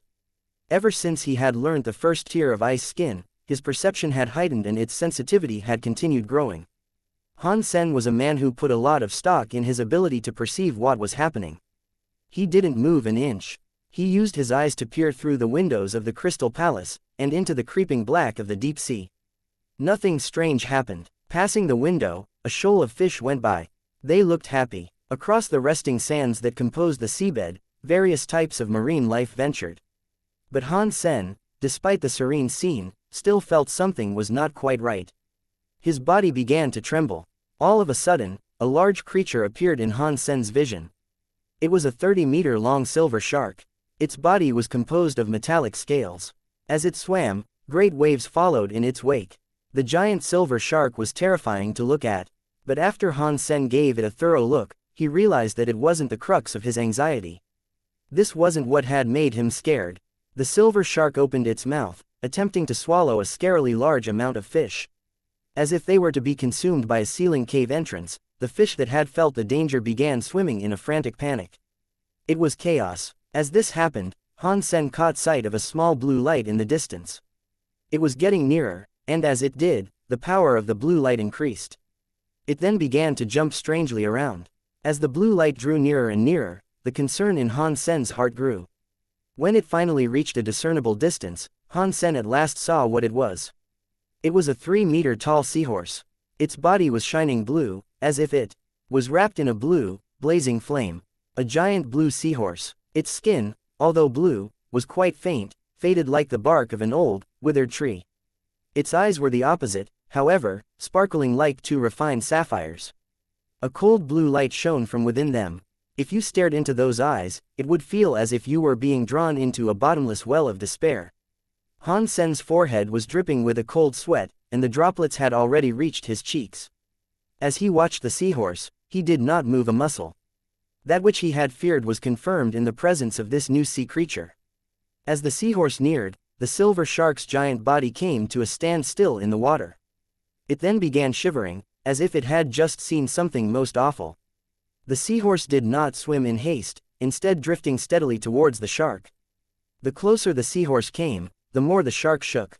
Still, it was locked in place, seemingly unable to move.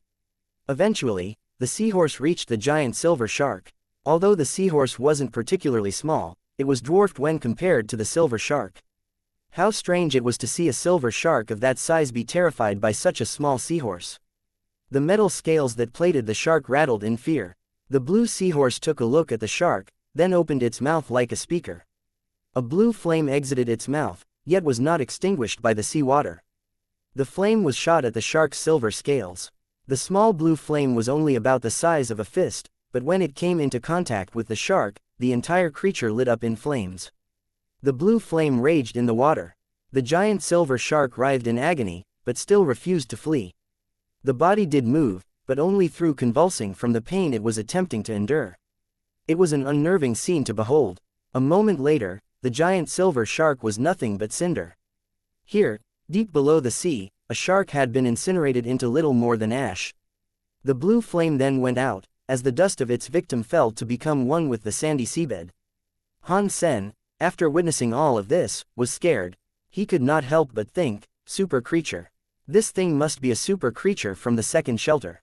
Although he had yet to witness the true strength of the seahorse, all it took was the sight of that blue flame to suggest where it had come from. While Han Sen stood motionless in fear, the seahorse turned to face the window he was looking out of.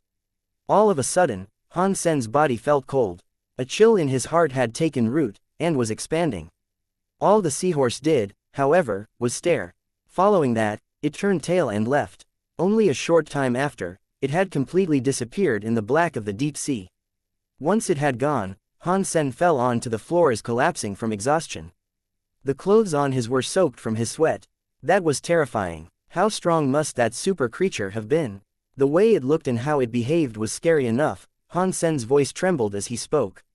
The flame that the seahorse had spat out spooked Han Sen. The thought of a creature possessing a flame that could incinerate a giant sacred blood creature into ash, while submerged deep beneath the sea, was a terrifying thing.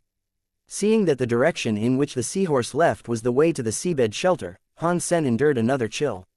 Is the seabed shelter the one that resides above a royal spirit shelter? While Han Sen was still feeling frightened, he saw a blue flame arise in the distance.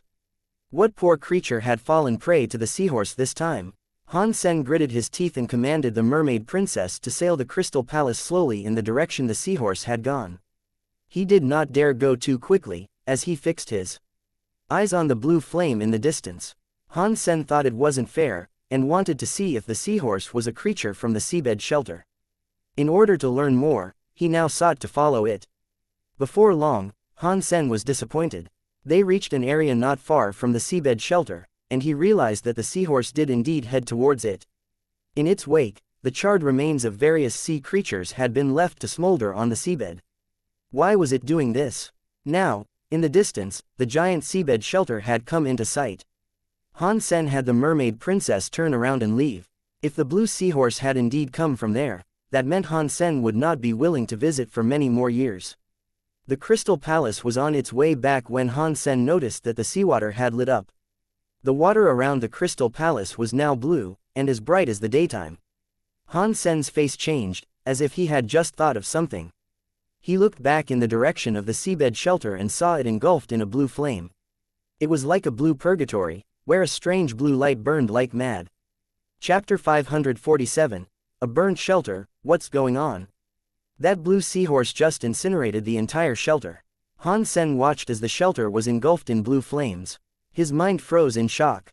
The blue flames reached a dozen miles in length, and they writhed around the entirety of the seabed shelter. Stranger still was the fact that no spirit or creature seemed to have escaped from there. The area that surrounded the shelter was quiet. The only motion to be seen was that of the seabed shelter, now composed of blue flames like hell. So bright were the flames that the whole sea was now illuminated in blue.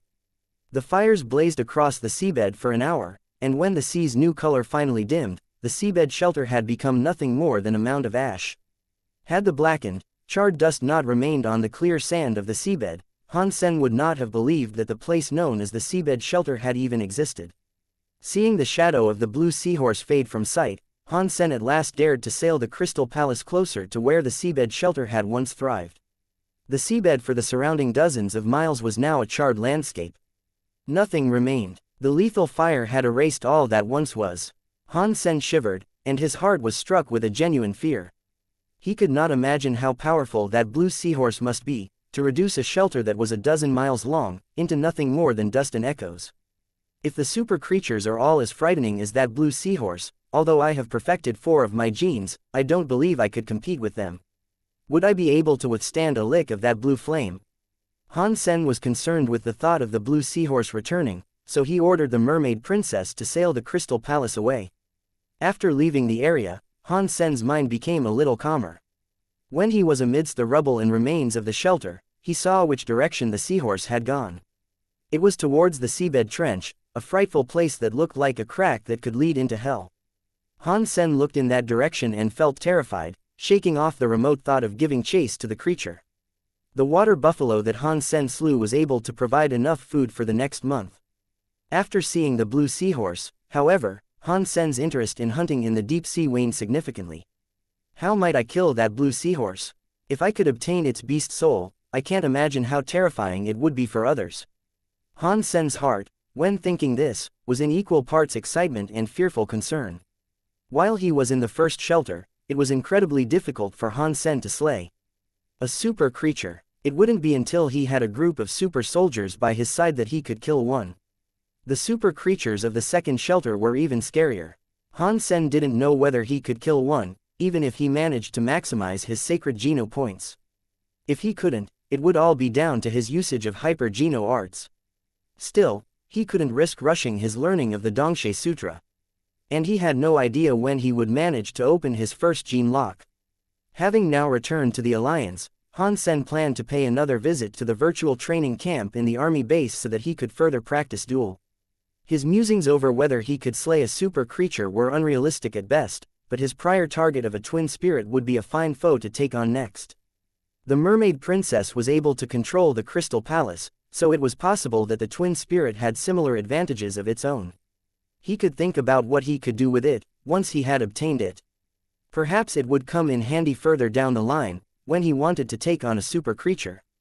After seeing the blue seahorse, Han Sen now resolved to improve his power through any means necessary. Just as he entered the virtual training camp, he was invited to duel. It was from Qin Zan's virtual training camp ID, Xianxia. Han Sen accepted and entered this, Xianxia's, room. "Coach, do you have the time to provide another lesson?" Qin Zan looked at Han Sen with hopeful eyes. "No lessons today, but I did learn a new sword skill recently. Perhaps you would like to train alongside me?" Han Sen asked casually. He did not know that his opponent would be Qin Zan, he merely thought that Xianxia was a good fighter he hadn't met before. To train duel with her would be fine.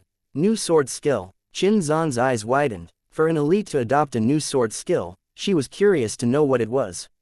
Han Sen picked up a long sword and started to duel with her. Han Sen's dual sword skill had been significantly modified. Although not yet perfect, it was a complete dual blade sword skill. Qin Zan was using a dagger. She thought she was going to be attacked by a mad hurricane of sorts, but it wasn't so. Although Han Sen's attacks came in strongly, they weren't very powerful. This confused Qin Zan. Why would an elite such as Han Sen bother to learn a skill that wasn't all that potent? This was because Qin Zan assumed Han Sen's character was some mighty elite and didn't know it was actually Han Sen himself. She didn't doubt his decision, however, and only mulled over why he would select such a skill. Quickly, Qin Zan noticed the problem and recognized the sword skill Han Sen was using. She thought to herself, isn't that a sword skill traditionally cast by 2 people? He's actually using a sword skill designed for 2, isn't he? Is he modifying it for use by only 1 person? Qin Zan had seen the skill in action before, and after recognizing it, felt quite surprised. A person had to be a strong elite to be able to modify an S-class skill that way. Who would spend that much time and effort to do it, as this person had? Besides, modifying a 2-person skill into a solo skill wasn't that pointless. If he had that time, why did he even bother learning a 2-person skill? To have the time and effort to commit to something like that, he must have been really bored, or something. Qin Zan did not dare to slow down and gave battle with Han Sen all that she could. If not for her own self-improvement, then perhaps for his benefit. With the skills Qin Zan possessed, she quickly noticed that there were many flaws and issues with Han Sen's modified skill. So she put more focus onto her offense, to try to reveal those errors to him. Qin Zan trained with Han Sen for quite some time. She noticed that he kept changing the skill and improving its efficiency as he went on. The longer they battled, the more powerful Qin Zan believed Han Sen to be. No matter what flaw or weak point she discovered, after her first attack to draw attention to it, he quickly had it fixed and it would never appear again, demonstrating an efficiency she admired. Qin Zan thought he must have only started modifying it and did not know he had actually been improving it for a long time. He had uncovered many issues in his previous testing of the skill, but had then lacked the opportunities to trial it further. With Qin Zan's help in highlighting all the issues, the sword skill rapidly nearing completion. Qin Zan had witnessed a two-person sword skill become a skill for wielding by one, and she was taken aback. The most surprising thing for her, however, was Han Sen's ability to effectively control two things with one mind. Both of his hands were able to cast a sword skill, which made her feel as if she was actually doing battle with two people. No wonder he isn't going to St. Hall to learn the dual sword skill. There are no strange sword skills there. This modified dual skill really is amazing. Qin Zan held great admiration for Han Sen in her heart. Having learned and watched Han Sen modify the dual sword skill, she wanted to see if she could learn the skill for herself. Han Sen left the virtual training camp in a good mood. After practicing with Shang Fei, the dual sword skill had significantly improved. Han Sen took a shower, all the while humming a song. When he was done, he lay down on the bed right as his communicator rang. Taking a look at who was calling, he saw it was Qin Zan. Qin Zan, it's very late for you to be calling. I can only assume you don't have a boyfriend, Han Sen joked with her. Qin Zan served the army, but the two frequently stayed in touch.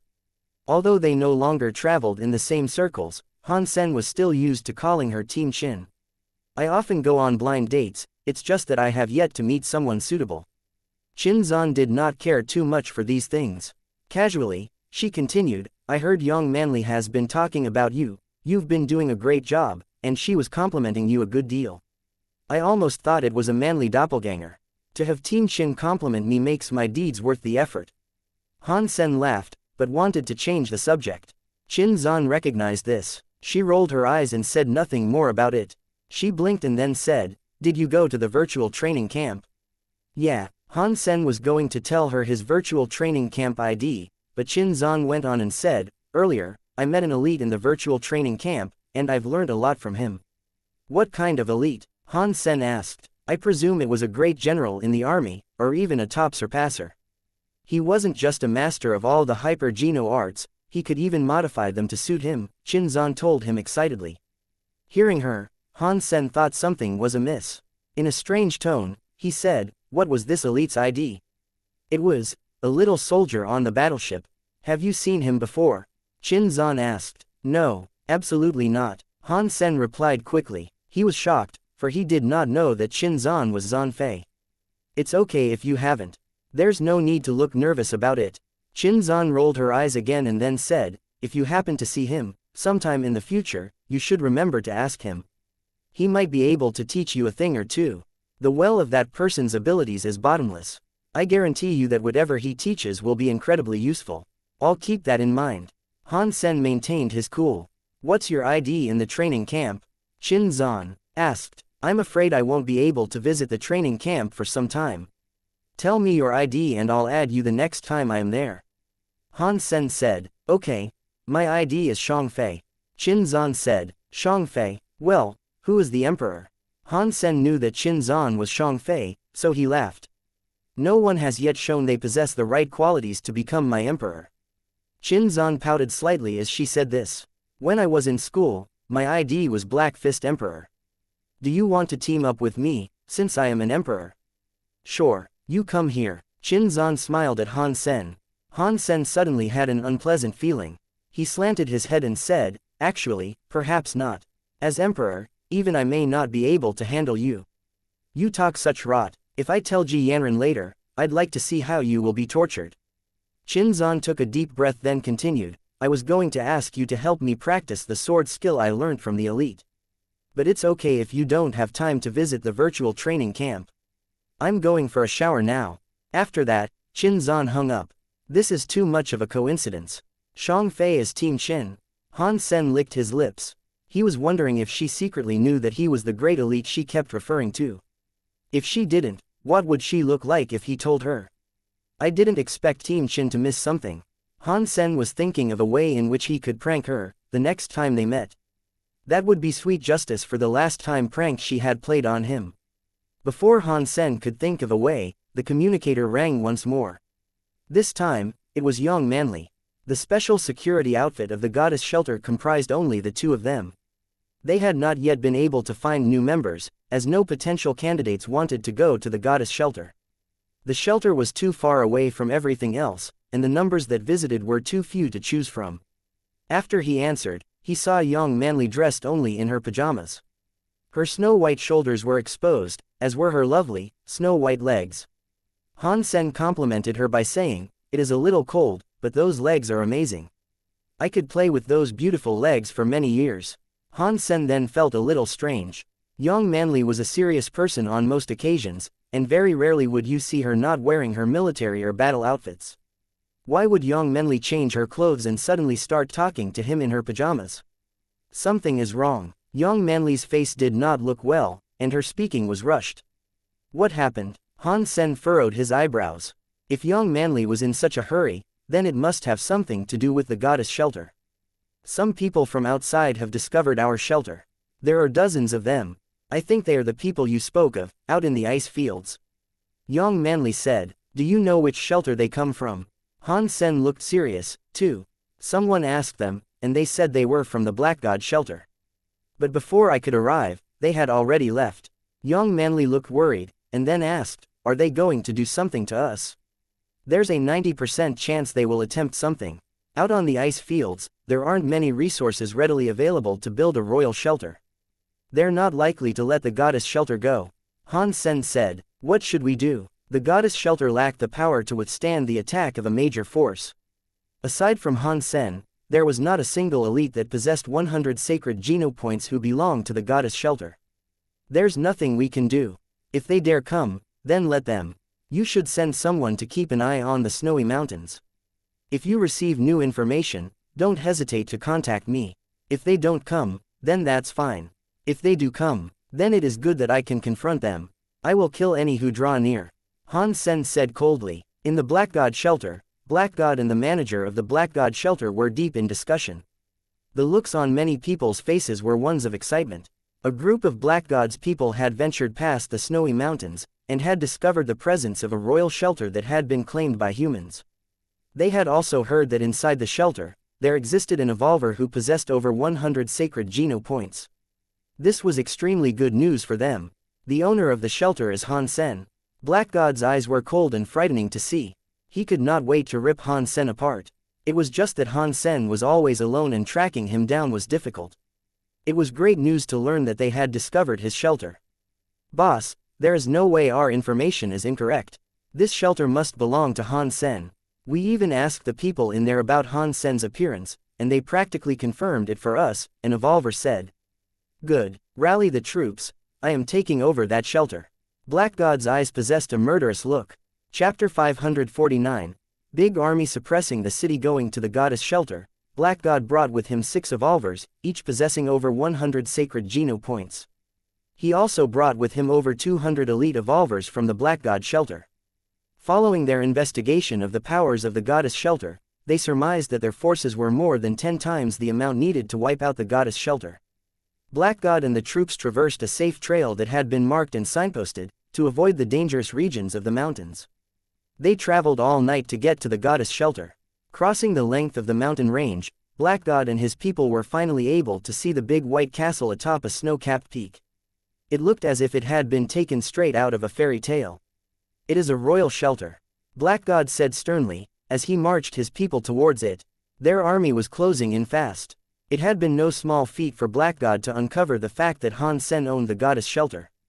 There weren't many skillful people there, and its location atop a mountain was sure to make things easier for Black God and his army. He wasn't going to grant Han Sen a moment's reprieve. However, he was still concerned about the possibility that Han Sen could end up requesting the aid of Li Xinglun, who would happily bring his own men to bolster the defenses of the goddess shelter. Although someone did return to say that Han Sen was the evolver with over 100 sacred Geno points in the goddess shelter, they added that as far as they were aware, there were no other elites present. But Black God was still afraid of Han Sen's abilities, which was why he had brought with him 6 evolvers with 100 sacred Geno points each and an additional 200 elite troops. He was ravenously keen to crush the goddess shelter. If Han Sen was present, also, then he'd kill him without a second thought. Black God wanted to make his trip there as short as possible, knowing that Han Sen may have already guessed he was on his way. That was fine, however. Even if he was aware of what was about to happen, he wouldn't have the power to resist and fight back. Black God wanted nothing more than to crush Han Sen's goddess shelter, as quickly as he could. Han Sen woke up and received word from Yang Manli of what was going on. In no time at all, he had teleported himself to the goddess shelter. Over the next few days, he did nothing. All he did was wait for Black God to show himself. He knew him well enough by now to know that he wasn't going to let this opportunity pass him by. The whole goddess shelter was on high alert, primed for the battle that was to come. Troops from the goddess army had manned the ramparts, while ordinary citizens and various merchants watched from afar, with bated breath. No matter how slow they were, they could sense something major was going to happen in the goddess shelter. As Han Sen reached the gate's tower, Black God and his troops had at last arrived at the empty field of the mountain, the one that stretched out before the walls of the goddess shelter. Over 200 of the Black God's elite were mounted atop snow wolves, and were lined up in formation. The 6 evolvers Black God had brought with him spearheaded the formation. They too rode beasts, and the eyes of everyone on that field were now fixed upon the goddess shelter ahead of them. Where did all these people come from? Is there another shelter nearby? Of course there is. Our goddess shelter does not possess that many elites. Take a look at the 200 snow wolves out there. Even if we managed to sell everything in the goddess shelter, there would be no way for us to purchase such a vast amount. Look at the formation they are in. It seems as if they are going to attack our shelter. Things might be better if they took over our shelter. Han Sen is quite the tax collector, perhaps the new management wouldn't rob us of so much money. Look at that formation, just look at it. There is no way Han Sen can take on a force like that. Do you think he'll end up surrendering? The commoners of the goddess shelter were in heated discussion about the events currently unfolding. Black God was riding a unicorn black wolf. Its eyes glistened with a striking iciness. The beast took 2 steps forward, and Black God unsheathed a black long sword. He raised it towards the sight of Han Sen, who was standing on the tower above the gate of the city. He then said aloud, "I am the Black God army's leader, Black God. Han Sen is both a shameless and obscene person. He sneak attacked me with a brutal poison, and I almost died. Today, I have come to put an end to the grudge I harbor against this horrible man. This is between me and him. If the rest of you lay down your arms, I will grant you your lives. Those who aid Han Sen and try to stop me exacting my revenge will be mercilessly slain." After the speech, Black God rattled the longsword in his hand and cut in half a glacier that was in front of him. The strength of such a strike struck fear into the hearts of those in the goddess shelter. Kill. The 200 evolvers behind Black God screamed this word together. So loud was it, it was though the sky had been torn asunder by a savage clap of thunder. He is too strong. Black God is an elite with over 100 sacred Geno points, and the people behind him are powerful evolvers. With just the minuscule forces of the goddess shelter, how can we hope to beat them? He had it coming. People like Han Sen should have died a long time ago. Yes, he did have it coming. Han Sen doesn't know his place, and what he has done recently has been too much. He sneak attacked someone with poison. Now that those people are after him, he's a dead man walking. Their lust for his blood is total. Will he flee back to the Alliance? I can't see him getting out of this predicament in any other way. Did you see the 6 other people behind Black God? They all look like tigers and wolves. Frighteningly powerful. Maybe they are evolvers that are over 100 too. The soldiers Han Sen has at his command most likely can't even repel the advance of one. And that Black God fellow has 6 of them. 6. It's good that Han Sen is on his way out. The amount of money he takes from us each month is ridiculous. He deserves what's coming to him. The people talking were those who had joined the goddess army but later quit. They did not want to complete with their service, instead just wanting to reap the welfare. When Han Sen took over the goddess shelter, he had treated those in the goddess army with far greater care. But for these who complained, he made sure to collect their rent, taxes and entry fees. As a result, they disliked Han Sen and wanted to see him suffer great misfortune. It never crossed their mind that if Han Sen had not taken over the goddess shelter, their lives would likely be a lot worse. But this is what humanity is like. No matter how well you treat someone, doing one thing that goes against their ideals is something they will remember. They will rarely remember the good. The merchants of the goddess shelter were perturbed. They did not care who the current owner of the goddess shelter was, they only wanted to know that if the place was to see another exchange of ownership, whether the taxes would be higher or lower. The goddess army's soldiers were all pale. Some elites were able to tell that Black God's elites were really powerful, and thought that their attempt to defend the goddess shelter would likely be futile. "Boss, should we retreat?" Uncle Qing furrowed his brow. The power on display from Black God was clearly far beyond what the goddess shelter could repel. "No, you guys stay here," Han Sen said calmly. He stared at Black God and his army of 200 evolvers. Han Sen leapt from the gate's tower and landed on the field before the gate. Alone, he ventured towards Black God. Black God raised his hand and signaled for the army to stay put. He sternly watched Han Sen approach, and smiled. What is Han Sen going over there for, all alone? Idiot. But oh well, what else can he do? It looks like he is surrendering already. The gulf in power cannot be bridged. He can't fight. Teehee. Han Sen, who has been so cocky all this time, is finally getting what's coming to him. He deserves it. Perhaps most people did think that the gap in power between the two forces was too large, and that Han Sen was going out there to surrender. Chapter 550.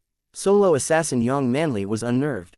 The forces of the Black God shelter were mighty, with 7 elites with over 100 sacred Geno points. Not to mention their reserves of an additional 200 troops that were branded as powerful evolvers, as well. The combined forces that had set out to attack them were much too strong for the goddess shelter to repel. If Han Sen was going to concede, Yang Manli didn't know what to do. She'd be uncomfortable, and most likely upset, too. Uncle Qing had a puzzled expression, as he watched Han Sen venture towards the enemy, all alone. He looked to be deep in thought. Zhu Ting took a step backward. If things went badly, he was ready to run. Zhu Ting thought to himself, Han Sen, this isn't about me being disloyal. It's just that the enemy is too strong, and if I do run, it's so I can live to fight another day. It would be to reclaim this place in the future. Han Sen was now standing a mere 10 meters from Black God. He looked at him and said, Black God, how dare you show yourself to my shelter? Have you forgotten how brutally beaten you were, following our last duel? To lose is no shame, but only the truest of victors gets the last laugh, and that will be me. Black God sneered, I admit that you possess great individual power, but this is no longer a duel. If you surrender now, I will spare your life. If you refuse to concede, then take one last look at those in your command. They, as well as you, will be slain. I assume you are relying on the strength provided by these people behind you, those that are in your service. Han Sen gave the evolvers that were lined up behind Black God another look. Yes, I have 6 evolvers that have over 100 sacred Geno points and 237 evolvers that have more 60 sacred Geno points. Destroying your shelter will be easy, Black God said with disdain. Murmurs of concern could be heard from the goddess shelter. At first, only Uncle Qing, Yang Manli and Zhu Ting could understand the strength and power that Black God commanded before their gates, but hearing what Black God had said, the rest of the populace was beginning to understand, too. To know that there were 6 evolvers with over 100 sacred Geno points and 237 evolvers with over 60 sacred Geno points were preparing to descend upon them made the people rightly fearful. In the goddess shelter, there were only about 10 people with a fitness level above 60. Han Sen was the sole figure known to be over 100. But now, their opponents had 7 with over 100. The power gulf was too large to bridge. That means we have to fight today then, does it not? Han Sen's face remained impassive, as he waited for Black God to speak. Kneel to me, plead before me for forgiveness over your sins and transgressions and then give me your shelter. Do this, and I will spare your life. Black God's mouth curled in a sneer as he looked at Han Sen. He was not willing to settle for the death of Han Sen today, he was determined to take ownership of the shelter. If he could force Han Sen concede, then he would not have to expend resources in claiming another shelter. Han Sen laughed, and then said, that's a shame. Coldly, Black God said, and what is a shame, exactly? Soon, you will find out that which you rely on is puny and ridiculous. It's a shame you won't be given the opportunity to laugh anymore. As Han Sen said this, his legs spurred up with the strength of triumphant stallion. He galloped towards Black God. Is he crazy? The people screamed in the goddess shelter. No one had expected Han Sen to charge at the Black God army all by himself. There were 7 evolvers with over 100 sacred Geno points, and over 200 elite evolvers that had over 60 sacred Geno points. If Black God's army was a formation of hefty rocks, the goddess shelter was a basket of eggs. For Han Sen to rush into the enemy looked like a futile suicide mission. "How dare you!" Black God shouted. He lifted his black longsword to signal his 6 supreme evolvers to step forward, attempt to block Han Sen's coming, and to potentially surround him. From what Black God was seeing, he too now assumed Han Sen to be a suicidal maniac. This was bizarre, because he personally knew how powerful he was. Still, such power paled in comparison to that of a whole army. No matter how strong someone was, in a battlefield that was comparable to a meat grinder, Han Sen was just a single soldier. For a confrontation such as this, Black God believed it would all hinge on how a commander led his troops. What Black God was doing now was using his army to crush Han Sen. Seeing Han Sen race towards the opposing forces alone, it wasn't just Black God who thought he was being suicidal, everybody else was, too. Crazy, this man is crazy. Wretched people meet a wretched fate, how unsurprising. Oh well, nobody told him to behave this way. We should open the gate while he is away and roll out the red carpet, give Black God a proper welcome. You know, just in case they decide to kill us after they're done using Han Sen as a chew toy. Yes, get that gate open, let's welcome them in. A few commoners went out towards the gate and attempted to open it. I'll kill whoever gets close to this gate, you hear me? Young Manly stared down those who had ventured forward, while bellowing at them. The goddess army that was guarding the gate then turned around to raise their weapons at any would-be meddlers. Seeing them receive such a hostile reaction, the commoners became afraid, and stopped their approach. Vice Leader Yang, Han Sen is rushing out, and welcoming his demise with open arms. There is no reason for you to die alongside him. We seek to open this gate for the benefit of everyone. Yes, Han Sen may not want to live, but we do. He is like an egg playing conkers with a stone. Oh, Vice Leader Yang, you are so pretty. Do not squander your beauty like this. Although they did not dare to march any closer to the gate, they were still willing to argue with Young Manly. Instead of being this worried now, you should be more concerned about what will happen when we beat Black God, Young Manly stated coldly. The commoners all felt a chill run down their spine, but one person dared to speak out in continued defiance. Young Vice Leader, perhaps you are too hopeful. The Black God army is too strong, and Han Sen is going to get himself killed. And now you think you can repel the march of their army? You are daydreaming. That's right, you're just daydreaming. Many others agreed, most of them being those who had quit the goddess army. Outside the gate, out on the battlefield, Han Sen was racing into the enemy's army. His hands were empty, having not summoned a single weapon. He did not even wear armor, either. He might as well have been naked. The 6 evolvers instantly launched forwards to fight Han Sen. They wielded beast soul weaponry, and unleashed their evil powers as they leapt towards Han Sen. But Han Sen was incredibly fast. And even at the high speed he was going, he could take sharp turns without slowing down. He avoided 2 attacks that came towards him by quickly dodging left and right, then pushed on towards Black God. The 4 evolvers were alarmed at Han Sen's advance, and attempted to cut him down before he could come any closer. But Han Sen possessed the agility of a bird, and to move as he did, while maintaining his furious speed, was almost like magic.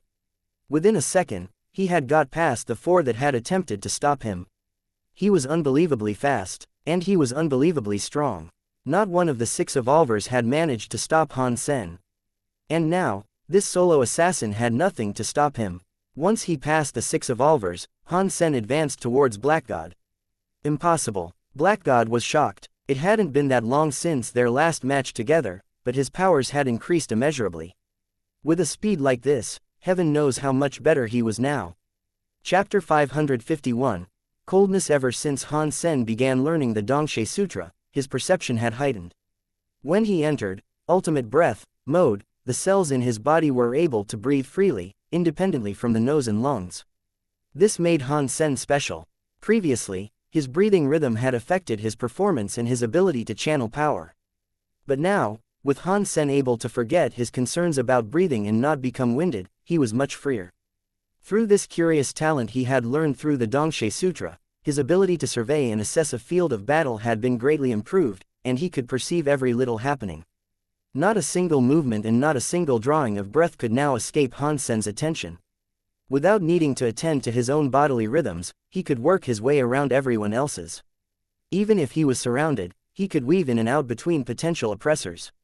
Every step he took was in between someone's blind spot. He could swerve into places they could not reach, take advantage of a sole misplaced footstep, and manipulate enemies to exhaust their powers. It was an incredible rush for Han Sen to be able to do these things. It was as if he had entered God mode. With his great ability to perceive unfolding events, it was as if he was watching battles from high above. If he was once a chess piece, he had now become the player himself. Everything had fallen under his control. The 6 evolvers were now extremely frustrated. They had been trying to stop Han Sen's advance, but wherever he stepped was the exact spot that was the most unfavorable for them. When one evolver believed his colleague should be stepping in to stop Han Sen, the other would be thinking the same. When no move was made by either, Han Sen was already leaving them in the dust. It was incredible to see, as if the 6 evolvers were secretly aiding Han Sen. But this was the advantage and benefit the Dongshe Sutra gave its learners. Everything was as clear as glass, and each situation could be read like a book. The sutra offered the powers of gods and demons, and whoever became a surpasser would receive them. Han Sen still hadn't reached the level of surpasser, but that didn't matter at this instant. His opponents were weaker than he was, which meant he could read their mind with ease. As a result, he was unstoppable. Seeing that 6 elites were unable to stop Han Sen's advance, a chill ran down Black God's spine. Black God's sworn foe was entirely different from the last time he fought him, and as he drew nearer, Black God began to feel a wicked fear take hold. "Kill him," Black God shouted. As he did, Black God fell back. He had no idea why, but as he looked into the eyes of his fierce, lone attacker, a chill fell upon him. He started falling back even further. He did not dare to engage Han Sen in direct, one-to-one combat. The 237 evolvers were heavily armed, and they worked together to surround Han Sen. They presented a wall of spears, facing Han Sen like the craggy peaks of a mountain range. The points of the spears joined together like a trapping net, and moved up and down like the roll of an ocean's waves. It looked as if they could shatter stone if they so chose. The people back in the goddess shelter were shocked.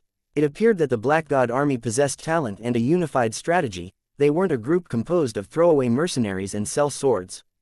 To take a formation such as this was not something any ordinary regiment could do. It was obvious they had received much rigorous training, otherwise, such seamless cooperation could not be possible.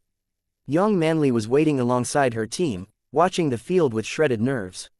With the killing abilities they appeared to possess, victory over them was something not even a collection of hardened elites could pull off. Her anxiety over the well-being of Han Sen became even greater. Han Sen was going up against a high-powered meat grinder. Surely any attack would be hopeless, unless he had the power to turn the tables. The evolvers in the Black God army had impressive fitness levels, and with them cooperating like this, it would take a person whose level was many times higher to turn the tide against them. The enemy was like a well-oiled machine, cogs turning flawlessly without a single hitch. If Han Sen's speed and power weren't as great as it had to be, the machine could not be stopped. Even if he was able to take a few of them out, there was a high probability of him being killed by others in the formation. And Han Sen was not wearing any armor. His entire body was exposed and weak, so to believe he could survive a battlefield in such conditions was an extremely dangerous endeavor. He was only wearing a traditional combat outfit that was standard issue for the Alliance.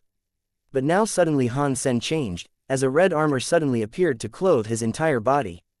His short hair grew into a stream of long, blonde locks. His eyes sparkled with the color of gold, and a ruby crown was lifted upon his head to decorate his new appearance. After his sudden transformation into a fairy queen, the whole world seemed to slow down in Han Sen's vision. The spears that had been coming towards him like arrows had slowed to a crawl.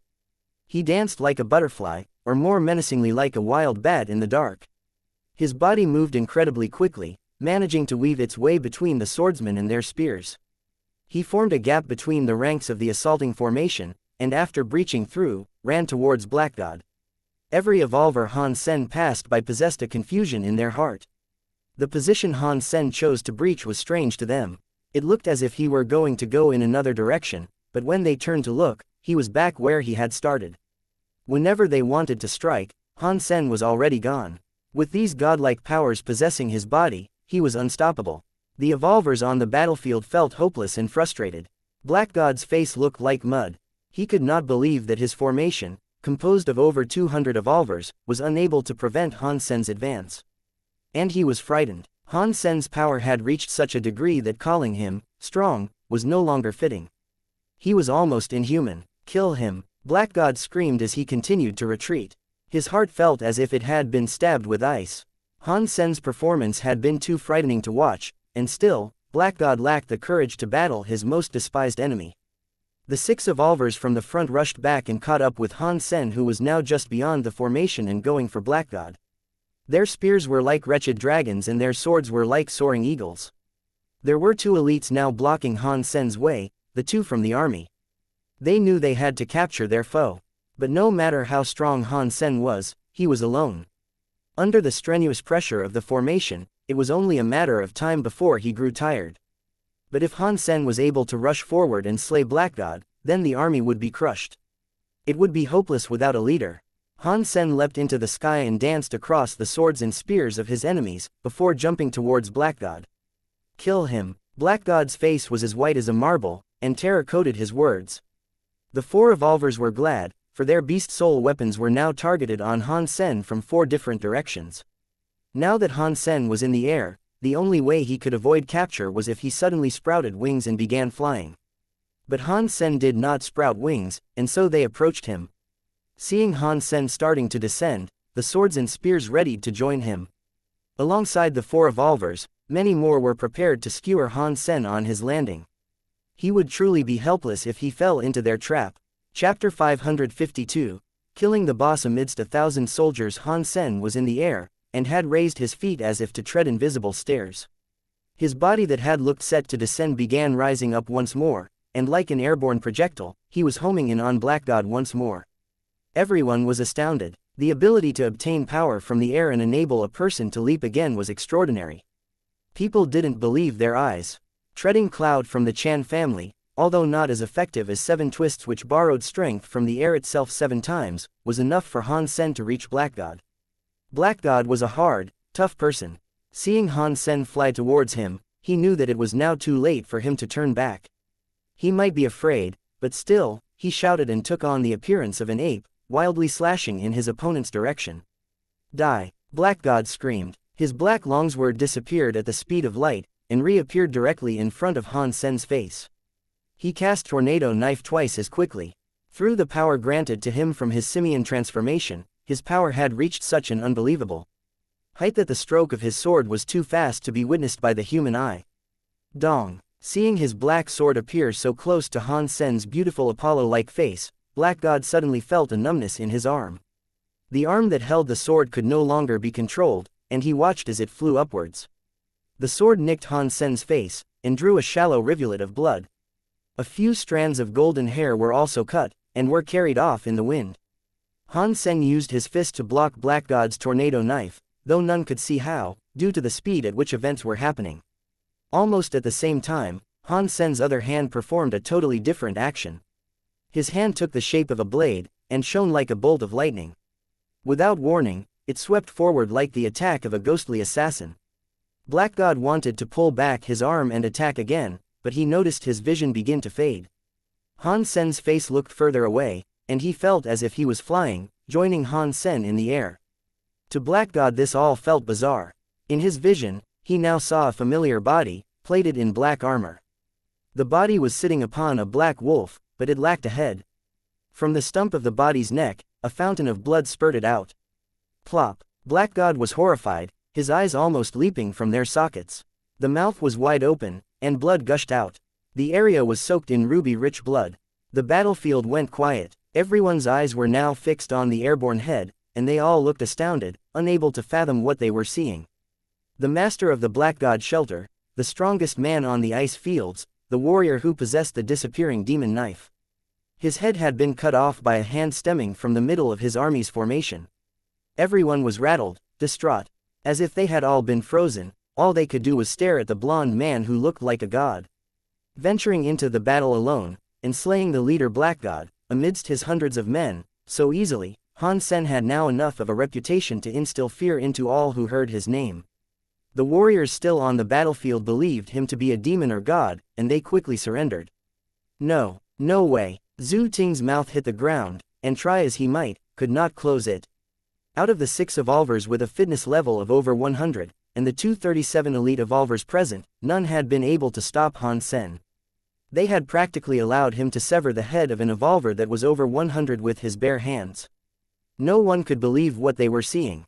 Yang Manli's face was red with excitement, and her beautiful eyes sparkled. Her heart was pumping like mad. Even she could hardly believe Han Sen had been able to kill Black God in such a fashion, in such a desperate situation. The formation that had faced him had been almost nothing to him. He had just waved his hand and ripped the head off, quick and clean, smooth as butter. Such unbelievable power. No wonder he is an heir of Coach Han. Uncle Qing looked bewildered as he spoke. The people wanting to open the gate were flabbergasted. They could not believe Han Sen had able to run up to such a mighty elite, surrounded by his great army, and slay him like so. Within 2 to 3 minutes, it was all over. Those few people felt a chill assault their necks, and they couldn't help but run their fingers around it. They felt that when Han Sen came back, and found out how they had behaved, they'd all be headless within a few seconds. Many people started running towards the teleporter, consumed by fear. Han Sen had managed to hack someone's head off as if it were a game, in the midst of a huge battle. The Moners lacked the protection of the army, and neither were they elite evolvers that might have been able to fend for themselves. Their legs were turning to jelly as they made off to the teleporters. Many tripped over themselves before they reached the teleporter, and it was a comical sight to see them act like buffoons, all desperately attempting to clumsily escape. It would be a long time before any of them dared show their face at that shelter again. It would be no surprise if the sight of a bloody, airborne head haunted their dreams as a ghastly reminder of what transpired that day, either. The 6 supreme evolvers remained frozen. They had witnessed many strong people in their time, but this was unlike anything they had ever seen before. One single man, targeting the head of his opposition like a rocket, had managed to dance and weave through an army to get to his objective. Their army. Their hearts were chilled, and they abandoned all thoughts of fighting. They may have followed the command of Black God, but they only did so due to the Alliance sending them into his service. They had no great fondness of him. But now Black God had quite literally lost his head, they no longer felt obliged to fight for him. Their minds kept flashing back to the sight of Han Sen dodging and prancing past their entire forces to slay Black God, and as these images recurred, chills ran down their spines. The 6 had stayed put, and the ordinary evolvers didn't move either. Already, their minds raced with the thought of fleeing the scene. Han Sen, we only took orders from Black God, one evolver spoke out amidst the silence. We followed his command, that was it.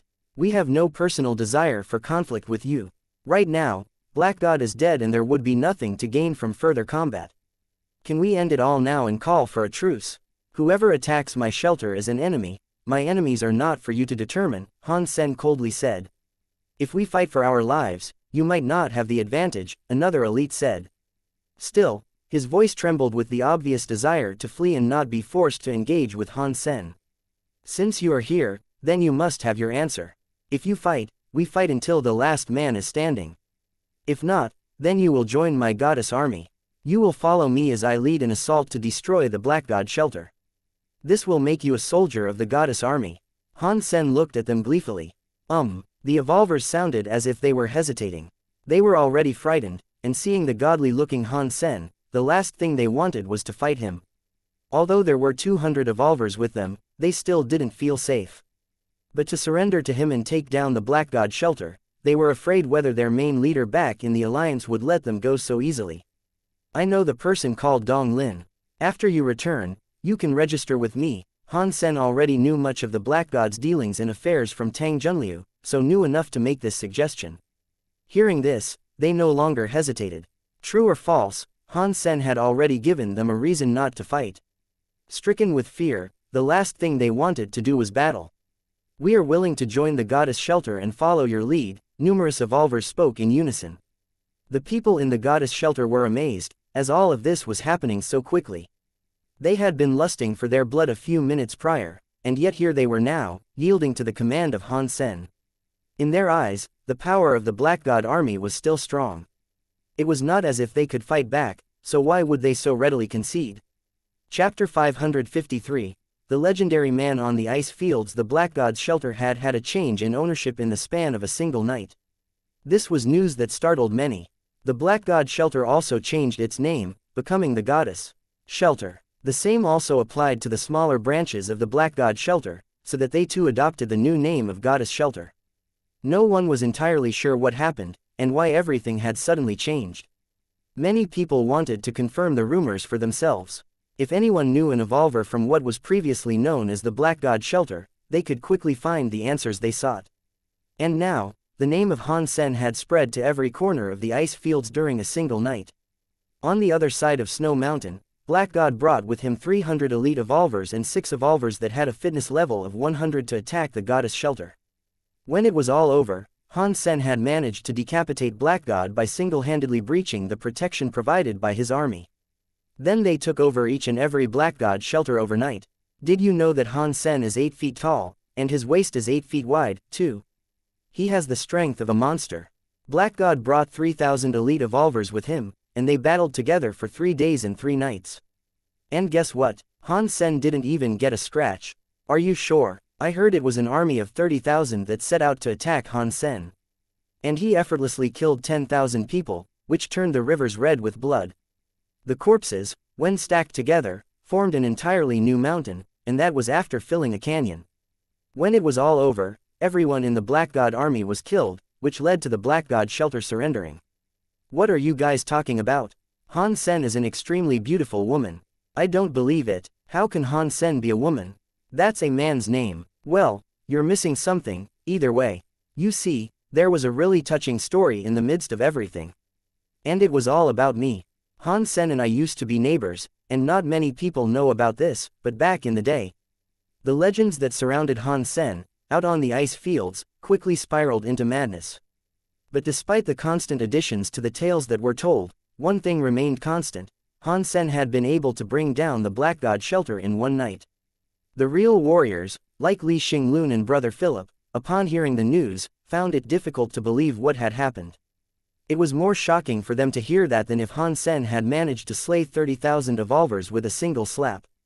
Killing people was easy, but taking over territory was incredibly difficult. And to hear that Han Sen had managed to take over all the territory Black God previously owned was quite frightening. The reason why Han Sen had been able to effortlessly take ownership of the Black God shelter was the aid given to him by Tang Junliu. Tang Junliu used to say that if Han Sen managed to kill Black God, then he would be able to easily take over his power. Han Sen had simply decided to try it. He had then asked Tang Junliu for assistance. If Tang Junliu was able to do it, then Han Sen would have no issue with claiming ownership of the Black God shelter.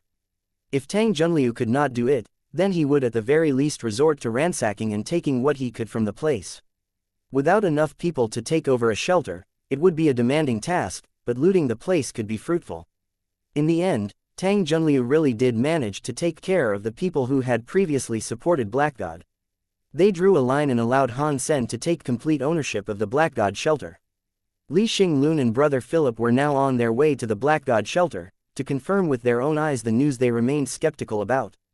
The original possessors of the Black God shelter were there, unharmed, now following the leadership of Han Sen. They may not have been harmed, but they looked dazed by what had happened. Han Sen did not plan on uniting the ice fields, for doing so would benefit him. After all, the people he had were not from his party, and he did not have enough of his own men to control all the shelters in the ice fields. Now, what Han Sen wanted the most was to find a way to group up with Li Xinglun and Brother Philip to attack the royal shelter, in an alliance composed of the 3 of them. It would be impossible for him to do it alone, after all. Li Xinglun and Brother Philip were relieved that Han Sen was not interested in becoming a self-imposed king of the ice fields. Taking over the Black God shelter had presented him with many benefits, however. Not only would he receive income from the Black God shelter, he would even obtain the swaths of information and intelligence that the Black God shelter held in its possession. There were many sacred blood class creatures residing across the ice fields. Although the Black God shelter could not eliminate them, their record-keeping housed a great deal of useful information on them. Such information had cost many their blood, sweat and tears. It had cost the lives of many to collect. The effort taken by many generations to collect such intelligence was plain to see.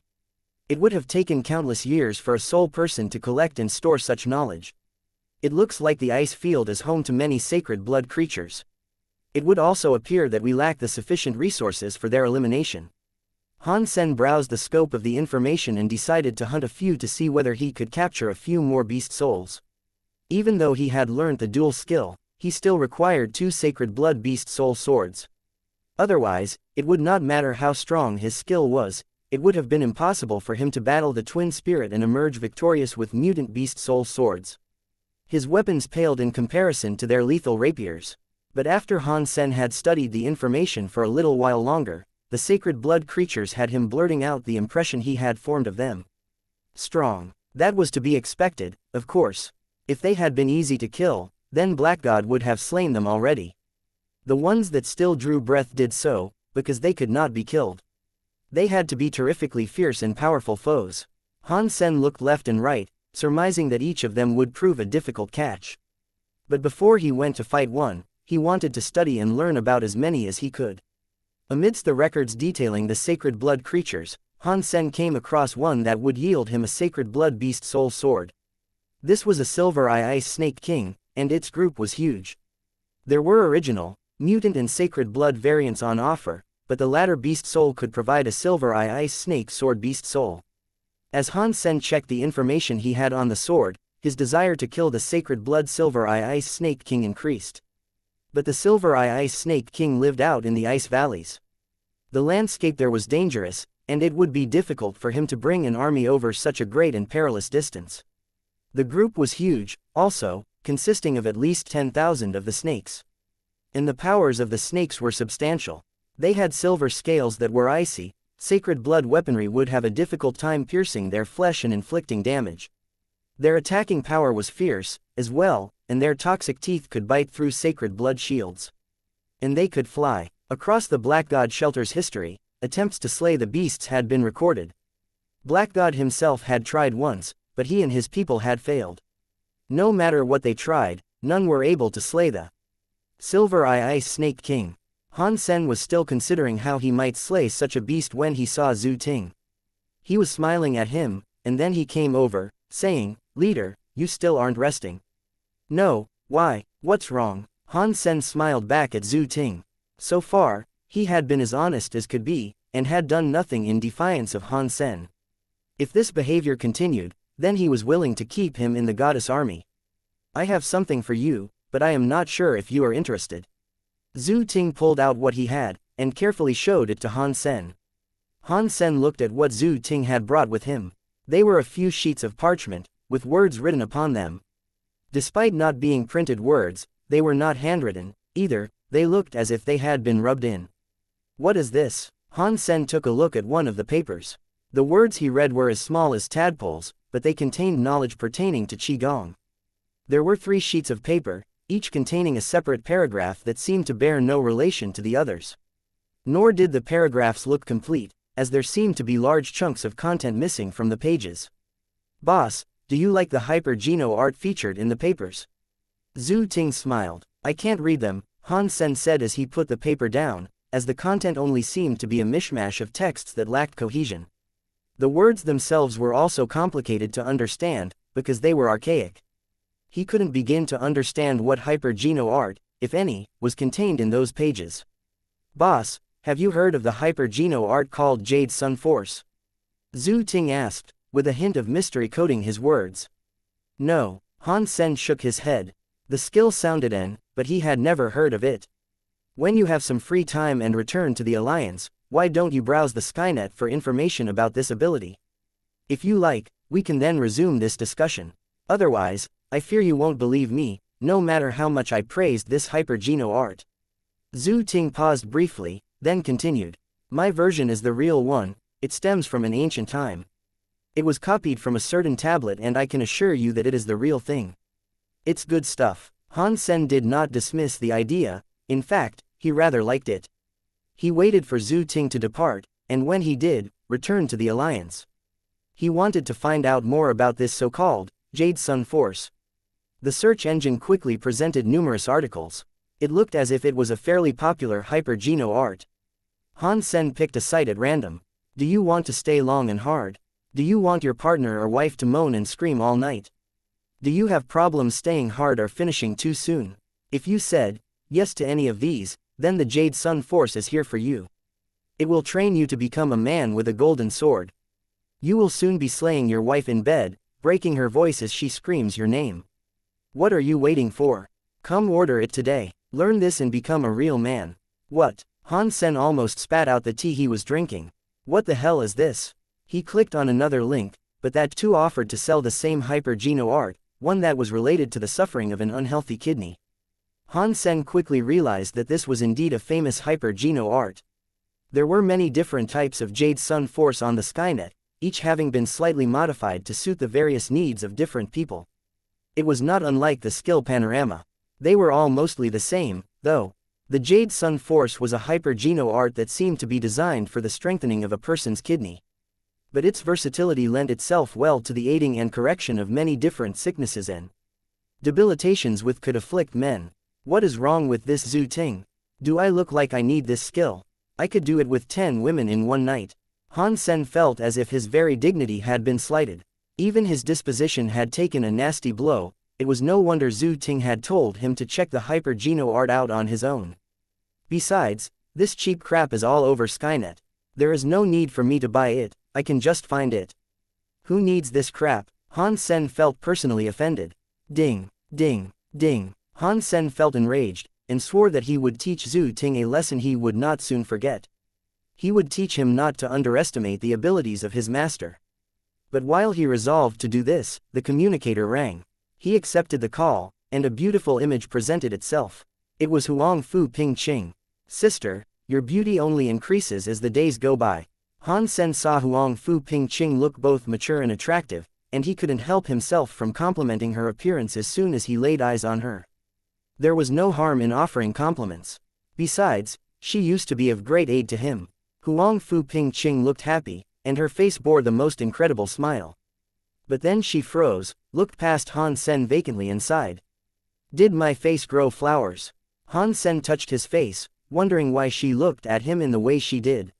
Little brother must be tired these days. Huang Fu Ping Qing gave a strange look. My recent affairs have been tiring, and I've been constantly rushed off my feet. Han Sen answered her question casually, uncertain what she was wanting.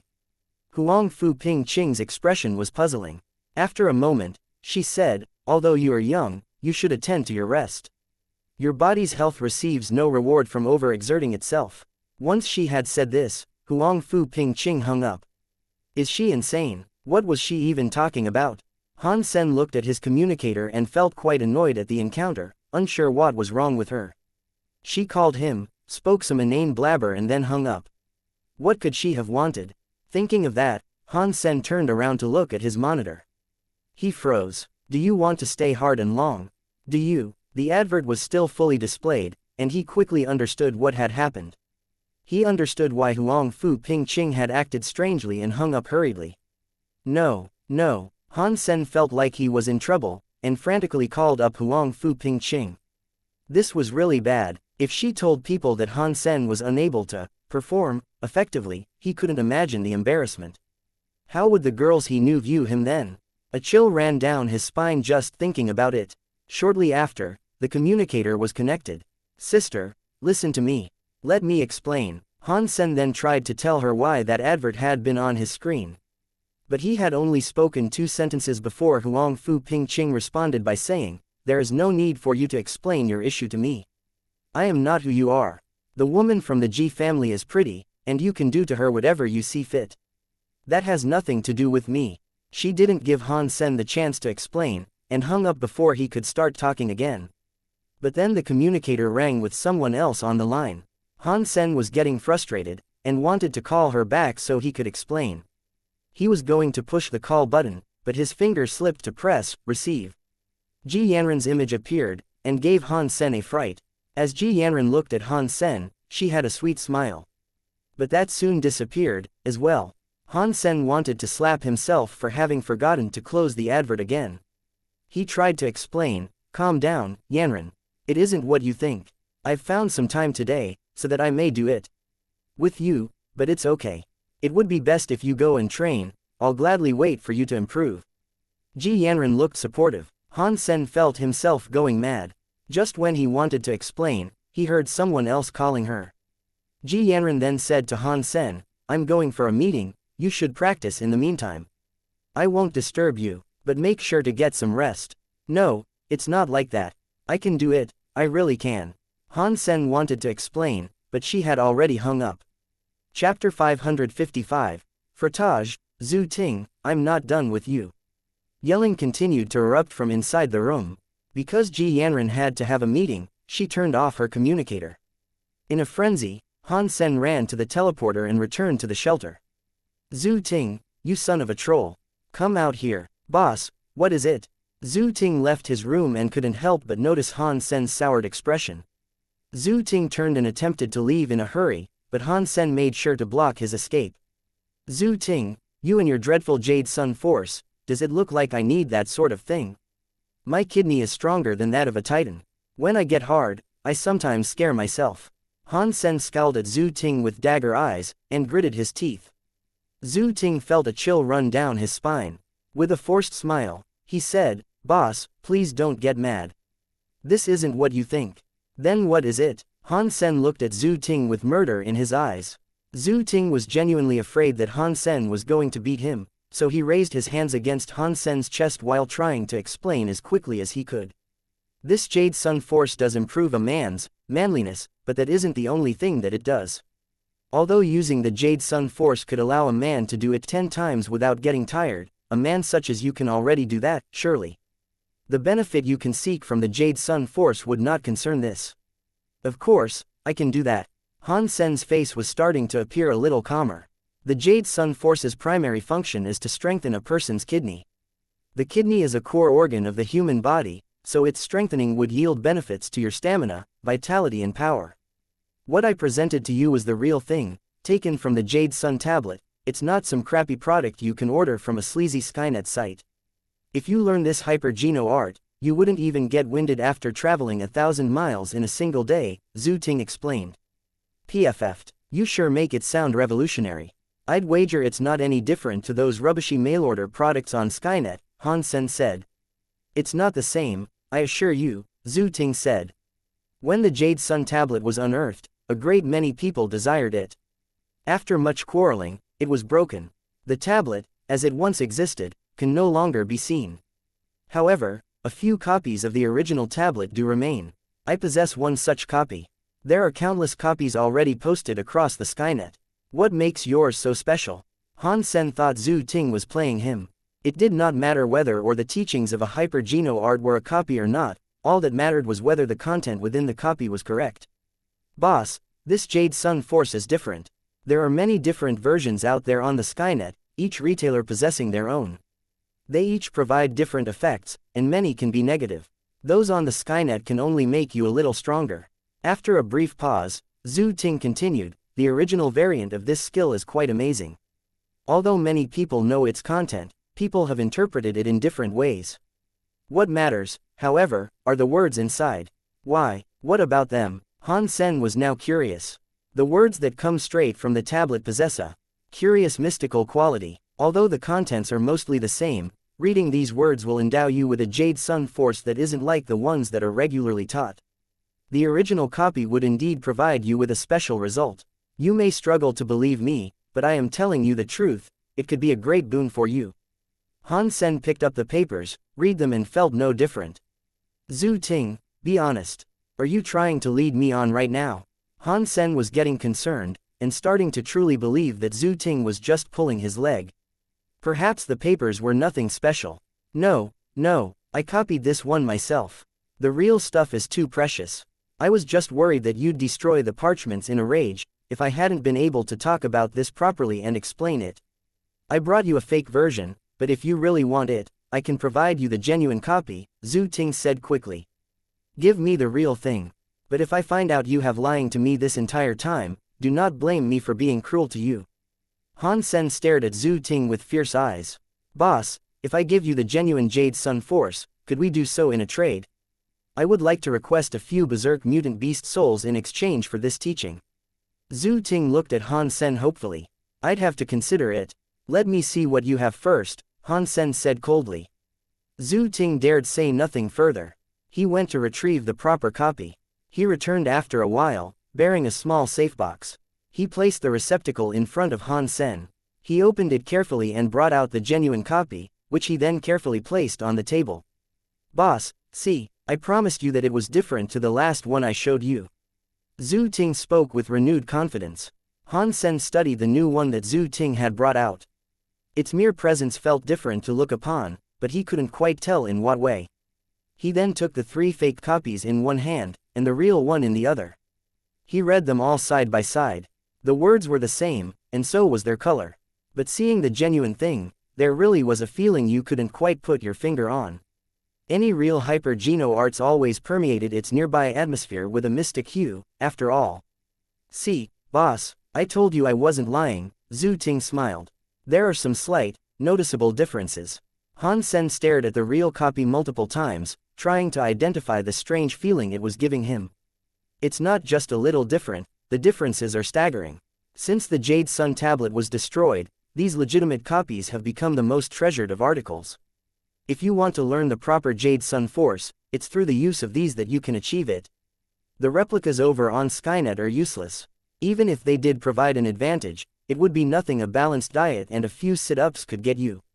Believe me, if you want to learn the Jade Sun force, these are exactly what you need." Zhu Ting continued to wax lyrical over the greatness of the copies he owned. "How would you like to trade, then?" Han Sen averted his gaze when he asked Zhu Ting this. 5 parchments compose the entire copy. How about 1 page for 2 berserk mutant beast souls? Zhu Ting did not have to consider this for long, having prepared to make this exact offer. "Are you insane? You want to own 10 of my berserk mutant beast souls for this piece of crap?" Han Sen's eyes were wide open, flabbergasted at Zhu Ting's proposition. "But this is the real." Zhu Ting tried to say, but he was cut off. 3 berserk mutant beast souls and 2 ordinary mutant beast souls. That is all I will offer you for this thing. Take it or leave it, the choice is yours. Boss, please give me more. This is a one-of-a-kind artifact. You won't find anything else like this across the entire universe." Zhu Ting looked upset at his plight. "That's all I can offer. If you don't like it, lump it." Han Sen turned to leave. He only had that much to offer on hand right now, but his counter-offer was mostly driven by a desire to prevent too many berserk beast souls be available amongst the populace. "Fine. 3 berserk, and 2 ordinary ones. I accept." Zhu Ting clenched his teeth as he agreed to Sen's offer. Han Sen glanced over the documents he was about to receive in exchange, to ensure there were no problems or tricks to hand. He then sealed the deal. Han Sen turned and walked on a few steps. But he then turned around and asked Zhu Ting, "Once I have learnt this, can I truly take on 10 people at the same time?" Chapter 556. Jade Sun Force. Han Sen returned to his room and began studying the 5-page copy of Jade Sun Force. With his knowledge of ancient lexicon, he had little trouble in deciphering the text.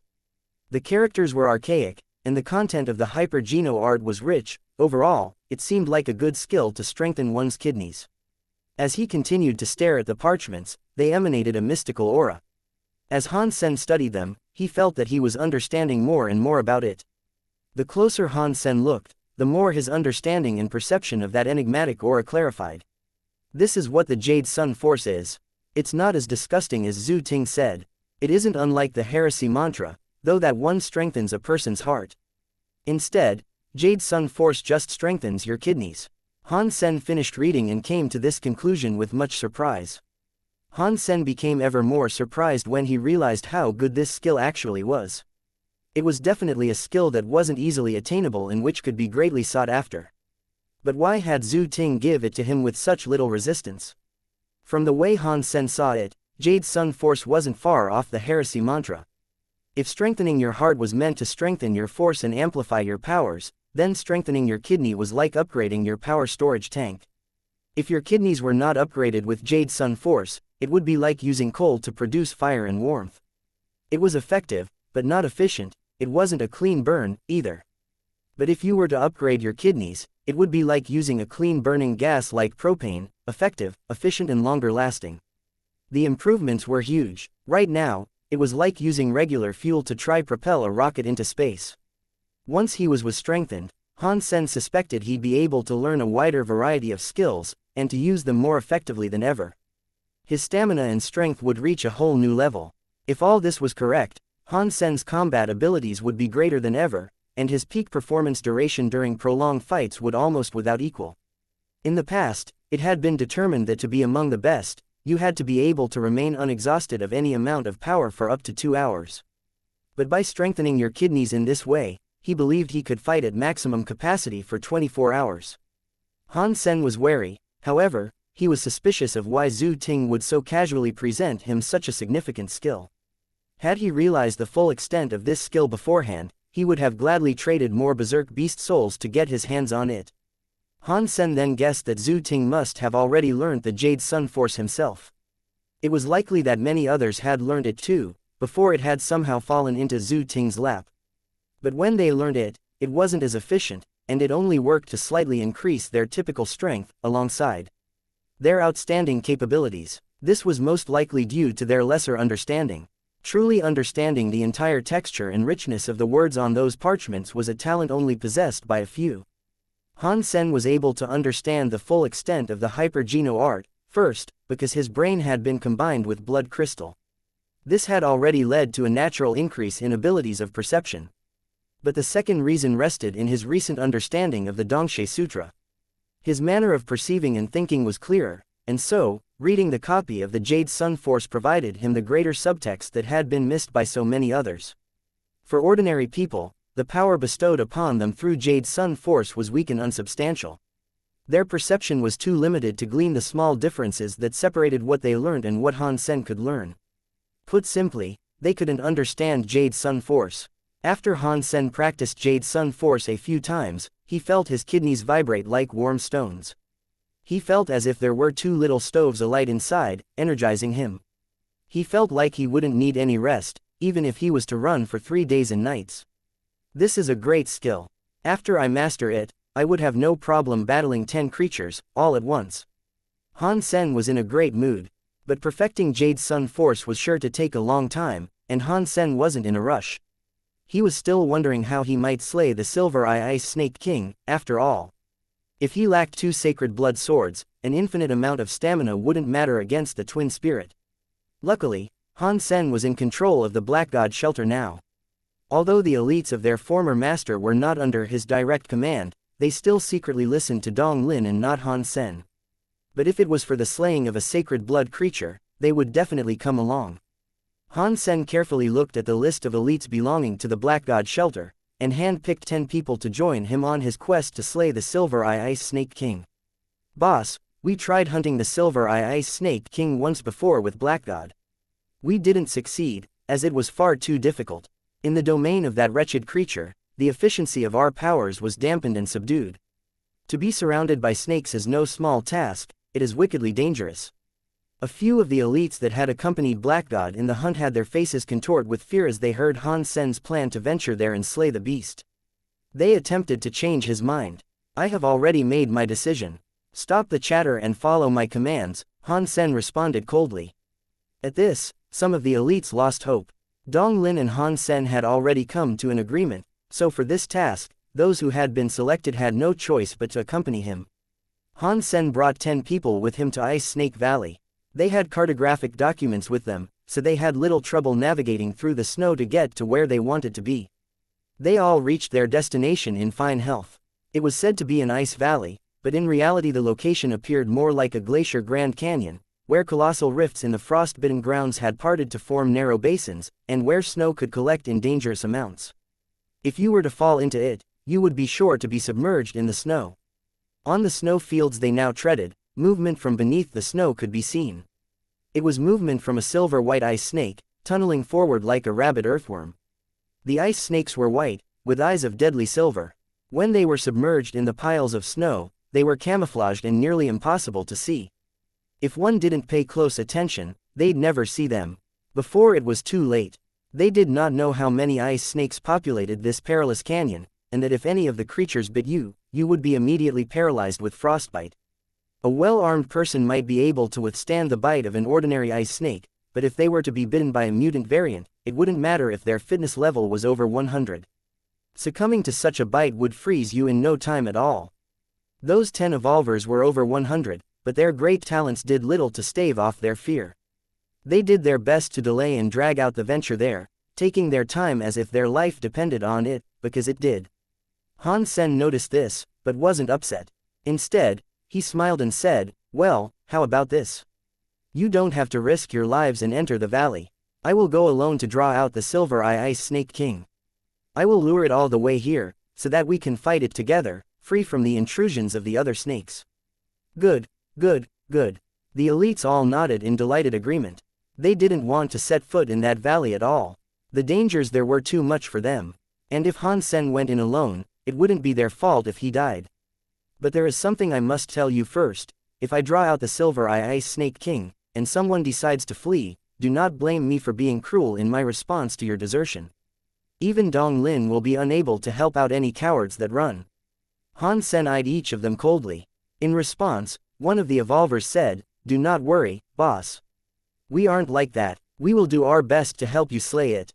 Though his mouth said that, his heart felt something else. Like the rest, he believed that if Han Sen truly ventured there alone, he wouldn't be coming back. They initially believed that Han Sen might have wings and was planning to fly into the valley to draw the Snake King out. It was nearly impossible for someone to walk down there. The depth of the snow was greater than any man, and if you were to sink into it when trying to walk on top of it, you'd be sinking into a white grave occupied by unwelcoming snakes. It would be certain death. If Han Sen could fly, he would fare better, but not by much. The ice snakes also possessed the ability to fly, and so an unbalanced dogfight would quickly ensue. Although they couldn't fly too high, for as long as he would be in the ice valley, it would be impossible for him to escape their pursuit. That's why they thought Han Sen's decision to go in, alone, was a suicidal move.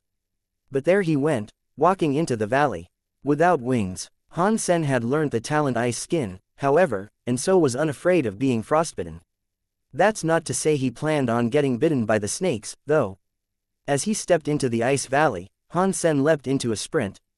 As he ran, his footsteps were so slight that they only left a shallow indent in the snow, and you could only trace them by paying close attention. Treading cloud, aside from borrowing strength from the air itself, allowed a person to be as light as the cloud the skill was named after. If perfected by its user, the ability to traverse across fields of snow without leaving a trace was wholly possible. The evolvers that remained watched Han Sen go, motionlessly.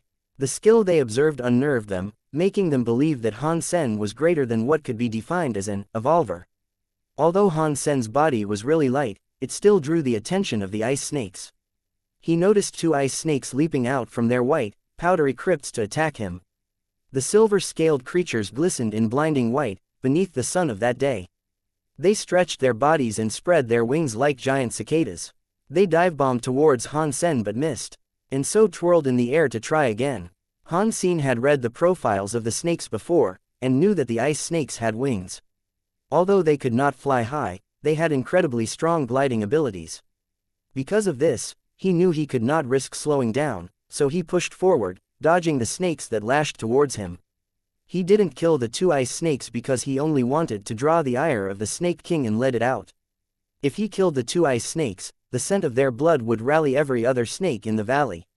And if that happened, he would be in big trouble. He ignored the 2 chasing snakes and continued to push onward. A few other snakes occasionally joined the fray, but they did not pose much of a threat to Han Sen. As he glided along the snow, he continued to dodge every attack as he pushed into the canyon. The evolvers watching on the outside looked at each other, observing how they all looked shocked. It was extremely rare to witness an evolver possess so much skill. "Do you think he can actually draw out the king?" One evolver posed the question with a strange look, as he watched the fleeting humanoid shadow dance across the valley. "I'm not sure. You can't really tell with this person," an evolver responded. "The boss wants us to collect as much information about him as we can, but if we report everything we see, do you think the boss will believe us? I hope the boss doesn't end up making us go against him. This man is too scary. If we were enemies, I'd feel terrified every waking moment. Although we have a lot of protection, I would still fear Han Sen decapitating me. The level of his skill is frightening. I hope not, too. Following him isn't too bad. He's not as cruel and conceited as Black God was, for one thing. You can actually reason with Han Sen." Before long, Han Sen was gone from their sight. The snowy mountain was 100 miles long, and all Han Sen knew was that the Snake King was in some sort of icy cave in the middle of the valley. So he made sure to go in that direction. After Han Sen had traveled for 10 miles, 300 ice snakes were in hot pursuit of him. Surprisingly, that was a good result. If he had killed just one ice snake, tens of thousands of ice snakes would be nipping at his heels. Weird, shouldn't the ice cave be around the 30-mile mark? I've already been running for 40 miles. Why haven't I seen it yet? Han Sen was puzzled. By now, 1,000 ice snakes were chasing him. He was lucky that he was skilled enough to outpace and dodge every snake that attacked him. But as time went on, he reached a narrow gulf where steep icy slopes tunneled him forward. Yet he still couldn't see an ice cave. The legends say that the silver-eyed ice snake king's body was absolutely huge, at least 100 meters long. You would need an ice cave 200 meters wide for it to fit, and the entrance to such a subterranean abode would be hard to miss. Han Sen ran on for another 20 miles, but still saw no sign of the ice cave or its supposed inhabitant. In his heart, he started wondering whether he had been played. Was it incorrect intelligence? Was it by chance? Or was it purposely incorrect? After thinking it through, he realized that it wasn't possible. The information was quite dated, and they had no idea Han Sen was planning to kill the Snake King. It would have been impossible for them to do something like this in such a short window of opportunity. I suppose I'll have to venture even further. Han Sen continued to push, but something strange caught his eye. The group of ice snakes that had been giving him chase was now significantly smaller. As he traveled further, more and more snakes abandoned the chase, until a few miles later, they were all gone. A chill took Han Sen's heart, and he said, "Is this the Snake King's territory? Did they not dare venture near it?" But that didn't feel right, either. If he had truly arrived where the Snake King was, the ice snakes should have been protecting their king. They shouldn't have been running away. Han Sen thought there was something wrong with the ice valley. Something must have happened that had changed it. He looked around, but was unable to see what was outside the ice valley. Because of the snow around him, he couldn't detect the presence of further ice snakes. What's more, a deafening silence now permeated the atmosphere of the valley. The sun was choked by clouds, and more snow began to fall. Although it wasn't particularly rough, a depressed, frigid feeling overtook him. There was no wind to carry the snow, it just fell straight down on the snow that already blanketed the valley. It felt desolate and lonely. I've already come this far, I can't turn back now. Han Sen didn't want to give up just yet, so he gritted his teeth and pushed on. He had a berserk sacred blood wing, so he could always fly away. The ice snakes, if they decided to resume their chase, wouldn't be able to catch him that way. As such, there was nothing to be afraid of. Han Sen walked another 20 miles without finding a single snake. After his arduous trek, he reached an ice wall in front of him. It was smooth, but to his right and left, an array of lethal glaciers boxed him in. He had now reached the end of the canyon. Suddenly, Han Sen was able to make out the presence of an ice cave in the wall of ice in front of him. It wasn't what he expected, however, as it was 3 meters tall and only 1 meter wide. It looked strange, being so tall and so thin. He didn't see anything from the entrance, so he summoned his golden armor and glyph. After doing so, he ventured inside. The ice cave wasn't too deep. After walking a few miles, he had reached the end. Once he got there, the narrow cave opened into a wide cavern. Han Sen hadn't faced any danger or come across a single creature on his way there.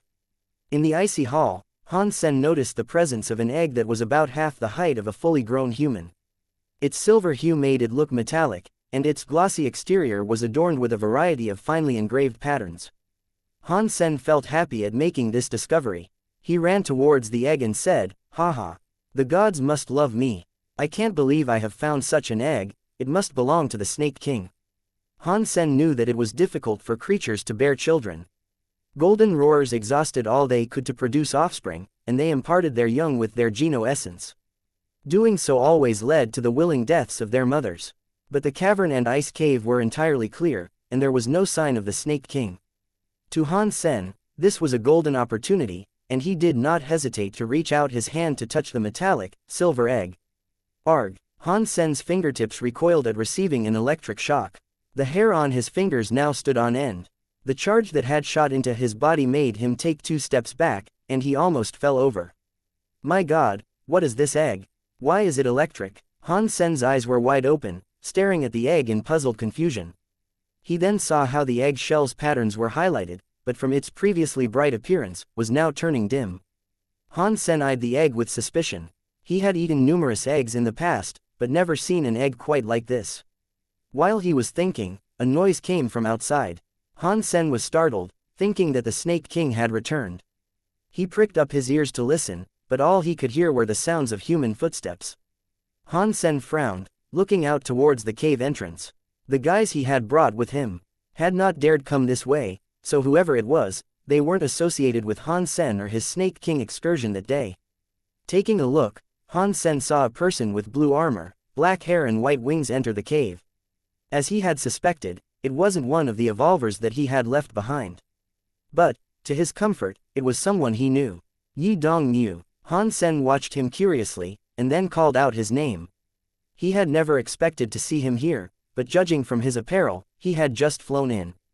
It was fortunate that this place had no ice snakes, for flying in like that would have given him a rude welcome. Although you were here first, according to the rules, whoever claims it first owns it. Yi Dongmu saw where the silver egg was and, in a flash, used all his energy to dash towards it. No, don't. Han Sen reached out and attempted to grab Yi Dongmu. Seeing Han Sen, Yi Dongmu used his strength to go even faster. When he reached his prize, he hugged the egg with open arms. Arg! Yi Dongmu cried out as letting out a final death cry. Brutally electrified, all his hair spiked upwards. He fell to the floor hard, his hands outstretched as if he was still hugging the egg. He seemed to have been paralyzed by the electric shock. Han Sen smiled as he walked to catch up with Yi Dongmu. He shook his head and said, I didn't want to stop you from getting the egg. I was just trying to grab you and prevent this from happening. I was trying to be nice. Yi Dongmu stared at Han Sen disapprovingly, not believing him. Han Sen watched Yi Dongmu struggle to sit up and wanted to laugh. Earlier, he had in fact misled Yi Dongmu, because he wanted to find out if there still was electricity coming out of the egg after he had touched it. Han Sen received his answer. But it was now evident that this egg was no ordinary egg, it clearly was a powerful one. Poor Yi Dongmu was taking a long time to recover from the shock, but he could hardly blame Han Sen. It was his own fault for rushing towards it, after all.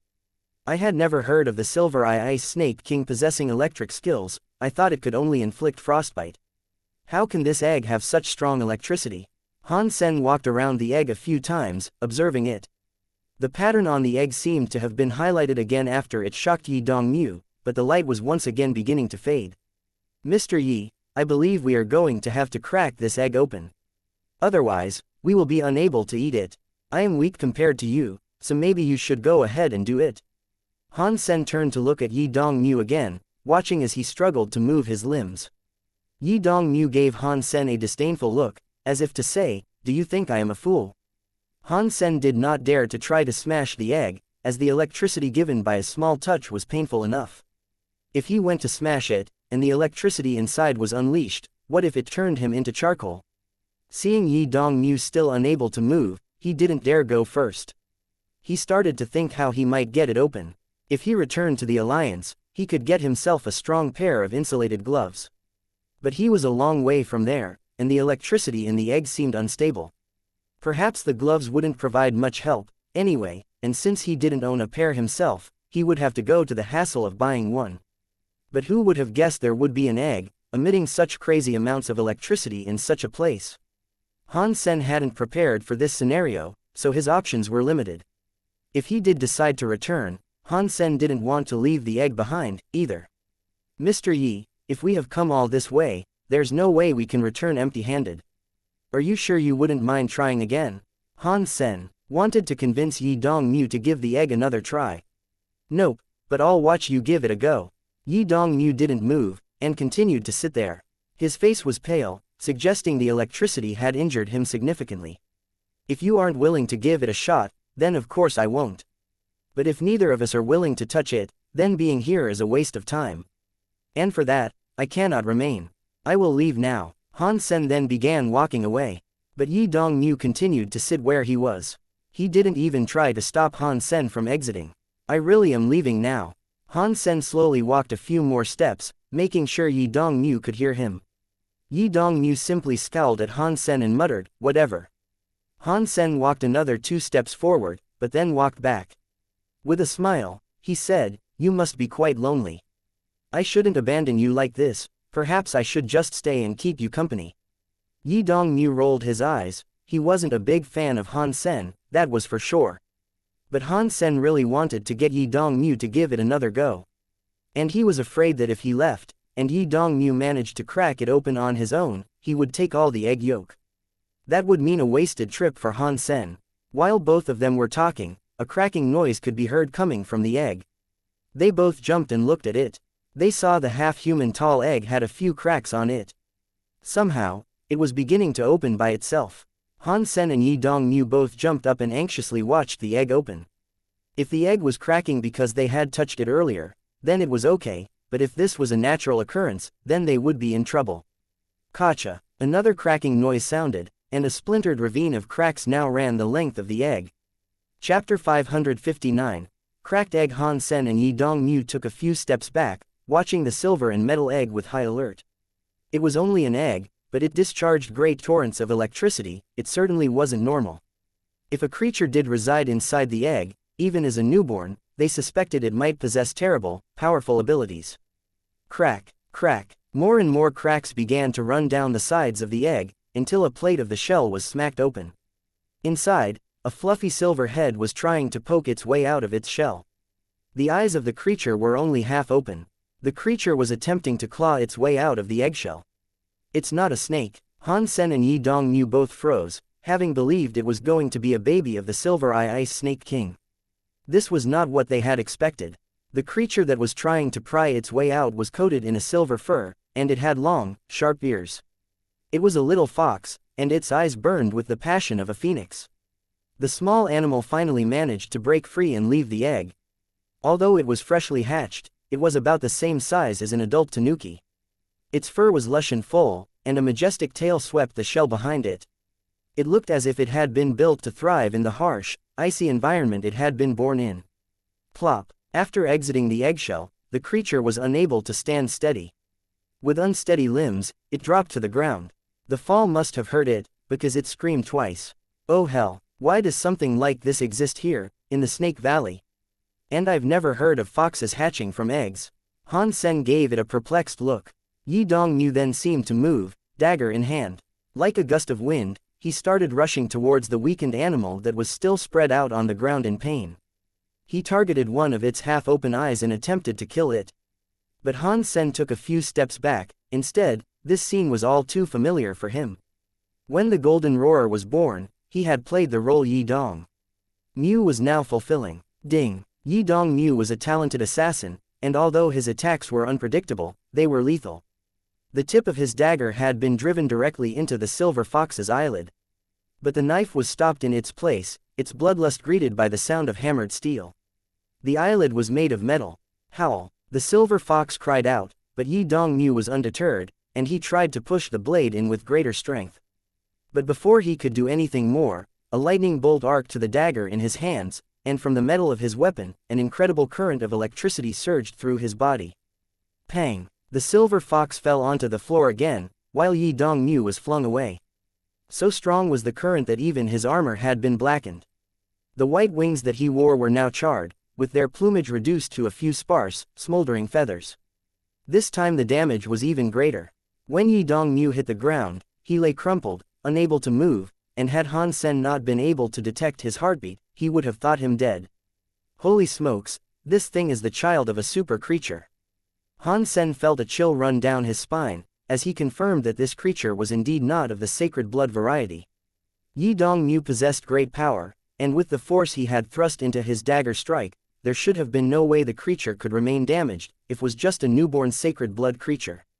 When Han Sen fought against the Golden Roarer, the same thing had happened. But the first shelter's super creatures only dealt brute, raw damage. They lacked the skills and intricacies of other super creatures Han Sen had later come to know. And when he did go against the Golden Roarer, he hadn't been as badly hurt as Yi Dongmu was now. The previously docile silver fox was now angry. It pulled itself onto its paws and quickly followed his aggressor, running to where Yi Dongmu now lay crumpled on the ground. It seemed like the silver fox wanted to reverse what had just happened. Han Sen ran over to the severely injured Yi Dongmu and attempted to pull him away. Yi Dongmu was one of his biggest clients, and one who never haggled for a bargain. If he was to die here in such a matter, that would be a bad break for his business. Han Sen pulled Yi Dongmu to the trail that led outside. The silver fox attempted to pursue its intruders, but it had only just been born, and was still weak and unable to fully control its body. So when it went after them, it could barely walk straight, let alone maintain the pace it would have needed to keep up with them. Han Sen did not dare do anything aggressive towards the silver fox, he only dragged Yi Dongmu to the exit. He dreaded the thought of making himself the enemy of a super creature's baby. He knew that these infants could be strange, especially those that were born from a mother's belly. From what he understood, those that came from an egg were quite different. It was too early for Han Sen to assess the specific differences, but the little golden roar's flesh did not decompose like most super creatures. And when Angel ate its flesh, she gained an evolution of her abilities. As great as this was, it was a unique circumstance offered by a unique creature, it wasn't something that could be replicated or relied upon to happen again. Han Sen thought he could easily lose the tail of the silver fox, at the speed it was giving chase. Upon exiting the ice cave, he dragged Yi Dongmu for a distance of 10 miles. Looking around to determine whether he was being followed, he thought it a good time to observe the severity of Yi Dongmu's wounds. They was very bad. In several areas, his skin had frayed and torn open in response to the power of the electric shock. In many places, his skin had turned black and green. It was fortunate he was wearing armor, for if he hadn't, he would have died the second he was shocked. Although he wasn't dead, he was critically injured. I am such a nice guy, saving you from certain death. I'll keep you to this, so that you can repay the debt sometime in the future. Han Sen applied some medicine to the wounds of the incapacitated Yi Dongmu. As he tended to his injuries, he said, "It's a shame that I'm being forced to use my pricier salves on you, as well. When you wake up, I won't hesitate to give you the bill." Arg! Yi Dongmu came to screaming, flinching from the pain.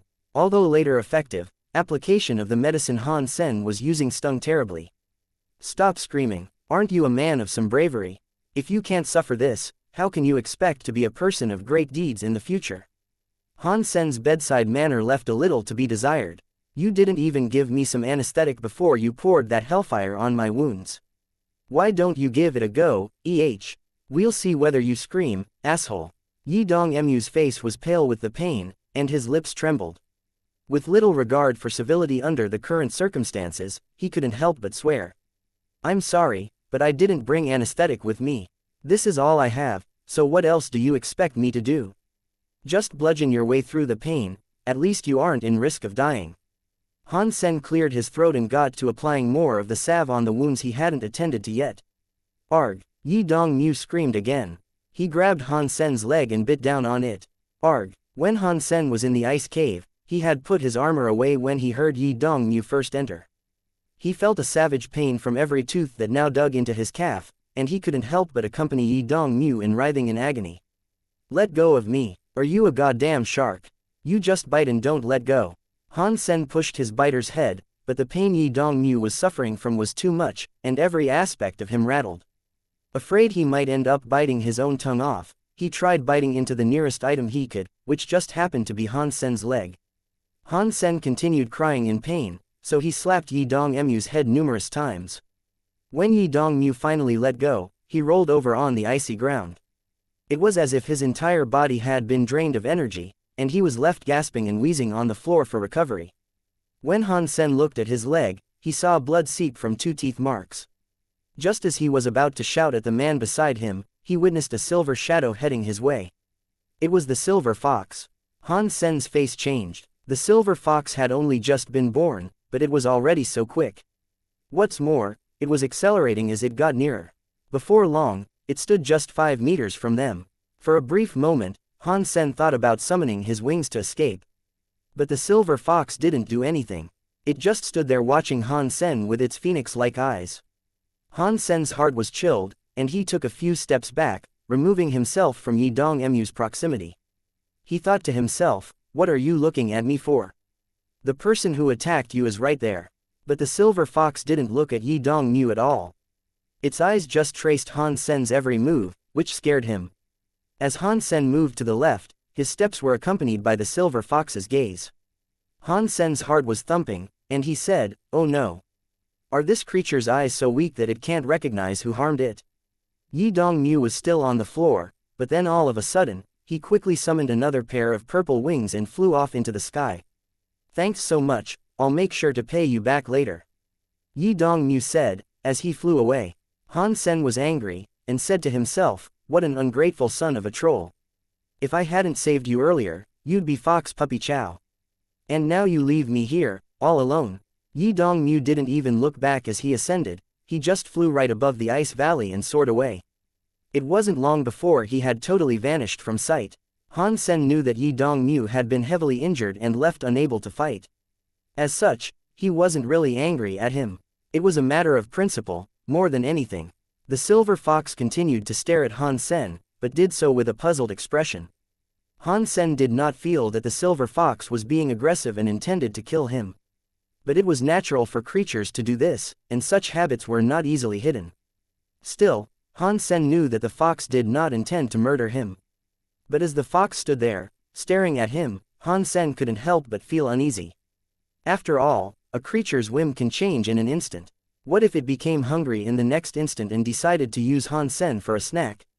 "Okay, little guy, your bones have grown really strong, and your face has a holy aura. You'll undoubtedly grow to become something quite powerful in the future.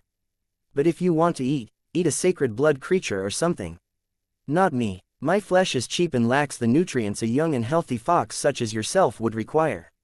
As Han Sen tried to appease the silver fox, he slowly stepped backwards. But every step back that Han Sen took, the silver fox stepped forwards. When Han Sen went left, it went right. The way it stared seemed to suggest that it recognized him. "Oh, what are you following me for?"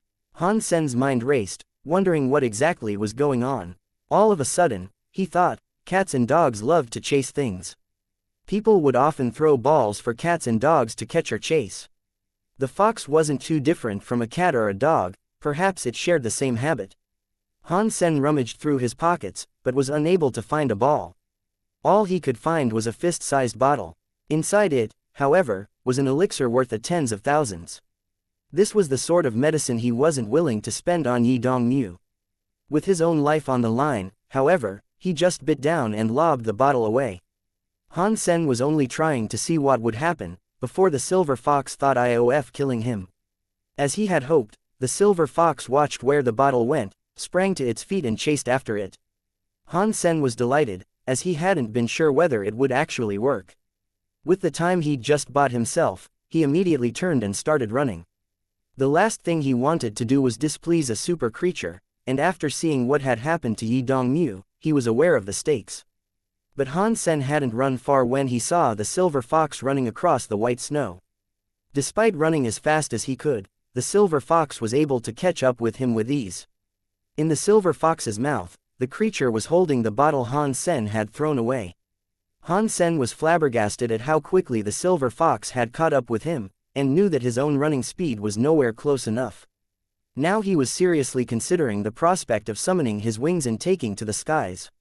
But the next second, Han Sen gave up that idea. The silver fox then chose to rapidly climb a tall rock pillar, and when it reached the top, it jumped.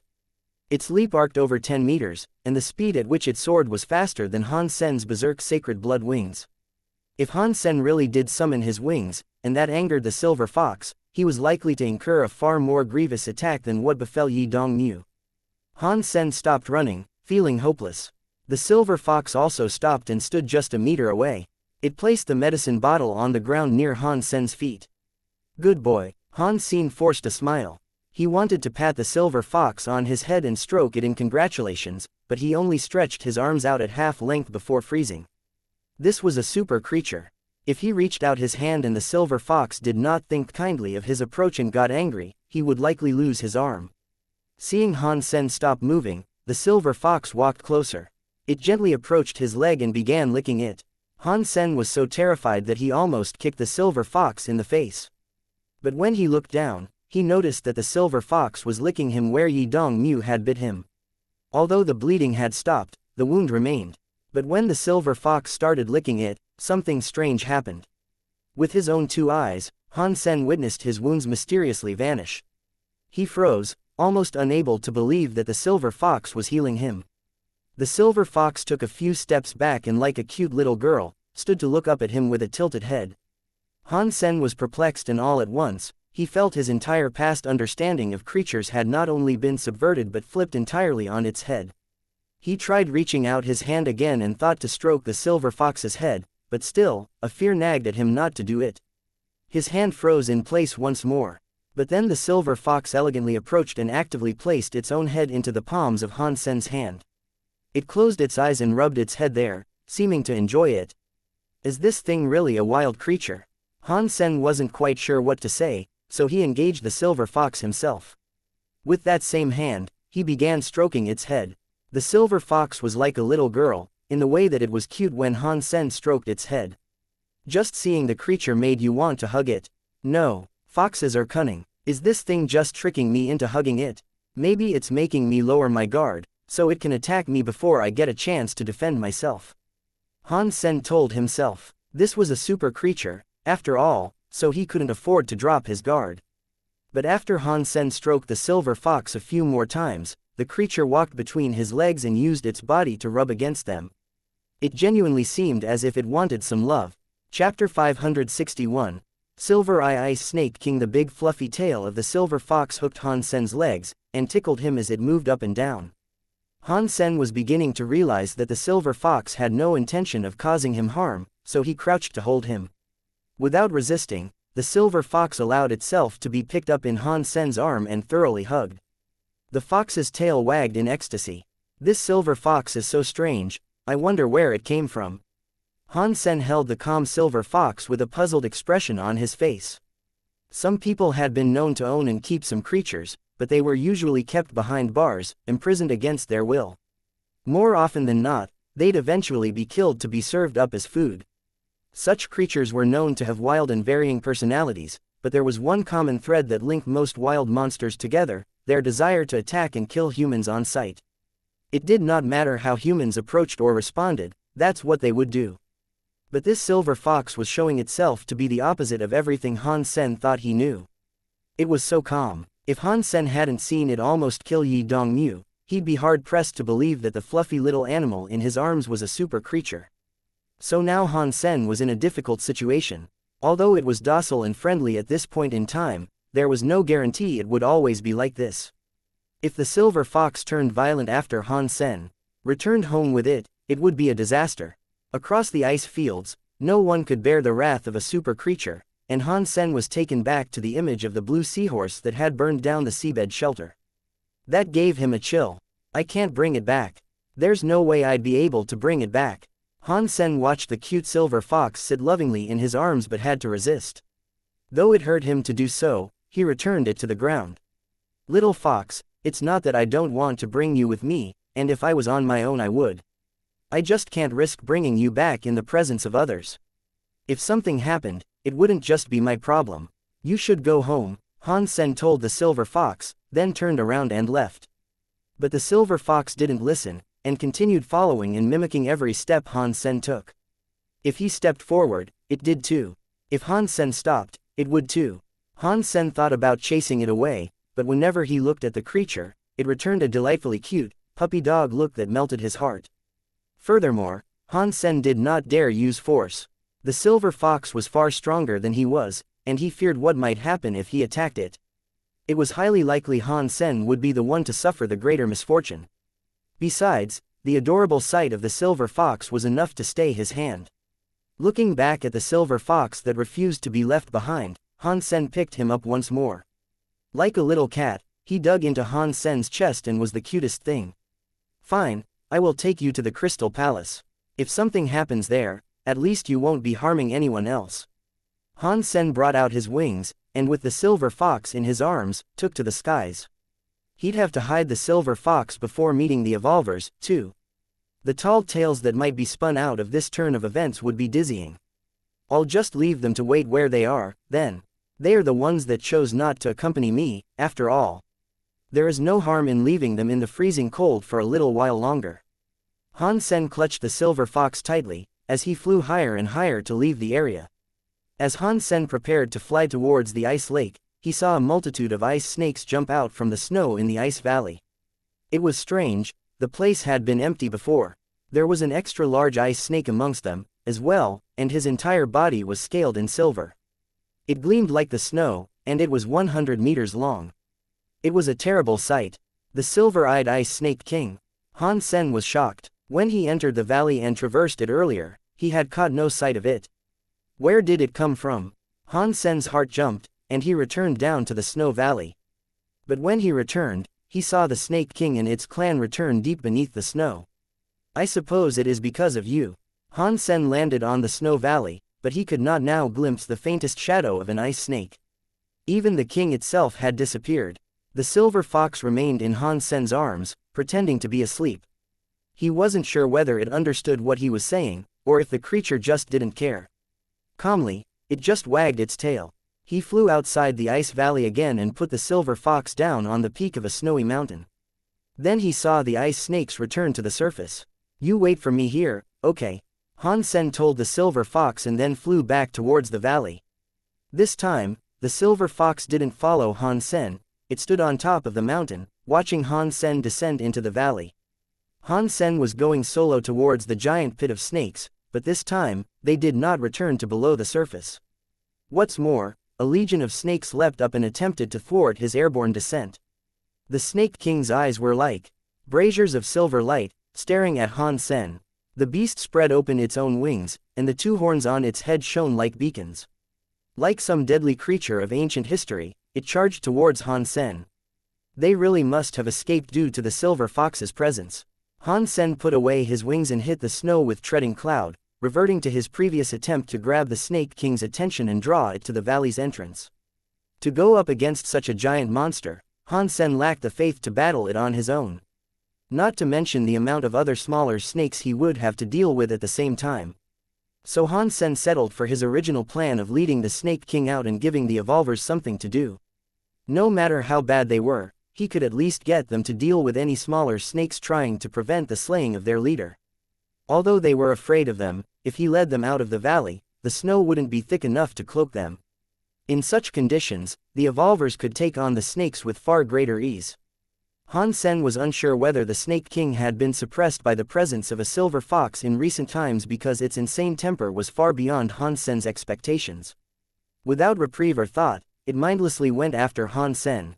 Its speed was surprising, with its silver wings allowing it to lash, twirl and snap its way through the sky in its pursuit of Han Sen. Its mouth was perpetually open, ready to gobble up its desired prey. Han Sen was no sluggard, though, as he dodged the attempted bites with ease. The faint trail he left in the snow made a zigzag, however, as he kept dodging the Snake King and its minions. Before long, he had made it through to outside the snow valley. Wang Liang and the other evolvers outside the valley were still waiting in nervous anticipation to see Han Sen return. He's been gone too long. I bet you he was killed by the Snake King. If that were true, how come we have not heard anything? I bet he didn't even see the Snake King, the man can't even fly. To keep running like that, he probably kept attracting more and more ice snakes until they overwhelmed him. He probably died before reaching the Snake King. What do we do then? Should we continue waiting? It would probably be best to wait a little longer. If we leave now, and he does indeed return, we won't be able to explain our desertion. But he's been gone for so long. There is no way he'll be coming back now, after all this time. Just wait a bit longer. If we've waited this long already, what does it matter if we wait a little more? The day is gone, anyway. If he doesn't return by tomorrow then we can leave. While everyone was talking, they suddenly heard movement from the valley. When they went to look, all of their mouths dropped to the ground. They saw Han Sen running like a madman out of the valley, and behind him, a monstrous sea of snakes flying, twirling, writhing and slithering after him. In the middle, one that looked like a dragon was in the hottest pursuit. Its wings were outstretched as it tried to capture Han Sen, and each snap missed him only by a second. The insane sight sent their pulses racing in fear. All videos have ads disabled. YouTube doesn't pay me enough to cover electricity costs. If you are well off, please consider donating via PayPal or becoming a member of this YouTube channel. Thank you.